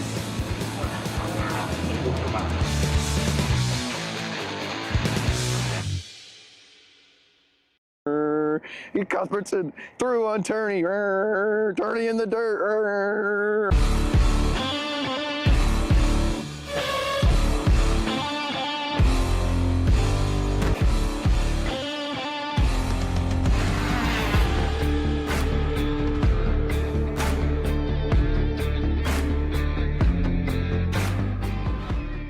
If you want beautiful, solid wood, made in America dining room furniture, come out and see the new selection of beautiful dining room tables, chairs at Gallery Furniture, and best of all, buy this beautiful, oh so comfortable, made in America dining room furniture, tables, chairs, servers. Gallery Furniture delivers free to Houston area home in 3 or 4 hours tonight. Make family members on your beautiful new dining room table and chairs.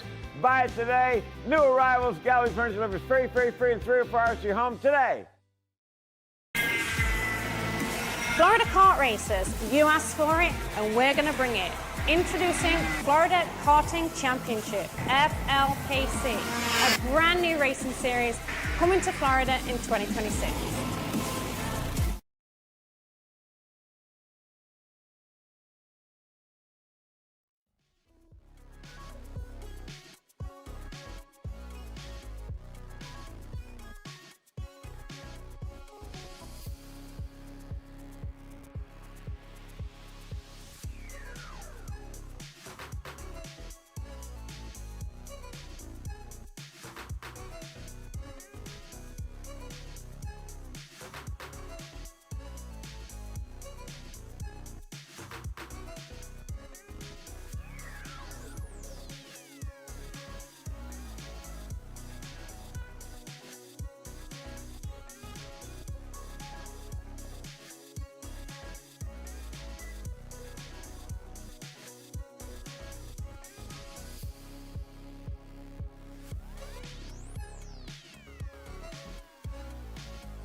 Engines are fired in KA Masters, where Pierce Baldus and company are going to try to take the fight to Miguel Mir, who's come to life here this weekend in Amarillo Kart Complex. The two of them, the reigning champion Baldus and the 7-time champion Miguel Mir, starting alongside each other on row number 1, David Pregande and RJ Guajardo on row number 2. Then behind him is going to be Shane Burkett and Brent Harper, Neil Faulkner and Daniel Howie amongst the top 4 rows. And Aiden alongside Kogan Wright in your top 10. John Mosey, we saw him with issues at the end of heat race number 3.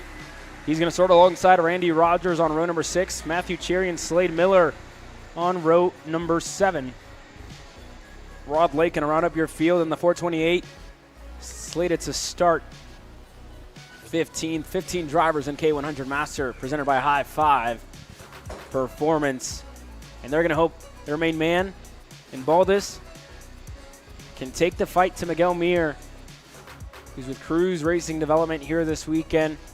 And speaking to him a little bit on the weekend, right, he said, I've just gotten back to the gym, have gotten myself working out a lot more often than I used to, and the good luck's finally coming my way after a 2024 that I had to forget quickly. A second place at Stars and good results here this weekend. I put him with good luck. Just has to last another 15 minutes plus 2 laps here, Justin. That's going to be important to be able to make sure the kart doesn't have any issues here. We've seen Mir so far put on some electrifyingly quick pace. Will that continue here in this one? And how will the battles now fare out behind them as the timing beacons go beep? It's time to see who goes zoom. Here we go, bumper to bumper, everybody lined up in K100 Masters as the sun starts to fall behind the horizon here in Amarillo Kart Complex. It's time to go racing in KA100 Masters. The green flag is in the air, an even start in between Mir and Pierce Baldus. Who is it going to be on the exit of 5? Miguel Mir able to get through bumper to bumper. RJ Guajardo, who's stuck back there. Janae Din able to sneak his way through. Guajardo slid the tires all the way up through turn 3. He's lucky to be able to keep the grip and save it. Rest of the field makes its way top 5. Single filed out for now as they continue to zoom on forward here in this one. Yeah, we haven't seen much out of Baldus. He's been up in second so far this weekend, but hasn't really shown us the pace needed to take the fight up to Miguel Mir, who's been able to run away with it here. This start looks a little closer than what we've seen so far this weekend, Justin, in KA Masters racing action. And what a start as well for Neil Faulkner, who's getting himself on the rear bumper of Shane Burkett. That should put him 6th here, so that's a really good start out of Faulkner to make up another spot. That's actually going to put him up in 5th. So a great start for Neil Faulkner here in this one. Yeah, brilliant start so far from him to be able to get up to 7th spot right now. Then some, but see where they end up at the end of this running order. Faulkner still sorting themselves out in the line, the 442, staying as the middle cushion, and Burkett just trying to find a way to chip away the gap. That time by Burkett, Pergande looking close together there for the battle for 3rd. Faulkner as well for 5th. Looking to get his first podium in regional racing action in quite some time. For Neil Faulkner on the lime green TB kart. Brent Harper as well with a good start to his name to go up to 6th. Janae Din 7th. But not many moves. Pretty big separation throughout the field. Closest battle we see is Daniel Howie and RJ Guajardo that are lockstep nose to tail. And again, Guajardo with issues at the start. We saw Daniel Howie with issues. I think a DNF and involved in a couple of incidents as well throughout the weekend, Justin. And some of these drivers just trying to get back into recovery mode to be able to close out strong, get the most points they can, get Amarillo in a good points haul. Remember, Mir came in as the points leader, but Brent Harper and Daniel Howie were separated coming into today by about grand total of 35 points. A lot can change with the course of the weekend, and Howie's been bounced around a fair bit in these heat races. Oh my goodness, we have somebody who are going the wrong way. Randy Rogers off the racetrack, as well as another one of the High Five performance machines. I think Kogan Wright was one of the drivers that was back there. Could have been Matthew Cherry as well. One of the two just took a very wide off-track excursion into the grass and putting themselves out of contention here early. There goes down the inside. Brent Harper looking. He's clear on Neil Faulkner. Harper up into the top 5. Good momentum being built up by Harper so far as we continue to see the time and the scoring update on here. Harper in the last heat showcased raw speed to be able to battle and claw the way through the pack. Harper doing a great job getting up towards Burkett right now as the rest of the field continues to sort itself out. Din over in front of Mosey. Mosey so far moseying that kart inside the top 10. Was that no pun intended or pun intended? Pun intended. Well, there you go. Justin Prince, everybody. But here we go. Again, a couple of the other big talking points right here, Justin. Cooler temperatures You got to think about what the tire pressure is going to do here, whether you rise it up or keep it relatively low. Again, still very long races here, 15 minutes plus 2 laps. A lot of room for error. There goes Mosey looking on the inside of Janae Din. He's able to get clear. Daniel Howie having a look as well on Janae Din for the 7th spot. On the 8th spot, there that Janae Din now holds. So that changed. Mosey up a spot, Danae down 1. Howie on the edge of the top 10 and 9th. Drops a tire on the exit, though. Yeah, kind of going in the wrong direction for Howie at this point, and going similar to what we've seen Heat 2, where Howie was able to claw their way forward, and then, bam, incident, seeing them drop down the pylon, lose all the progress gained. Seems to be just almost stuck in quicksand with how things have gone so far in this race. Still 10 minutes to work with on the clock here. Little update in the lead of this race for Miguel Mir, Pierce Boldis. Mir still lapping 4/10 quicker than the rest of the field, improving time and time again, lap after lap, going faster and faster every time he goes around the Amarillo Kart Complex. He's just under 2 seconds clear from Pierce Boldis. The same goes for Pergande, who is a second back. Then 2 seconds back from him, you have Shane Burkett. But what a drive. We talked about his return to form here this weekend. You talk about 7 championships. That's where a lot of drivers have kind of been stuck at, right? You look at Lewis Hamilton. You look at Michael Schumacher. Miguel Mir got stuck at 7. Lightning McQueen as well got stuck at 7 Piston Cups.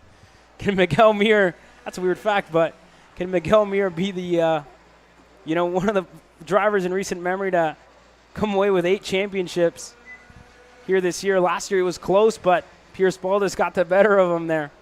Did I miss in the lore where Lightning McQueen got 7 championships? I know he had a couple in the lore from what I've seen. I missed the 7. Search it up. Wikipedia tells you everything you need to know. But indeed there, I think that's right. I don't know where I got that from, but I think that should be right. We'll focus back on the racing action for those of you at home and for those of you here on the fence line. Brendan Harper picking up top 4 spot here. He's able to get clear on Shane Burkett. Harper through for 4th. Pergande, the driver, up in 3rd, and I see Justin surprised with my car's knowledge here, unfortunately. But that being said, we'll focus back in some KA Masters racing action here, Justin. Yeah. I'm not sure if it's fully correct, because I'm pretty sure the first year it says he won the championship, he was the year of the movie. And we, of course, technically finished 3rd. But these drivers right now still have a lot of driving to be able to go here. Harper going to need to find a way to get an upper gear, upper level, so to speak, to give up to Bergrande to have a chance at the podium positions right now. And that is not going to be easy to close up 12 to 20 kart lengths. I see some of you at home saying I'm bringing the kid out of you guys. Or the kid out of me. Yeah, so indeed, having a good time as we always do week after week, right? Got to find a way to have some fun. But even then, I know these drivers on the racetrack having a good time. The cross sticks go up in the air. We're halfway through this race. In KA Masters, Miguel Mir, Pierce Boldis, David Pergande still holding on to the top 3 spots with Brent Harper in 4th and Shane Burkett in 5th. Again, not much going on the racetrack. This race has been really split up since the start. Nobody's touched the pace that Miguel Mir's had so far in this one. A 108.574 for Mir the last time by, a 108.664 for Miguel Mir last time by, and a 108.901 for Pierce Boldis. So 0.3 of a second still for Miguel Mir.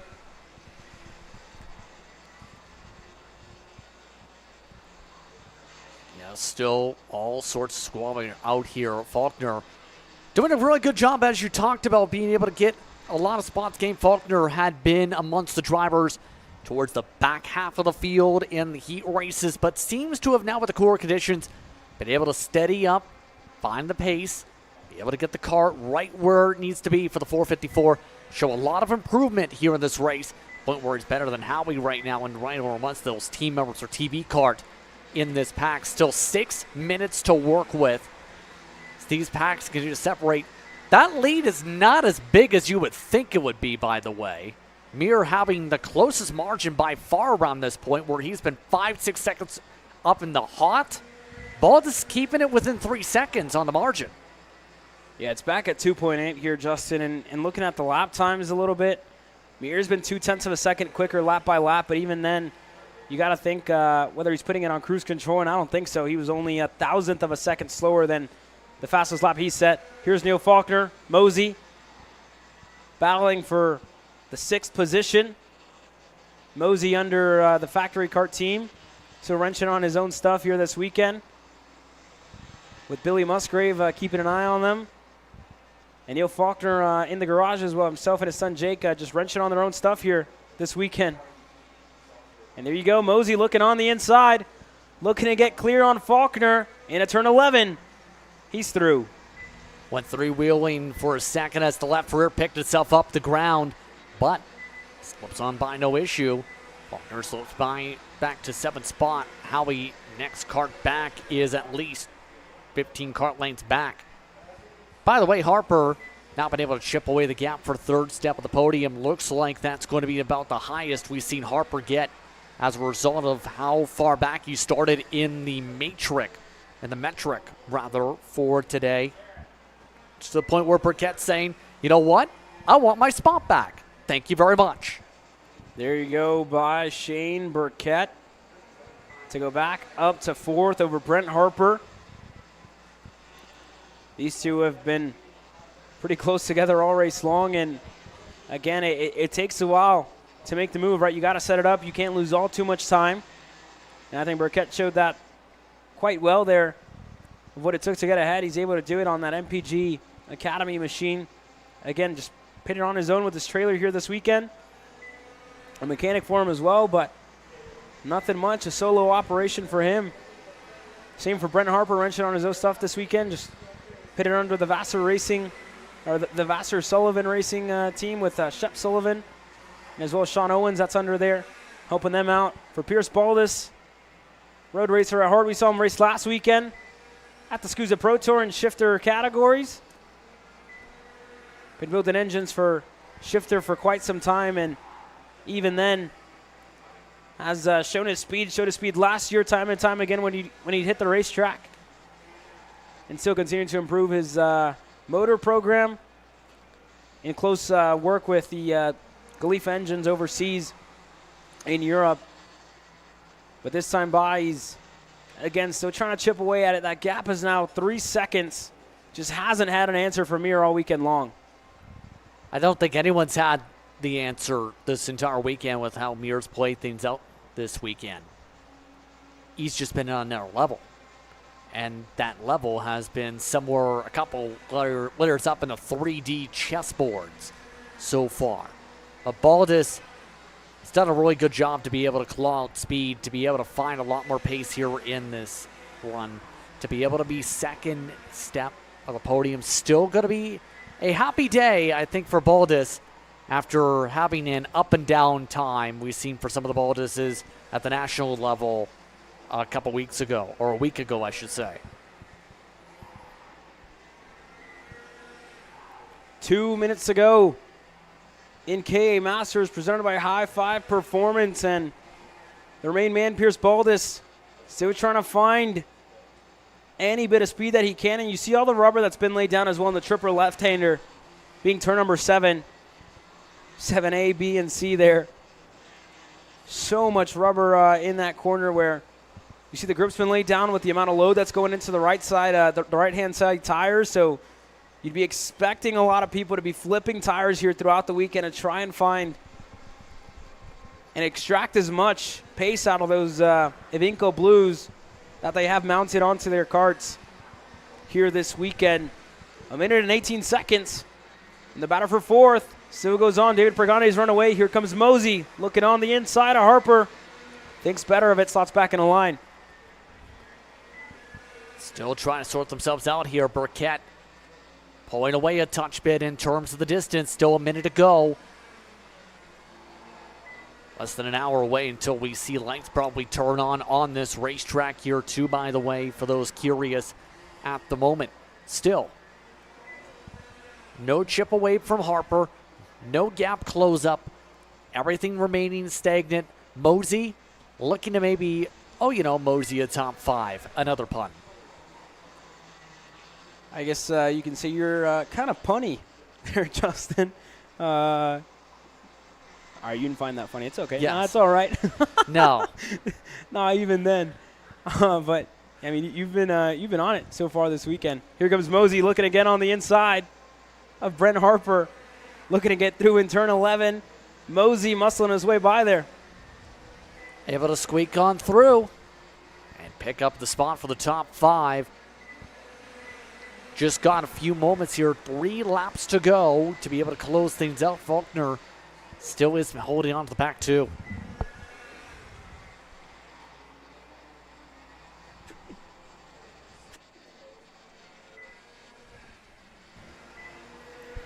See, the sun starts to set. Golden hour starting to begin here at Amarillo Kart Complex. The lights only moments away from illuminating one of the marquee things about Amarillo, Texas here. You have Cadillac Ranch not too far away.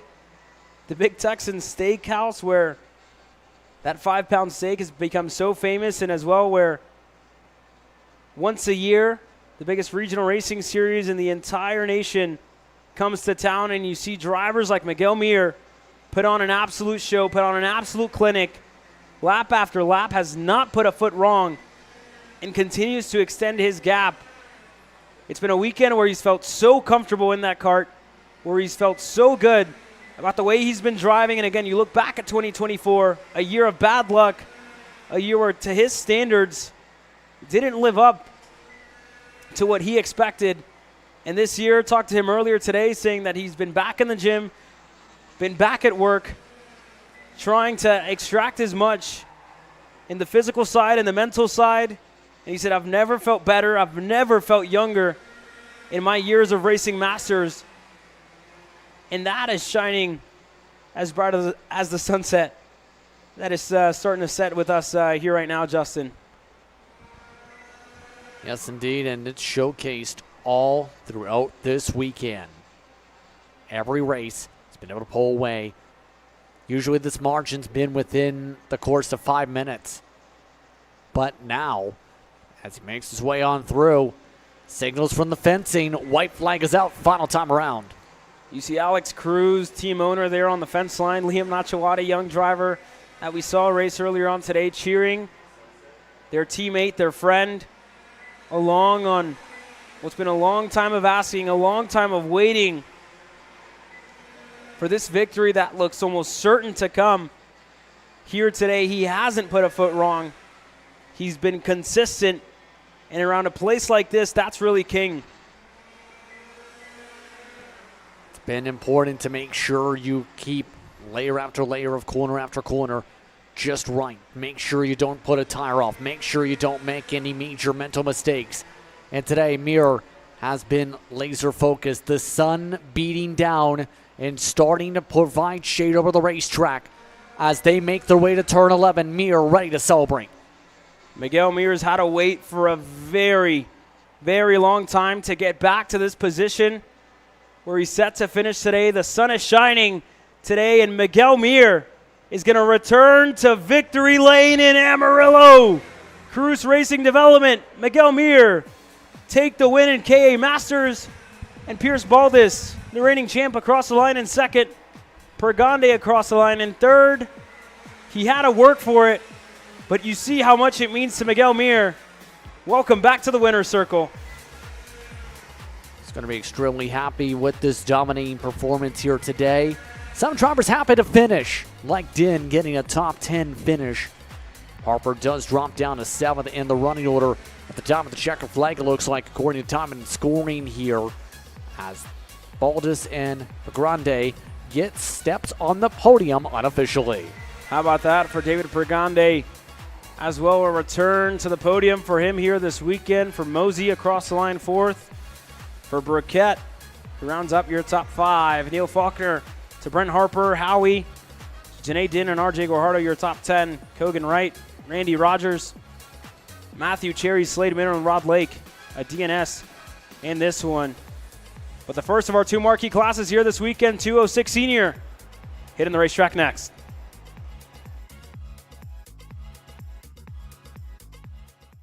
All the way up to the finish line. Who is it going to be? And it's Sean Perez who wins in Crescent. Ty Fisher wins $1,000 in KA 100 Junior. Alex Stanfield played it perfectly here. Told him to wait. Stanfield wins the Duffy in 2024 for TV Karts. Amarillo Kart Complex is now the official distributor for TV Kart in the continental U.S.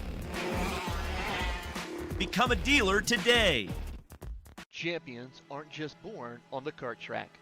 At SimShop, we deliver professional-grade simulators with the best performance-to-price ratio in the industry. Founded by racers who understand what you need, our SimMagic and Moza equipment is powerful enough for the pros, yet affordable for everyone. With unmatched customer support and a thriving community, we're your racing partner. Visit simshop.com today.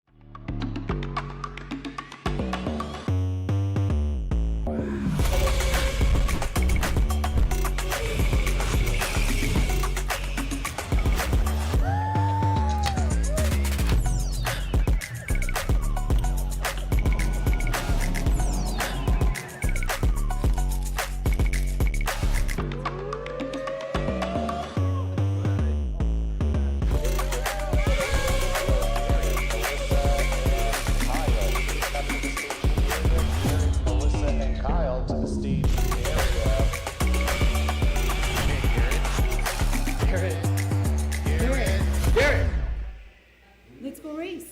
Come on, man. Florida Kart Racers, you asked for it and we're going to bring it. Introducing Florida Karting Championship, FLPC, a brand new racing series coming to Florida in 2026.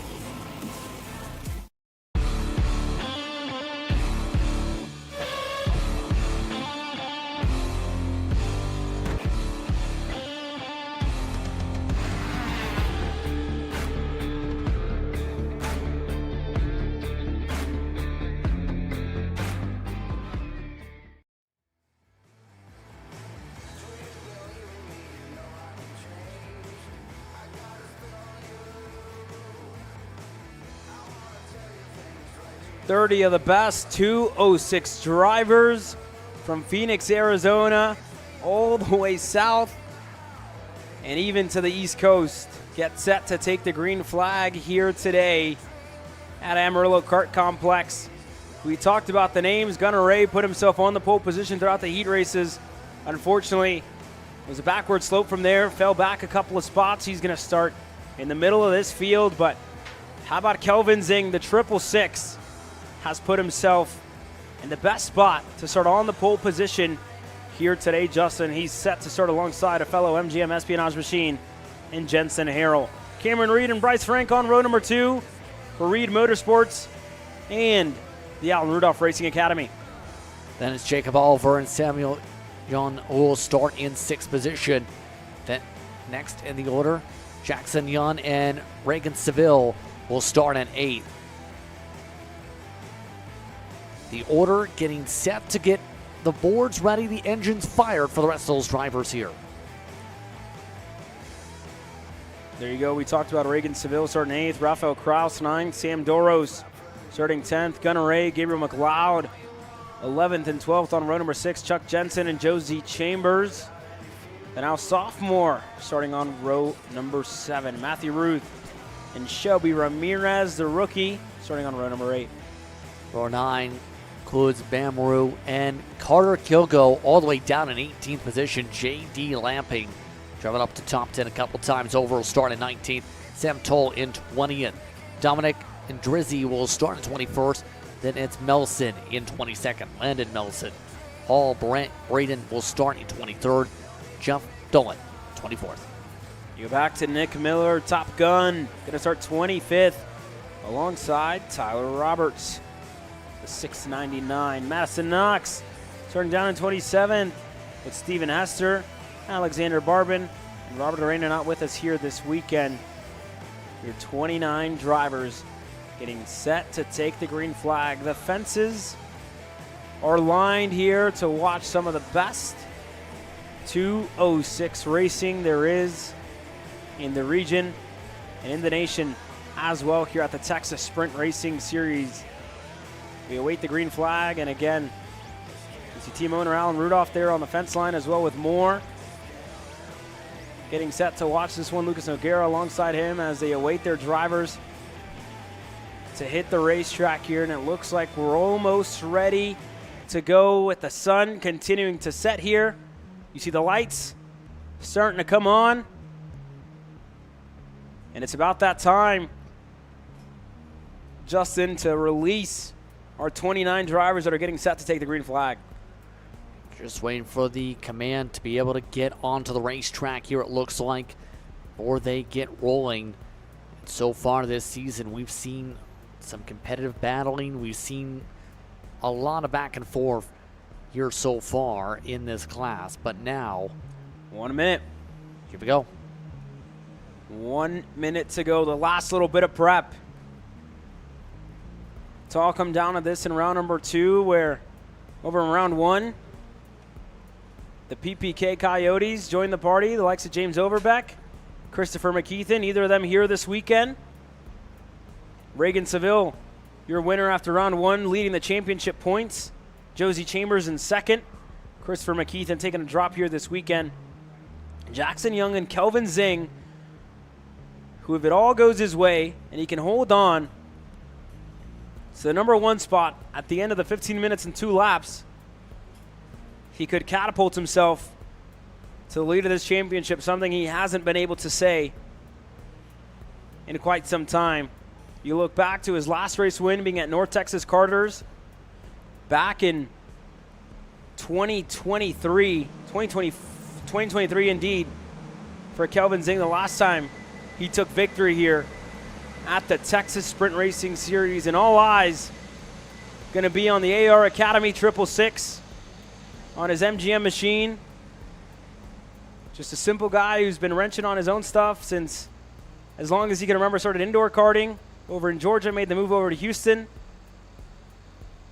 and this weekend looks to put himself back up on the top step of the podium. But the likes of Jensen Harrell, Cameron Reed, his teammate Bryce Frank, and Jacob Oliver have shown some promising pace. And now it's the question on where will the pace lie in this big field. We've been seeing some great drives through the pack, particularly from the one machine of Frank entering this weekend and through the last couple of heat races. Frank now getting the track position to reward those moves. It could get interesting how this front of the field can play out. We've seen a couple times the pack break away, but I'm not expecting that to happen from the get-go. I'm expecting it to be a fierce battle pack from the onset before things settle down a little bit here in this one. 29 of the best there is down south, and as well even further west to Phoenix, Arizona, with the likes of Gunnar Ray, Rafael Kraus and company joining us here this weekend. Drivers from Louisiana, Mississippi, everywhere, around everywhere near, have come here this weekend to race under the lights at Amarillo Kart Complex. 29 drivers have their eyes on one man that's getting set to take him to the green flag. Kelvin Zing takes us to the green. We're racing in 206 Junior, and it's side by side up at the front. Jensen Harrell with a good start on the outside. Jensen Harrell gets washed out wide. Bryce Frank is up to third.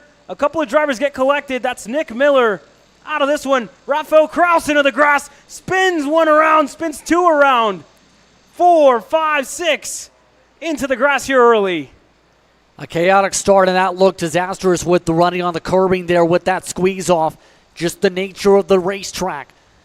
But so far, things holding on for now as they are starting to separate out a touch bit because of that chaotic start. Frank was able to squeak on through and be able to stay in the draft amongst this top three here. Reed, yet again, looking good. There you go. Jensen Harrell lost a good number of spots at the start of this race. Cameron Reed, Kelvin Zing, Bryce Frank, the top 3 drivers at the front of this field. Then you go back to 4th and 5th with Jacob Oliver, Samuel Young, just right behind him, side by side for Seville, looking to make up a spot on Sam Doros. He gets clear in 11. Gunnar Ray just right behind him. So Reagan Seville able to escape the mess at the start of this race to get himself inside of the top 10. The same for Gunnar Ray to get through, but they're going to need some help here from your top 3. Just a little bit right now. It's just going to be, will they start scrapping it out, or will they stay single file for the next little bit here? There's still plenty of time to plot and plan here in this race. Time and scoring still updates itself right now. Top 5 on the breakaway. Harrow lucky to still be in this conversation after that squeeze off that nearly seen them off into the grass on the opening lap. It's been 2 years to the date since Kelvin Zing's last regional race victory. The same for Cameron Reed. It's been quite some time since she's been on the top step of the podium here in TSRS competition. For Bryce Frank as well, the reigning champ, looking to hold on to that number 1 plate here this year. And for Jacob Oliver, who's in 4th, has never taken victory in TSRS competition. His best finish is 4th. The driver right behind him is Samuel Young. Stunned everybody in Odessa, Texas 2 years ago in 2023 when he won over at Rimrock Raceway. And you have a couple of young drivers right behind him in Jackson Young and Reagan Seville, who moves up to 7th now. Looks like Gunnar Ray might have fallen off a little bit compared to Sam Doros, but Kelvin Zing, Reed, Frank, all happy to work together here, Justin. Yeah, competition still amongst them, cooperating with one another as they continue to try and square away. Oh, some contact! Picking up the tires that time, and the spin! Jacob Oliver off the racetrack, and I think he may have gotten some help there into turn number 6. You saw him go over on Frank, and I don't think Frank was all too happy about that. That's going to release your 2 leaders in Cameron Reed and in Kelvin Zing, and then Samuel Young going to be right behind with Jackson Young not too far back. Here we go, side by side on the straightaway with Gunnar Ray, Sam Doros. Josie Chambers drops a tire into the dirt. Carter Kilgo looking around the outside. Kilgo amongst those trying to recover from some of the troubles that sparked up in the heat races. But one match gets lit, and that sees everything spark up. Harrell, more contact. Hits the side pod of the 681 of Doros. Doros able to hold on to it, still holds on to the spot as everyone makes some directions on trying to get things all squared away and calm down here. Here we go this time by on the run up to turn 3. Everybody single file line. Look at Josie Chambers as well. He's made up a couple of spots. He's now on the rear bumper of Jensen Harrell with Sam Doros. Again, one of the new additions to the field here this weekend under the AR Academy. Finding himself fighting up at the front here as well. Look at Chambers looking on the inside of Jensen Harrell into turn 6. He gets clear. Up a spot now, J.D. Lamping looking to go. Sam Toll in the mix there as well. Looking on the inside of J.D. Lamping. Sam Toll's going to get clear. Toll able to move forward in the midst of this pack here as they continue to zoom their way on by. Still trying to see where things get all situated and settled down here for the most part. I don't think it's calmed down at the moment. Some of these drivers almost getting a bit anxious the way they're driving around this track. But looking like so far the 645 continue to maintain up front. Chambers looking solid in terms of leading this pack now, but it's still a fair ways down the running order. Yeah, the gaps up front starting to close down. Kelvin Zing a 10th ahead up the road to Cameron Reed. And again, you see the two of them still nose to tail with Bryce Frank coming back into the mix. The same for Sam Young and Jackson Young just right behind him. It's been quite some time since the 699 has been on the top step. Again, just a little under 2 years, and here goes Frank looking to go for second. He's going to get it into turn number 6. Go clear on Cameron Reed, and now Sam going to look to go through as well for third. And just didn't have the optimal line to make the spot hold for third. Cameron Reed going to slot back in a line, so your top 4 still the same here, Justin. Moves further back for Carter Kilgo as well there, looking on Gunnar Ray. Deep on the brakes, just backed out of it. Just resetting here as Frank continues to push, and more push. Almost to the point where he lost himself some ground trying to hold on. Still, this has seen things compress after the chaotic start and the close away, or the gap built up amongst his pack. Frank trying to pressurize for the race lead, trying to hope to pressurize a mistake.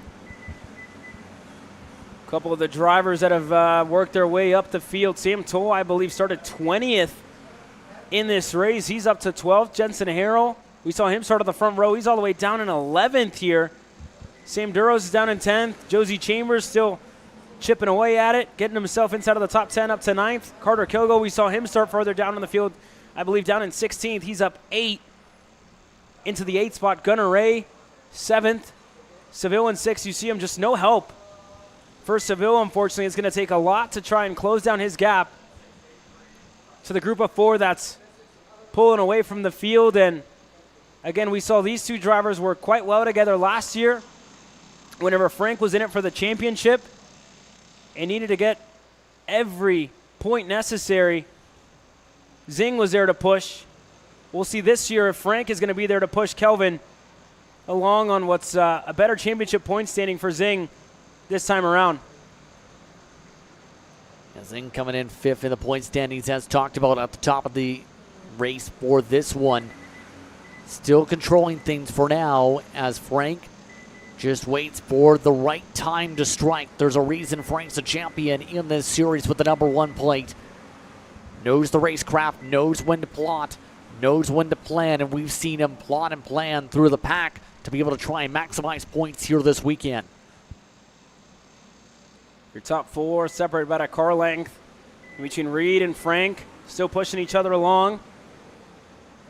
We look at Seville as well, hasn't made any headway to the gap that the top 4 have, as well with 5th. And again, Seville was up on the frame table before the main event racing started. Tim Lowball was looking to straighten that out as Seville involved in a wreck in that 3rd heat race. Walked by and, he definitely wasn't happy to his standards. And, after the opening round that he had a great start to the season for him, again, for the 2nd year consecutively. Has become a household name here at TSRS that, when you come to any race weekend, you expect to see at the front. And, again, just bad luck for him in the 2nd and 3rd heat races. This time by, the cross comes up in the air. We're halfway through this race. Saw Josh Reed there on the fence line telling his daughter, Cameron, to give it everything she's got to try and split the 2 AR Academy MGMs up here. We've seen the teamwork work together very well in heat number 2. That comes to mind now that you bring up that storyline.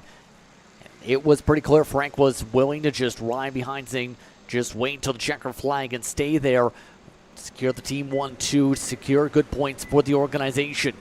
Now the tough thing's going to be, if there is a breakup there, how much does that set the urgency up for Frank to have to then try and make the pass back and then try and maybe pass for the race lead to be able to try and close up? Frank had been fair ways down the championship order, talked about a little bit as a result of the start of the season, mind you. Same can be said for drivers like Reed. Reed came into today 22nd from that opening week's weekend of the points. And again, you got to remember we had a race full of rain. Here goes Cameron Reed looking on the inside of Bryce Frank. The first change we're going to see so far inside of the top 3. And this is exactly what she had to do to split up Frank and Kelvin Zing. And now you're going to see Frank think about going back. And again, as long as Frank is in 3rd, they're not in control of this race. Frank's going to have to go back up to 2nd. Here goes Reed with a nose down low, looking to take the lead of the race. How about the young lady out of Louisiana? Goes to the front. Going to take the lead here in 206 senior. And again, it's a long time coming for Cameron Reed. You look at her breakout victory last year at Cup Karts North America, the Grand Nationals, the out-of-the-box challenge where everybody was on a stock motor and an over-under move on the best 206 drivers in the entire world. She beat all of them. The only girl in that field, which I know isn't something that she even cares about, isn't something that she considers. She's shown her pace here this weekend at Amarillo and split up the 2 AR Academy drivers. She's at the helm. Cameron Reed is in control. But for how long is going to be the big question on the minds of many here, because Zing still seems to be in setup mode to try and see where the run can be built up, where they can try and make the move bound back. Looks like Frank making a couple adjustments to his respective kart in the lineup.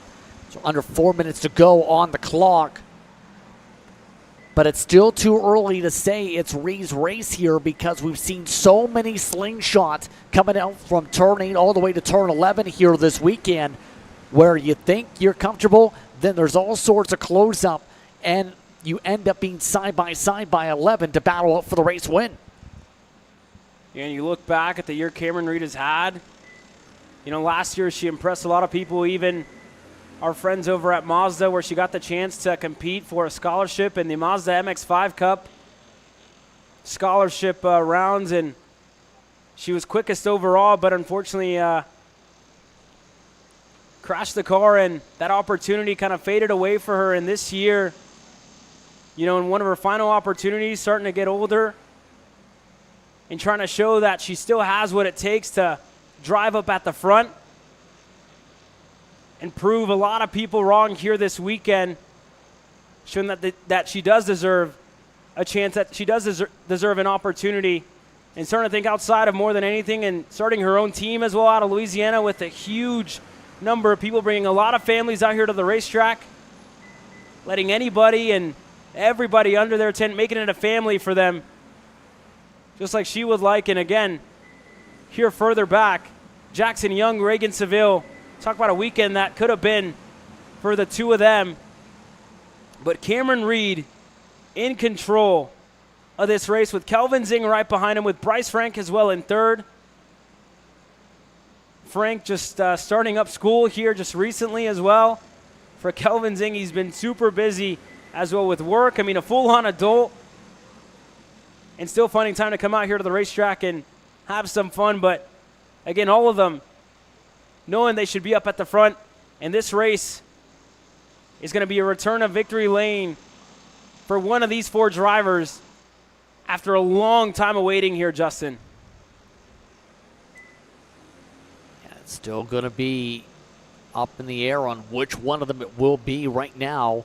Reed still maintaining and controlling the buffer. Coming up to about a minute to go on the clock, coming up through here. As more adjustments, Frank still trying to play with the carburation, it looks like. Trying to find something, anything, to be able to try and find a way past both of these karts and maybe fight for this race win. You're not going to win the race from third. It's just been proven. You need to be up in second at least to set things up here this weekend if you want a true chance to be able to battle. It's hard to pass 2 karts in one corner. Yeah, I'm not sure what Frank is looking at there, Justin. These karts do have carburetors, but you can't adjust them on the fly like you could a regular 2-stroke machine. So not sure what he's looking down at, but he is looking down at something. They're on that straightaway, like you said, right? But even then, they're working their way through. Sam Young just holding steady in fourth, lacking a little bit of pace compared to the top 3 that are just putting a car length on him.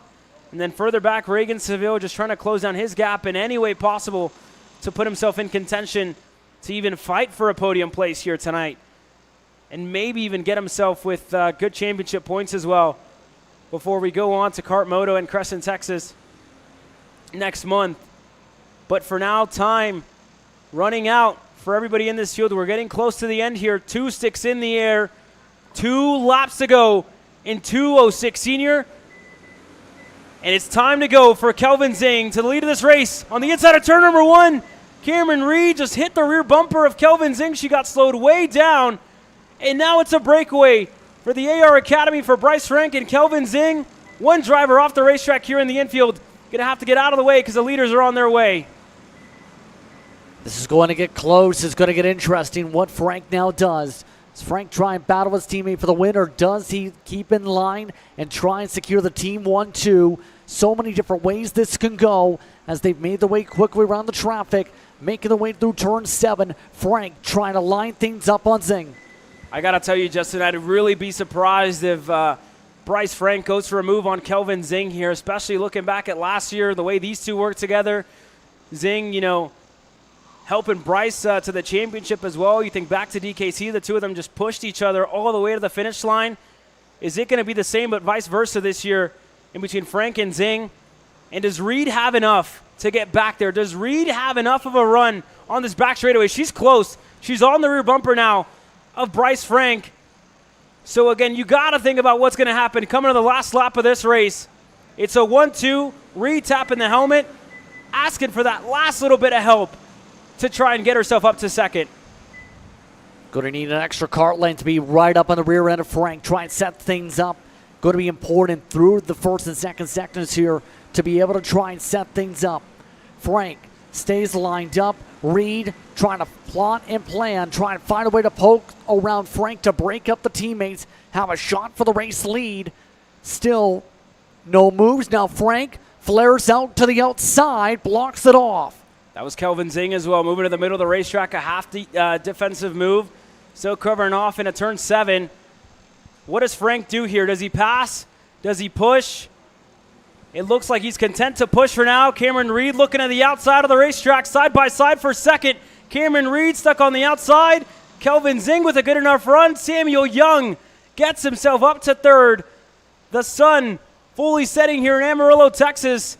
And this could be a return to victory lane for Kelvin Zing. Frank still pushing him along. Samuel Young now looking for a spot up to second, looking to go better. It's going to be close. Reed sneaks a nose down low. And it's been a long time of asking for Kelvin Zing, but he's going to return to victory lane in Amarillo.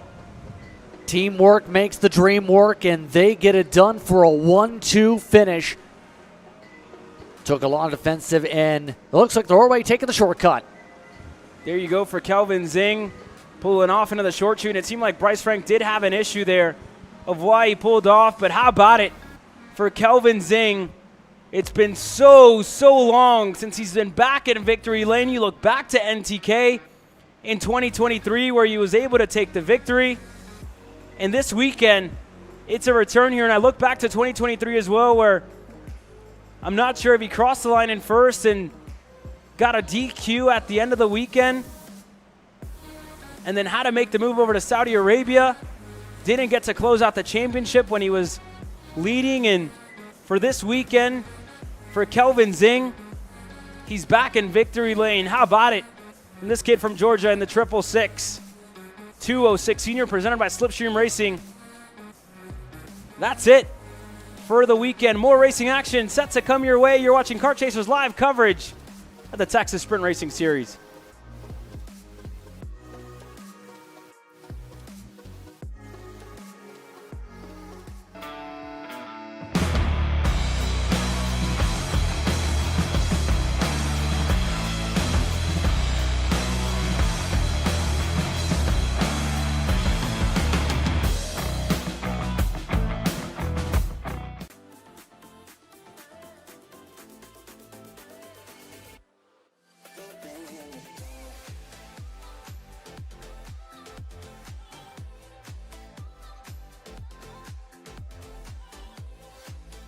Are you looking to take the next step in your racing journey?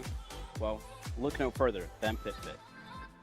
With 2 locations in Charlotte, North Carolina and Indianapolis, Indiana, PitFit trains drivers all the way from grassroots level karting to IndyCar and NASCAR with top-of-the-line personalized coaching to improve physical and cognitive fitness. For more information on programs, check out PitFit on Instagram or Facebook today. Are you ready to get behind the wheel? From Formula One to NASCAR and IndyCar, all the pros start here.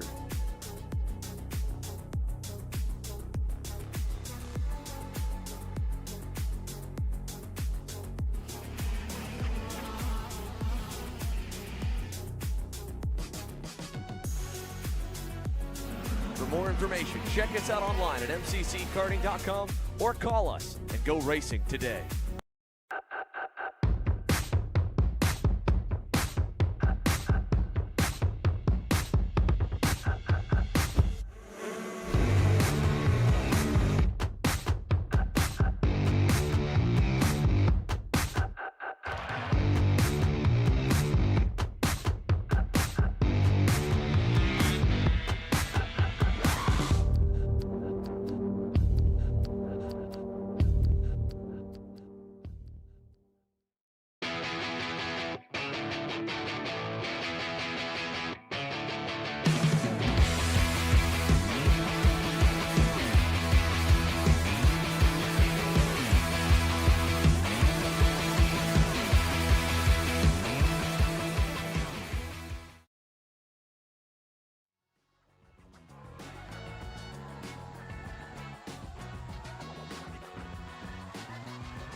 It's time to go racing here in Shifter. Billy Musgrave going to lead this field to the green flag. He's starting alongside Aiden Rudolph.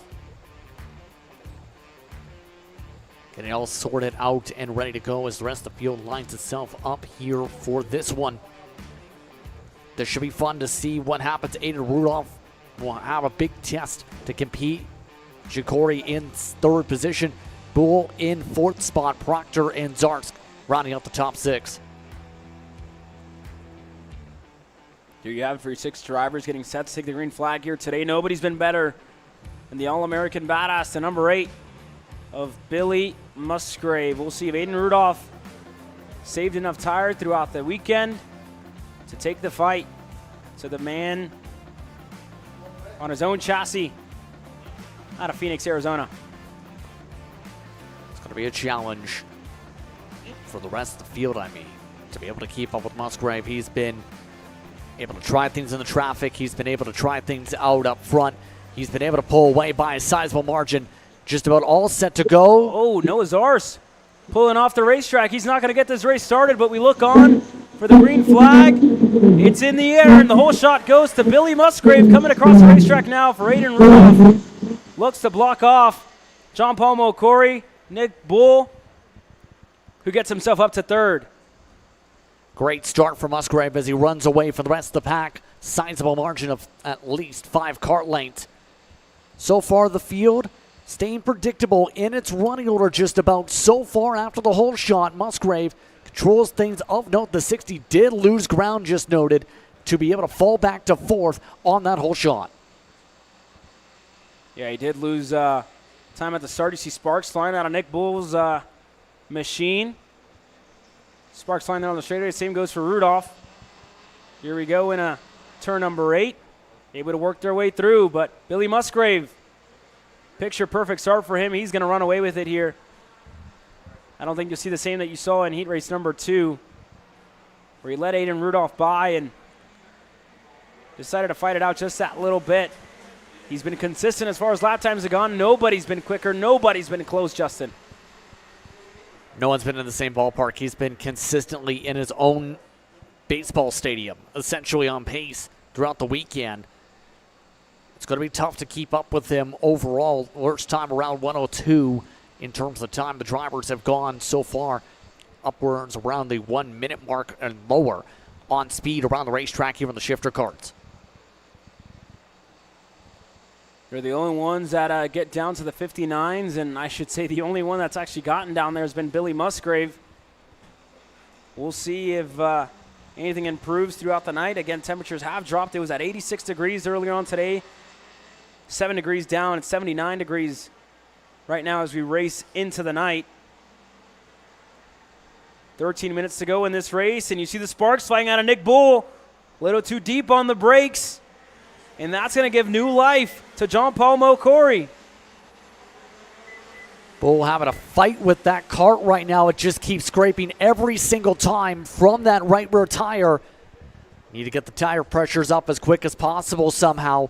Right now, those cooler temperatures seem to be causing a struggle with the rear end ride height, almost looks like, where it keeps on scraping the bottom of the cart. And again, Nick Bull, a bigger driver, you probably see that a lot under braking where he hits the brake. A rear bumper just slides down a little bit and causes those sparks to fly.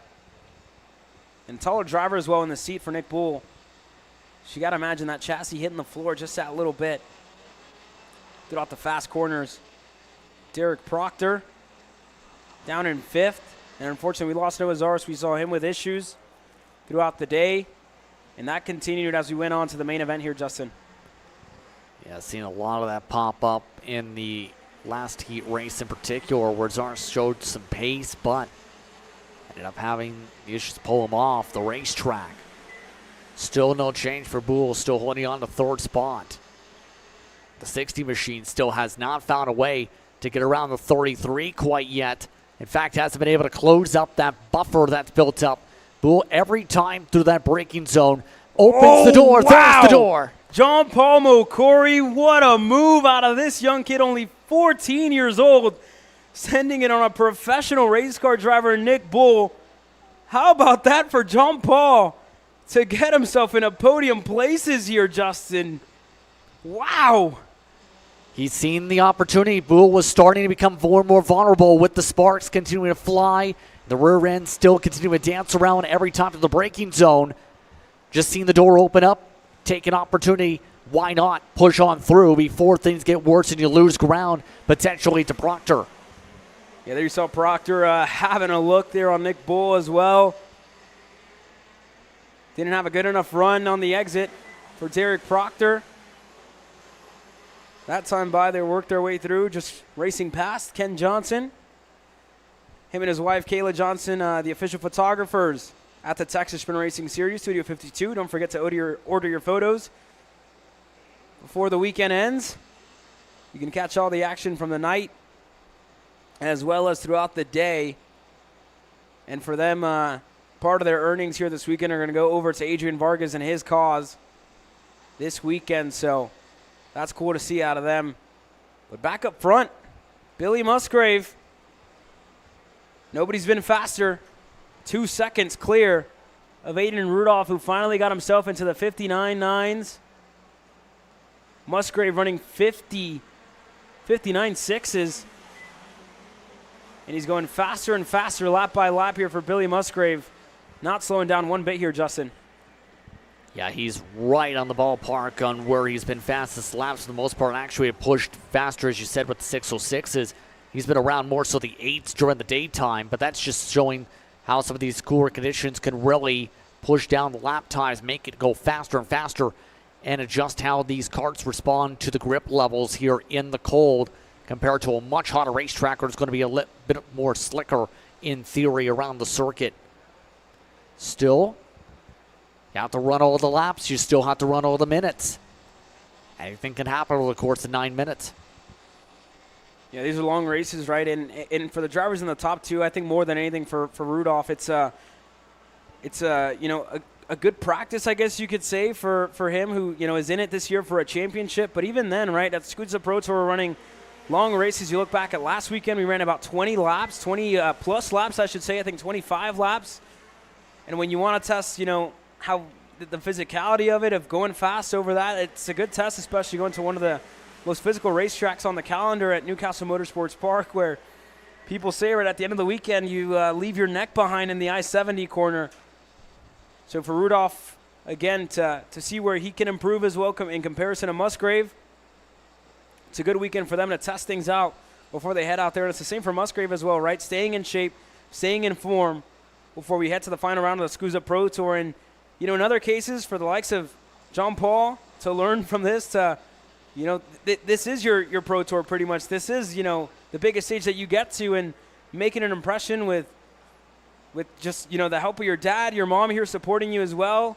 Put alongside a friend, Rodrigo Poloya. For John Paul, it's been, I think, an awesome weekend seeing him do what he has done and get himself in podium places. Corey's looked impressive all throughout this weekend, absolutely. A lot of support coming from the sidelines as they continue to zoom around. Should be halfway in the race next time by. They come across the stripe here. That time by, 7.5 minutes to go. So John Paul Mokori starting to open up his gap a little bit to Derek Proctor, who's now in 4th in this race for Nick Boole. Finds himself in 5th. And it looks like Proctor starting to close in bit by bit on John Paul Mokori. After making the move on Nick Boole, you see John Paul up on the wheel, still giving it everything he's got to hold on to this podium place. This will be his first podium after making the switch over to shifter. That is if Derek Proctor doesn't have enough to deny that. Derek's still been pushing super hard as well for him. It's been a matter of getting fit to race at the SCUSA Pro Tour, to get himself ready to get up there and up at the front. This time by, he's closing down that gap. Looks even closer this time for the 14. Bit of a drift this time through 1 and 2. Able to keep the grip, though, through the slide. Proctor's been getting better, I've noticed, throughout the entire weekend. Started off towards the back by a fair amount in Heat 1. Heat 2 looked a bit stronger. Heat 3 seemed to be in the conversation for some spots. Now, seems to be in the conversation for the podium. So Proctor has gotten stronger and has improved with the data and has improved as this weekend has gone through.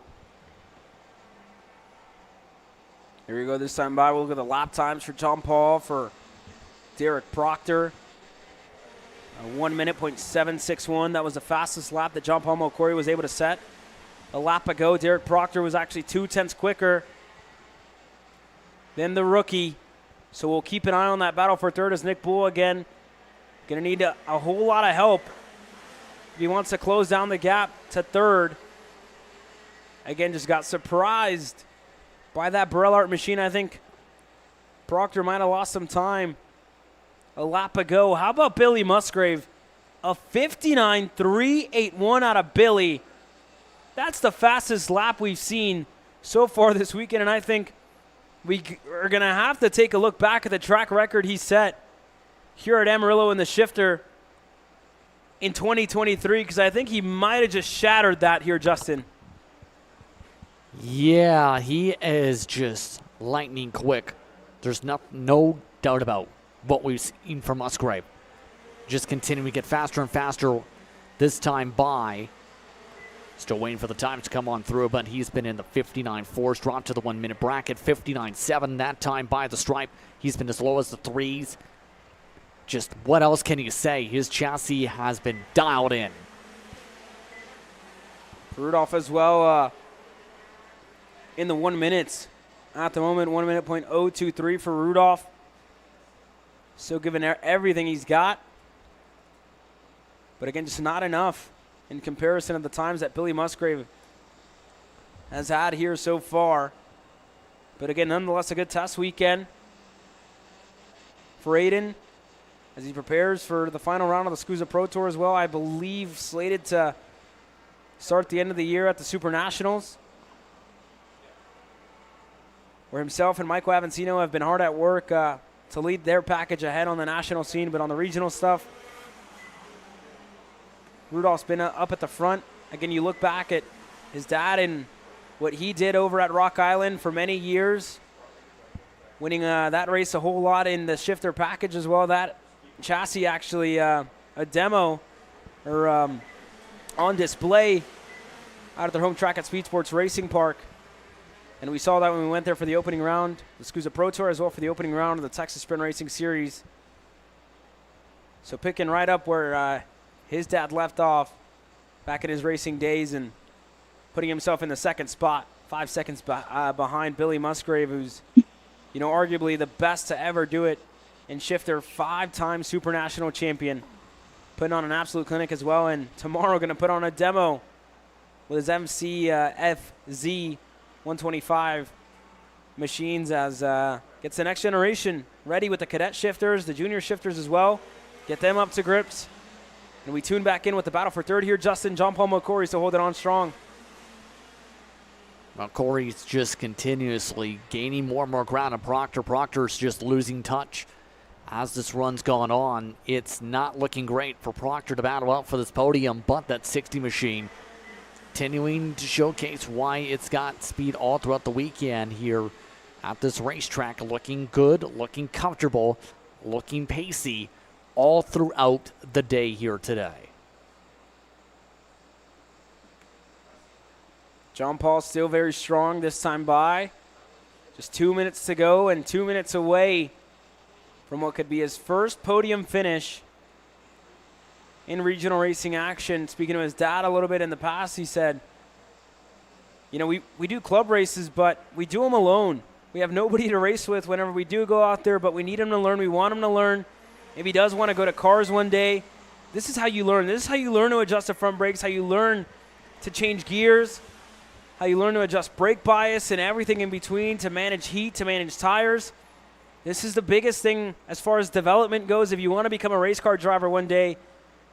And that's the biggest thing for them this year. And the biggest step for them was, they were one of the only privateers in the entire pro shifter category when the SCUSA Pro Tour came to town in Houston, Texas. They pitted out of their garage.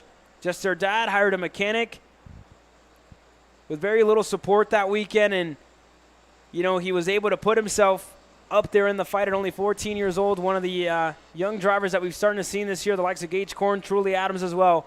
Some of the names that have come through that pro shifter field. And, you know, he's been really impressive this weekend, to say the least. And, you know, we can't say enough about that progression for John Paul Mokori. But coming out here week after week, continuing to improve, learning to go side by side, learning how to pass as well. Again, Billy has been so happy to coach that kid so far this weekend, and as well for Aiden. I mean, they've gone side by side as well throughout the week. But for Nick Bull, still in 5th behind Derek Proctor. Not making too much headway here, Justin. Yeah, it's still sparking away, and obviously nothing you can really do at this point except go along for the ride and hope the cart just keeps on sticking out all those bumps. Bull just looking to have some fun at this point here in this one. The 60 machine continues to grow the gap in front. Proctor still works his way through. It is very dark out there, by the way. Not sure if the cameras do it justice, but it is just about full-on darkness around this racetrack, and this is where the lights are truly going to get tested for the closing classes. Even then, the entire TSRS crew did some adjustments yesterday. There is some corners that are a little bit darker than others, but again, at the end of the night yesterday, everybody was happy with the visibility, which is why we're racing into the night here today. And the shifter class, they specifically requested to be racing under the lights in the cooler weather. And that way, they've enjoyed it here. But here we go. 2 sticks in the air. The battle for 3rd continuing to go on. And Billy Musgrave hasn't looked back in quite some time, of 59.391. Again, we'd have to take a look at the track record that he set last time we were here in Amarillo, and as well to what it is here, considering, again, with the change of tire compound and whatnot. We'll see if he did go any better. For Aiden Rudolph, still holding on in 2nd, the number 7. Just losing time bit by bit to Billy Musgrave, who takes the white flag this time by. Final time around in what's been a dominating drive for Musgrave, similar to some of the other dominating drives from earlier today in the heat races, just showcasing long run speed and outright raw pace in general for Musgrave to be able to keep himself running away from the rest of this field. That cart all dialed in, just needs to finish out the final half a lap or so to be able to smoothly finish this one strong. Billy Musgrave came to this track in 2023 whenever he wanted to find something, because it was the closest thing to California and the closest thing to shifter racing action. This year he returned again looking for some pace before he heads into what could be a return to championship lane at the SCUSA Pro Tour later this year at Newcastle Motorsports Park, a racetrack that he's enjoyed oh so much. But tonight, under the lights for Billy Musgrave, it's victory in Amarillo once again. For Aiden Rudolph, it's going to be across the line in 2nd. But how about that for Billy Musgrave?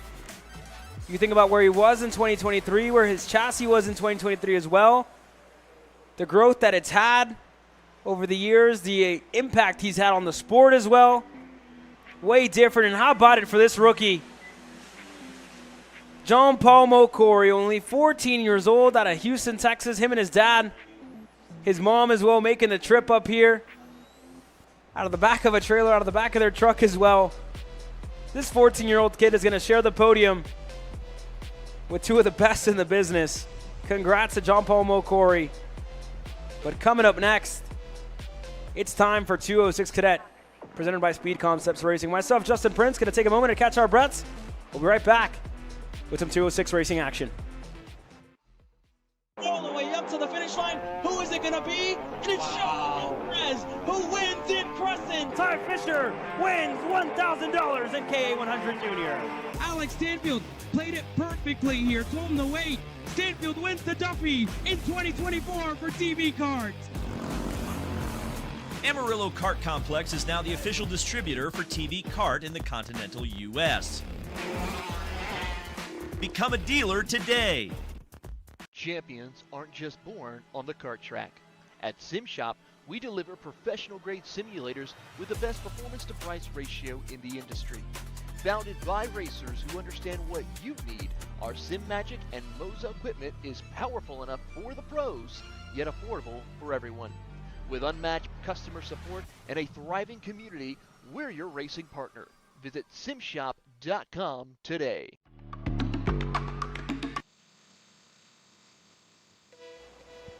Welcome back, everyone, to Amarillo as we are under the lights fully here at the karting complex. Troubles on the pace lap. We have a crash. Mikey Todd in the Reed Motorsports CRG goes around at the start of this one. You see yellow flags flying through the sector. And I think we're going to get a no start this time around, but on the pole position it's going to be Drew Blem and Brody Stoffel sharing the honors on row number 1. Clayton Stiles, Aston Wyatt on row number 2. Then it's going to be Tower Moravich, who will start in 3rd spot. Rounding out the top 6, Cruz Rodriguez. Silas Root starts off at 7th. Hayden Sampson rounding out the top 8. Starting spots, Liam Haswell. Lowen Fargus rounding out the top 10. You go back to Mark Ayers, Wyatt White, Mace Lasek, Mikey Todd, who we saw go around. He's slated to start 14th. We'll see if he gets there. And they're waving the yellow flags to give Todd an opportunity to rejoin the pack. And there you see him joining at the back of the field to try and start this race here today. But it's going to be a lot of work for Mikey to do to get himself up there. Dusty Strayer, Sebastian Kim, Beckley Anderson, Keelan Short joining us here as well. And Sebastian Sampson, your 19 drivers in 206 Cadet that are getting set to take the green flag. Drew Blem, Brody Stoffel into the trim lines, take us to the green. No start, Justin. Weren't happy with what they're seeing, and one of the major notes here, some of the drivers running with some LED lights, and it's made clear that it has to be display only here for these races. Can't have communications go through those LEDs. A couple drivers adding that to add some decoration to be able to make their carts pop in the darkness here so people can spot them easily through the pack. It adds a little bit of character, right?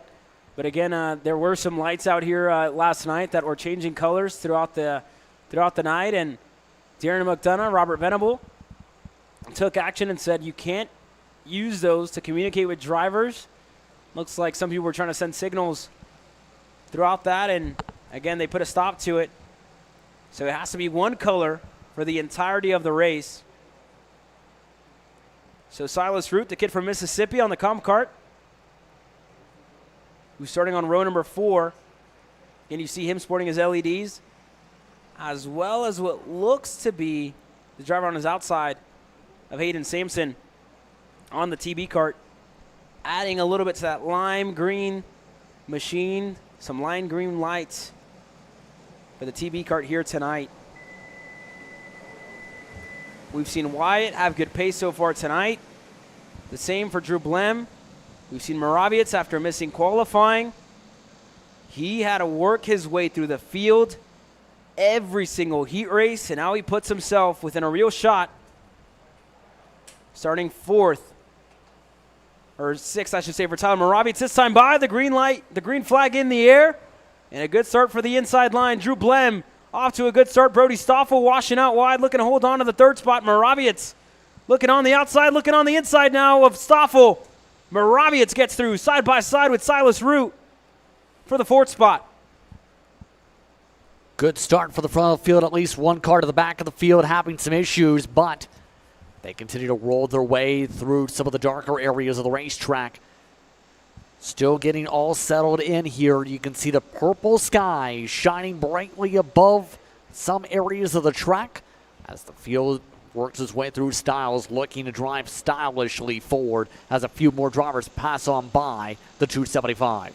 Stoffel was able to work his way through along with Aston Wyatt. They had the push. Yellow flags further back. It looks like Beckley Anderson off the racetrack, and indeed Beckley, unfortunate for this young lady, finds herself around in turn number 8. But a change. Aston Wyatt goes through on Brody Stoffel.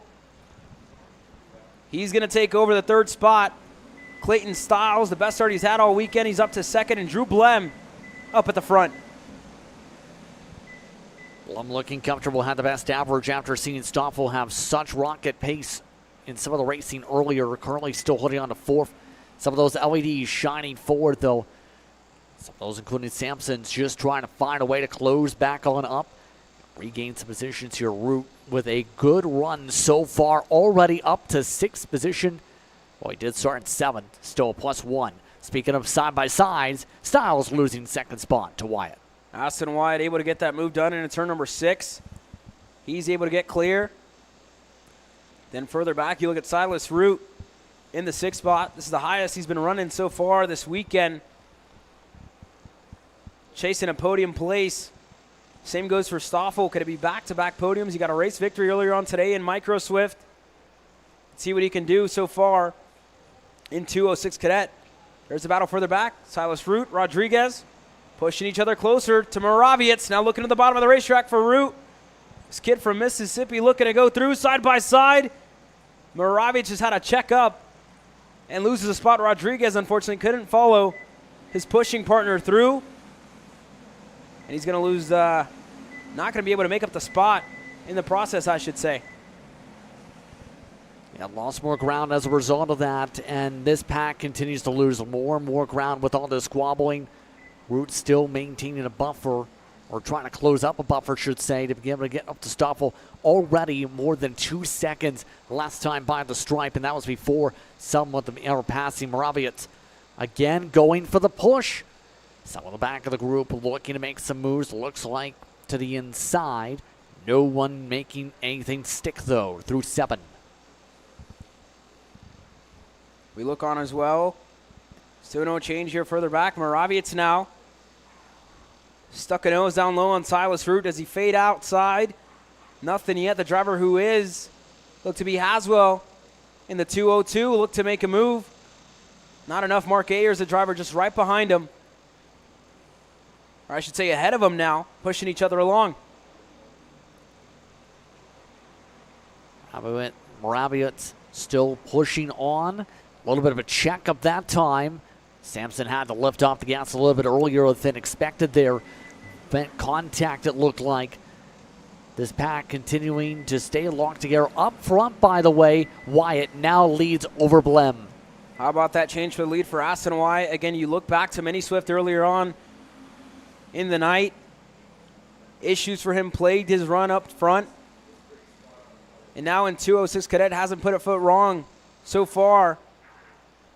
He's up at the front and extending his gap to Drew Blem, who had a pretty good run as well earlier on in heat race number 1, working his way from the back all the way to the front. And again, you look at the weekend that Aston Wyatt has had, right? A DNS in heat race number 1, heat race number 2 and 3. He showed the pace that we know he's had so far this weekend. And now in the main event, he's starting to put a gap on the youngsters just right behind him.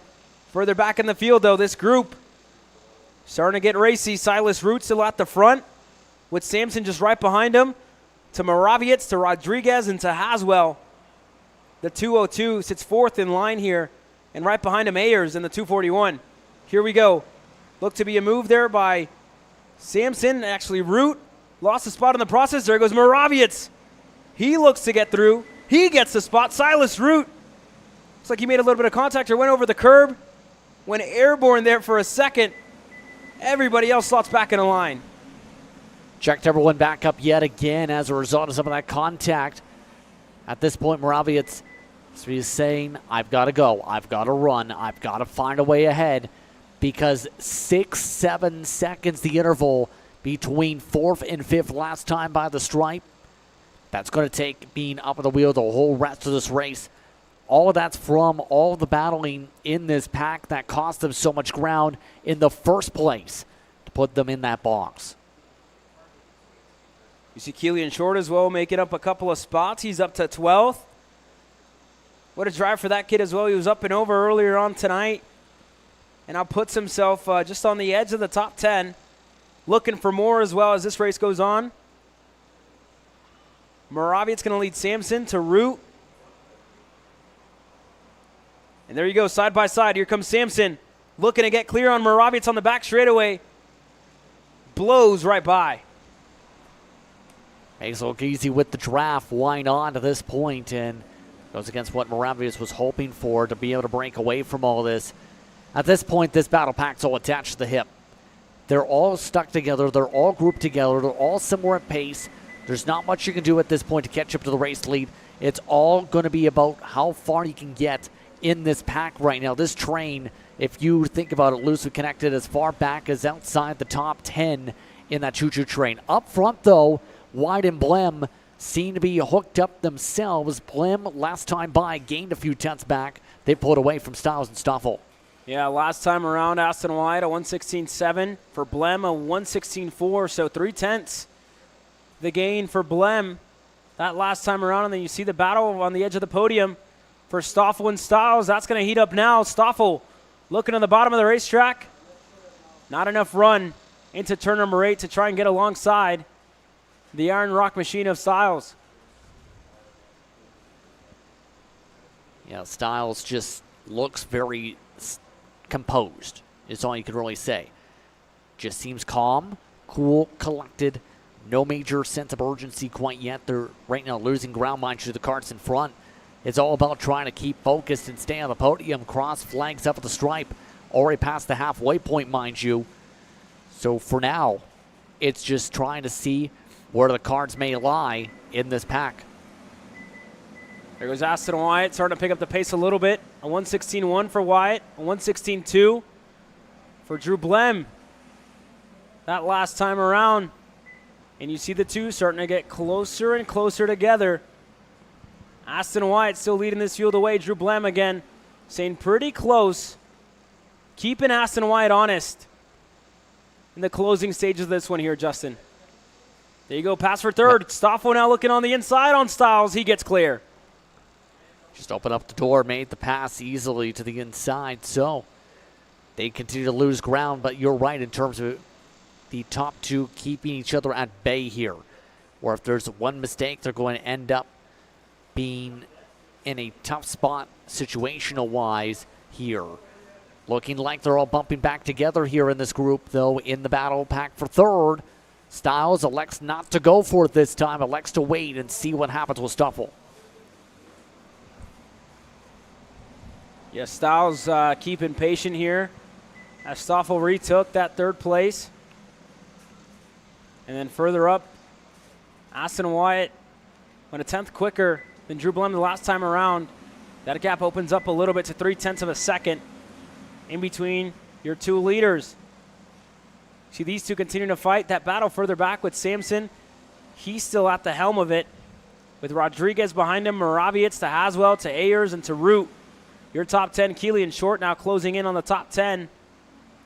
This would be a great turnaround for Keeley and Short to get himself closer to the top 10 after the day he's had, Justin. Yeah, we were talking about this a little bit. Short earlier on, upside down and up out of the race in one of the heat races. He's been able to quietly join the conversation for the top 10 at least here tonight. It's well done for a lot of these drivers, and that's the big thing. This is where the big points are paid out, right? The final itself is where you have 200 points go to the winner. It's 100 total for all those heat races that you put up for the top spot alone. So it's a lot of points you can score if you go on and perform in the final. It's about getting track position with the heats, but if you've got a good kart and you're able to find your way forward, it's very helpful to be able to claw your way through the pack to be able to score those points. To me, especially racing under the night, this is where muscle memory comes into play. This is where it kind of shows how good you've memorized the racetrack, and you know exactly where your mark is lap after lap, because even with the light, some of the corners are pretty dark, and even then, you got to be on it, right? There's no way around it. When you go to the Cup Karts North America and the Grand Nationals, the biggest event of the year, you race under the lights with temporary lights just like this, and you're not going to be able to see absolutely everything. So even then, you got to adjust to it, right? And it shows who has the best muscle memory, who memorizes the track the best, and who knows exactly where their marks are and who can hit them exactly perfect lap after lap and time again. And right now, the two best at it are Aston Wyatt and Drew Blem that have showed pace, as well as Brody Stoffel and Clayton Styles that are just missing a little bit compared to what the top two have showed us so far. They're 3 seconds at bay, still fighting it out for the last of the podium places. And the battle for the lead continuing to heat up. 2/10 quicker for Drew Blem the last time around, Justin. Yeah, absolutely. There's not much else you could really say other than everyone's just plotting and planning and trying to get themselves into the final stretch of this race. By the way, Bromwich has just been able to hang by behind Sampson in the backdrop, we've noticed, in that respective pack with Rodriguez moving forward. Once again, Blem trying to see what Wyatt does. Blem looking to the outside this time, trying to make it stick out there. Goes for the crossover attempt as they go up to 7. There you go, side by side again for the lead. Drew Blem. Again, keeping Aston Wyatt honest here. Blem really hasn't showed his hand yet, and again, showed it there, looking to go for a move on Wyatt, who fended him off perfectly. And here you go, Blem again, going to have a good run on the back straightaway, and you see the drivers in 3rd and 4th start to inch closer the more that the top two fight. And again, for the case of Stoffel, for the case of Styles, just got to make sure you guys don't fight too much. If the two leaders do end up going at it here in the closing stage of this one, 40 seconds left on the clock. The 2-6 will be in the air next time by. 3 laps to go this time by. And the drivers in 3rd and 4th look a lot closer than they did the last time around for Aston Wyatt. A 1:18.3, a 1:18.2 for Drew Blem. Brody Stoffel took a huge chunk out of that gap. Almost a second and a half out of the gap. So Stoffel with new life. Clayton Styles as well with new life here, Justin. Yeah, this is allowing things to close up here as a result of some of this fighting. That's the risk you take if you try and battle too early. Already back within drafting distance right near Stoffel, closing up a rapid amount of pace. Going to be right on the back end of these two by the time they get up to turn 11. In fact, they're going to be right at the back end right now. Stoffel lines things up in 3rd, looks to the inside, takes the momentum. Brain Styles with them, going side by side for the lead. Stoffel to the point. How about that? Brody Stoffel to the lead of the race in turn number 8. Side by side for 2nd. Aston Wyatt in a fight with Styles there. The two drivers in 3rd and 4th played that perfectly to surprise Aston Wyatt and Drew Blem. Here they go to the bottom of the racetrack. Aston Wyatt, Styles go through Stoffel back to 3rd, and here comes Drew Blem as well, still sitting in 4th. 2 sticks in the air this time by. Aston Wyatt leads. 2 laps to go. It's not done yet. Wyatt continuing to blocks. This is the highest up. Styles has now had a chance. Oh, some trouble. Drew Blem hit the rear bumper there. Stoffel just had a check up, and Blem went up 2 wheels in the air for him. Is able to hold on to 4th for now, but he lost a huge chunk of time there. Still battling for 2nd. Stoffel looking to get himself up there. Aston Wyatt still in control of this one. Stoffel now seeing the line go far to the right side. Takes his way to the outside. Tries to poke his way around. Here comes Styles. Able to hold on to 2nd. Styles trying to play. He thinks right. Blem with all those checkups in the battling. Still able to move up to 3rd after being on 2 tires to start the lap. Had to gain up 5 kart lengths to get up there. Now they play defense to the inside of turn 8. Here we go. Blem and Stoffel to the outside. Wyatt defending low. Can Drew Blem set up an over-under? Stoffel has to pick a lane here. Is inside, outside. They all get bogged down. 3 wide on the back straightaway. Stoffel goes to the outside. He's going to push Clayton Styles through. Aston Wyatt looking for a lane, looking for a way through. He didn't find it. He falls back to 3rd. And the kids who were 3rd and 4th, 2 laps ago, are leading this race. Clayton Styles for Iron Rock Motorsports with a white flag in the air. Leads this race from Brody Stoffel side by side for 3rd. Drew Blem gets through. It's not done yet. Styles right now has a big buffer for now, but it's not done with the run coming up to the right side. Stoffel taking a small peek. Now tries to stay lined up as they go through 3. Going to be important for Stoffel to time this up right on the run. He's had that taken away, though. A send up the inside by Wyatt. Breaks them on up. Now Wyatt needs to close up and fast. Drew Blem was the driver who got up to 2nd there. Stoffel looking to go back and waste no time. That's going to give a huge amount of room to Clayton Styles in the lead of this one.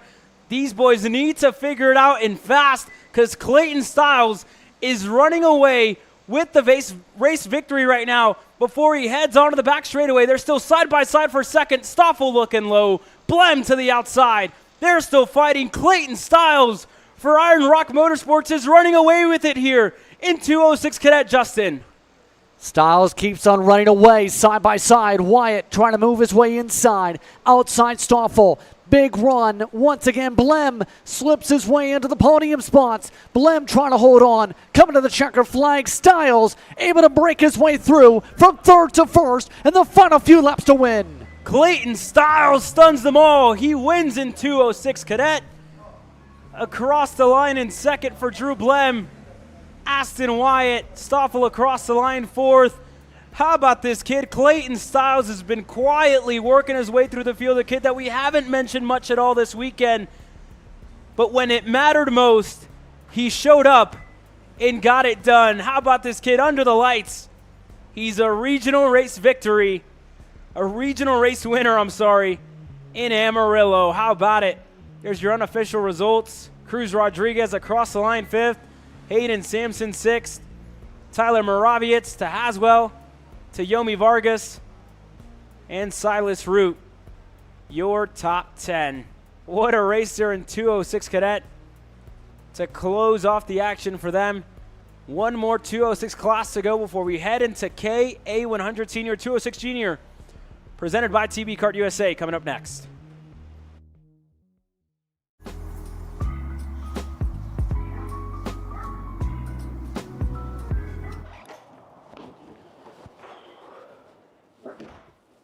Hey, what's up, Caleb? What's up, Brandon? You sound defeated. A long day at the office? Yeah, got stuck at a cat food marketing meeting for like 3 hours. I don't know a thing about cat food, and I don't even work in marketing. And then I got sent on a coffee run like I was some sort of intern. Then at the end of the day, when I want to go get gas, I just realized everything is so darn expensive nowadays, man. Yeah, you got that right. Like, do you have any idea how much we're spending on Netflix? That's like 20 bucks a month. Do you know how much we're spending on cable? That's like 50 bucks a month. But you know what isn't expensive? Tell me. Kart Chaser Premium. For only $9.99 a month, you can watch all of the American karting action live from coast to coast. Subscribe and become a member today.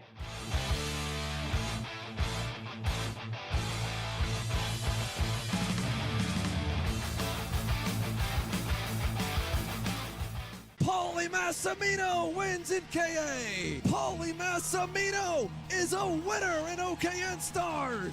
Take your driving to the next level with one-on-one coaching from 2024 OKN Stars champion Paulie Massimino. Kart rental options are available if you'd like to keep yours at home, and drivers in all classes are welcome, from Briggs 206 to Mini to KA100 and X30. With in-depth data analysis, onboard video footage review, and lead follow on-track sessions, each private coaching session will see you end as a more complete driver than when you started. Book your coaching session now.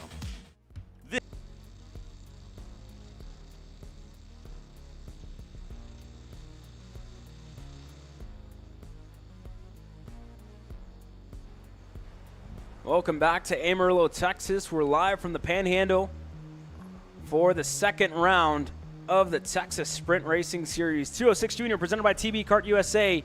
Out on the racetrack now, Rodrigo Poloya was the best in the heat races in Junior. Francisco Reyes going to start on the front row alongside Poloya. Dean Geary, Sawyer Chambers on row number 2. Then row number 3 going to feature Mia Johnson alongside Holton Edwards. Then you have Levi Midor alongside Ava Blem in the top 8. Then it's going to be Brandon Green, Presley Peterson, Peyton Anderson, and Brendan Wolf rounding up the order here in this one. By the way, I believe it was Brandon Green that looked up that fact about the cars and found you were right based on the Google. I can't remember the last time I was wrong, Justin. I mean, I must. Actually, I do. I called the race finish a little too early today. That being said, though, good thing Brandon has cars knowledge just like I do. But here we go into the start box for Poloya and Reyes, and no start. This time by yellow flag in the air. Didn't look like they're even grouped up at the back of the field, really. There was some distance back there, so didn't even look like they got fired off. Yeah, here we go. We got to make sure it looks good for the officials, that they're comfortable with it, and all is good. So they're going to try it one more time for Poloya and for Francisco Reyes, who, to my knowledge, is the first time he's starting up at the front here this weekend. I believe you have the points pulled up for us here, Justin. What's the scenario coming into the weekend? Remember, it was Chambers who picked up the win of the final for 200 points last time out, 20 points up over Ava Blem. Blem deep in the running order, though, so there's a chance for a major shakeup in those standings. Levi Meador as well had been in the top 3 in the points and on the podium and had been one of the top point scorers in the heat races back in last time out in February. So tonight, there's a lot on the line. Pelea had been coming in 4th for 222 points on the season, looking to really capitalize on a great weekend of maybe join the conversation realistically for the title. Well, here we go. This could be a good weekend. It catapults himself ahead of the rest. He's picked up really good points so far in the weekend. And again, the officials tell him to slow down. Do we get it this time by? We do. Green flag in the air. Poloya takes advantage. Francisco Reyes on the outside with Dean Guerrier on the inside looking to go through. Reyes gets washed out wide. He's 3 wide at the moment with Sawyer Chambers. Brandon Green into the grass.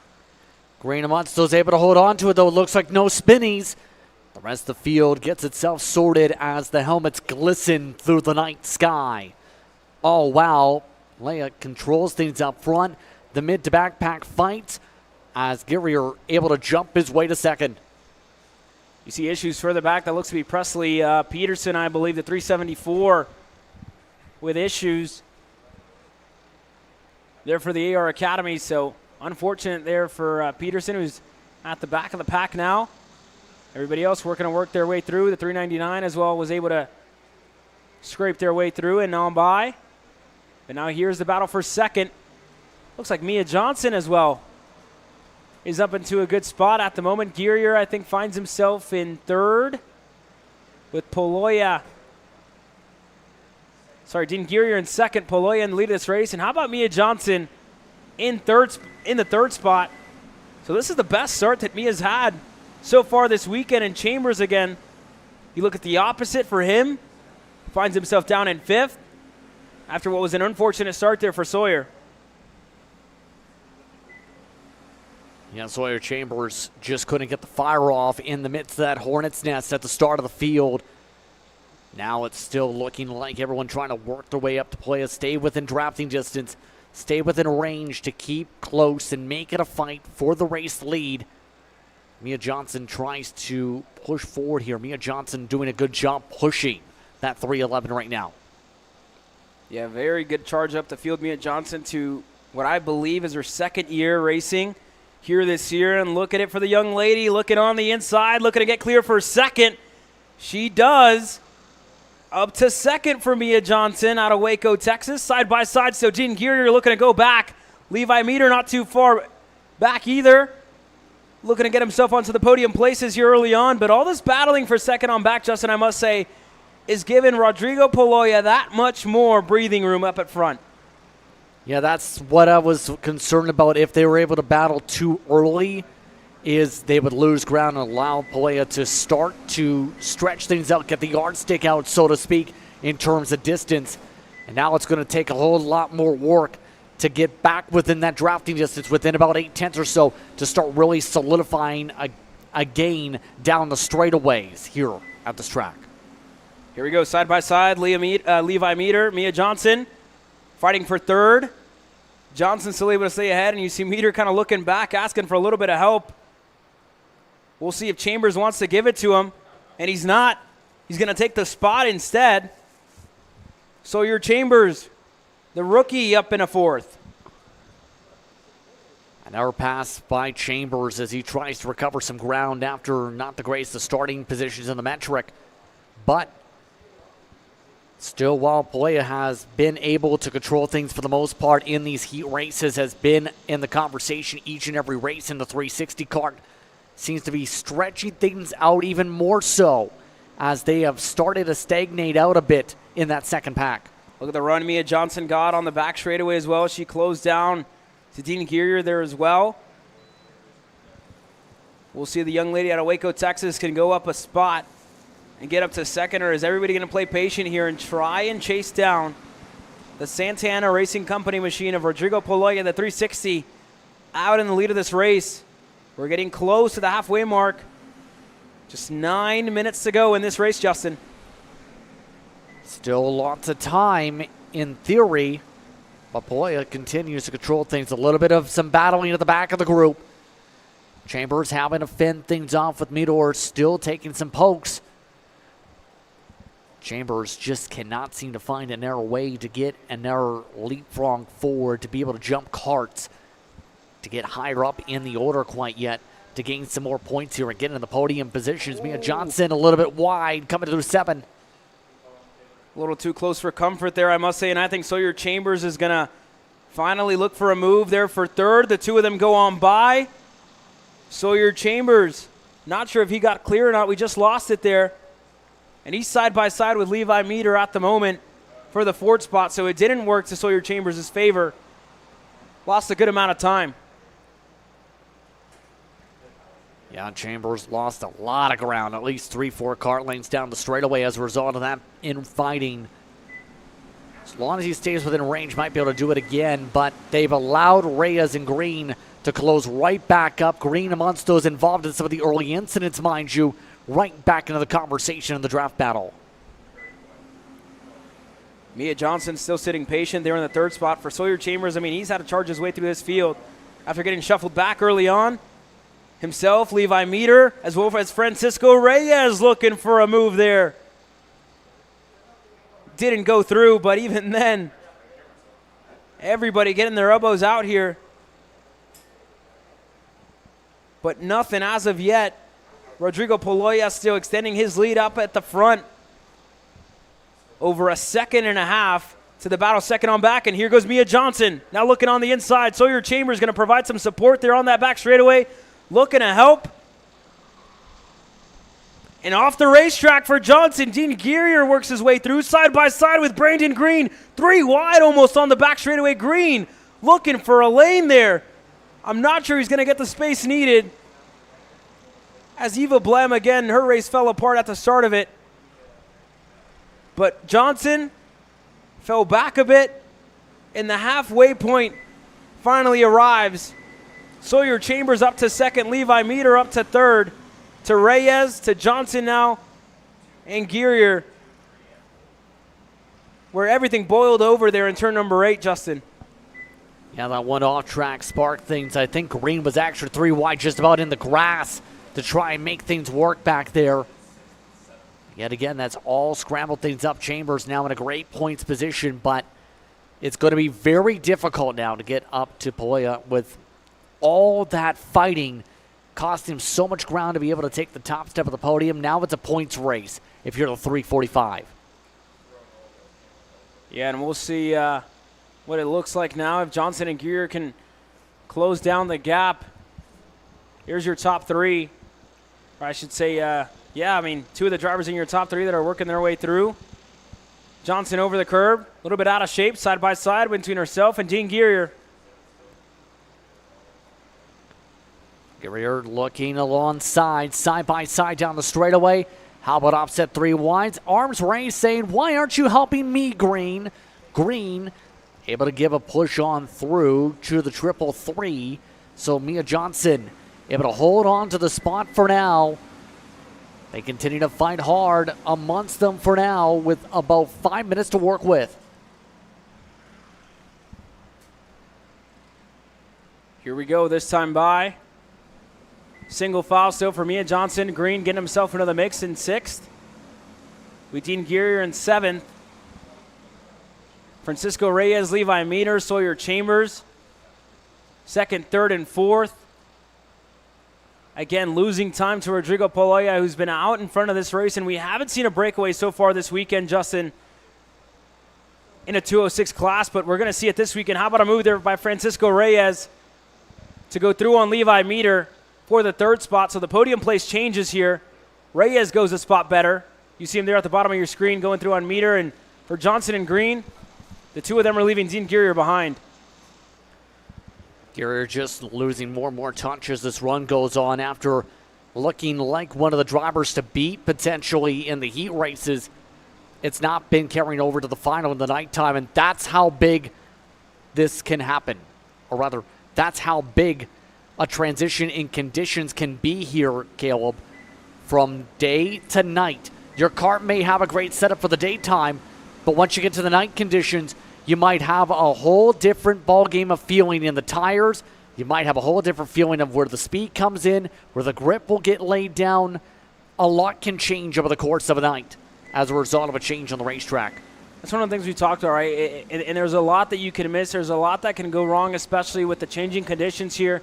We were talking about it, right? In the heat of the day, it was up to 86 degrees. That's a 10-degree difference to what we're seeing right now. 76 degrees here at Amarillo Kart Complex. So that the temperature has changed, and the amount of air that you're going to put into the tires is going to change as well. So for the KE senior drivers, they used this session here yesterday and last night to really test that out, right? How the track is going to react, how the track is going to change whenever we do race through the night. And that's the biggest thing that, some of the most experienced drivers try to learn and try to grow upon. And that should have been the same case as well for some of the junior drivers. And I think in this case, some of them might have just missed it a little bit. You look at Gear and the pace that he had early on, the top 3 pace so far throughout the weekend. And for him to fall back to 7th on pure pace, you got to kind of think about what went wrong for his camp here in this one. As side by side now for Francisco Reyes, Levi Meter, they get single file. Yeah, Reyes nearly had some contact to the back end of that respective kart. That caused some checking up there in the midst of 12 and 13. Still less than 3 minutes to work with as they still have these big separations around the racetrack build up here. And you have to wonder what's going through the minds of some of these drivers right now as the race continues on here to close out strong, to finish out this weekend as high up as they can here in the order. This is still the battle for the last of your podium places. Sawyer Chambers has left these two at bay. Reyes and Meter looking to pick up good championship points here this weekend in Amarillo and take good momentum before we go to the Dallas. Before we go over to the Dallas Metroplex to Kart Moto in Crescent, Texas, in July 18th through the 20th for the third round of the Texas Sprint Racing Series Summer Shootout. But this time around, Reyes showing some good pace. This kid's come along nicely, coming out of, again, rental karts, working himself onto the full-size scene. Racing a lot of club races over at the Greater Houston Racing Series at GCKI and at Speed Sports Racing Park. And he's shown some good pace on the regional level against some of the best in the state of Texas here this weekend. Levi Meter now asking for some help with Mia Johnson. Not going to get it. Mia Johnson looking on the inside, little sideways. Johnson's up to 4th. Johnson seeing the opportunity to dive on through. Once again, that seems to be the response to a lot of hand signals is, but why not me to make that move? Johnson still lines things up right on the back end for now of Reyes. Still more moves in the background. Green trying to hug the inside. Green leapfrogs in her spot. Trying to battle it out with Guerrier, it looked like, in regards to that. Still coming up to the final minute on the clock. Reyes doing a good job to hold on to the podium for now. But Johnson has looked very sporty as this has gone on to the long run. How about this? Rodrigo Poloya, a 117.108. Goes quicker and quicker every time around. This kid, again, racing out of Houston, Texas, and showing the speed he has on the regional level to pull away in a 206 class. Absolutely unheard of as we go side by side. They're further back for 4th. Brandon Green, Mia Johnson. Green asking for some help from behind from Levi Meter. Johnson still looking for her first regional podium, closing down her gap to Francisco Reyes, who, again, a lot of drivers looking for a lot of firsts here. Francisco Reyes looking for his first regional podium as well here this weekend. Will they hold on is the question. Johnson seems to be building up some momentum right now to set something up. Johnson needs to close up 2 more kart lengths, has been content on pushing for now in this pack. But that contentness not going to last all the way to the checker flag. We've seen the trend once you have to go, you have to go. And Johnson will have maybe a lap or two before everyone regains back up here to the rear end of her in that kart. We'll see if Johnson, she has a good enough run to make the move. She's going to look to the inside of turn 11. Mia Johnson looking to get through and onto the podium places. Up to third for Mia Johnson. Sends it in a little deep. Reyes might have a good enough run. When we get to the front straightaway, we see everybody cheering Mia along as she looks to put herself on the podium here this weekend. Reyes with a good run on the exit of the chicane, side by side. Up to turn number 3. Johnson still looking to hold on to the inside line. She's going to get it with some help from the TB kart and Brandon Green right behind. Oh, some argy-barginess. Green nearly turned across the nose of Reyes. Reyes getting swallowed up. Midor now signaling wanting help. Same for Green. Green wants plenty of help to try and battle for third. Needs to close up 2 kart lanes. Can gain that on 1 straightaway potentially. More signals. Still wanting to go forward. Green still wants more pushes. We saw the run Mia Johnson had on the back straightaway the lap prior. You got to assume Brandon Green's going to have the exact same run with even more help behind. Johnson fades low, gets back in a line, and here we go. Second and last time on this back straightaway. Does Brandon Green take control of the podium here? Does he go for third? Does he wait a little bit longer? He's still assuming he has help from behind. He's not going to get it, not going to look for the move either, going to wait one more lap when we hit the white flag. But Mia Johnson looking for her first regional podium, as well as a couple of others in the mix. Rodrigo Poloya all the way up the field, miles away from this pack. Sawyer Chambers is in second, but Mia Johnson holding all the boys behind her, trying to keep them behind. And here goes Johnson. Just a couple of corners to go to get to the podium here, Justin. Still trying to set things up. Green nearly got hit by Midor on the checkup. That's going to cost them a touch bit of time. More signals. Work with me. Try and close up. Try and set things up so we can get all sorts of positions. Johnson still holds on, coming up to turn 7. More side by side. Midor trying to go the long way around. That will hold up Green. Opens up the door once again for Reyes to gain a spot. And that's going to give Johnson just that little bit of breathing room that she needed. This is all the while Rodrigo Poloya has absolutely run away from the entire field. This kid out of Houston, Texas is looking for his first regional race victory here, and the wait is over. 2 corners to go. Rodrigo Poloya is a regional race winner in Amarillo, Texas. You see Alan Rudolph, the track where Poloya learned how to drive. Elated for him. And how about the battle for third? Mia Johnson, a drag race all the way to the line. Mia Johnson is on the podium on a regional race. How about it for Mia? How about it for Sawyer Chambers? And how about it for this kid on your screen, Rodrigo Poloya, on the podium in Amarillo? He's a regional race victor, a regional race winner here, Justin. The word you're looking for is victor. And it was the taste of victory indeed given to the 360 today. Showed speed throughout the heat races, and it carried over into the night conditions. Poloya up by more than 4 seconds at the end of the race. You never forget your first, is what they say, and I'm sure Rodrigo Poloya isn't going to forget his first, and I'm sure Mia Johnson won't forget her first regional podium here this weekend in Amarillo. But it's time to set our sights on 40 of the best in the state of Texas here this weekend. Nobody has been better than Landon Skinner. He had a sweep going into the third heat race, I should say, where Jose Carlos Hernandez, with the help of Aiden Rudolph, was able to deny that, and now the two of them are going to share the front row. You talk about Landon Skinner's progression throughout the years. In his sophomore season, looking to take victory here this weekend for the first time in his senior career that started a year ago. And for Jose Carlos Hernandez, he joined the party late here in the state of Texas. Showed up with Jonathan Monge to support the Red Speed team, to come out here and work in the States. And he surprised everybody. At the opening round, was better than the entire field in the wet. This time it's in the dry, and this time it's under the lights for Jose Carlos Hernandez, who again has committed so much to the sport, and the same for John Burke, who's on that second row, committed so much to teams, to drivers over the years, being a mechanic.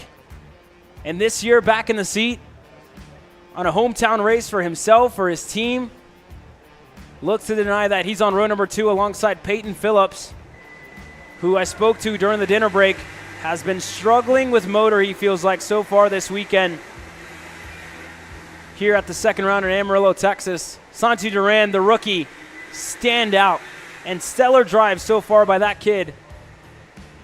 Former IKF Grand National Champion in 2023. He's starting 5th alongside Aiden Rudolph, who, again, wasn't supposed to race in KA100 Senior this year, but a last-minute entry at the opening round put him leading the championship coming into this weekend as well. Very close with Jose Carlos. And the two of them now going to go to war here today. Jake French as well. We talked about him, his program, his team. Just became a husband a couple of weeks ago. He's starting alongside Justin Music on row number 4. Row number 5 is Preston Pico, who will start in the 9th spot. Sawyer Rosell will start inside the top 10.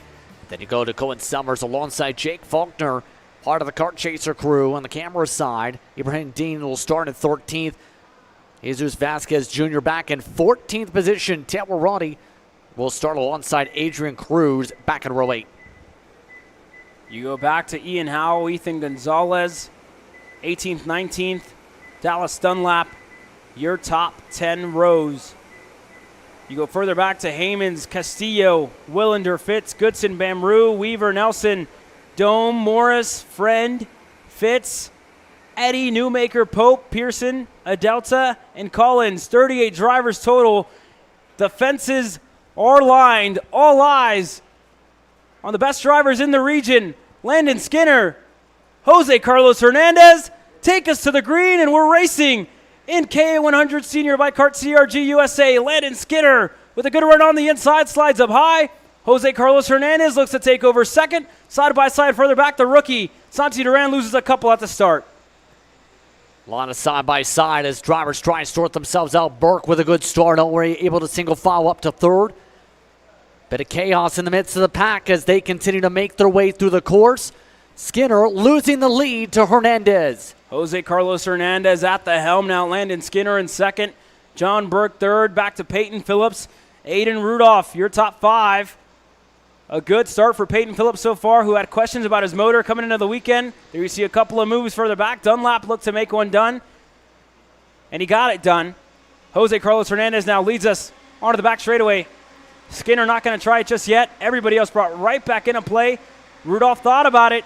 Into 11 on Phillips. He's back in line. Staying in the line to work together for now as they make their way down the front straightaway. So far, the first 6 or 7 karts all grouped together here in this pack out of more than 30 entries in this field. Skinner looking to see what the best move may be, especially with Burke saying, my move is here, my move is now, making the move stick that time through 5. How about that for John Burke? Skinner thought about going back there for second, and I think the thought of letting Jose Carlos Hernandez run away with it here is, I think, the thing that held them back the most. They have to be content to push each other along because Jose Carlos Hernandez won't put a foot wrong throughout this race. Again, a driver of national caliber, as well in Mexico, taking wins in all types of categories, whether it's shifter, whether it's X30, whether it's KA100 Senior. He's there and up at the front in whatever you put that kid in. But now, onto the back straight, John Burke. I tell you what, Justin, I don't think he's going to waste any time as soon as he gets onto the rear bumper of Jose Carlos Hernandez. I don't think so either, because Burke made it clear with that move he wasn't willing to just stay contented wide for now. He's willing to push. A little bit of curbing hit. Checks them up, though. Going to cost Burke an opportunity to maybe go in his favorite spot to turn 5 for now. Hernandez just trying to be the Pied Piper to the pack as they make their way through. There goes Rudolph on the inside of Phillips. Aiden Rudolph's able to get clear up to 4th. And an update on your reigning champion, Jesus Vasquez Jr. He's making up some spots up to 8th after starting this race down in 14th. So Jesus Vasquez, he's just at the end of this pack. That shows Phillips, Music, Duran, and Vasquez Jr. there You see him just in 8th, pushing along the next driver. Back looks to be Cohen Summers and Sawyer Rousseau. A good drive up the field by those two. Yeah, good start for Rousseau. And two indeed in this field as they make their way through. Still about 12 minutes to work with on the clock as the top 3 squabble. There it is. Burke to the inside. Makes the pass. Skinner relegated to 3rd as Hernandez falls back to 2nd. Yeah, Skinner looked to follow John Burke through as well, but just not enough room for the two of them to get through. That gives new life for Jesus Vasquez Jr. with a real shot of closing down his gap up to the top 3. And for Rudolph as well, who's trying to close in on the 3 drivers ahead of him for Peyton Phillips. Into the top 5. There goes Jose Carlos Hernandez looking to waste no time. Bumper to bumper contact in between the two. We're 3 wide into turn number 6. Rudolph looking to stay ahead. Landon Skinner going through side by side in between Phillips and Hernandez. Santi Duran now looking to take advantage. Duran amongst those gaining from 6th spot here, absolutely taking advantage and carving his way through some of these drivers as a result of this checkup. Now everyone's seeming like they're getting back in the line to try and close back up. Skinner trying to make a break for it. Not going to be easy here today. Looking like 3rd and 4th. Not staying content either. Send back up the inside. The Red Speed Machine up another spot. Yeah, Jose Carlos Hernandez forcing his hand there. Having to regain another spot. He's able to go through for 3rd. Phillips going through with him as well. For Vasquez Jr. still at the rear of the pack. Hasn't made too much headway so far in this race. Again, a good start for him, putting him up in 8th, but hasn't been able to close down his gap to Justin Music. How about John Burke looking to retake the lead of this race? He gets clear, side by side, wheel to wheel in between Skinner and John Burke. There goes Hernandez looking to work his way through as well. Side by side for 2nd. John Burke at the lead of this one. Skinner going to hold on for 2nd. With Jose Carlos Hernandez as well, wanting to get back up a little bit, ways through over the curb. Jose Carlos Hernandez tried it on Skinner in 7. You don't see that too often, but you do see this into turn number 8. Jose Carlos Hernandez gets through. Yeah, but it got the squeeze on Skinner to make the pass. Now it's cost them a lot of ground. Burke trying to maintain pace on the home soil for them inside line. 2 karts looking to make some moves. Shiny move by Phillips. Looking to shine brightly in that kart, able to get to the podium spots just like that. How about that? Peyton Phillips showing some life in this stage of the race. Then you move further back to these two on your screen now who fought for the championship here last year. Jesus Vasquez Jr. and Aiden Rudolph going to be forced to work together in this heat race if they want to put themselves in contention for a race victory here in Amarillo, Texas. How about Hernandez trying again into turn number 5? 3rd time's the charm there for Jose Carlos to the lead of this race. Side by side further back, Justin Music, Aiden Rudolph going to get the help from Vasquez to go up to 5th. Yet again, this lead not staying stable, not staying stagnant with how they're battling it out here in this pack. Here comes the run again to the inside. Burke all the way to the grass. That wasn't going to work with how tight the radius got there. Hernandez getting very aggressive on the blocks now. Burke holds on for now as he tries to regain, tries to get things lined up for 11. Another block by Hernandez. Now Burke tries to move out to the outside, no place to flare as they continue to fight behind. We lost Justin Music into turn 11. Everybody having a check up with Jose Carlos Hernandez going to the bottom of the racetrack. Justin Music fell way down the order. We have side by side further back as well. Cohen Summers has joined the party. Jake Faulkner is here as well. You look further back to Sawyer Roussel and more that are joining this mix here. With 7 minutes into this race, Jose Carlos Hernandez has checked everybody up and brought everybody back into the mix. How about the reigning champ, Jesus Vasquez Jr., chipping away at it, move after move. He's up to 3rd. And this has taken a lot of work for Vasquez Jr. to even get in the conversation here with all this battling. That's just how busy everything's gotten. Mid-pack, still battling side by side.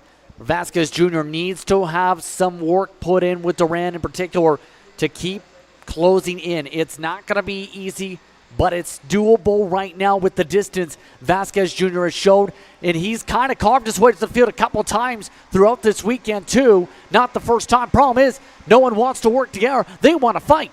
Here goes Ibrahim Din, Taylor Roddy, Dallas Dunlap in the mix there, as well as Adrian Cruz. The cross comes up in the air. We're halfway through this race, and it's new life for Jesus Vasquez Jr. Going to need a little bit more of what we saw earlier on in this race in between John Burke and Jose Carlos Hernandez to really put himself within a shot here of a race victory. Behind him, Santi Duran, the rookie standout, going to get passed by Peyton Phillips. Aiden Rudolph takes advantage of it as well. He moves up to 5th. Good move by Rudolph to just follow on through and squeeze on by. Top two seem to be checking out. Vasquez Jr. just trying to hold on and sniff to the draft for now.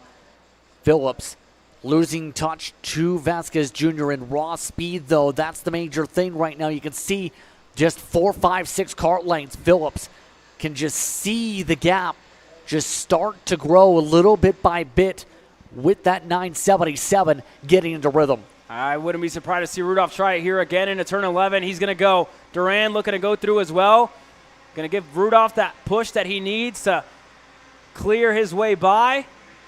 Going to go up to 4th and look to close in on Jesus Vasquez here shortly. You see all the signals coming from the fence line telling their drivers to push, but how about it for John Burke this weekend on a return to full schedule, the first schedule that he has confirmed all year long, and in a very long time for John Burke. One-offs here and there for him throughout the years on what's been a for sure drive for him. He returns on a home race for his team, a home race for him, and what a return for John to put himself up to 2nd. And for Jose Carlos as well, this weekend it could be back-to-back race victories and a good championship points lead as well before we head into Kart Moto for round number 3. Jose Carlos has stunned this entire field, kind of surprising everybody like Jesus Vasquez Jr. did 2 years ago, joining the party, right? We've seen familiar faces here at TSRS year after year. It's the same usual suspects, but every now and then you get those new drivers, those new variables like Jesus Vasquez Jr. was 2 years ago in 2023,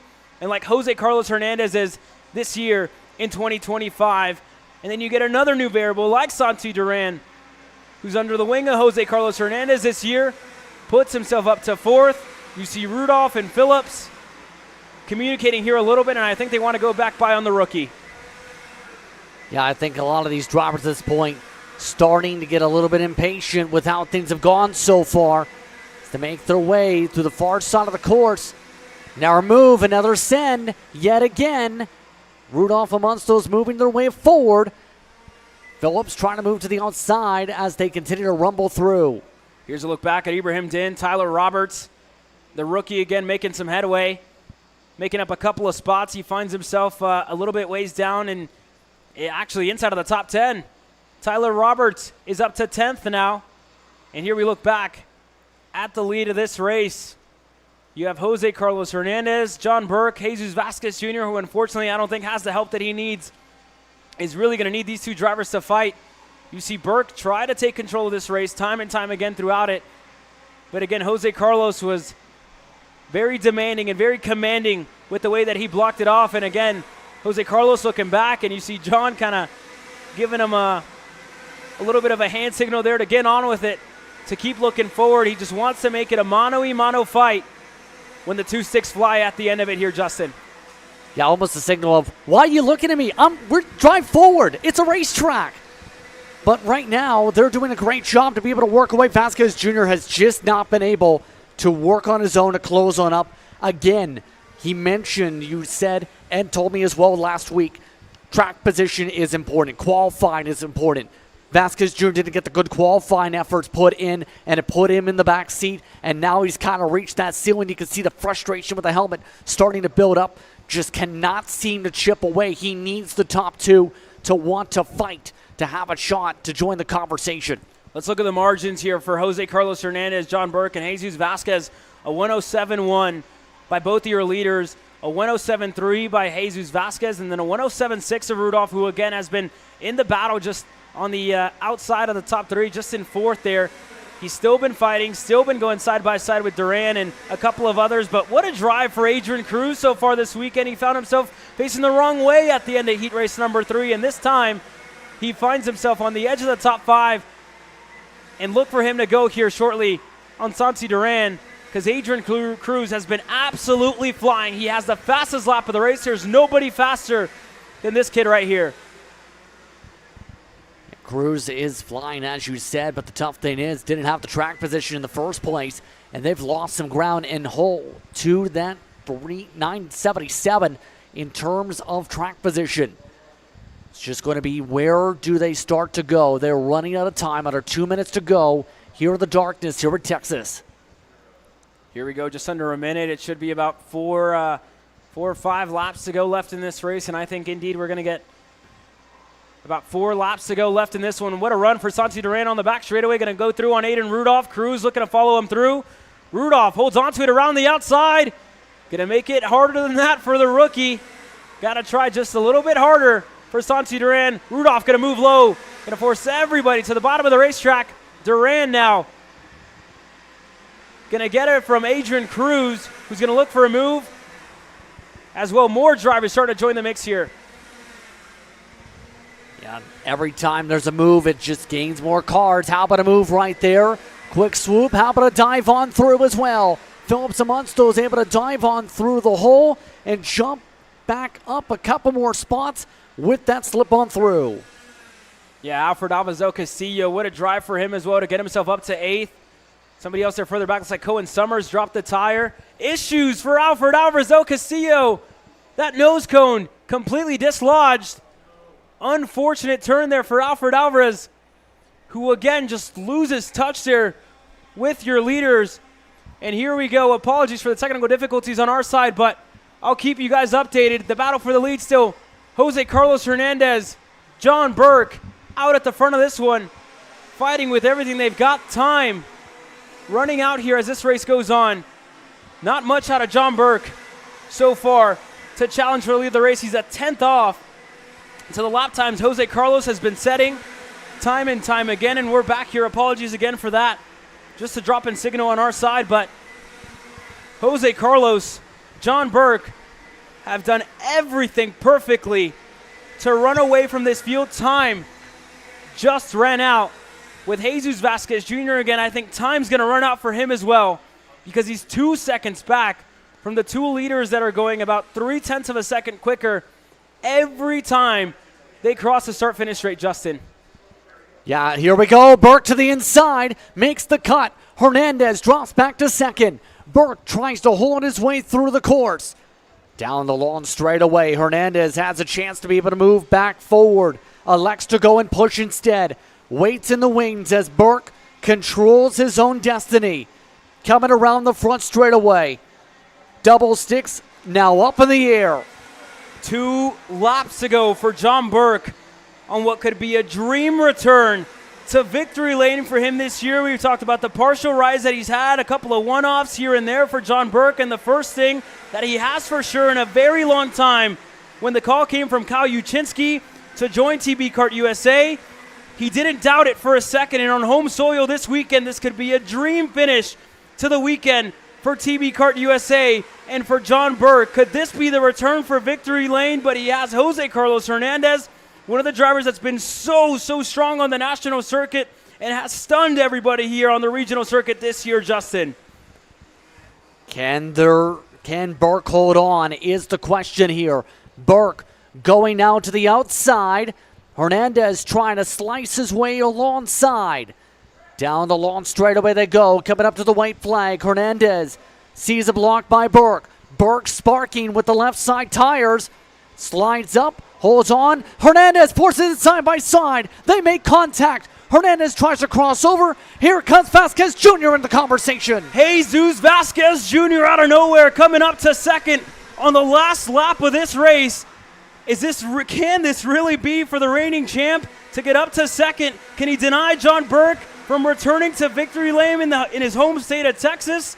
The California kid and Jose Carlos Hernandez looking to deny John Burke here this weekend on home soil for the team, on a return for him this weekend on a full season. Vasquez getting creative with John Burke in the closing stage of this main event here, Justin.